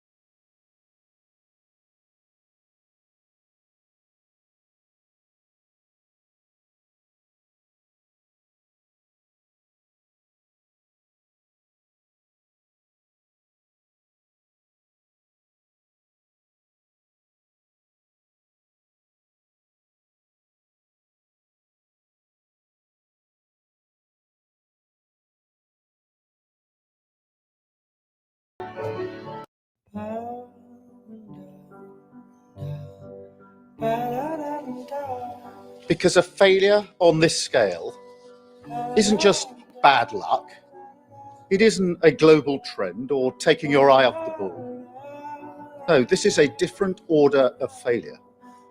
This happened by design, not accident.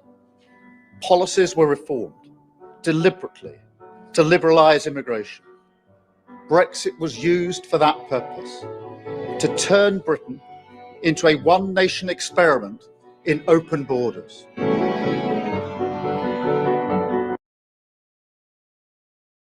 Okay, so you're saying because he said, "Oh, Cassie," they let Cassie on, but they couldn't let nobody else on. Thank you fucking very much, Velly. 4 hours later. Big up Cassie. Big up Cassie. So here what now? Oh, he's kicked her off. Bloody heck. Let the people them on. Oh, you lot, if you want to jump on, this is the time to jump on and say your piece after all those hours of listening and not getting to voice your opinion. But yeah. Benny looks like he's back now. But hear what I'm saying. So Nixie, what you're saying is because he said it was a deliberate thing, that's what makes the white replacement, I mean the race replacement thing real. Because he said that there was a deliberate attempt to, I guess, relax the laws and shit for immigration. So that's because of what he said there. That's convinced you that the great race replacement thing is real. Is that what you're telling me, Nix? Where Nix said there. Oh yeah, I'll have to wait for Nix to get back. 1 second. And you know, Velly looks like he's around somewhere. So if you want to jump on. Let me grab something else.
With prominent figures on the right embracing and parroting the dangerous white nationalist conspiracy theory known as the Great Replacement, it's worth noting that in addition to being deeply racist, bigoted, and dehumanizing, it's also incredibly stupid. For more on this, it's time for a closer look. You might remember that throughout his presidency, Donald Trump tried to fan the flames of a racist conspiracy theory by claiming that Democrats were somehow organizing caravans of migrants to cross the southern border for their own political benefit and even handing out cash to incentivize people to come to the U.S. This is an invasion. I was badly criticized for using the word invasion. It's an invasion. People hate the word invasion, but that's what it is. It's an invasion of drugs and criminals and people. Mexico should step up and stop this onslaught, this invasion into our country. The Democrats want to invite caravan after caravan of illegal aliens into our country.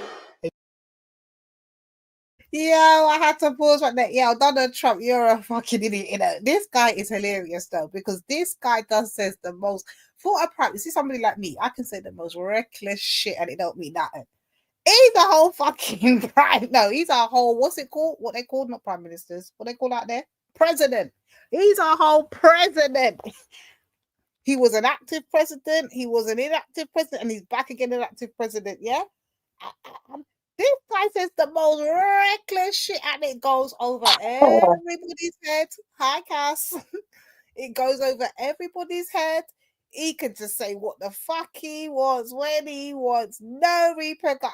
Listen, and you lot just clap him on a cheer him on and be like, yeah, what? Half of the shit he says is not even factually based. But anyway, let's go. Cass, do you want to say something?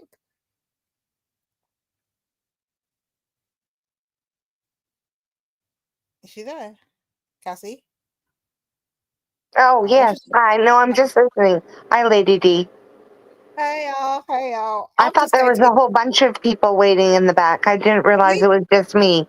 No, there was. They must have got tired of waiting. Ultra was in the back. Schiffer was in the back. Khan was in the back. But they waited so long. They must have just got fed up and just said, you know what, fuck this. Where's Benny? But yeah, if you don't want to jump on now because you lot waited long enough, mate. And he looks like he's back. So guys, this is the time to jump on. Okay, so let's get back to Donald and his bullshit. Yeah, this man's funny. He is actually hilarious. I'm not gonna lie, he's the funniest prime minister. He is funny. He is funny. I'm not gonna lie, but he just says some of the most reckless shit. But let's go. A large group of people, they call it a caravan.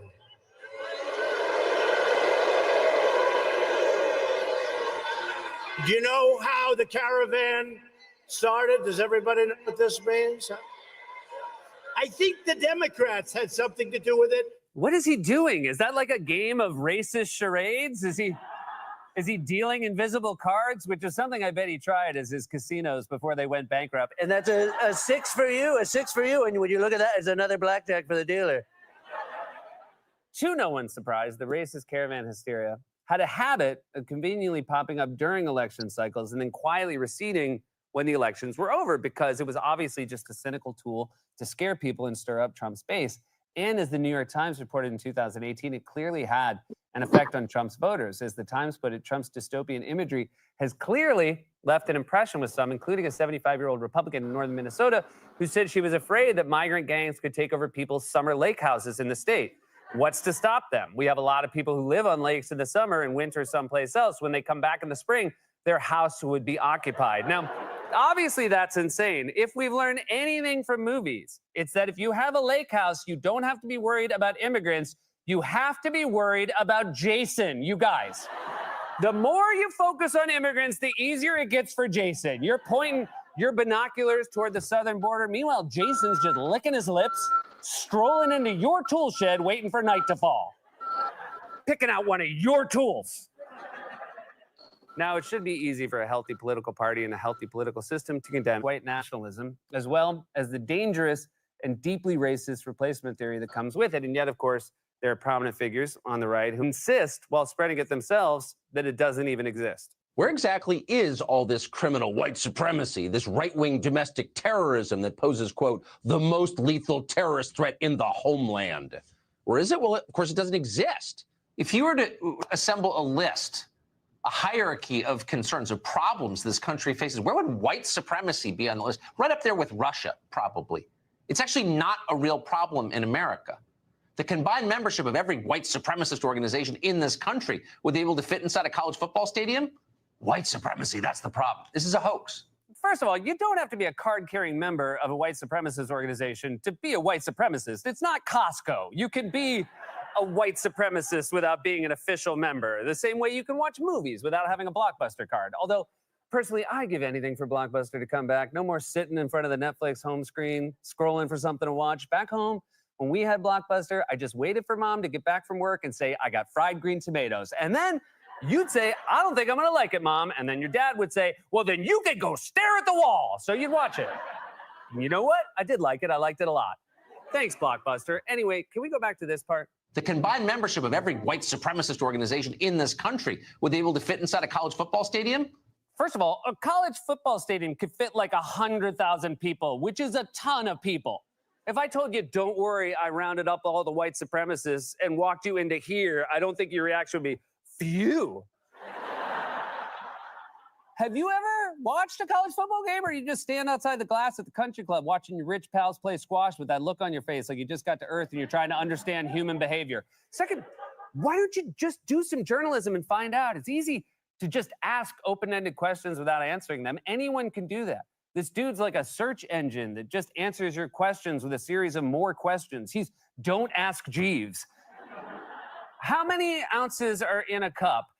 I have a question for you. How big is the cup, and why are the cups all different sizes? Why is the government trying to control you by telling you how many ounces you're allowed to have in one cup? And if you're only allowed to have 8 ounces in a cup, then where are all the other ounces going? Are they being stolen by a secret cabal of woke elites who are hoarding all the ounces for themselves while threatening to cancel you for daring to question their authority? And when you ask the barista at Starbucks to pour 1,000 ounces of coffee into your cup, well, they say that's not possible. And when you climb over the counter and claim it's your constitutional right to take as many biscotti as you want, will they have you arrested by the thought police and put you in a muzzle like Hannibal Lecter to shut you up because you're being, quote, annoying as Will that happen to you just like it happened to me yesterday? But of course, he wants to pretend it's not a problem because he's also openly and repeatedly promoted replacement theory on his show. An unrelenting stream of immigration. But why? Well, Joe Biden just said it. To change the racial mix of the country. That's the reason, to reduce the political power of people whose ancestors lived here and dramatically increase the proportion of Americans newly arrived from the third world. In political terms, this policy is called the Great Replacement, the replacement of legacy Americans with more obedient people from faraway countries. Sorry, Veli, people in the back, please let them on this time. But yeah, what are you saying? So, hey, Cassie, let me ask you something. Do you believe in the great replacement theory, or do you think it's been? Yeah, do you know what? What do you think about it? Do you believe it's something that's happening, like the wipeout of white people in the UK or any other country? Do you think that's something that's actively going on?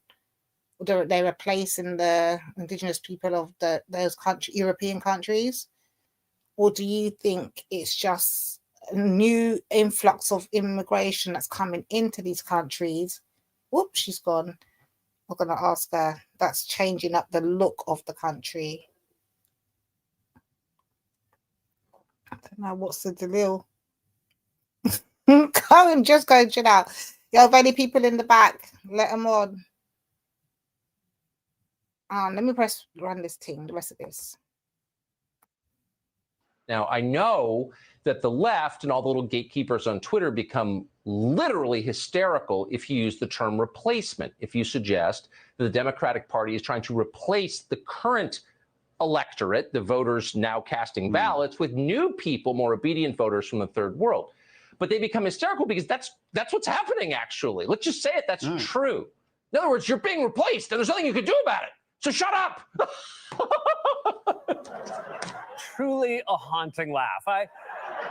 Love the audacity of calling people on the left literally hysterical and then ending one of your rants with an insane terror giggle.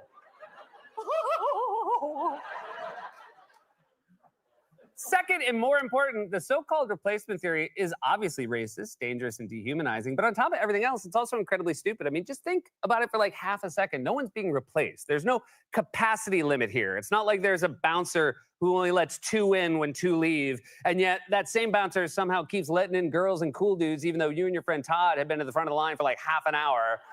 So finally you say, hey, man, you either let us... Wait, that's a hard pause. Wee man, you tried it.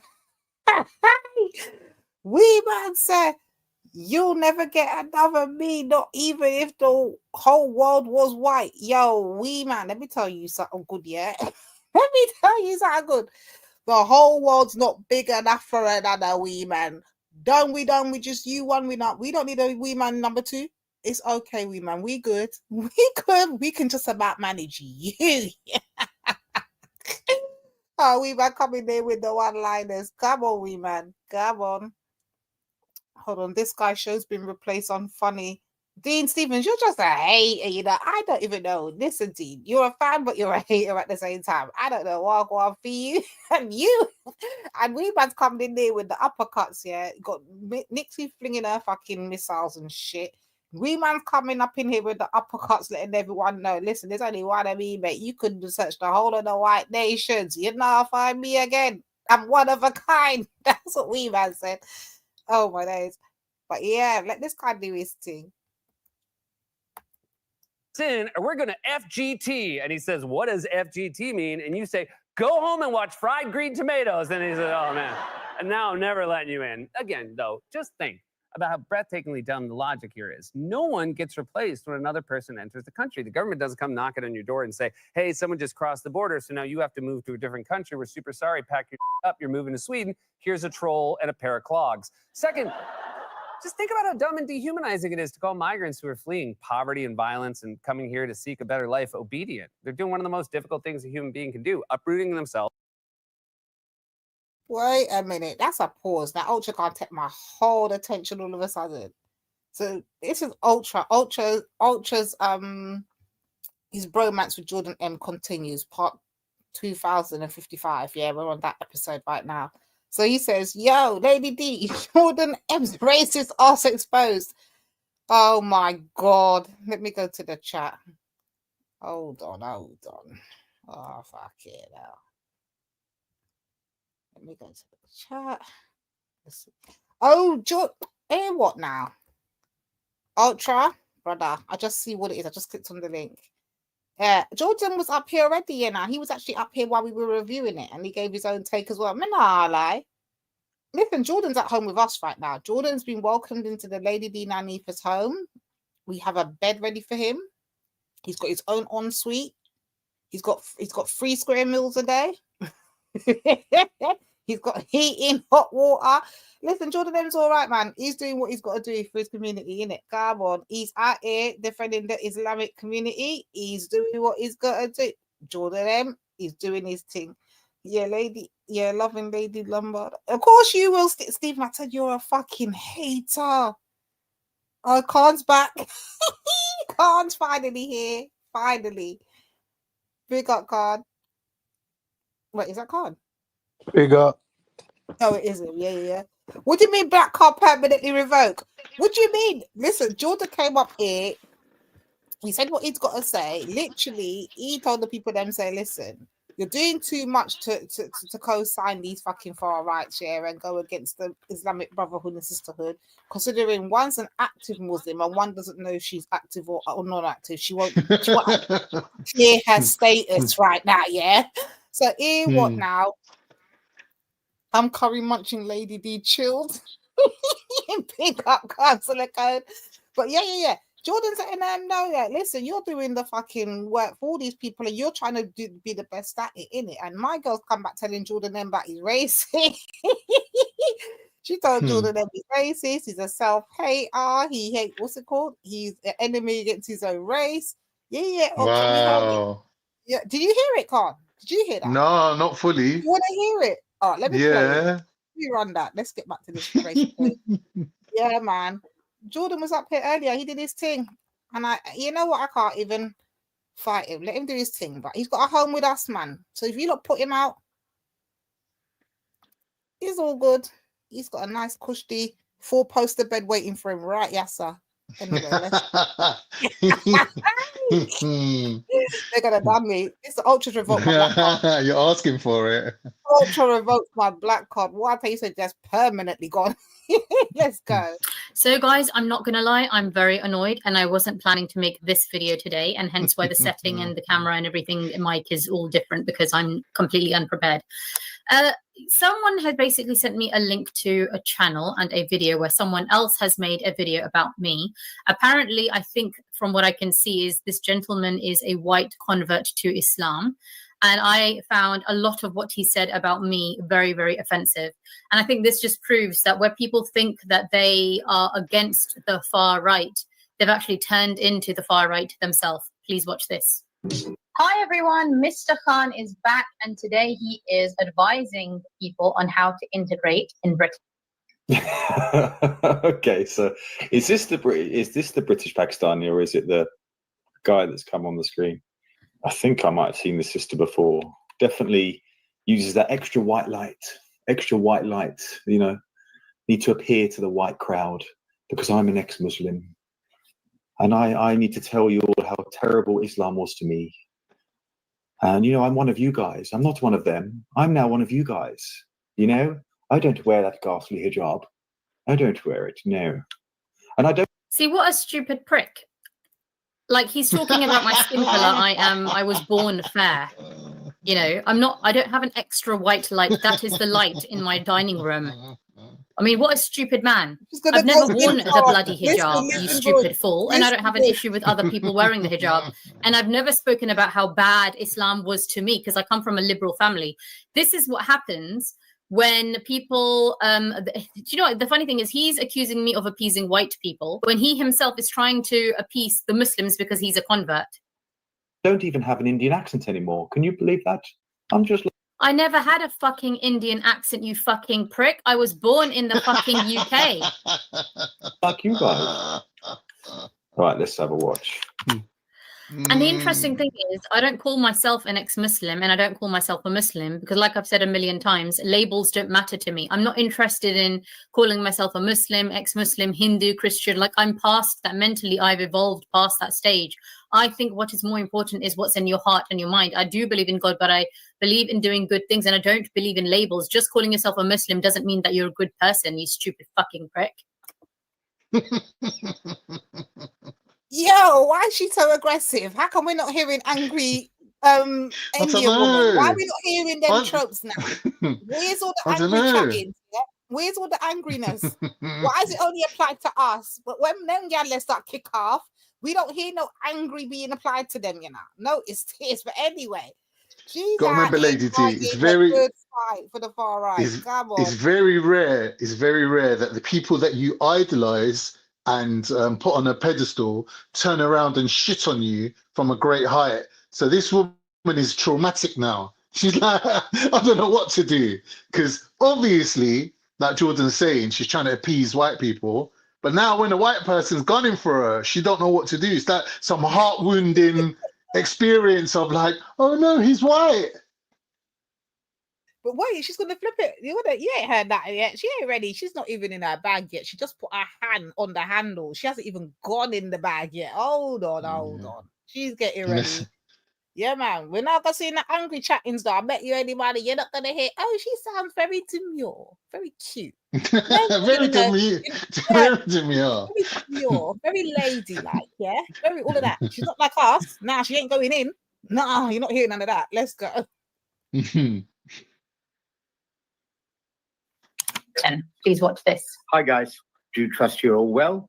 I'm just going to make a very quick short video because I wanted to tell you that I have got a lot of very good far right viewed Brits on my view here as well. And for those of you who may not understand very clearly English, there's a lot of people who are anti-Islamic here on my group. as far as I'm concerned, I welcome absolutely everybody, because everybody's true Brit brothers and sisters. Everyone has a right to their view, and I respect everybody's view. So I welcome my friends from the far right. And what I'm going to say is, if I... Bruv, they're not going to appreciate you calling them far right. They're not going to appreciate that. They're patriots, mate. You're getting the wrong terminology for these geezers. Learn to integrate in Britain. This is a great country which gave you liberty, and any Islamic country would that gave you more liberty than any Islamic country would tolerate. I see. I get the message now. So he's basically saying they let you be Muslim. So, yeah. Be grateful. Let's see. If I, like I made a video earlier, if I get anybody, absolutely anybody, banging on about Islam, even though I'm Muslim, mashallah, if I get anybody banging on about Islam in any way or coming here, I'm going to block you. I'm going to block you. It's that simple. No, I think I need to listen to his message again because I'm a bit confused. Wait, quick question, Con. You think if I went into his live chat at that time and I typed that, he might block me too? Possibly. If I did type, I don't know. Walaikum salam. Do you think he would have blocked me? It's possible. That's how it's going I on. would have just typed a stuff for a lot. I would have been up out of there. Oh my days. Let's go. Let's go. Did he just say, I'm a Muslim, mashallah? If anyone comes in here talking about Islam, I'm going to block you. Did I hear that right? Did I hear That's that exactly right? what he said. Let me check this geezer out again. This is some next level. I can't even say the word because people,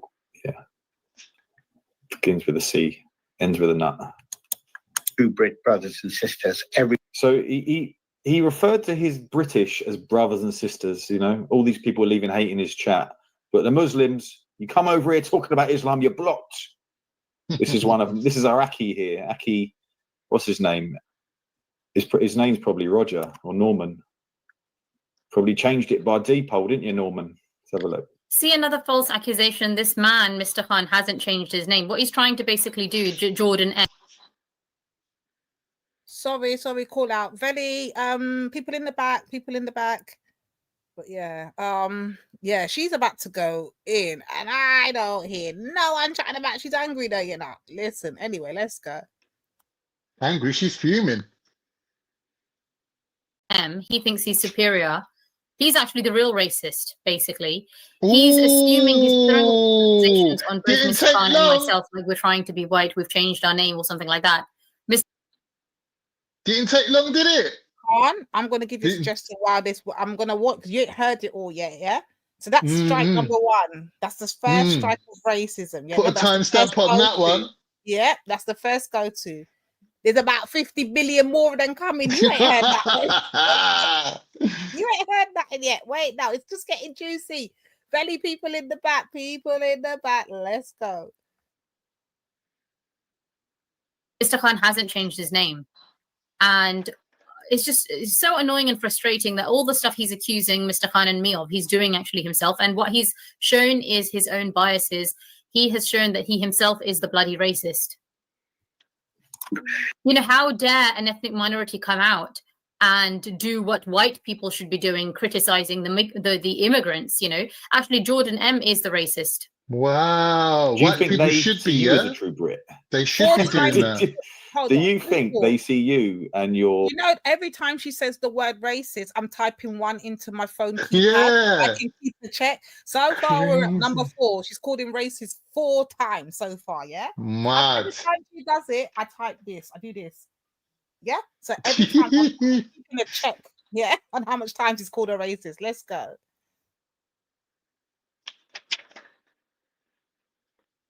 Or Islamic household there as a true Brit. How do these people think? And I respect every... What Jordan M. is doing is sowing the seeds of hatred. That's what I feel. Okay? The fact is that Jordan M. has this disgusting thing in his mind himself. He doesn't see myself and Mr. Khan as someone who is British. He himself doesn't see us as someone else who is British. He's got the filth in his own mind. And so now he can't take the fact that we have actually integrated. And guess what? There are people that are white and British that actually like us. And no, we're not trying to suck up to them. The fact is, the majority of people in this country are good people. I genuinely believe that. We have integrated. Integration successful. Tick that one off the list. Sucking up to them. That's not what we're doing. We're not doing a Raj. She said we're not doing a Raj. We're not doing a Banksy. We're not doing a we're not doing none of them. We're just simply living. That's what I didn't say. She said it. Yeah, let's go. So why Jordan M is trying to sow the seeds of hatred, and what he's doing indirectly, and he doesn't even realize it, is he's telling Muslims that they don't belong here. He's rubbing it in Muslims' faces that you don't belong here, and whatever we do, even if we integrate, we're not going to belong. That's what he's actually doing indirectly. He doesn't even realize it. If I get anybody banging on about Islam in any way or coming here, I'm going to block you. I'm going to block you. This is like, I don't know if you guys get the sense. He is like, this guy loves white people. This guy absolutely loves. He's desperate to be accepted by white people. So he's going to call them friends and lovely. See how he addresses the Muslims. If you are living in the UK, it is predominantly white. Why would you want white people to hate you, which are making up the majority of the population? But this is what I'm saying. Like, this is the kind of shit that people like Mr. Khan and I have to put up with. When we don't speak up, then there are these people Lady D. who have an issue. Why are Muslims not speaking Put it up? on pause, man. It's one of yours. It's one of yours, Ghost. Oh my days. Wait, Ghost, what you got to say? Days. Wait, what's going on, bro? Oh my days. I'm gonna do a whole show on this. Then I seen you live and I thought, might as well join in. Oh, you did a show, right? Oh, No, I'm gonna do a whole one on it it. because me and Lubna have been going back and forward for a while now. Oh, do you know her? I've only been introduced to her this morning, so this is the first time I'm introduced to this. Right. What's actually going on? Fill me in. As the best citizen journalist out there, I will tell you, this woman is lost in the head. Yeah, as you can see from this video, she is like lost it. She is just pretending to be Muslim, blah blah blah. Realistically, she's almost converted to Hinduism. Yep. Or she might already be one. Now the thing is, with Lubna, she's a lost case. She's going on about this video. Now this Mr. Khan, I don't think so he's even a Muslim. He might be. I don't think so he is personally. I think he's probably Gujarati Hindu or whatever. But the thing is, it's like she's come on here saying that, oh, he's right. How is he right? Well, 1 minute he's saying, I've got people from the far right that are very good people that want to say this. But anybody talks about Islam. But wait a minute, isn't freedom of speech part of British values? Are you not supposed to? Question. What happened to the British values? This ain't very British values because she told Jordan he ain't got none. She told him straight. You ain't got no values. No, but even this guy said, "Oh, if you talk about Islam, you're blocked." Why blocked? Are we living in some sort of dictatorship? Don't we live in a civilized, free society where people can talk about what they want? If you don't want to listen, then that's up to you. Can I play devil's advocate? Go on. But 1 second before you play devil's advocate, let me just say my bit in it. So these people, I would understand if they wanted a certain way and that was equal to all. But when you're saying, oh, my friends in the far right, they're so nice, they're welcome. Anybody else says anything, you're blocked. You're blocked. What about fairness? That's why I asked Khan, even if I went into his chat and said anything, I would probably would have got kicked out too. That's what I'm assuming. I would literally say in there, like, how are you going to be a Muslim and supporting these men there, innit? I would type something like that if I was in that live. And I know probably I would have been up in the upper room. Yeah, but the thing is, she's like quick to label Jordan M. I've told her all this already, and then she sort of first she was having a go at me and blah blah blah, and now she's like, oh yeah, she sort of forgot. I said, all right, you wanna label Jordan M a racist for whatever this, that, the other. Then how can you support Tommy Robinson? She How supports can Tommy Robinson.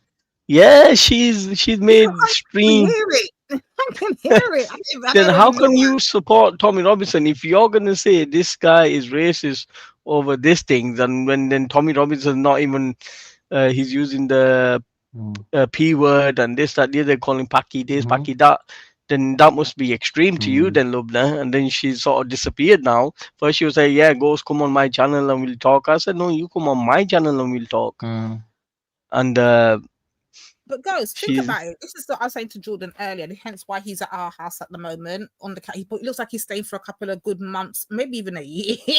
No, in fact, maybe for eternity because they've already. She's Pakistani, right? This lady here. She's yeah, Pakistani. but you got to remember, Lady D.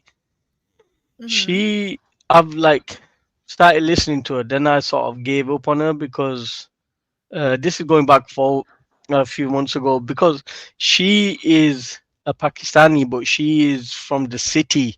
So the best way I can describe it, you've got the working class folk and you've got the upper class folk. She's The an upper class aristocrat. folk look down on the working class folk. So the majority of Pakistanis in this country come from, like, obviously I'm from Punjab, and then certain ones are from Kashmir. Majority are from Kashmir, Mirpur and stuff like that.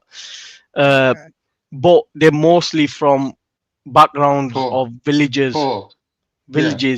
The same with all immigrant populations, right? The Yeah, rich no, people ain't but gonna with her leave their is land and come here. she's from Karachi, and in Pakistan there is the best way I can describe it. There is a theme where people that live in cities look down on those that come from villages.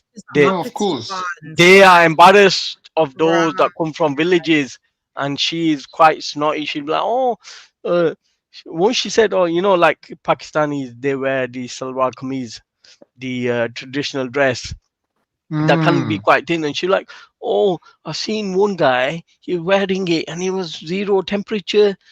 And I thought to myself, well, have you never seen? Maybe he's got long johns underneath. No. But the thing is, I was like, wait a minute, have you never seen an English guy Underwear. walk around with shorts on in like 0 temperature, or you've seen a woman go out on a night out in a miniskirt? Isn't that embarrassing to you? But somebody wearing fully clothes but they're a bit thin, you find that embarrassing.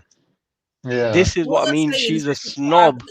She zones in on the On the so-called culture. quote-unquote negatives of her own culture and people. But when it applied it to the European, she ain't got them same chattings. Basically, She you've is. got a flipping If you Pakistani look at and- it, she's a Paul Top. Tommy's She what? one of Tommy's close people on her streams, Oh. and she even said, "Oh, instead of having Islamophobia month, you should have Islamophobia this, that, the other." She is a lost case, man. I am gonna do a full investigation on her. I'm gonna break it down. I might even do it tomorrow, where I do a stream. Anybody is welcome to join in, and I'm gonna break down what I know, because like I said, this one's a fake one. Look how quick she's able to label Jordan N a racist, this, that, 4 the other. times in the first 3 minutes. 4 times. Yeah. Mad. While when I refused to go on her channel, but then I asked her that you know, you are in bed with Team Tommy. Just that year, she's like, oh, my mate Sadiq went there and he loved it. All right, tell your mate Sadiq to go there with the Palestine flag and see how he gets on. Tell him to go there, because people with Israeli flags are allowed. Surely a person with a Palestine flag won't be an issue there.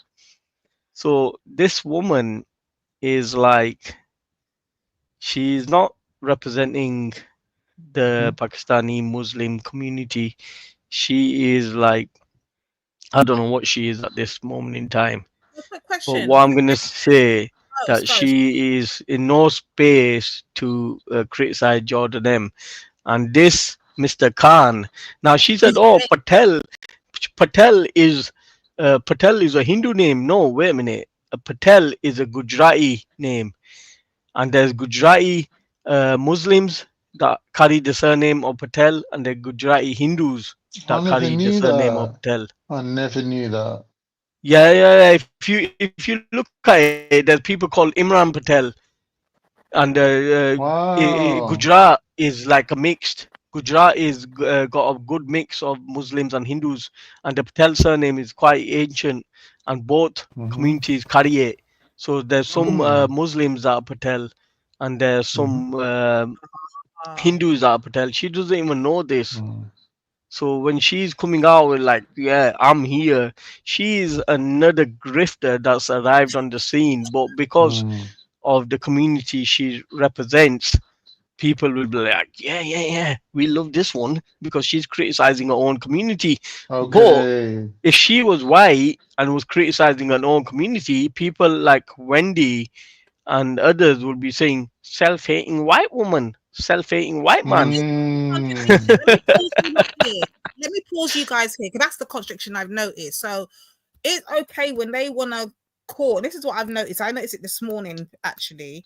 I noticed when Jordan was in the chat before he hit the panel, Nixie, all of them, they were coming at him. They were calling him a self-hate. And Nixie done told him, listen, you're an enemy of your own race. Yeah, Nixie was going in hard.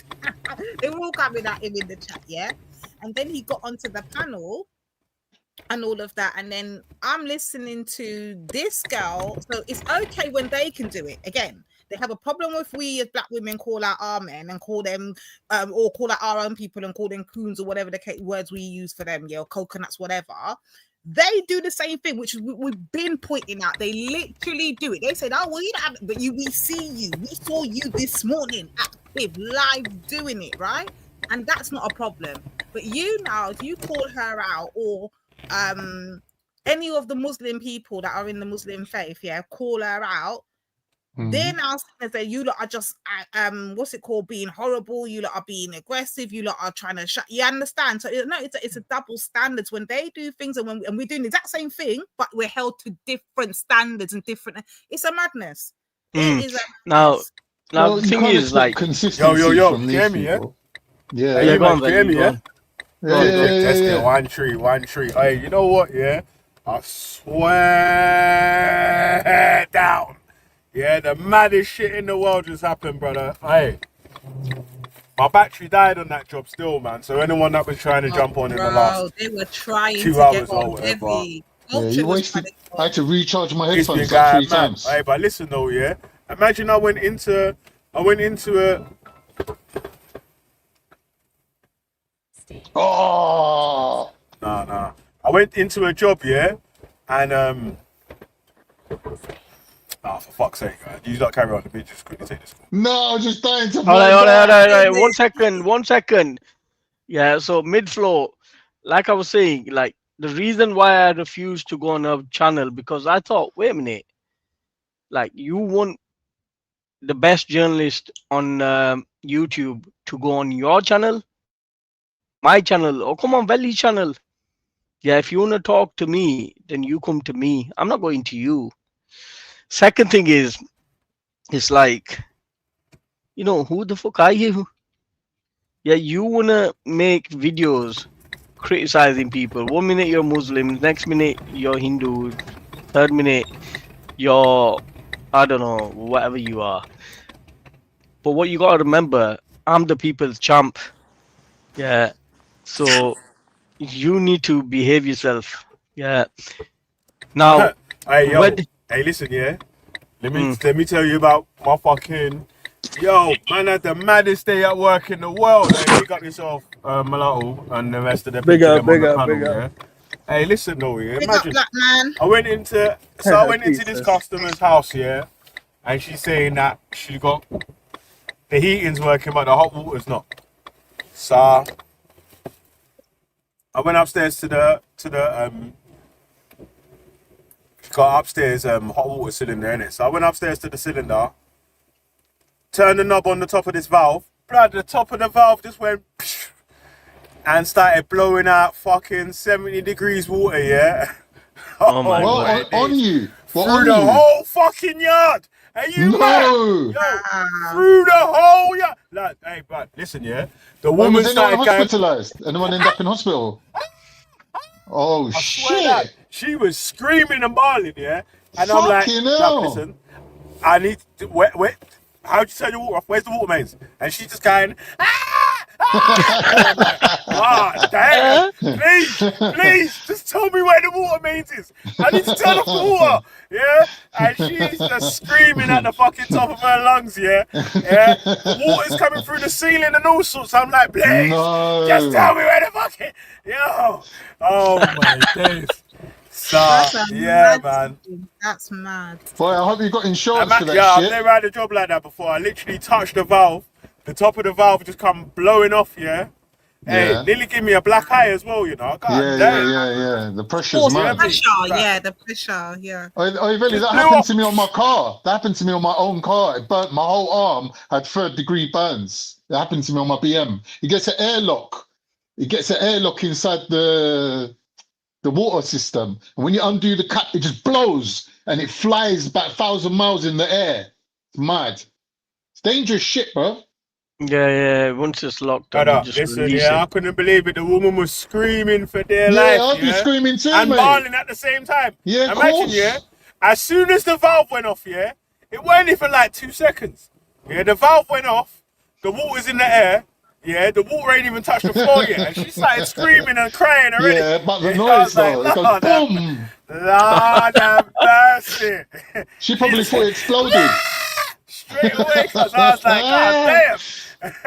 That's good, innit? At least you got some entertainment. crazy. I'm getting paid for it. Entertainment, that's a fucking traumatic incident, bro. entertainment? That's Brother, trauma. I'm fucking freezing. Do you know how cold I am? Brother, I got wet through to my fucking pants. Damn. Are you mad?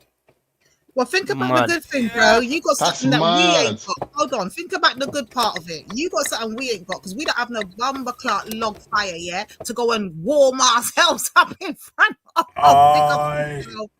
Oi, Vinny, run inside Sports Direct and buy one of them cheap Slazenger tracksuits. You know the ones that people wear for disposable things. I need to get the Slazenger For the man there. in the van. You know them ones, Spare innit? one and that, cuz. The Speaker's Trust Corner me. one. Remember when you got man the was tin, wearing yeah? it? What's that? You got the 10-year ones, one of them ones, yeah? Well, you got the 10, Yeah, you don't know, One of them you ones, don't yeah? know Saying fucking that, man. residue. You don't know residue on your sleeves, bro. I couldn't believe it. I couldn't believe it, cuz. Like, yo, I've got the heating on 4 right now, yeah? Yeah. Even the van seat's wet. Turbo McLaren. Really? I'm going home, mate. Yeah. Can't you just Brother, pop I've in been at somewhere this and lady's just buy a house since about 2 t-shirt? o'clock. Just buy a t-shirt Yeah, from obviously, somewhere. everything's working now, innit? Yeah. Oh, And you obviously, fixed I had it? to leave the boiler working. Yeah. But yeah, it started off with a valve. It's called a blending valve, yeah. The head of a 22mm blending valve just popped off, boy. Nearly knocked me out. And started spraying all over the place, yeah. Fucking And hell. the beans just started screaming straight away. I was like, Lord of mercy. Hey, you know what it's like, yeah? You know when someone gets beat up and the beans are screaming at the side? It was like, that's what it was like. I was like, God damn. But I Is it like was when getting Hector beat up gets beaten by up by the water, Jupiter? and she was bawling at the side. Yeah. Screams. I'm getting beat up by the water and this woman's just screaming at the side. Like, ah! That's all you need. Hey, you know what's That's all mad, you yeah? need, bro. I imagine Hysterical when woman. when everything's all done now and everything's working, heating, hot water's working, everything, blah blah blah. And blah, she was blah. like, take off your clothes, She put them goes, in the dryer. Hey, do you know what she said? I'm glad you stayed calm. I'm sorry I didn't stay calm. I'm like, you were barking like a banshee, fam. She lost her shit. Lost her shit. Cuz. Imagine the woman's husband, yeah? The woman's husband was dialing her in. I can hear him on the phone saying, "Shut up! Stop screaming! Calm yourself down, bitch." Hey, shut up! Calm down. Carl's the cunt. Carl's the cunt. Oh my days. Oh, Man, shame I you never couldn't filmed it, believe man. it, Imagine you filmed that. Oh, What? mate. Filmed it? I was in the fucking. I'm the star of the movie about filming. Yeah, that's a mad one. That's a mad one. I believe it, cuz. What was she doing when she was turned about screaming? one time, you know.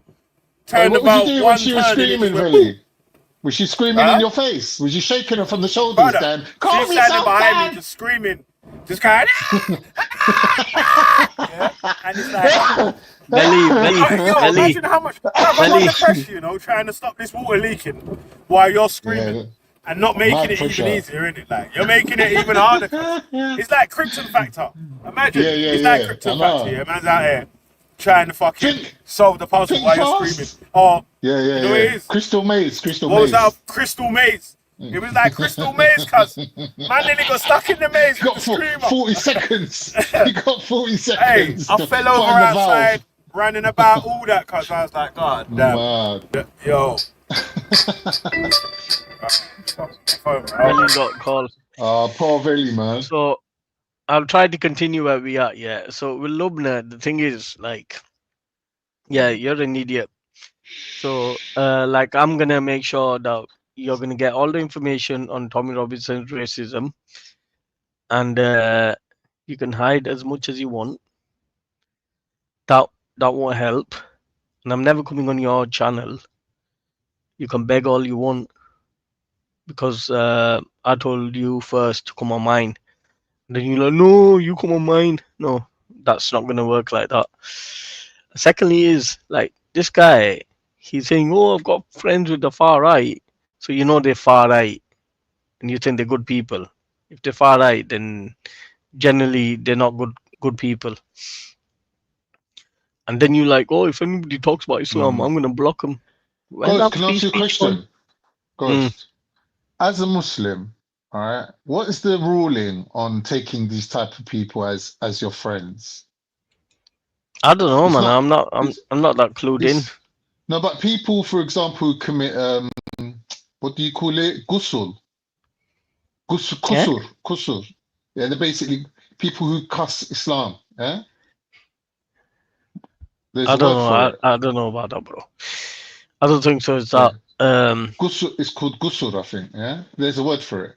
But people who diss Islam as a Muslim, you can't take them as your friends, right?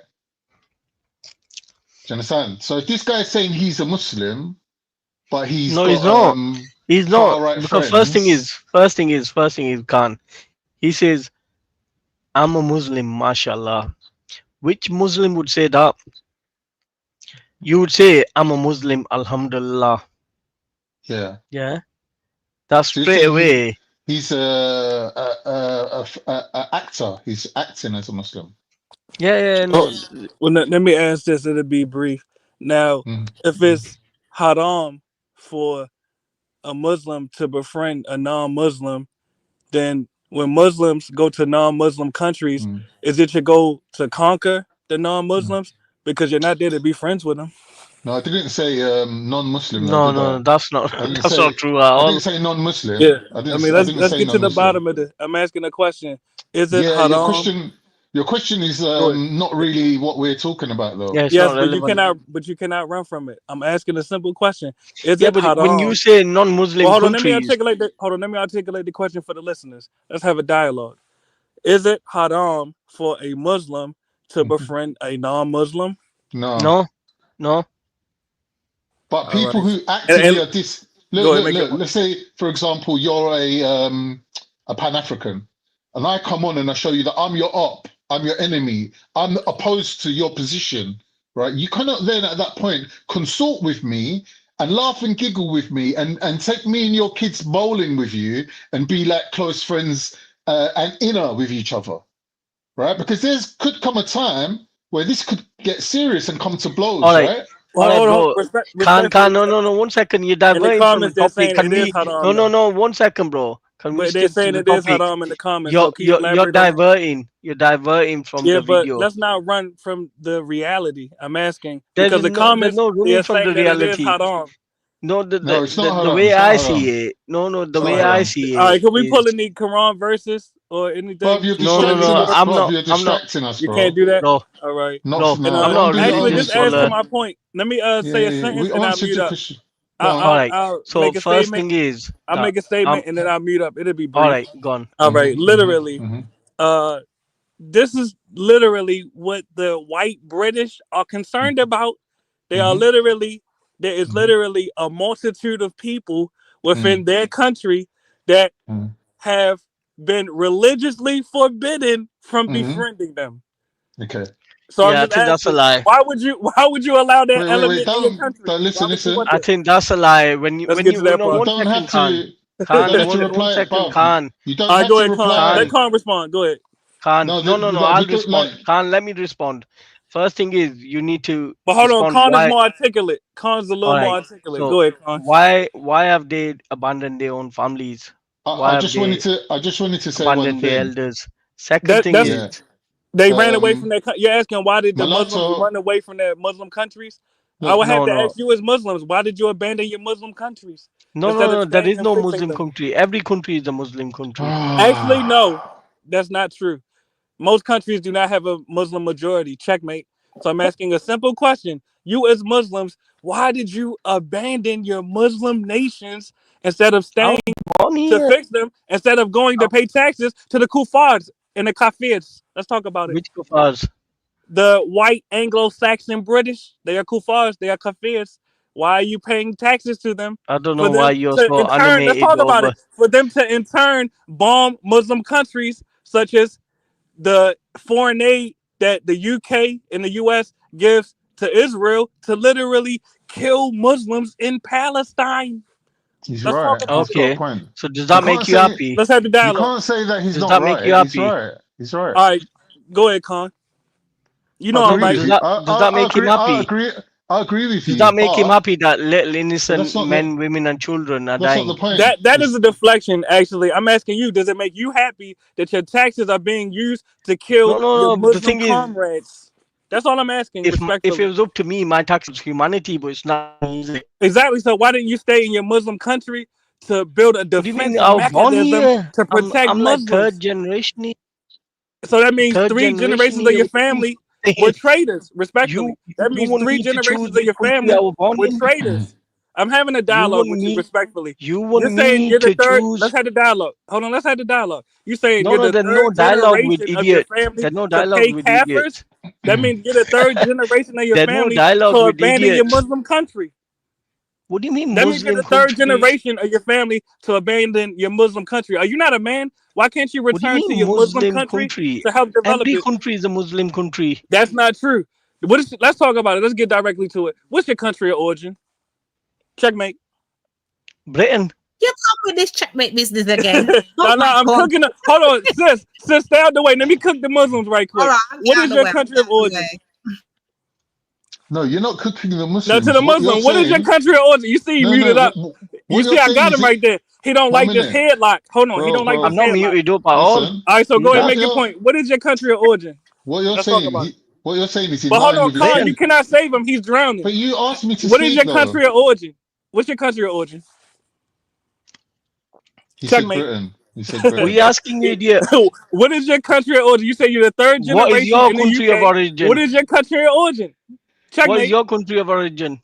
You're deflecting. If I answer your question, can you answer mine? No. And that's the point. These traitorous Muslims rather sit in the comfortability of the white man in the UK, getting that white air conditioning, that white heat, that white HVAC, instead of going to his Muslim country of origin to develop it. And it's shameful. It's really not a laughing matter because your taxes are being used to kill Muslim babies. I see the But if destruction it was in up to Palestine. us, we would go to help. I see it with my go own to eyes. help disabled I'm people. asking, are you not under the Sunnah? Let's talk about it. Are you not under the Sunnah? Checkmate. I'm asking Aki. I'm Who asking got this guy Aki, are online, you man? not This guy looks like he's under the got Sunnah? Do you not live serious under the Sunnah? issues. Checkmate. Hey, Mulatto, Assalamu whatever alaikum. country I'm you're in, asking, though, do wait, you hold not on. live under the Listen. Sunnah? Oh, wait, listen, I'm bro. agreeing Listen with to the him, point, Zelly. though. I'm agreeing with him. You see, but wait, listen. You see that the tax that you pay here, like as a citizen, whichever country you live in, you have You don't no have a choice choice where it's going. than what those taxes are getting put towards. Yeah, but you don't have to live there. to Exactly. live That's the there. point. You don't have to live in the UK. So back to the Why not? No matter what that This country ran is you our go. away. country. So what? I'm asking. There's Arab countries that I have go. got allegiance with Israel and so on and And so it's like Saudi shameful. Arabia And and so is on. it not treasonous? That's like Checkmate. the home of Mecca. I'm asking a question. Is it not Treason. treasonous? 1 minute. There are Treasonous against Muslims. who? Mulatto. Treasonous against who? It's treasonous against your Muslim brothers, sisters, aunties, uncles, and ancestors. Checkmate. No. But the thing is, we But can you work ran from towards it. What is your policies to Muslim change country of that. origin? But don't You run just from that. said We He's can not Mulatto. even work. proud enough to say his There's Muslim also country like of origin. English. There's bare English. We Mulatto. can Hold on, work watch this. towards Hold on, policies one to at a time. change One that. at a time. We You can see how work shameful? towards policies to All change right, that. we heard that. But if Look we how remove shameful he is. ourselves He from won't a even shout his situation, country out. we've Hold already on, he lost. won't even shout his country out. You see that? Can I Shout, correct We him? highlight can your, work. look, rep your set. Hold Can I on, rep correct your Told you set. English. What That's country why. is your family from? Checkmate. Bruv, Most gonna Mulatto. tell My you family English. is from What? England. Let me reply You to just you, said you're the Mulatto. third generation. Hold on, Con. You Yeah, please You so just my want to stand have. third back. Stand generation, down. so You my just. You said you're second the and third first generation. generation are from That means England. your family traces to outside of England. Checkmate. So I'm asking, what is your nation of origin? My He don't even have the nation pride of to shout his origin. country out. And this is the problem with these traitors. You see, I'm proud to be an American. He not even proud to be what he But wait, is. hold on. No. And that's a Hey, shame. Mulatto. Hold on. Checkmate. So how No, comes man. he can't be proud to be Veli, English, but let you can them be proud let to them be have it American? out. Let them have it Wait. out, But bro. how is that though? How is it? How can he? Wait, hold on. Because that's a Yes. confusing one, though, right? Let's talk about it. Why can he not be proud to be English, but you can be proud to be American? Can I answer that? Yeah. When I take it, Can you? watch how brief it is. Can Watch you? how brief my answer is. When I take a DNA test, I have Mm-hmm. U.S. indigenous ancestry. Checkmate. When he take a DNA test, he don't got no English There ancestry. is no. Checkmate. So How do you what know? is his How do you country of know? origin? Checkmate. Native American Checkmate. ancestry, yeah? That's Checkmate. checkmate. I'm proud to be Checkmate. American because that's what I am. The DNA don't You lie. got Native Checkmate. American ancestry. The Checkmate. DNA don't lie. Yeah, I'm trying. Let me shout Checkmate. my Yeah, but tribes out. Hold on, let me shout my tribes out. wait. Let me shout my Mulatto, tribes out. I'm gonna shout my tribes out. Yeah, good. Listen, I'm reverse that checkmate, man, because you just checkmated No, it's yourself, checkmate. though, right? I've told you my But wait, tribe. I'm hold gonna on. tell you my tribe. Hold on, man. Hold All right, go on. ahead, go ahead. So the taxes that you paid, do they not Yes. be used to keep Native Americans on fucking reservations and shit? All right, let me respond to that and watch how Checkmate. brief it is. Not only did my taxes pay, this is checkmate on my behalf. Watch Checkmate. this. Not only did my taxes Checkmate. pay for Native Checkmate. Americans to have their own land Checkmate. reservations, it also pays for Native Checkmate. Americans to have Checkmate. hospitals. It also pays for Checkmate. Native Americans to have casinos. Not only that, it pays for Native Americans to have police forces. Checkmate. So yes, my taxes definitely contribute to the Native American community, multiple Native American communities. So let's He's got a get point. back to He's this got a point. Muslim that you're trying to He's got a save. Yeah, let's get back to this Muslim No. that you cannot save. The question is Listen. this: He Can I talk is using. Mulatto? Why is Mulatto. he out of breath? I'm cooking him up. Mulatto. Because you Hold used on, it. I'm cooking him up. I got him on the grill right now. I got him on the Wait, grill wait, right yeah. now. He's on grill. I got him on the grill. I'm making him a shish kebab. Checkmate. He's a shish kebab right now. Checkmate. I'm asking a simple question.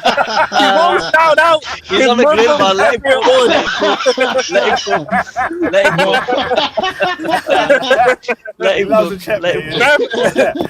And look, I'm gonna say this in closing. It'll be brief because I gotta run in the store. I'm gonna say this in closing. I'm gonna start to the dropping Muslim checkmates. listening. Relax. Checkmate. To the Muslims listening, this will be brief. To the Muslims listening, you don't have to be a traitorous coward forever. Go back to your Muslim country of order and help fix it up. Checkmate. Checkmate. All right, checkmate. You done? Oh, he's run, man. He's run. Why have you run? Oh, bro, come back. Come back, checkmate. Checkmate. I don't know what he was trying to prove. Nah, it was funny. It was funny. Sometimes you gotta remember, some idiots just jump on, prove nothing, and run off. But yeah, he don't care. Like, he's just having banter. He's just having a laugh. Yeah, that's fine, man. You can do. Yeah, what but you wait, want. listen, yeah. On this Lubna video, isn't that one of the arguments that she's making? That there's Pakistani dudes in the UK that acting like Pakistan first, and now we've got a Pakistani dude in the UK who's saying that he's British, about to saying it's checkmate. So I like, brother, I can't win whether man says man's on the team or not. The thing is, Veli, if you say you're English, they'll be like, you're not English, you're not ethnically English. There's no English ethnicity. Hey, Ghost, man, them's gonna ask you where you really from. Where you really from? Where you really from? Where you really from? Are you from Poland, where you really Israel? come from? Yeah, but that's the thing in it. But the thing is, like, people like him don't really matter. Like people like her or Mr. Khan over there saying, Brother, you "Oh, can't win. I want free speech," but anybody talks about Islam, you're blocked. Wait a minute, I thought you're You can't advocate of win free either way, speech. right? So like that Mr. Khan and Lubna, like people are making criticisms of them for being over friendly on the far right side and criticizing their own so and so, and they're calling them whatever they're calling them, and then they're calling any of the Pakistani dudes that are saying Pakistan before England or whatever, like anti-British or whatever. So it's like, brother, man, them are just pointing fingers at each other. The thing is, it's like she's like, it's like the Spider-Man. You should. She's like, oh, So- you should call out the bad apples between your own communities. Okay, so if you call out your own country for being bad at times when they have been bad, is that a bad thing? And second thing is, it's like Mr. Khan has proved it. Like if you speak about a subject that he's not happy with, he's gonna block you. So you're not even living by the standard that you're trying to preach. And Lubna's the same. That's not part She's of like, tolerance, though, is it? That's not part of tolerance and acceptance, though, right? yeah, that's tolerance not and at all. acceptance, like two It's major meant to parts be of about British free values. speech, even if you disagree with Nah, it. it's not though. It's supposed to be about tolerance, acceptance, rule of law. What's the other two? There's another two as well. Anyway, those are 5 British values. Equality. Yeah, And social There's and one more justice. anyway, yeah. Social justice. Social justice. There we go. So none of them are about free speech, and I say stuff that you don't like, and you just have to sit there and accept and take it or whatever, and can't say nothing back. That's not part of it, bro. That's not part of tolerance or acceptance. You know what I'm saying? Like, so, bro, sometimes, yeah, instead of getting extra triggered or whatever, it's like you just gotta ask, man, right? So you're saying you're here for, you're representing British values. That's like Banksy, who was going mad earlier, isn't it? Yeah, he's saying he's here representing British values, but then he said no, British values can change to now we're not tolerant. So and so. I'm like, bro, who the fuck are you to change British Yeah, it's values? crazy. That's You're crazy. from Iran, Exactly. cuz, and you just The told worst you thing snitched on is, yourself anyway. he's like Yeah, you saying, said "I'm a guest. I'm a once guest." you can go back to Iran and live a good life by the Caspian Sea, you're out. You get me? It's only true Yeah, you but the can't thing go back. is, it's like, That's why you're here now. how can you Yeah? say to people, Banksy, one second, Belly. Banksy is the worst person for this country, because when you say to people that are from immigrant generation that this is not your country, this is never your country, then why should they fight for this country then? If you're saying this country means nothing to you, but then you want them people to be loyal to the country. If you're saying, oh, if you say this is your country, you'll be gone tomorrow, we'll ship you off tomorrow, then why should people, where's the incentive for them people to work for the future towards the betterment of this country then? This is what the Banksy is doing. He's like saying to foreigners that you'll always be foreign, you'll never belong here. Your land is away from here. This is not your place. Then Yeah, how bro, do you listen, expect that foreigner But what you to need to do, give is their hold own for him the country? to the standards of, bro, you don't have the authority. Like you keep telling everyone how foreigners don't have the right to be changing no British ways of life. As a foreigner, you don't have the right to be changing when and who can be determined as a British citizen or whatever.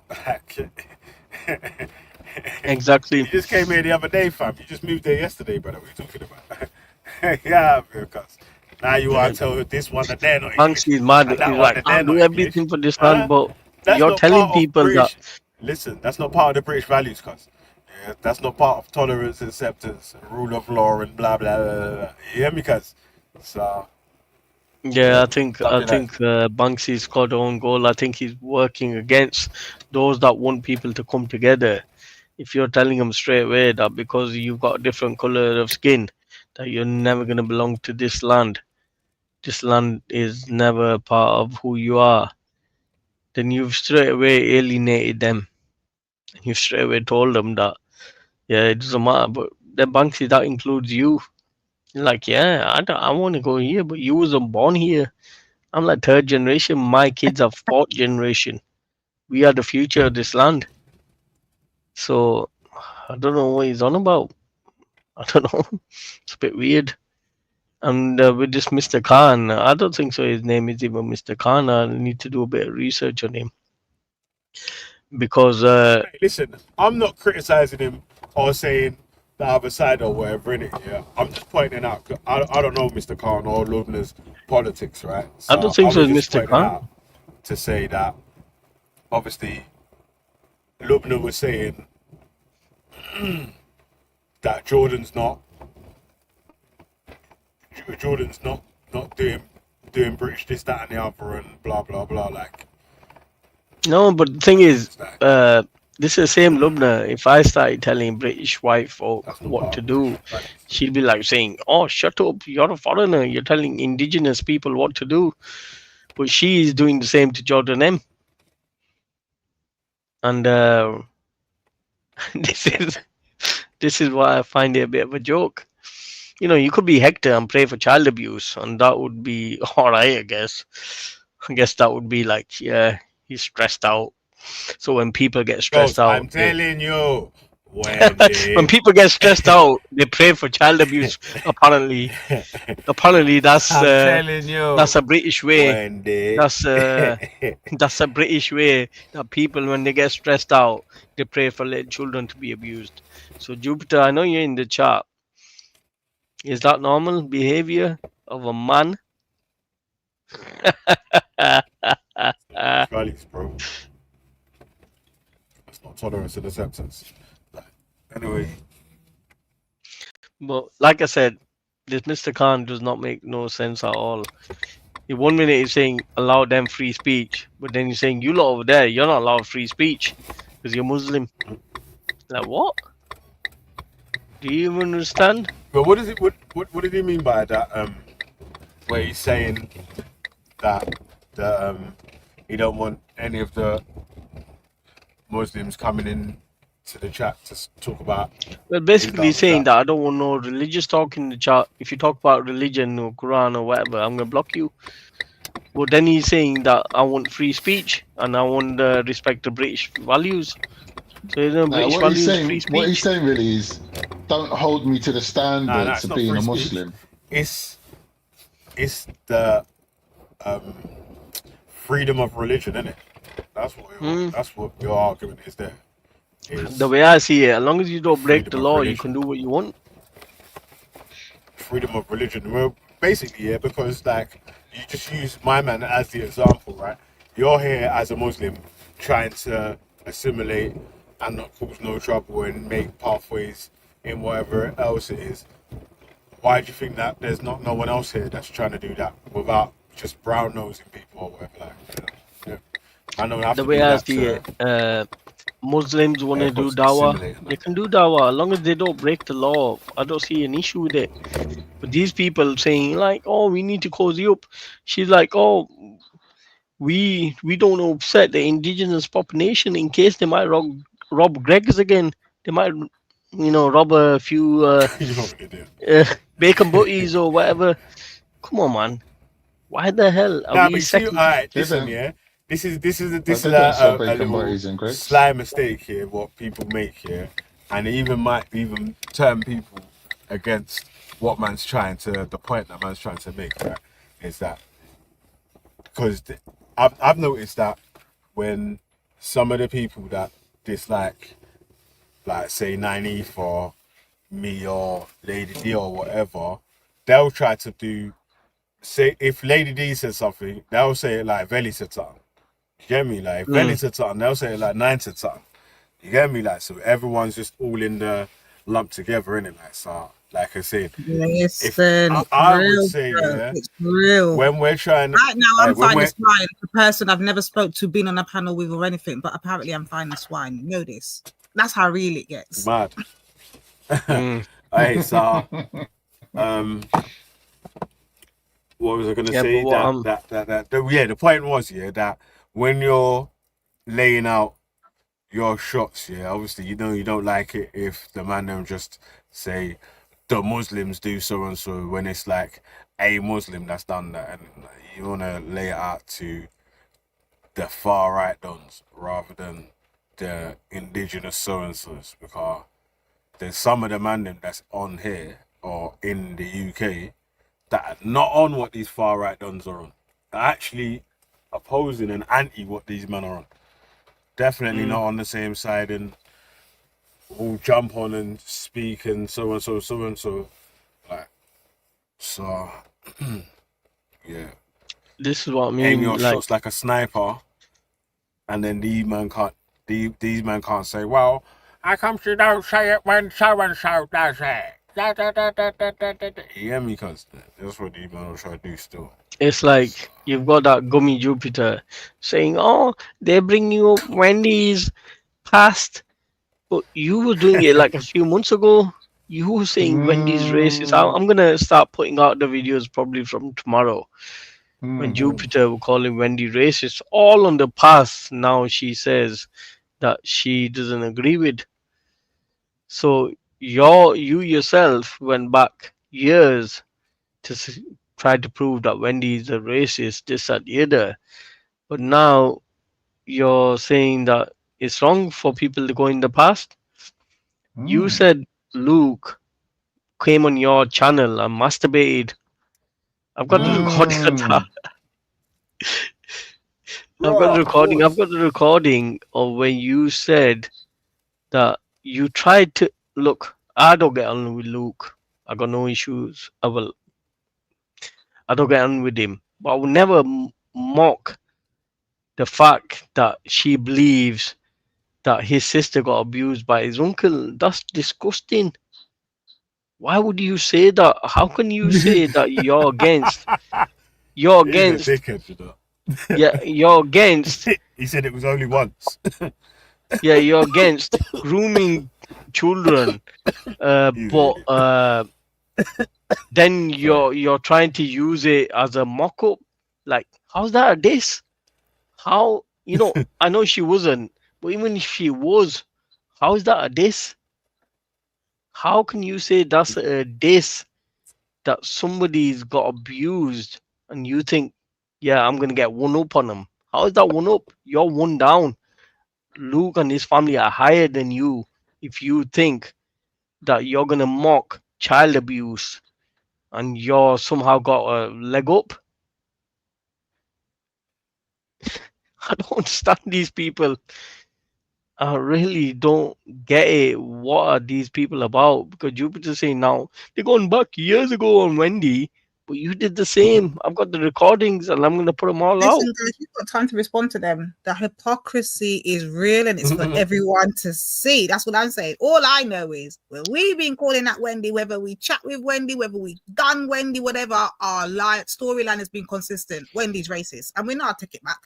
Whether we're comfortable with her on the panel or not, we ain't changing our mind on our opinion on her. It is what it is. Same here. When they will flop, they will say she's racist 1 minute, she's not 1 minute, she's racist 1 minute. Now it's just straight one thing for us. Let them do their thing. Yeah, that's bang on, Lady D. Because when I got on civil terms with Gumi at one term, people asked me, "Do you still think she's racist?" And I said, "Yeah," because a person being racist doesn't mean that I'm like on a civil term with them or not. It means that they're racist or not. Do you understand? I can be civil with the racist. I can be civil with the non-racist. That's not the point.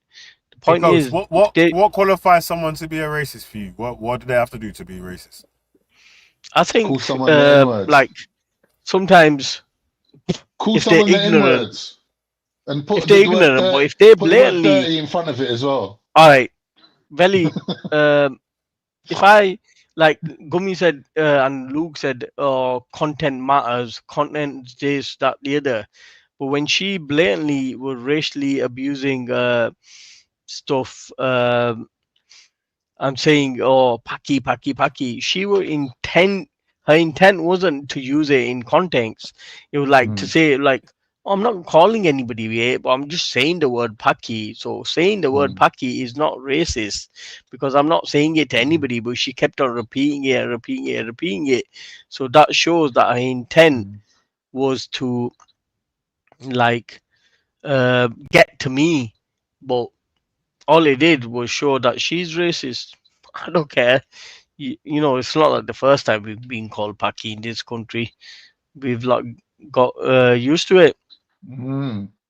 What's worse, yeah? Someone saying you're a P word or someone saying you don't belong in this country, you're not from here, go back to where you came from. Like, which person would you say is more racist in their political stance? Sorry, say that again, Khan. I said, if we're looking at somebody like Wendy, her political stance is more racist than Jupiter. Even though Jupiter's called people N-words and P-words, and so is Wendy, by the way. But the fact that Wendy believes that foreigners shouldn't live or belong to this country shows that she's a racist in her politics, in her beliefs. Whether she uses bad words or profanities or not is by the by. The fact is, she believes that people like me, you, and Veli don't belong in this country. And she said that. Yeah, that's what makes her a racist. It'd be under the premise. She definitely of, thinks like, Triller don't belong in this country. It'd be under the premise of like. Triller. Big up yourself. Big up. But yeah, see, it'd be under the premise of like hate or fucking ignorance when it comes to those two things. There, you want us out. You know what I mean? It's either one of those two things. There, you either ignorant or you either hate. That's it. One of the two. No. See what I'm saying, Triller? It's a run in the Both shop of them still, have man, used so- N-words and P-words. Both of them, right? Both of them have used bad language, right? Both of them. But there is still a distinction between their political stance, because if I said I'm born on the land and I count myself as British, Jupiter wouldn't have a problem with me. No, But she Wendy will. If you does. said you was But Wendy English, she would have does. a problem with you. She would No, have a but problem Wendy- with you. But Wendy If you said you was does. English, she would have a Now, problem with you. Wendy's saying that because you got an accent, yeah, there's a problem with that. Like, she's pointing at your accent. She's basically saying, yeah, because you're a foreigner or because your genetics is not of Britain, you don't belong here, she's saying. But Like, what would you Jupiter's prefer? not as bad. Jupiter's not as bad as Wendy. No. in terms of- She said worse. Triller said many Yeah, but occasions people that he's say English. shit, bro. People say No, shit. Khan, that's wrong. Khan, that's wrong. Triller on many occasions said he's English, and Jupiter said you're not English. But he's not English. But he's not and English. He's No, English. I am English, and Nixie's jumped He's on that English. bandwagon as well now. Yeah, of course You're I not am. English, bro. You're not English. Since I am when? English. Khan, Why you one denying me second, my Triller. heritage? Triller, I got you, bro. Khan, since when did English come ethnicity and not nationality? Yeah. English is an ethnicity. It's not a nationality. It's a Anglo-Saxon- nationality. Yeah. It's a The country is nationality. called Britain. Listen, the country is called Great Britain. You can be No. British. No. Great Britain includes England, Wales, and stuff. So when you're England, if you're part of England, if you're born within the jurisdictions of England, you're English. That's your definition. No, but I'm saying that's the official definition. No, it's not. All right, what's the England official till I definition die. then? You're a England British till I citizen, die. yeah? You're a British No, citizen. I'm not a British citizen. I was born you on are. this land. This is my country. But you're not English. You're British. What do you mean I'm not English? I'm born in England. No. Anglo-Saxons are English, yeah? Who said that? What do you mean? That's what it Who means. agreed to Anglo. Who agreed to that? Who agreed to that? Oh. Did I agree to that? Did Triller agree to that?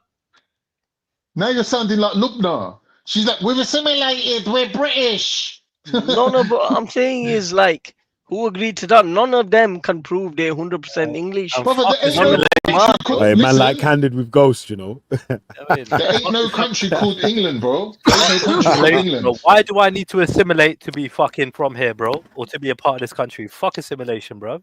I'll be as Yes, different as I freedom. want. He's got free Get me? will. I'll We be, live in a I'll free be whatever I society. like, bro. You get me? Fuck Yeah, we live in assimilation. a free society. Why does he need to do certain things to prove that he is who he is? I follow the law. I abide by the law. That's As all long I as need to he's do. abide That's by it. the law of the land, then there's no issue. Exactly. So And what? the Yeah, cultures change. Cultures change in countries all the time. As time moves on, cultures change. 1 minute 100%. you have one culture, 20 years later the culture changes. So 100%. people don't like change. We know that. A lot Yeah. of people out there, regardless of what country they're from, they don't like change. But change Yeah. is part of uh, human nature. Now you Things got always immigrants. change.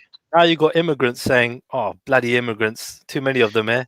I That's how hate the fucked up it immigrants. is. You got the immigrants complaining. You got Mr. Khan on there. You got Mr. Khan saying, "Don't piss them off. They might rob Greg's again. All them sausage rolls will gone." Is that what it is? Well, Did we've you not seen hear the Banksy's fucking dissertation this morning about how great the British are and the English are? Did you not hear Mm. any of that? Didn't you? Oh, mate, you might have to play that back later on. I didn't listen. I've been out all day. I missed it as well. Look, I cut the tail end of it and I asked him to repeat it and he fucking fled. Yeah. But this He is like didn't jokes, repeat bro. it. You're not playing this Jordan M thing with against Lobda. I jumped on No, a panel. I'm gonna do a full show on it, Triller. If you want to It look- jump in. Yeah, it Because looks I've funny. got Wait, you're fucking bright. You see how I fight for your fucking survival and return? I got not one thanks. I got no sorry. I got no I got nothing. I got no nothing. No roti, nothing. No thanks. Piss No take. Not even a thanks for my roti. fucking work I put Go in on annoy getting him, man. you. They're gonna rob Greg's. Greg's on, is man. on the alert. Man, Triller, yeah, High you security the Greg's. number, man. MR5.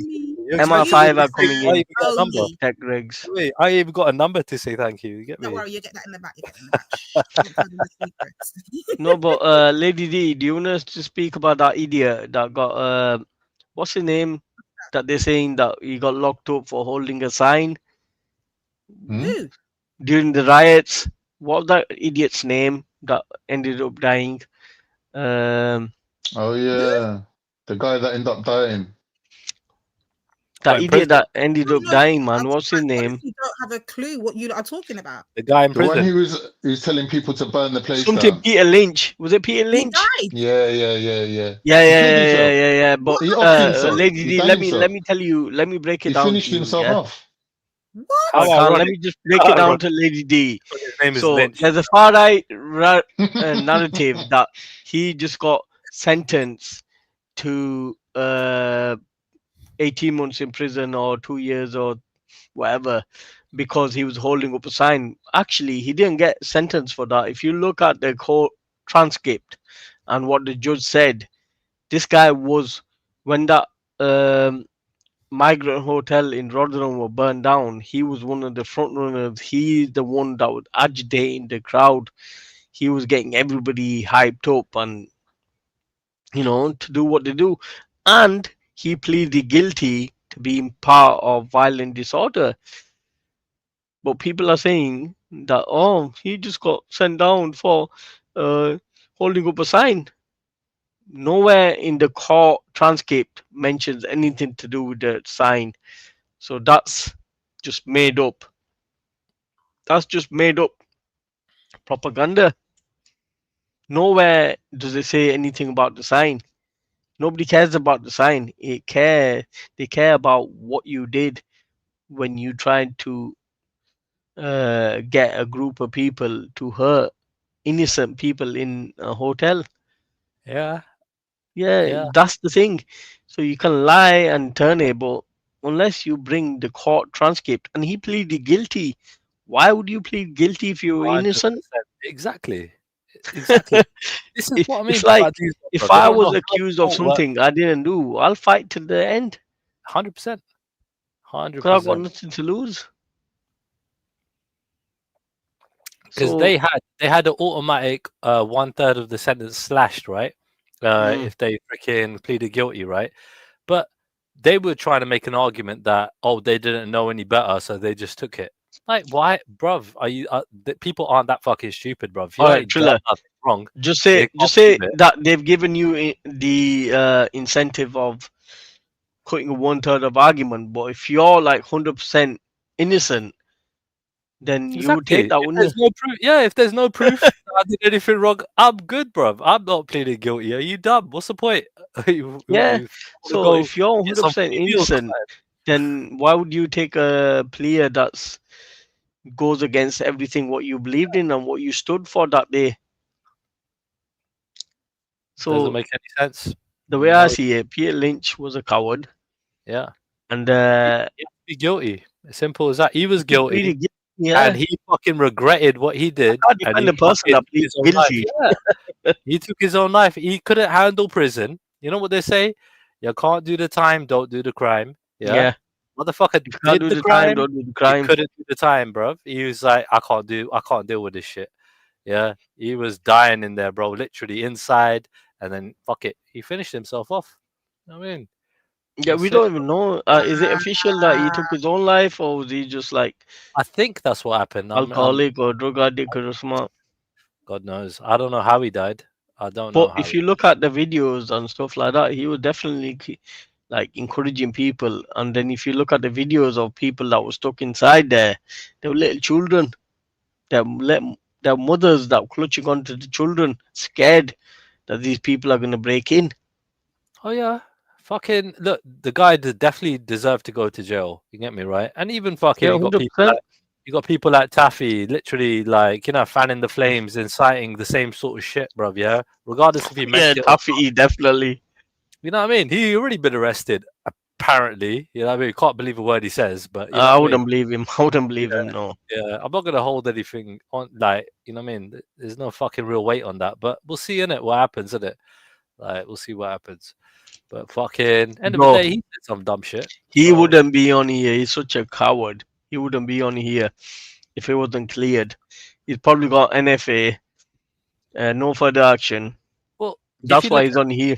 if you look He's at pretending, thingy, man. He's pretending. yeah, Remember no, I when he get you. milked it Yeah, over when he was racist in yeah. Bradford? It's coming towards Christmas as well, so I think he's gonna push it a little bit further to get some sort of donations. Yeah, he loves Oh, milking let it, me doesn't he? help my family. I'm gonna be in jail for 2 years.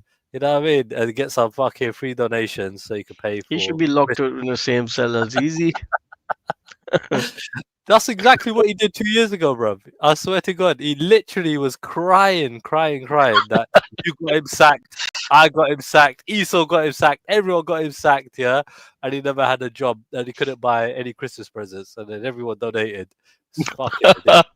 And then he got a piss up and he went on a racist rant. I mean, I've still got that racist rant recorded. bro, So what he people don't. did to combat racism, he set up a GoFundMe, or Luke set it up, and then he went on another racist run. And then a few years later, apparently, according to Looney Moon, that he was making plans on how to attack a center that would, house children. What? How sick do you have to be?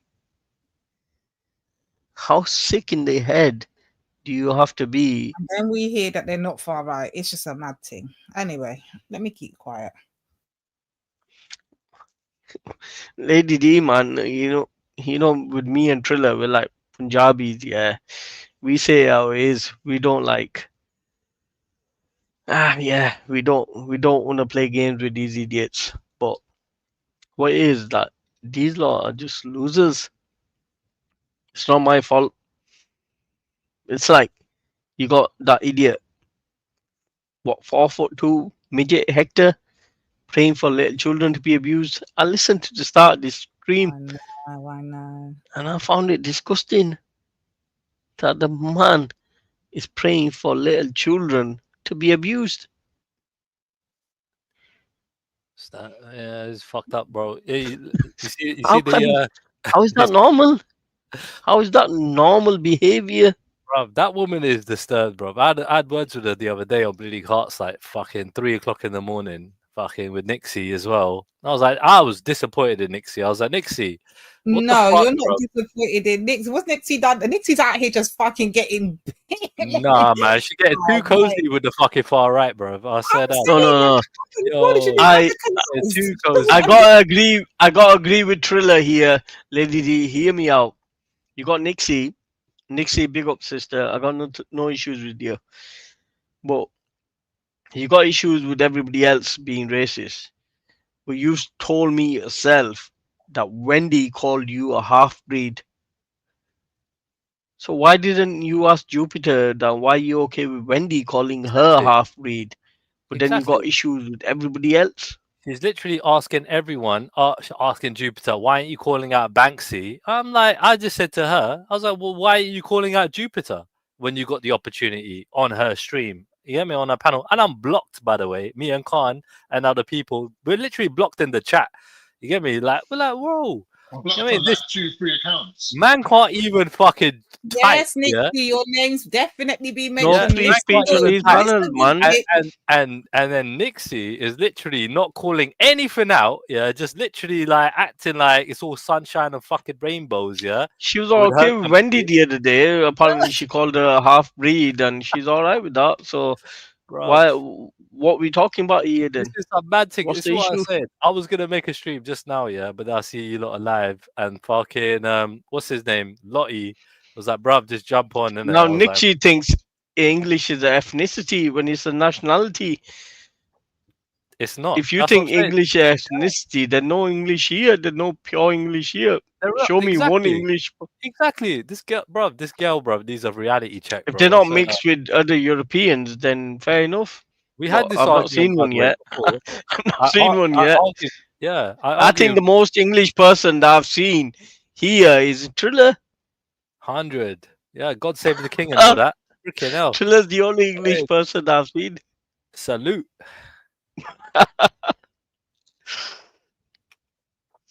Damn, I'm man. not- You know what I mean? These lot Oh, are I trying said to throw me Nixie, under the bus, getting you it know. from everyone. That's what I said. These You're are getting it she from jumping everyone. on. You're She not trying. setting the Muslims right now, Nixie. You're siding up with the with the Apparently, far right. she You said. upset Triller. She said You something. upset Triller's Apparently, emotion, yeah. and now you're Apparently, throwing missiles at me, my girl. That's why Yeah. you're in everyone's fight. apparently, she said something. Yeah, I can't remember what, but like this guy in the chat was like, "Bruv, he said something on your stream, and you need to pull it up." And I was gonna do it today, but I thought, right, okay, no worry. There's no hurry.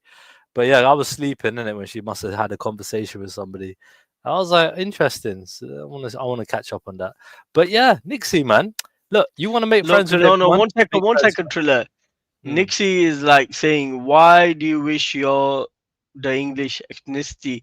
No, Nixie, we're saying that English is not an ethnicity; it's a nationality. 100. So why would anybody wish that they an ethnicity that doesn't exist? That's like a bit stupid. I do not agree with Jupiter and Wendy either, but yeah, but you take offense to people calling other people whatever you deem, but she called you a half breed. Yeah, and And Nixie, English is not an ethnicity; it's a nationality. Nixie, you're It's the only like one getting if emotional, you're from man. Australia, do you come like English or do you come Australian? You know what I mean? Look, Nixie, man. Look, what it is, isn't it? I can't trust people, yeah, like that are just fucking friending with the enemy. Like, I'm like, what's it all about? Big up Like, Nixie, man. I got no issues with no, me and no, Nixie. I do. I fucking do. Because the thing Oh, is, you yeah, do. I got no issues with that. no, but personally, look, I got an issue with anybody literally playing dumb. You get me? Yeah, acting the fool. Yeah, like what the fuck, innit? Man, I'm gonna tell you, bro. Stop. What you doing? You're being dumb. You're literally chilling with some fucked up people. Yeah, and you're singing their praises. I like fucking Jupiter. I like Danny Roscoe. I'm like, what you Yeah. like about them? How I'm like, anybody can yeah. I'm like like, what you like Jupiter. about them? I'll ask you a simple question. What do you like about them exactly? Yeah.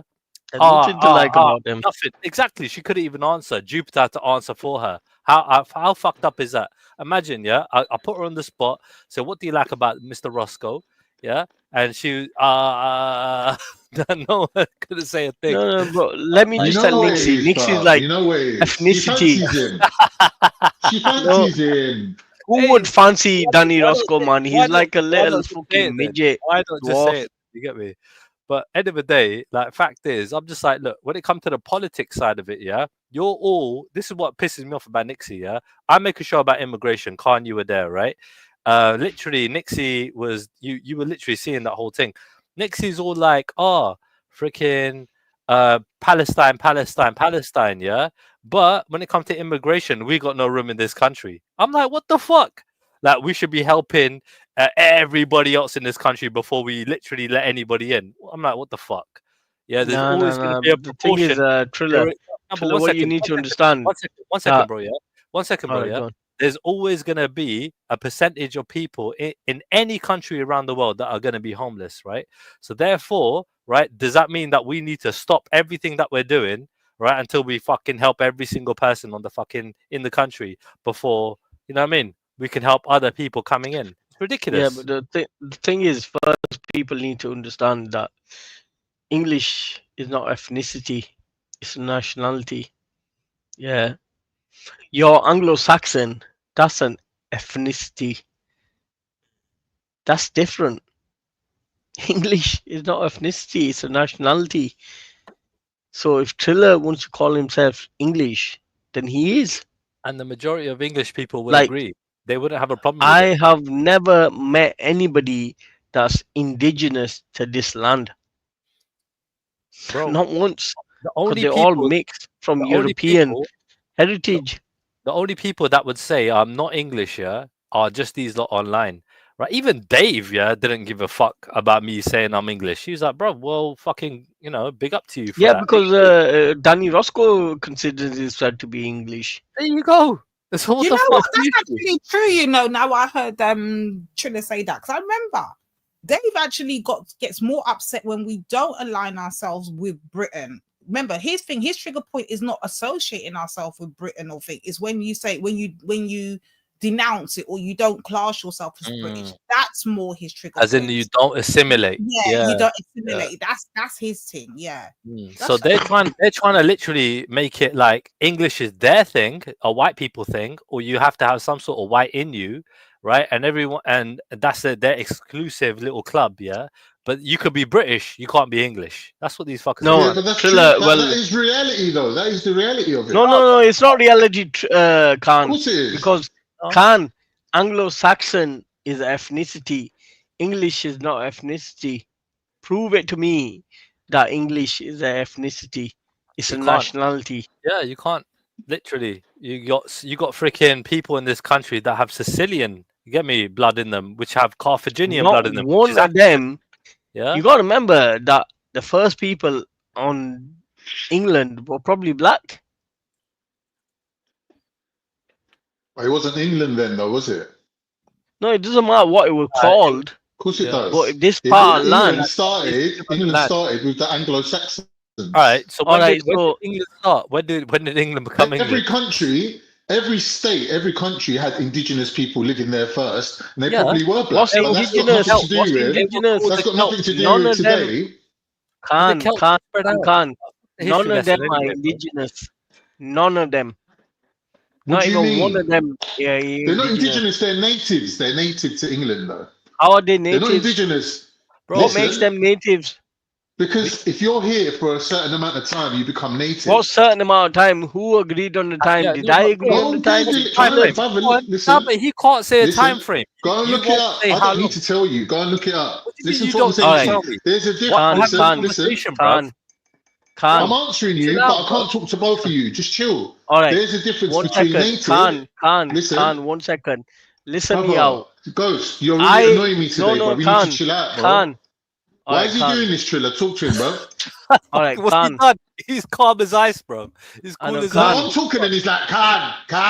All Like, right, hear what me the out fuck? then, You Khan. sound like a crow, Fucking hell, bro. bro. Just have a All right. conversation, bro. Chill out, bro. Fucking hell. And calm yourself down, man. Third thing is that you're saying that they've agreed to this, but I've not agreed to do this. So why are you saying that I should abide by something that I've not agreed to? that you can have a difference of opinion, but we're going with the consensus. And the What's consensus consensus? is, if you're Who born in agreed this to that? country called Great Britain, listen, the consensus is, if you're born in this country called Great Britain, that makes you British. Now, if you have any indigenous or native blood mixed in with you, yeah, you can call yourself English. Who Because decides you that? wouldn't be able to. Who decides that? That's not Who true, decides Khan. that? That's not true. The Of course general it is. consensus, yeah, would agree Who with decides people like that, Khan? me. When That's a I call lie. myself English, I'm born here, for fuck's sake, yeah. Listen, Like listen to what I'm saying to you. Listen to what I'm saying to you. Let's just say Listen, your listen, kids, listen, yeah, listen. weren't born here, right? Like, sorry, Bro. your missus weren't from here, yeah, Listen. and you had kids born here, yeah. Listen. Literally, they could call themselves English, and you would have a problem with them calling Listen to what I'm themselves saying English. to you. Listen That's to what I'm saying to you. Forget about my You would kids tell or them your you're kids. not English. If That's you ridiculous. have two Turkish parents and someone could say to you, fuck off back to Turkey, right? Because genetically you're Turkish, right? You can't argue with them because you are genetically Turkish. But if somebody Yeah, has but, one no, English no, parent, Khan, listen, you're annoying me, bro. I'm saying to you, if I one don't care. person, whether they're half Turkish or I know you don't Think care, that it's I obvious. care You want to have if a I annoy you or conversation. not. You want to have a Ghost, give him a conversation with second. someone Ghost, you give him don't a No, care but you about. don't listen. You don't Trust me, listen. Ghost. But Ghost, you're just give it. talking for 1 You hour. don't listen. Ghost, just give it a minute. Innit? Brother, let me talk. finish. No, I'm Let me not going to finish give what it I'm a minute. saying. I'm Ghost, not going to give let it a him finish, minute. innit? Ghost, give it. Let him finish. Ghost, Khan needs to agree you're to the being a fanny. parameters. You're being If he's you're being gonna a go, fanny. all right, Bro, Khan. I'm trying, First, the innit? thing Yeah, is, all right.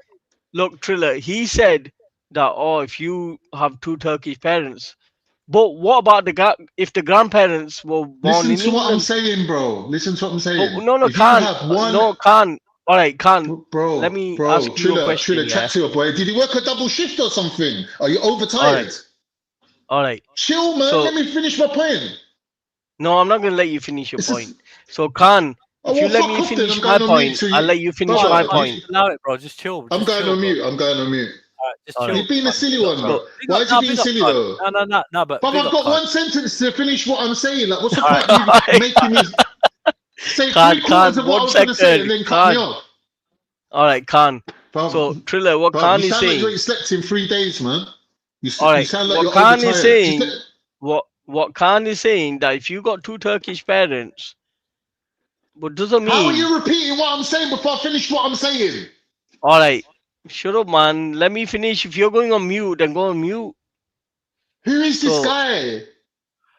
All right. So Khan is saying if you got two Turkish parents, so two people that are born in Turkish, but what about if their grandparents were born in England and then they went to Turkey and had, gave birth and whatever? So that Look, means nothing. None. If one No one in England. has listen, No. if one Khan.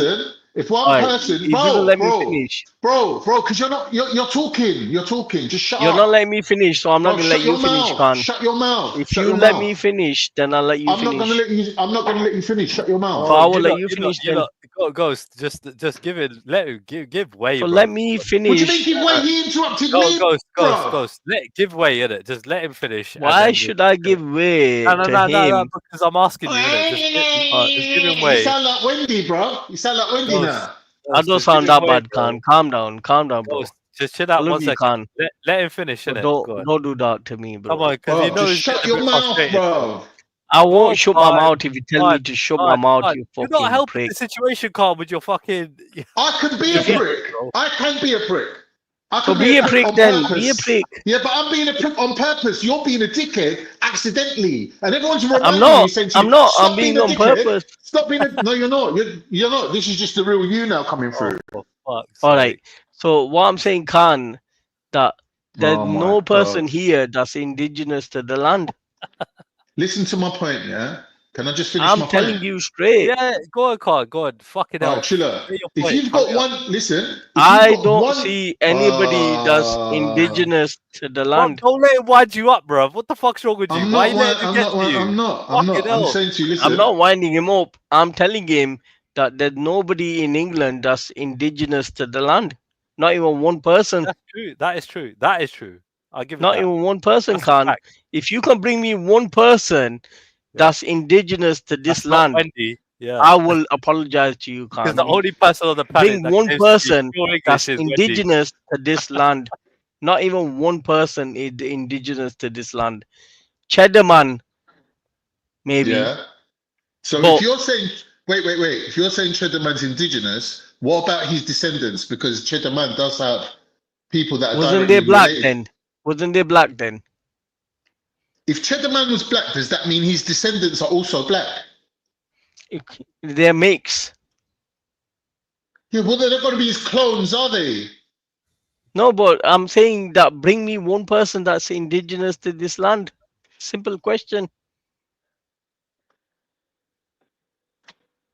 One person, Khan. Just one. Khan. Anyone in mind? Just one person, Khan. This is what I'm saying. Like, I made the argument. I mean, there was somebody. I think it was Just one you, Khan, person that that's said, there was like indigenous to this land. that there were some Somalis that were like living in Liverpool from like the 15th, 16th century or some shit like that, right? I was like, what? That's mad. So are they No, English? There's No, but not hold on. one But person literally, that's indigenous to this but li- land. literally, it's like, you get me? How long do we need to be here? It's ridiculous. We need to assimilate with white people. Basically, that's your argument, right? I know. To be No, that no, call no, themselves no. English, we need to What I'm saying, breed with Trilla, them. what I'm saying is, if Yeah. you've got one English parent, then someone can't tell you go back to where you come from because Yeah, but who part of you says at that least, they're English? Dude, I'm Who born who here, confirms bro. that they're English? part of you at least is from here. Bro, I'm No, but born who here. confirms So that, you Khan? can't go nowhere. You can't go Bro, nowhere. you know, All right, bro, oh, Triller, where you're born and where you let live me your and whole your Khan have life a doesn't conversation. matter at all. Go on. Triller, please, me and Khan have a conversation. Sorry, Khan. Like I got no issues with you, bro. But what I'm saying is that not one person that I've met on these shores that's indigenous to this land. You name one person, and I'll say, yeah, he's indigenous. Yeah, but no one's claiming that indigeneity is the criteria for being Yeah, so classed what as is then? Yeah, that's what I'm trying to tell you. So how is it ethnicity then? What do you mean? How is it ethnicity if nobody can claim But that they're every indigenous to single the land? country in this world has got the indigenous population, which is a So who's the minority. indigenous population of this land? Listen, every single country has an indigenous population that other people come with and mixed with, right? And created the nation that we're living in today, right? They are always going to be the minority. The indigenous people always even be like 5% of the gene pool because of But there's no migration indigenous and people in this because. land. You're right, but can There's I? no Can I? You just said, indigenous people. but you just said Cheddar Man. But you just Can I? said Cheddar Man. Can I just No, say, I right? said So you lot that said, he was the right? first person, but I'm saying there's no indigenous people on this land. With Ghost's question, that got me thinking, right? And obviously what you posed there as well, Khan, right? Like, it's a thing where, like, so if you're going by that, you know, it's going to be Anglo-Saxon. But Ghost is basically trying to say that it's been mixed up well before that. Do you get me? That's where the But it doesn't problem lies. matter. Then there are It no doesn't matter. pure indigenous because people because It doesn't you matter. get me? They accepted But those. you're But aligning 1 it minute. from 12th century, right? Or 10th But they century, accepted whatever. those people when they took over the whole of England and they called it England, right? Yeah. Anyone who was living there, they accepted them at that point and chose to mix with them. Whether they're a minority or they're a ghost population or they're a fucking byproduct, it No, doesn't but that's matter. nationality. That's nationality. Yeah, but it's That's a nation of nationality. people. I think I That's found a something. It's a nationality. nation. It's a nation. Yeah, not but it's a nationality. nationality. It's not Hello? indigenous. Anyone can hear me? Can anyone hear me? Yeah, give me a quick Uh-huh. second. I think I found something that might put this argument to bed. I'm not sure what's going to come out of There it. ain't no argument. He hasn't made an argument. He's just chatting. I have. Let You me haven't still speak. proven Okay. there's anybody indigenous. Hello? Let Why me do we speak. need to find someone Oh my indigenous? days. Fuck it. Yeah, because I'm So, Triller's the how would only you one feel guy I if know you that's proper accidentally English. met your relative who lived around 9,000 years ago? It's exactly what happened to Adrian Target, a retired history teacher from Somerset, England. He noticed a familiar face on the front page of several newspapers. It was the image of the so-called Cheddar Man. Sounds cheesy, right? Anyway, his skeleton was discovered in 1903 in Cheddar Gorge near Somerset. Ah, now that makes sense. Scientists used his DNA as a model to create a portrait of one of the oldest humans found in Britain who lived back in the Mesolithic period. Cheddarman's initial DNA analysis has shown that he was a typical representative of the Western European hunter-gatherer society. Years later, with the use of new technology, the scientists managed to establish that he had dark brown or black hair, dark skin, and bright blue eyes. In 1997, researchers analyzed genetic material taken from the cavity of one of Cheddarman's molar teeth and compared it to samples taken from locals whose families were known to have lived in the Cheddar area for centuries. The test found that Mr. Target was, indeed, Cheddarman's direct descendant. The genes were passed from mother to daughter across 300 generations. The only obvious difference in appearance between the two was skin coloring. As humans migrated north from the harsh African sun many thousands of years ago, their skin got lighter to absorb more sunlight and vitamin D. But this process didn't happen overnight. So the skin of Cheddarman is much darker than that of his offspring, who was born under the cold British sun. Mr. Target admitted that he didn't know how he felt about the test results. He wasn't surprised, though, as he recognized his nose shape and bright blue eyes in his ancestor's face. His name ended up in the Guinness World Record books as the farthest traced descendant by DNA. Studying Cheddarman also opened up some new evidence of when and how farming came to the British Isles. Researchers concluded that the hero of the day was a part of an extended group of families of around 30 people. It looks like they came after the woolly mammoth had disappeared, but before farming became a thing in the area. Capacitor course check is okay. The oldest traceable family tree before Mr. Target's case stretched back 5,200 years, which is older than Rome. The lineage of the Chinese Kang clan spans over 80 generations. It includes more than 2 million people, and one of them is the famous philosopher Confucius himself. And it still holds the title of the most accurate, longest family tree. Ever wondered how many ancestors you have? Well, let's do some math here. So first, it's 2 parents, 4 grandparents, 8 great-grandparents. Yeah, if we keep multiplying by 2 and go back 10 generations, we get 1,204 ancestors. It sounds like quite a crowd, but 10 generations aren't that many when it comes to thousands of years of human history. About 20 generations, or 400 years ago, each of us should have about 1 million ancestors, and 800 years ago, 1 trillion ancestors. In theory, it leaves us with hundreds of trillions of people, which is practically impossible since there have never been that many people on Earth. Imagine there lived a guy around 1,000 years ago. His daughter was your mother's 33rd great-grandmother, and his son was your father's 33rd great-grandfather. It would mean he's on 2 branches of your family tree, both on your mother's and on your father's side. Most people who lived at that time would actually appear on our family trees not just twice, but thousands of times. There were just around 200 million people on Earth back then. It means that each of them would have to appear 5,000 times on the family tree of each of us living today. Life isn't that mathematically even, though. Some people from the past never had children, and others had many of them, which means they'd be featured on the trees of many, many people. Steve Olson, author of the book Mapping Human History, used the help of a statistician, a computer scientist, and a supercomputer to calculate how interconnected the human family tree is. If you went back in time 2,000 to 5,000 years, you'd meet a human who could call everyone currently living their descendant. A journey a bit further in time, say 5,000 to 7,000 years ago, would let everyone living today meet their ancestors, and that would be the same people. This supports the theory that our family trees aren't inverted pyramids that keep endlessly widening, but diamonds. You start from yourself, and as you go back several generations, you see it grow wider. Then, at some point, the tree starts narrowing as it goes down to only a few ancestors and even to 1 person. This person probably lived a few thousand years ago, during the reign of Tutankhamun, or maybe during the golden age of ancient Greece. They didn't do anything particularly outstanding, and they never knew they would be the ancestor of nearly 8 billion people living on our planet today. So the next time you visit an exhibition of ancient Egyptian art from the times when pyramids were built, remember that every hieroglyph and every piece of jewelry there was created by one of your great multiplied by hundreds grandparents. And that mummy in the center of the hall most likely is your ancestor as well. On average, most of us can trace our ancestry with high accuracy back to the 1600s. If you decide to build your family tree, you've got to do some research and learn as much about your ancestors as you can. Start at home and study all papers and photos you can find in the attic or basement. Letters, especially the ones with dates on them, diplomas, report cards, diaries, and postcards are all going to be your best friends in the search.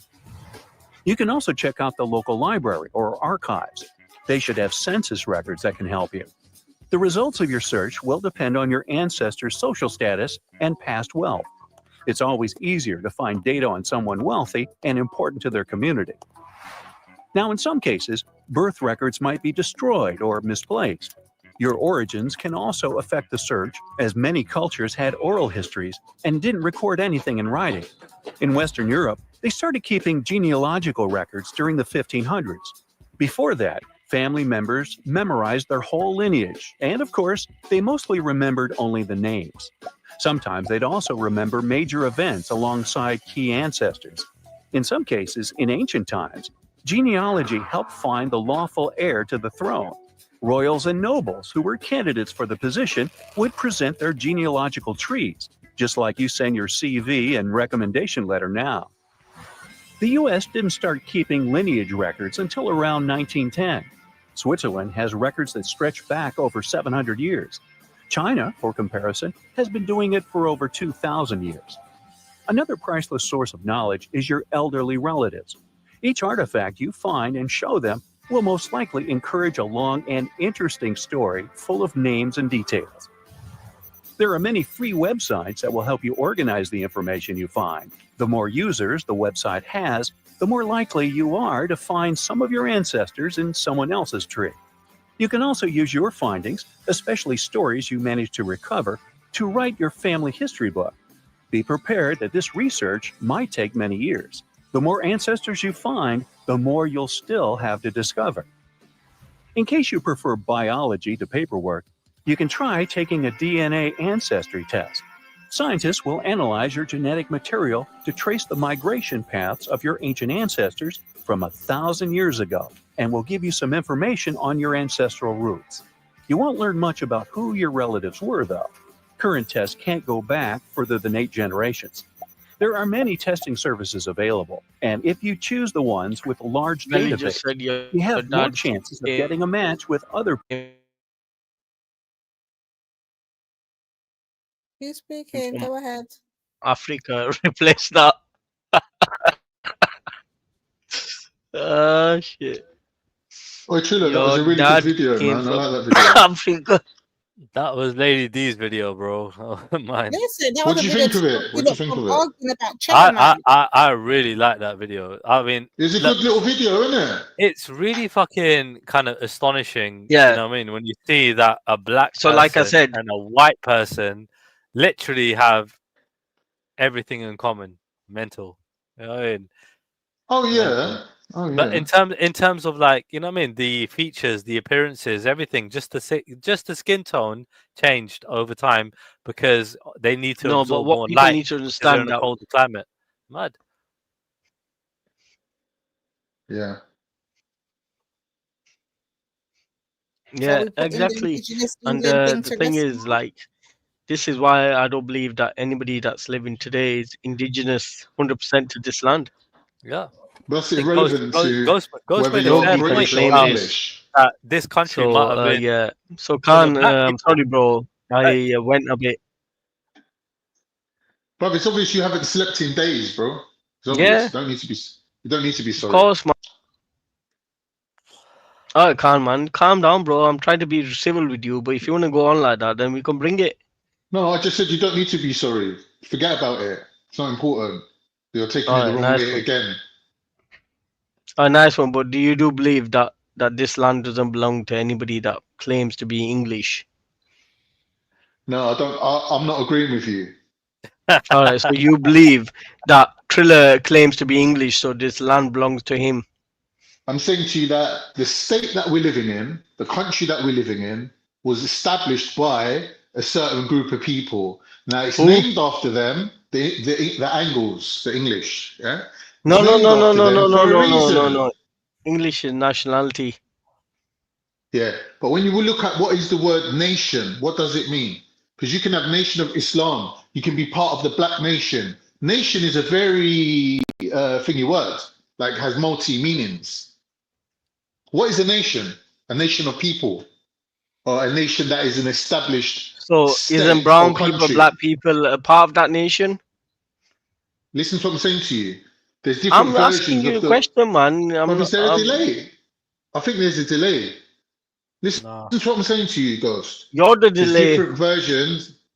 Yeah, see, it's delayed. There's different You're versions delay. of the. Yeah. You're Okay. the delay because you're trying to Stop say. winding him up, Ghost. Let him get it out. Yeah, Stop you're winding him delaying up. the Okay. inevitable card, Go on, honestly, go on. bro. There's different versions of the word nation, No, right? but I think he's A delayed. nation of people. I think he's Ghost. forgetting. I think he's forgetting No, that he's genuinely Triller. delayed. He's delayed. I think he's forgetting that Triller Yeah. is like the one that properly belongs here. He's the God, real I didn't think of Englishman. you as like some sort of nationalist, bruv. Like you really and truly like, because most people wouldn't give a fuck. You know that in this country, No, but right? the If I can't. call myself English or Triller, not, he hasn't you do give a brought up fuck. any And it's quite points that surprising, bro. justify his words yet. He just rumbled on for a bit and said, "Oh, wow, wow, wow, they belong here," blah, blah, blah. But the thing is, there's no justification, there's no evidence. So the way I see it, that you belong here, I belong here, Ghost, everybody you can't belongs do here. that. I can't let Ghost take them little jabs there. Ghost, how you gonna say that when you haven't Nah. even completed a full sentence yet? We got our homeland. We got a homeland. You don't get We got a You homeland. might have your homeland, home, but bro. Khan, this is our homeland. This is our Yeah, that's place, man. This is Bro, our your turf. national dish is fish and chips, mate. All right, about fucking homeland. Yeah, what's wrong with you? All right, Well, Triller is you the ain't most. got a country, and Right. your country was taken away from bro. you. My So country is England, bro. All no, right, your Yeah, country's that's his Kalis. country, man. You know What's what I mean? wrong with you? No, Bro, your country's where's Khalistan. your Your common country's sense? Where's your your common There's no country sense? is called Khalistan. No, bro, Khalistan. my country is England, bro. Like, where's your common Yeah, sense? that's his country, man. I That's can our claim country. two Our countries, country. right? Our This is country. what pisses people off. I got the claim to India and England. Yeah. Now there are people that are born in this country that have never been to where their mother home or their father's home. You get me? Where they're from, right? Never. Yeah. And they All don't right, give a all right, fuck one about sec. that, right? Slow down.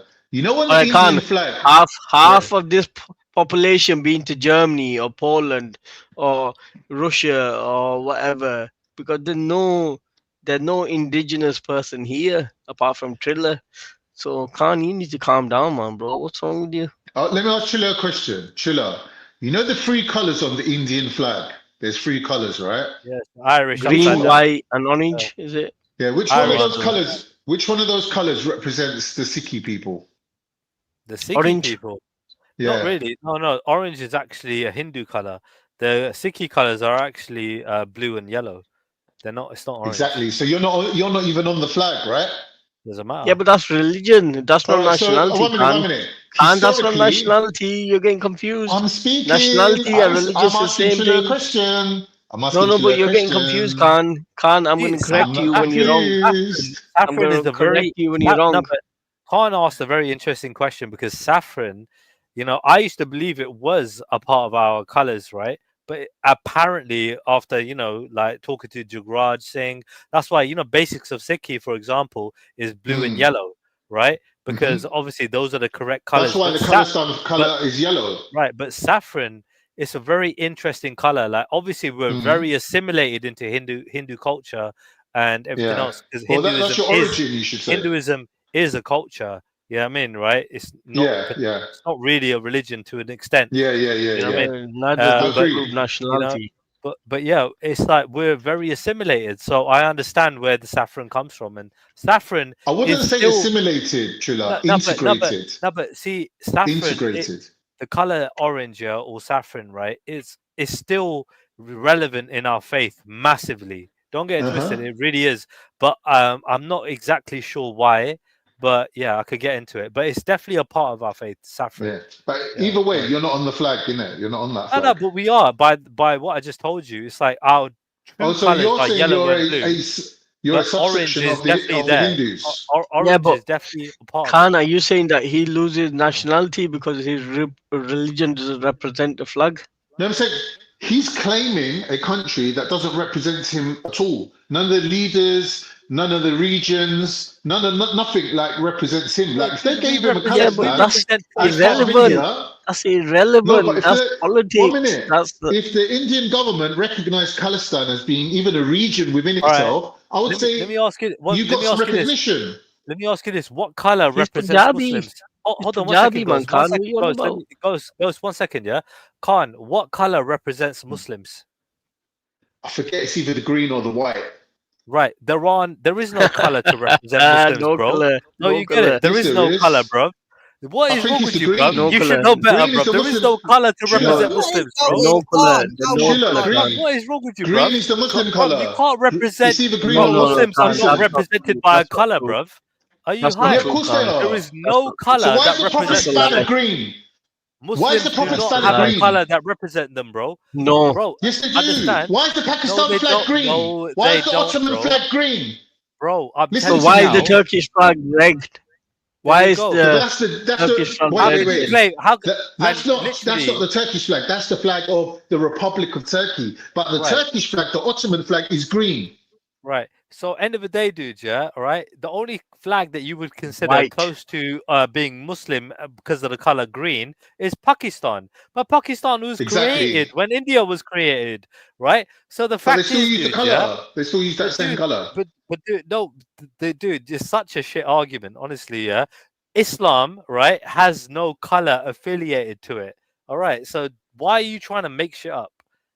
Chilla, can I ask you a I question? think Don't you think it's wrong that when they made the Pakistan flag, they only used the two Muslim colors and they didn't add the third color, which should have been yellow, to represent the Sikhs? Because like there is a big percentage of no. 1 Sikhs living in second, Khan. Pakistan. Khan. You're lying. You're lying. Let me tell you that the Y in the Pakistan flag represents all the minorities. So the Y. So if you look at a Pakistan flag, Okay, is so green and Triller white. is more The Y truthful if he said that represents the all the Pakistan flag. minorities. So there's room for Triller on the Pakistan flag. You can be part of Pakistan as a Sikh, but not in India. No, though. the thing is, Triller is when English. He's a proper when English. literally, No, bro, Khan. That's Khan has English. gone from That one gets me every time. Triller is full English. Is full English. wait, wait, hold So on. There There's ain't no white in green the on the India Union flag. Jack. So is that not the same thing in that regard? What's There's that? white in the Say India that again. flag. There's white in the India Yeah. flag. Does that not mean the Yeah. same shit?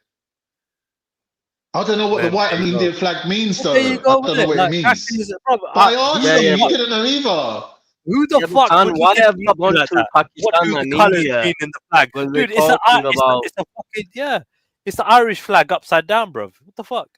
Yeah, so Khan, I don't know why you've gone all the way to South Asia when we're talking about the country that we belong to, which is England, and you know, Triller's like English.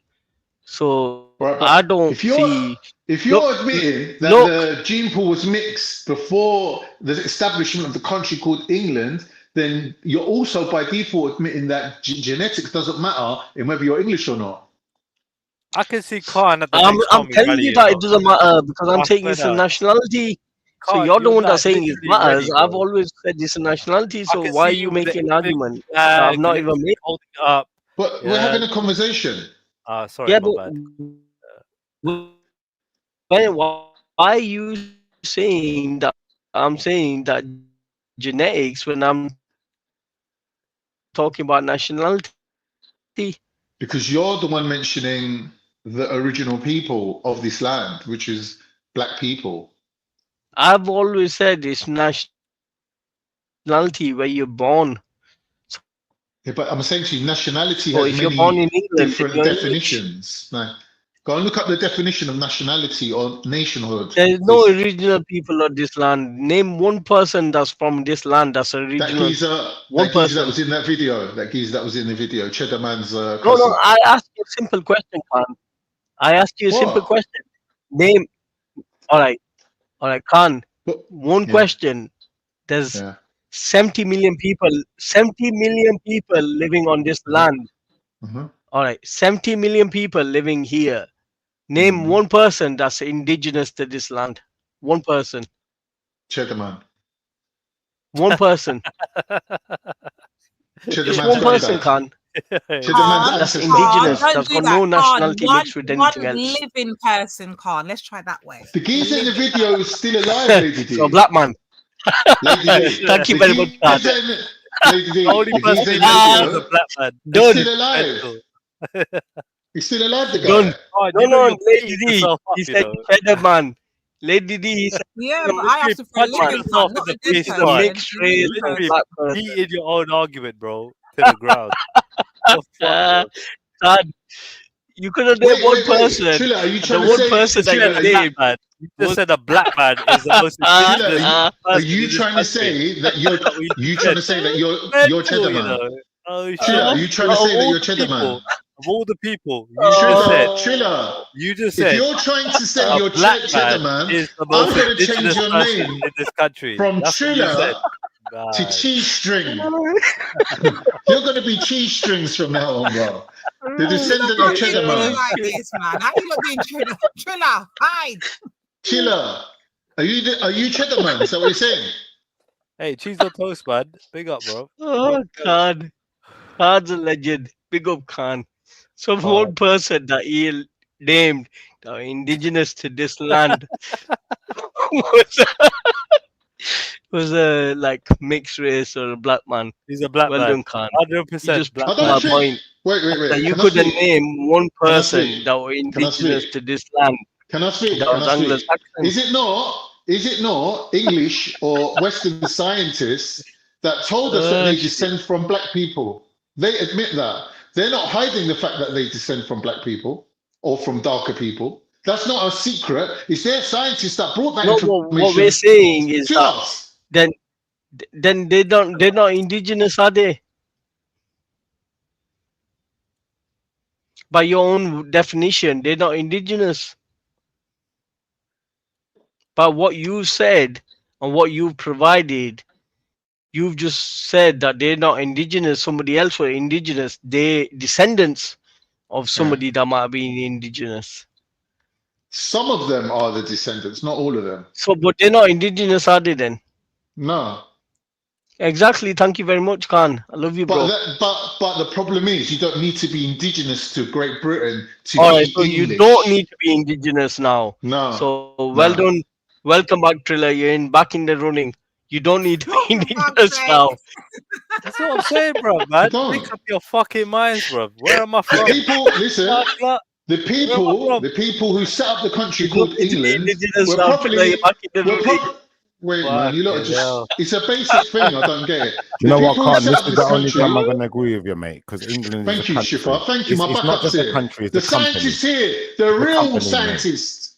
Listen, England is a the company, person. mate. Thank you. Alright, And the hold on, person who let me set it get up someone with was you. probably German. Hold It on, was probably a German person. Khan, your mic's a bit powerful, bro. Give me a sec, yeah. Triffa, come true. I know you're gonna come with your fuckery. Come true, Triffa. Tell us Yeah, what's Lady going D, on. you're in big trouble, you know. You're in a big troubles today. Yes, I'm come to big hide. troubles. Yeah, you and Sister Nines. Oh no, the whole of Black Telect. Yeah, Karis, listen, I'm dealing with Black Standing. Mate. I'm dealing with Black Standing over here. No Telect business ain't going on over here. So we ain't going to talk no foolishness. So what we're going to do right now, Lady D, we're going to have to address an issue. And the issue is, Lady D, I'm going to tell you why you lied. This is what you lot said. I asked you a question ages ago, and my memory is like an elephant. I said, you see, when we're dealing with black betterment and pro-blackness, most importantly, pro-blackness, I said, does pro-blackness have anything against anyone else in the sense of I'm going on mute. to be pro-black, you have to be anti anything else? And you guys said to me, no. But by your own accounts today, you actually have to be anti everything else to be pro-black. Why by do your you think own that accounts was the today. only conversation I had? Go on. Do you know why? Because I've been listening very closely to this conversation about who's dating who, and if you're dating, you're a race traitor or this, that. I'm listening to the conversation. I'm saying, okay, all right, cool. So if you then have a child with someone who's not black, then your child is half a traitor. Do you understand? That's how you had. That's the way you've interpreted them, even before they've been born. So then, therefore, Wait. therefore. Go instead. Hold on. I've got to work with you. First of all, who said you have to be a traitor to date outside your race? Yeah, let's start right there, sir. Yeah, who said that? Whose words were those? Yeah, come on. Hey, listen. Because Look, it weren't my words. look. That's Black to black lecture. select. Black to select. That's not Lady D. Let's just make Yeah, sure we're Black clear. Telek was in trouble for that one. There, no, he was in trouble. But Lady D, this is the thing now. When we talk about pro-blackness, yeah, like my understanding of being pro-black is that I want to see black people thrive. I want to see them do well. It's not about who's dating who, but when it turns into who's, like, for instance, the likes of a Shakara, XYZ, who will only date, you know, their own people with the same skin tone. There is a kind of you know, like this thing what you were saying with Nynefa then, for instance, if I'm gonna step out now, at the end of the day, really and truthfully, if that's not really an option to you, if you're looking, say for instance, then if you get with any man, every man you should get with should get the same treatment as the last, no matter what color he is. And any woman I get with should get the same treatment no matter what color she is. I shouldn't be looking at her like, well, do you know what? I'm not getting with her unless she's got money because she's white. Shouldn't be doing that, because that's an unfair prejudice. We shouldn't. That's good. We shouldn't, but it happens. That's the point that we're trying to make to black to What, it. you It dating broke happens, chicks? and it's Mad. acceptable for the brothers. It's Wasting the not time, bro. Wasting the acceptable time, for bro. the sisters to do it. That's the problem we Damn, got. bro. What's No, the I'm double just saying. standards? I'm just saying it's an unfair prejudice, isn't it? Like if you're dating someone just because of their, you know, their bank balance, like don't get me wrong, yeah. Don't get me wrong. I'm not saying that's a I'm not saying it's bad. Look, I'm not saying it's a bad thing. Not knocking the ladies, because they do need someone to provide for them. Nah, man, we're talking about chicks providing, bro. I thought that's what you were talking about. Bro, you're in Trilla, you're in a different conversation. You don't even know what we're talking about right now, bro. I don't know what you're doing. But listen, the point is this, lady. The point is this. The point is this. Schiffer, you're too raw, bro. You're too raw. If you get, listen, Lady D, whether you got with a black man, whether you got with a black man, Asian man, white man, whatever man you got with, you should be looking to love that man the same as you would love any black man. Loose, man. Because otherwise, it's not real, is it? Why are you promoting the bums, man? But this is the thing, though, Shifa. We were just having a conversation about the dating pool. Like, let me have it with you then. I had it earlier. Let's try it with you. Yeah, as soon as I come forward, let's go. And chill out. Fire for them. Too, but I expect to get too up. Listen, man. Hey, ban the broke bitches, man. Bullshit, chill out. No room for broke chicks. No room for broke chicks. Bro, the fact that you call women bitches, like, know right now. come on, man. I was looking at Triller Come on, tomorrow bro. and said, yo, me, I marry Triller tomorrow. Yeah, I want some money. I need a nice present. Wait a minute. Hold on. Earlier on, you was looking to marry me, and that's Triller. You Wait, little... yeah, man. Listen, it's a new argument. I've got to switch it up for the brothers, isn't it? I'm done with selecting you. Now I'm on to ship around fucking Triller. Let's go. I feel violated. Let's say like this now. I'm saying this. If I was to, I'm a black woman, right? I'm pro-black, right? And I decide to marry Triller tomorrow, non-black, right? Asian, full Asian. He claims he's got money. He's a multi-millionaire. What I call it that? If I think he's good enough looking and he's got all that money and I'm trying to get to that, why can't I reach them standards? Why can't I marry? No, Lady D, you can. Your kids listen, your kids from that day onwards will be identified as Indians. They won't be black anymore. Yeah, they'll be mixed. I'm just saying on this. No. They'll be no. Listen. What? Any kid What kind I of produce, bullshit is that? Listen, let's just fall They're back. not going to be black anymore, bro. Fall back. Any child that I produce is black because the lineage goes with the father. Now, any child that Triller produces is Indian, and any child that Khan produces is Turkish. We got listen. Alhamdulillah. this is facts, Lady D. This is facts. Like the lineage lies with the father, not with the mother. Because That's like bullshit. we said, look, That's bullshit. dads love unconditionally. You know, when your dad loves you and your dad looks out for you, he does it unconditionally. This sounds You have like to understand some what do they call it when it's like when they're talking about Boo, Shifa, boo. So yeah, have you never no, heard this it's, thing called the it's mitochondrial bullshit. DNA? That It's supersedes the it sounds father's sexist, freaking man. It DNA. sounds proper Brother, sexist, bro. have Honestly. you heard of mitochondrial DNA? That I have. supersedes any of your bullshit you're talking about. No, it Come actually on now. don't. It actually Come don't. on, When man. you listen, when you look at children, yeah, even children who don't know their dads, they end up being like them. They don't even know How? how. How? They, What do you mean they don't like even them? know how. You just don't know, bro. How? Listen. I know many children who did not know their dads, and then we find their dads years later, and we realize you're just like your dad. Bro, This is you're why we gonna never- absorb this is why we can't characteristics figure from you both out. your parents, bro. What are you Bro, how talking you about? gonna absorb characteristics from someone who's not there? You're Bro, not absorbing. I know I got my mum's temper, yeah, and I got my dad's temper. Yeah, Yeah, because you're a that's bit of a why bitch. that's We why got I you, get bro. mad online. Nah, You get bro, me? but you That's got to what I'm saying. decide. If you got your mum's temper, you got your mum's temper. You a bitch. No, I got If you both. got Bro, your- I got both. Listen, all I I'm got saying both. to you is You get this, me? yeah. If I me got and Trina both. had a baby tomorrow, it would not be a black baby. It will be a whole dougler out here. Remember me Yeah, tell it would you, definitely a be a whole dougler. dougler. And It that will be a whole mixed Indian. child will be the littest mixed child out here in these YouTube streets. Remember, I tell you. Tell them, Trina. Lady D. Tell them, Trina. Tell them. Lady D. You've been to the West Indies, innit? So if you know anyone who's got an Indian dad and a black mom, you will know that we call them coolie for a reason. And the way they come out as well, they come out looking Indian. Like, just come on, just That's be a honest. disrespectful term, you know. By the way, no, they say coolie, but it's a disrespectful term. You know, like with the coolie people. What if they're like, calling themselves coolie? No, Is but that they don't like it, and you Yeah, but know that's they not your don't like business. it. They can call themselves what No, they what want, you mean? It's innit? not my business. I'm fucking No, I'm got talking to Indian in me, Shifa. dickhead. I'm talking to sorry, my Shifa, bad. funny Oh, face. sorry. Go on. All right. Yeah, if they want to call themselves coolie, that ain't my business to stop them. What do you mean they? You are calling them coolie, dickhead. That's what You they call fucking themselves. You dickhead. better go out there, bro. Listen, you You're better calling go them out to coolie. Trinidad and All tell right. people they can't call Bro, themselves coolie. what?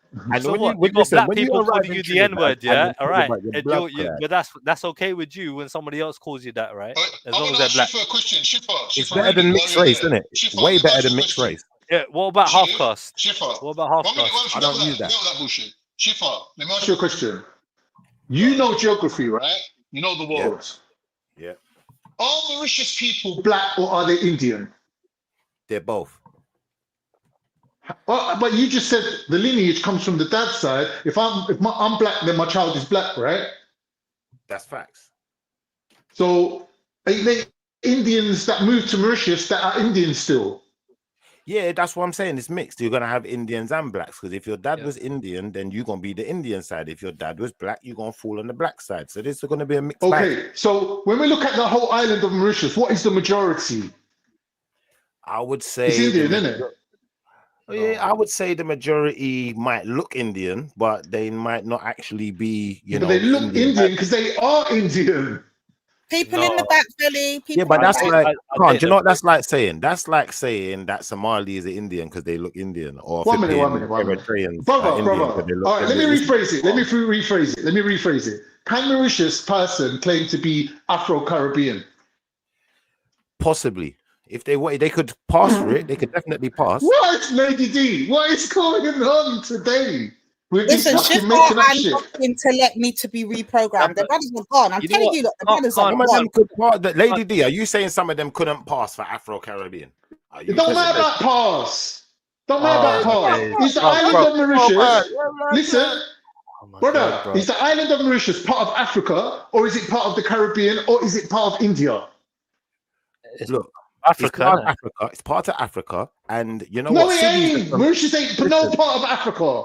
Yeah, it's What? cities are from India, yeah, and they look like Africans. So you know, there's Look how far away it is from India, bro. Are you mad? like, Hey, bro. Look, Shifa, I got a question for you, bro. Yeah, people that with I've been meaning to ask you this. Yeah, you're a mixed race guy, bro. Yeah, like, so what is your No, thing I'm about? not a mixed race guy. Right, I'm right, not a all mixed right, race cool, guy. cool, good, cool. But when it comes down to That it, was bro, funny. yeah. Funny. All right, bro, chill out, Con. 1 second, yeah. When it comes down to it, bro, what do you think about the term half caste? Your opinion. I want to know what you guys I think. think it's disrespectful. Like the term mixed race is disrespectful. All of those Why? terms are Why? disrespectful. Why is it Because disrespectful? if you're a mixed race, then you're a mongrel. Okay, so when it comes down to it, bro, because I heard you a little bit on another stream, yeah, but like, so if you got a mixed race person, right, or somebody, you know, from mixed ethnicity, whatever you want to say, yeah, right, like, and they're calling themselves half caste, knowing that we've been taught, you're kind of same generations as me, yeah, so we got taught in school, literally, this is disrespectful, yeah, but you got somebody in the same generation blatantly saying, I can say that, I want to say that, da da da. Like, what do you think about that kind of person that looks like you, is from the same background as you, so on and so forth? Generally speaking, I think that Nothing like him. people were taught a hold lot on, of foolishness. hold on, I Khan, think chill out. when we went to school, we were taught a lot of foolishness. When I was in school, we was taught Christopher Columbus discovered America and all sorts of nonsense that we know ain't true. So, you know, I wouldn't really frown upon a person for using the terminology they've used their whole life and don't necessarily. But you know that the general consensus is that it's wrong, right? But when somebody chooses to basically just do it, you know what I mean? Yeah, out of the norm, like, you know what I mean? Like, what do you think about it generally? Like, is it disrespectful for you? You just said, yeah, it's disrespectful to you, the word half caste, right? Yeah. So when you see another person that looks like you, yeah, from the same kind of background as you, like saying it, what would you say to that person, bruv? Like, fix up or carry on or what? I would say to them, re-educate yourself. That's what I would say. How? What do you mean? Why? I mean, re-educate yourself and But change. why? Why would they? They think they know what they're saying is right. Educated yourself, then you're going to know the reasons not to say it. Where are we getting education from? What kind of education? Because You just can get said education from me. we got taught from school. Look, there's only one race, the human race. If you're going to deal with different races of, listen, if you're going to go into a species like dogs, yeah, and we're going to deal with different races of dogs, you have to understand a bulldog, yeah, and or a terrier and a pincer or whatever you want to, they're different, they're completely different. There's nothing similar. Even if you look at certain dogs like pugs, like they're born with certain defects that the other dogs will never have, they can't get, because the dog is actually it's been genetically mutated in a way where the scientist has done something in a laboratory. It's not natural mutation. Now, with human beings, this is natural mutation. So how are we talking about a different species and different breeds? No, you know, generally when they talk about race, it's about ethnicity, right? It's just a term that's incorrectly used, right? What is ethnicity? Break that down for me. Ethnicity is in like where you're from, like you promote, like. Are you talking about your phenotype, your mutation? Yeah. So you're just a mutation. A mutation of what I am. Well, end of the day, I mean, you came from India, right? So generally, you mutated into an African. No. I didn't come from India. Look, of course you did. According to the science, but India and Africa were part of the same continent at some point, right? According to science, every single living human being on planet Earth comes out of Africa. Came from where? South Africa. There was a time Indians didn't exist, bro. What part of Africa? Wait, hold on. What part of Africa? It doesn't, bro. Ask the scientists. Look. The scientists say that all life I can tell you. India was attached no one to else Africa, existed other than Africans. India was attached to Africa, bro. There weren't no humans there at the time, though, Trillo. Yeah, probably, yeah. Maybe. Right, we so don't know. think about it. No, but Anyway, hold on. Scientists have proven. According to our history. Go on. Listen, there's 3 populations in India. Scientists have proven where they come from, right? Let's go backwards in time, right? The original, backwards in time. So the Aryans were the last people to conquer the north part of India. They were from the north, right? So we could call them Aryans, Iranians, Scythians, mixed with a bit of Turkish, whatever, right? And then you got the Dravidians. The origin of the Dravidians is actually where Turkey is today. So they came out of Africa, they lived in Turkey for a little while, and then from Turkey, they moved right the way across and inhabited India. The third group of people is the Siddhis, these black people that live at the bottom part of India, and they got there by boat from Africa, same way as Madagascans and all those people. Yeah, so we know where all the Indians came. We know where all your people came from, right? I don't, but look, so when it comes down to it, who has the most ancient history? Because you're talking about current, history, right? So in terms of current history, who has the most ancient history in the world, right? It's the Indians. No, it's not. It's the Indians. No, it's not. You're talking about written. You're talking about written history. Hold on. I'm talking about DNA evidence of artifacts. So when it comes down to it, bro, ancient history,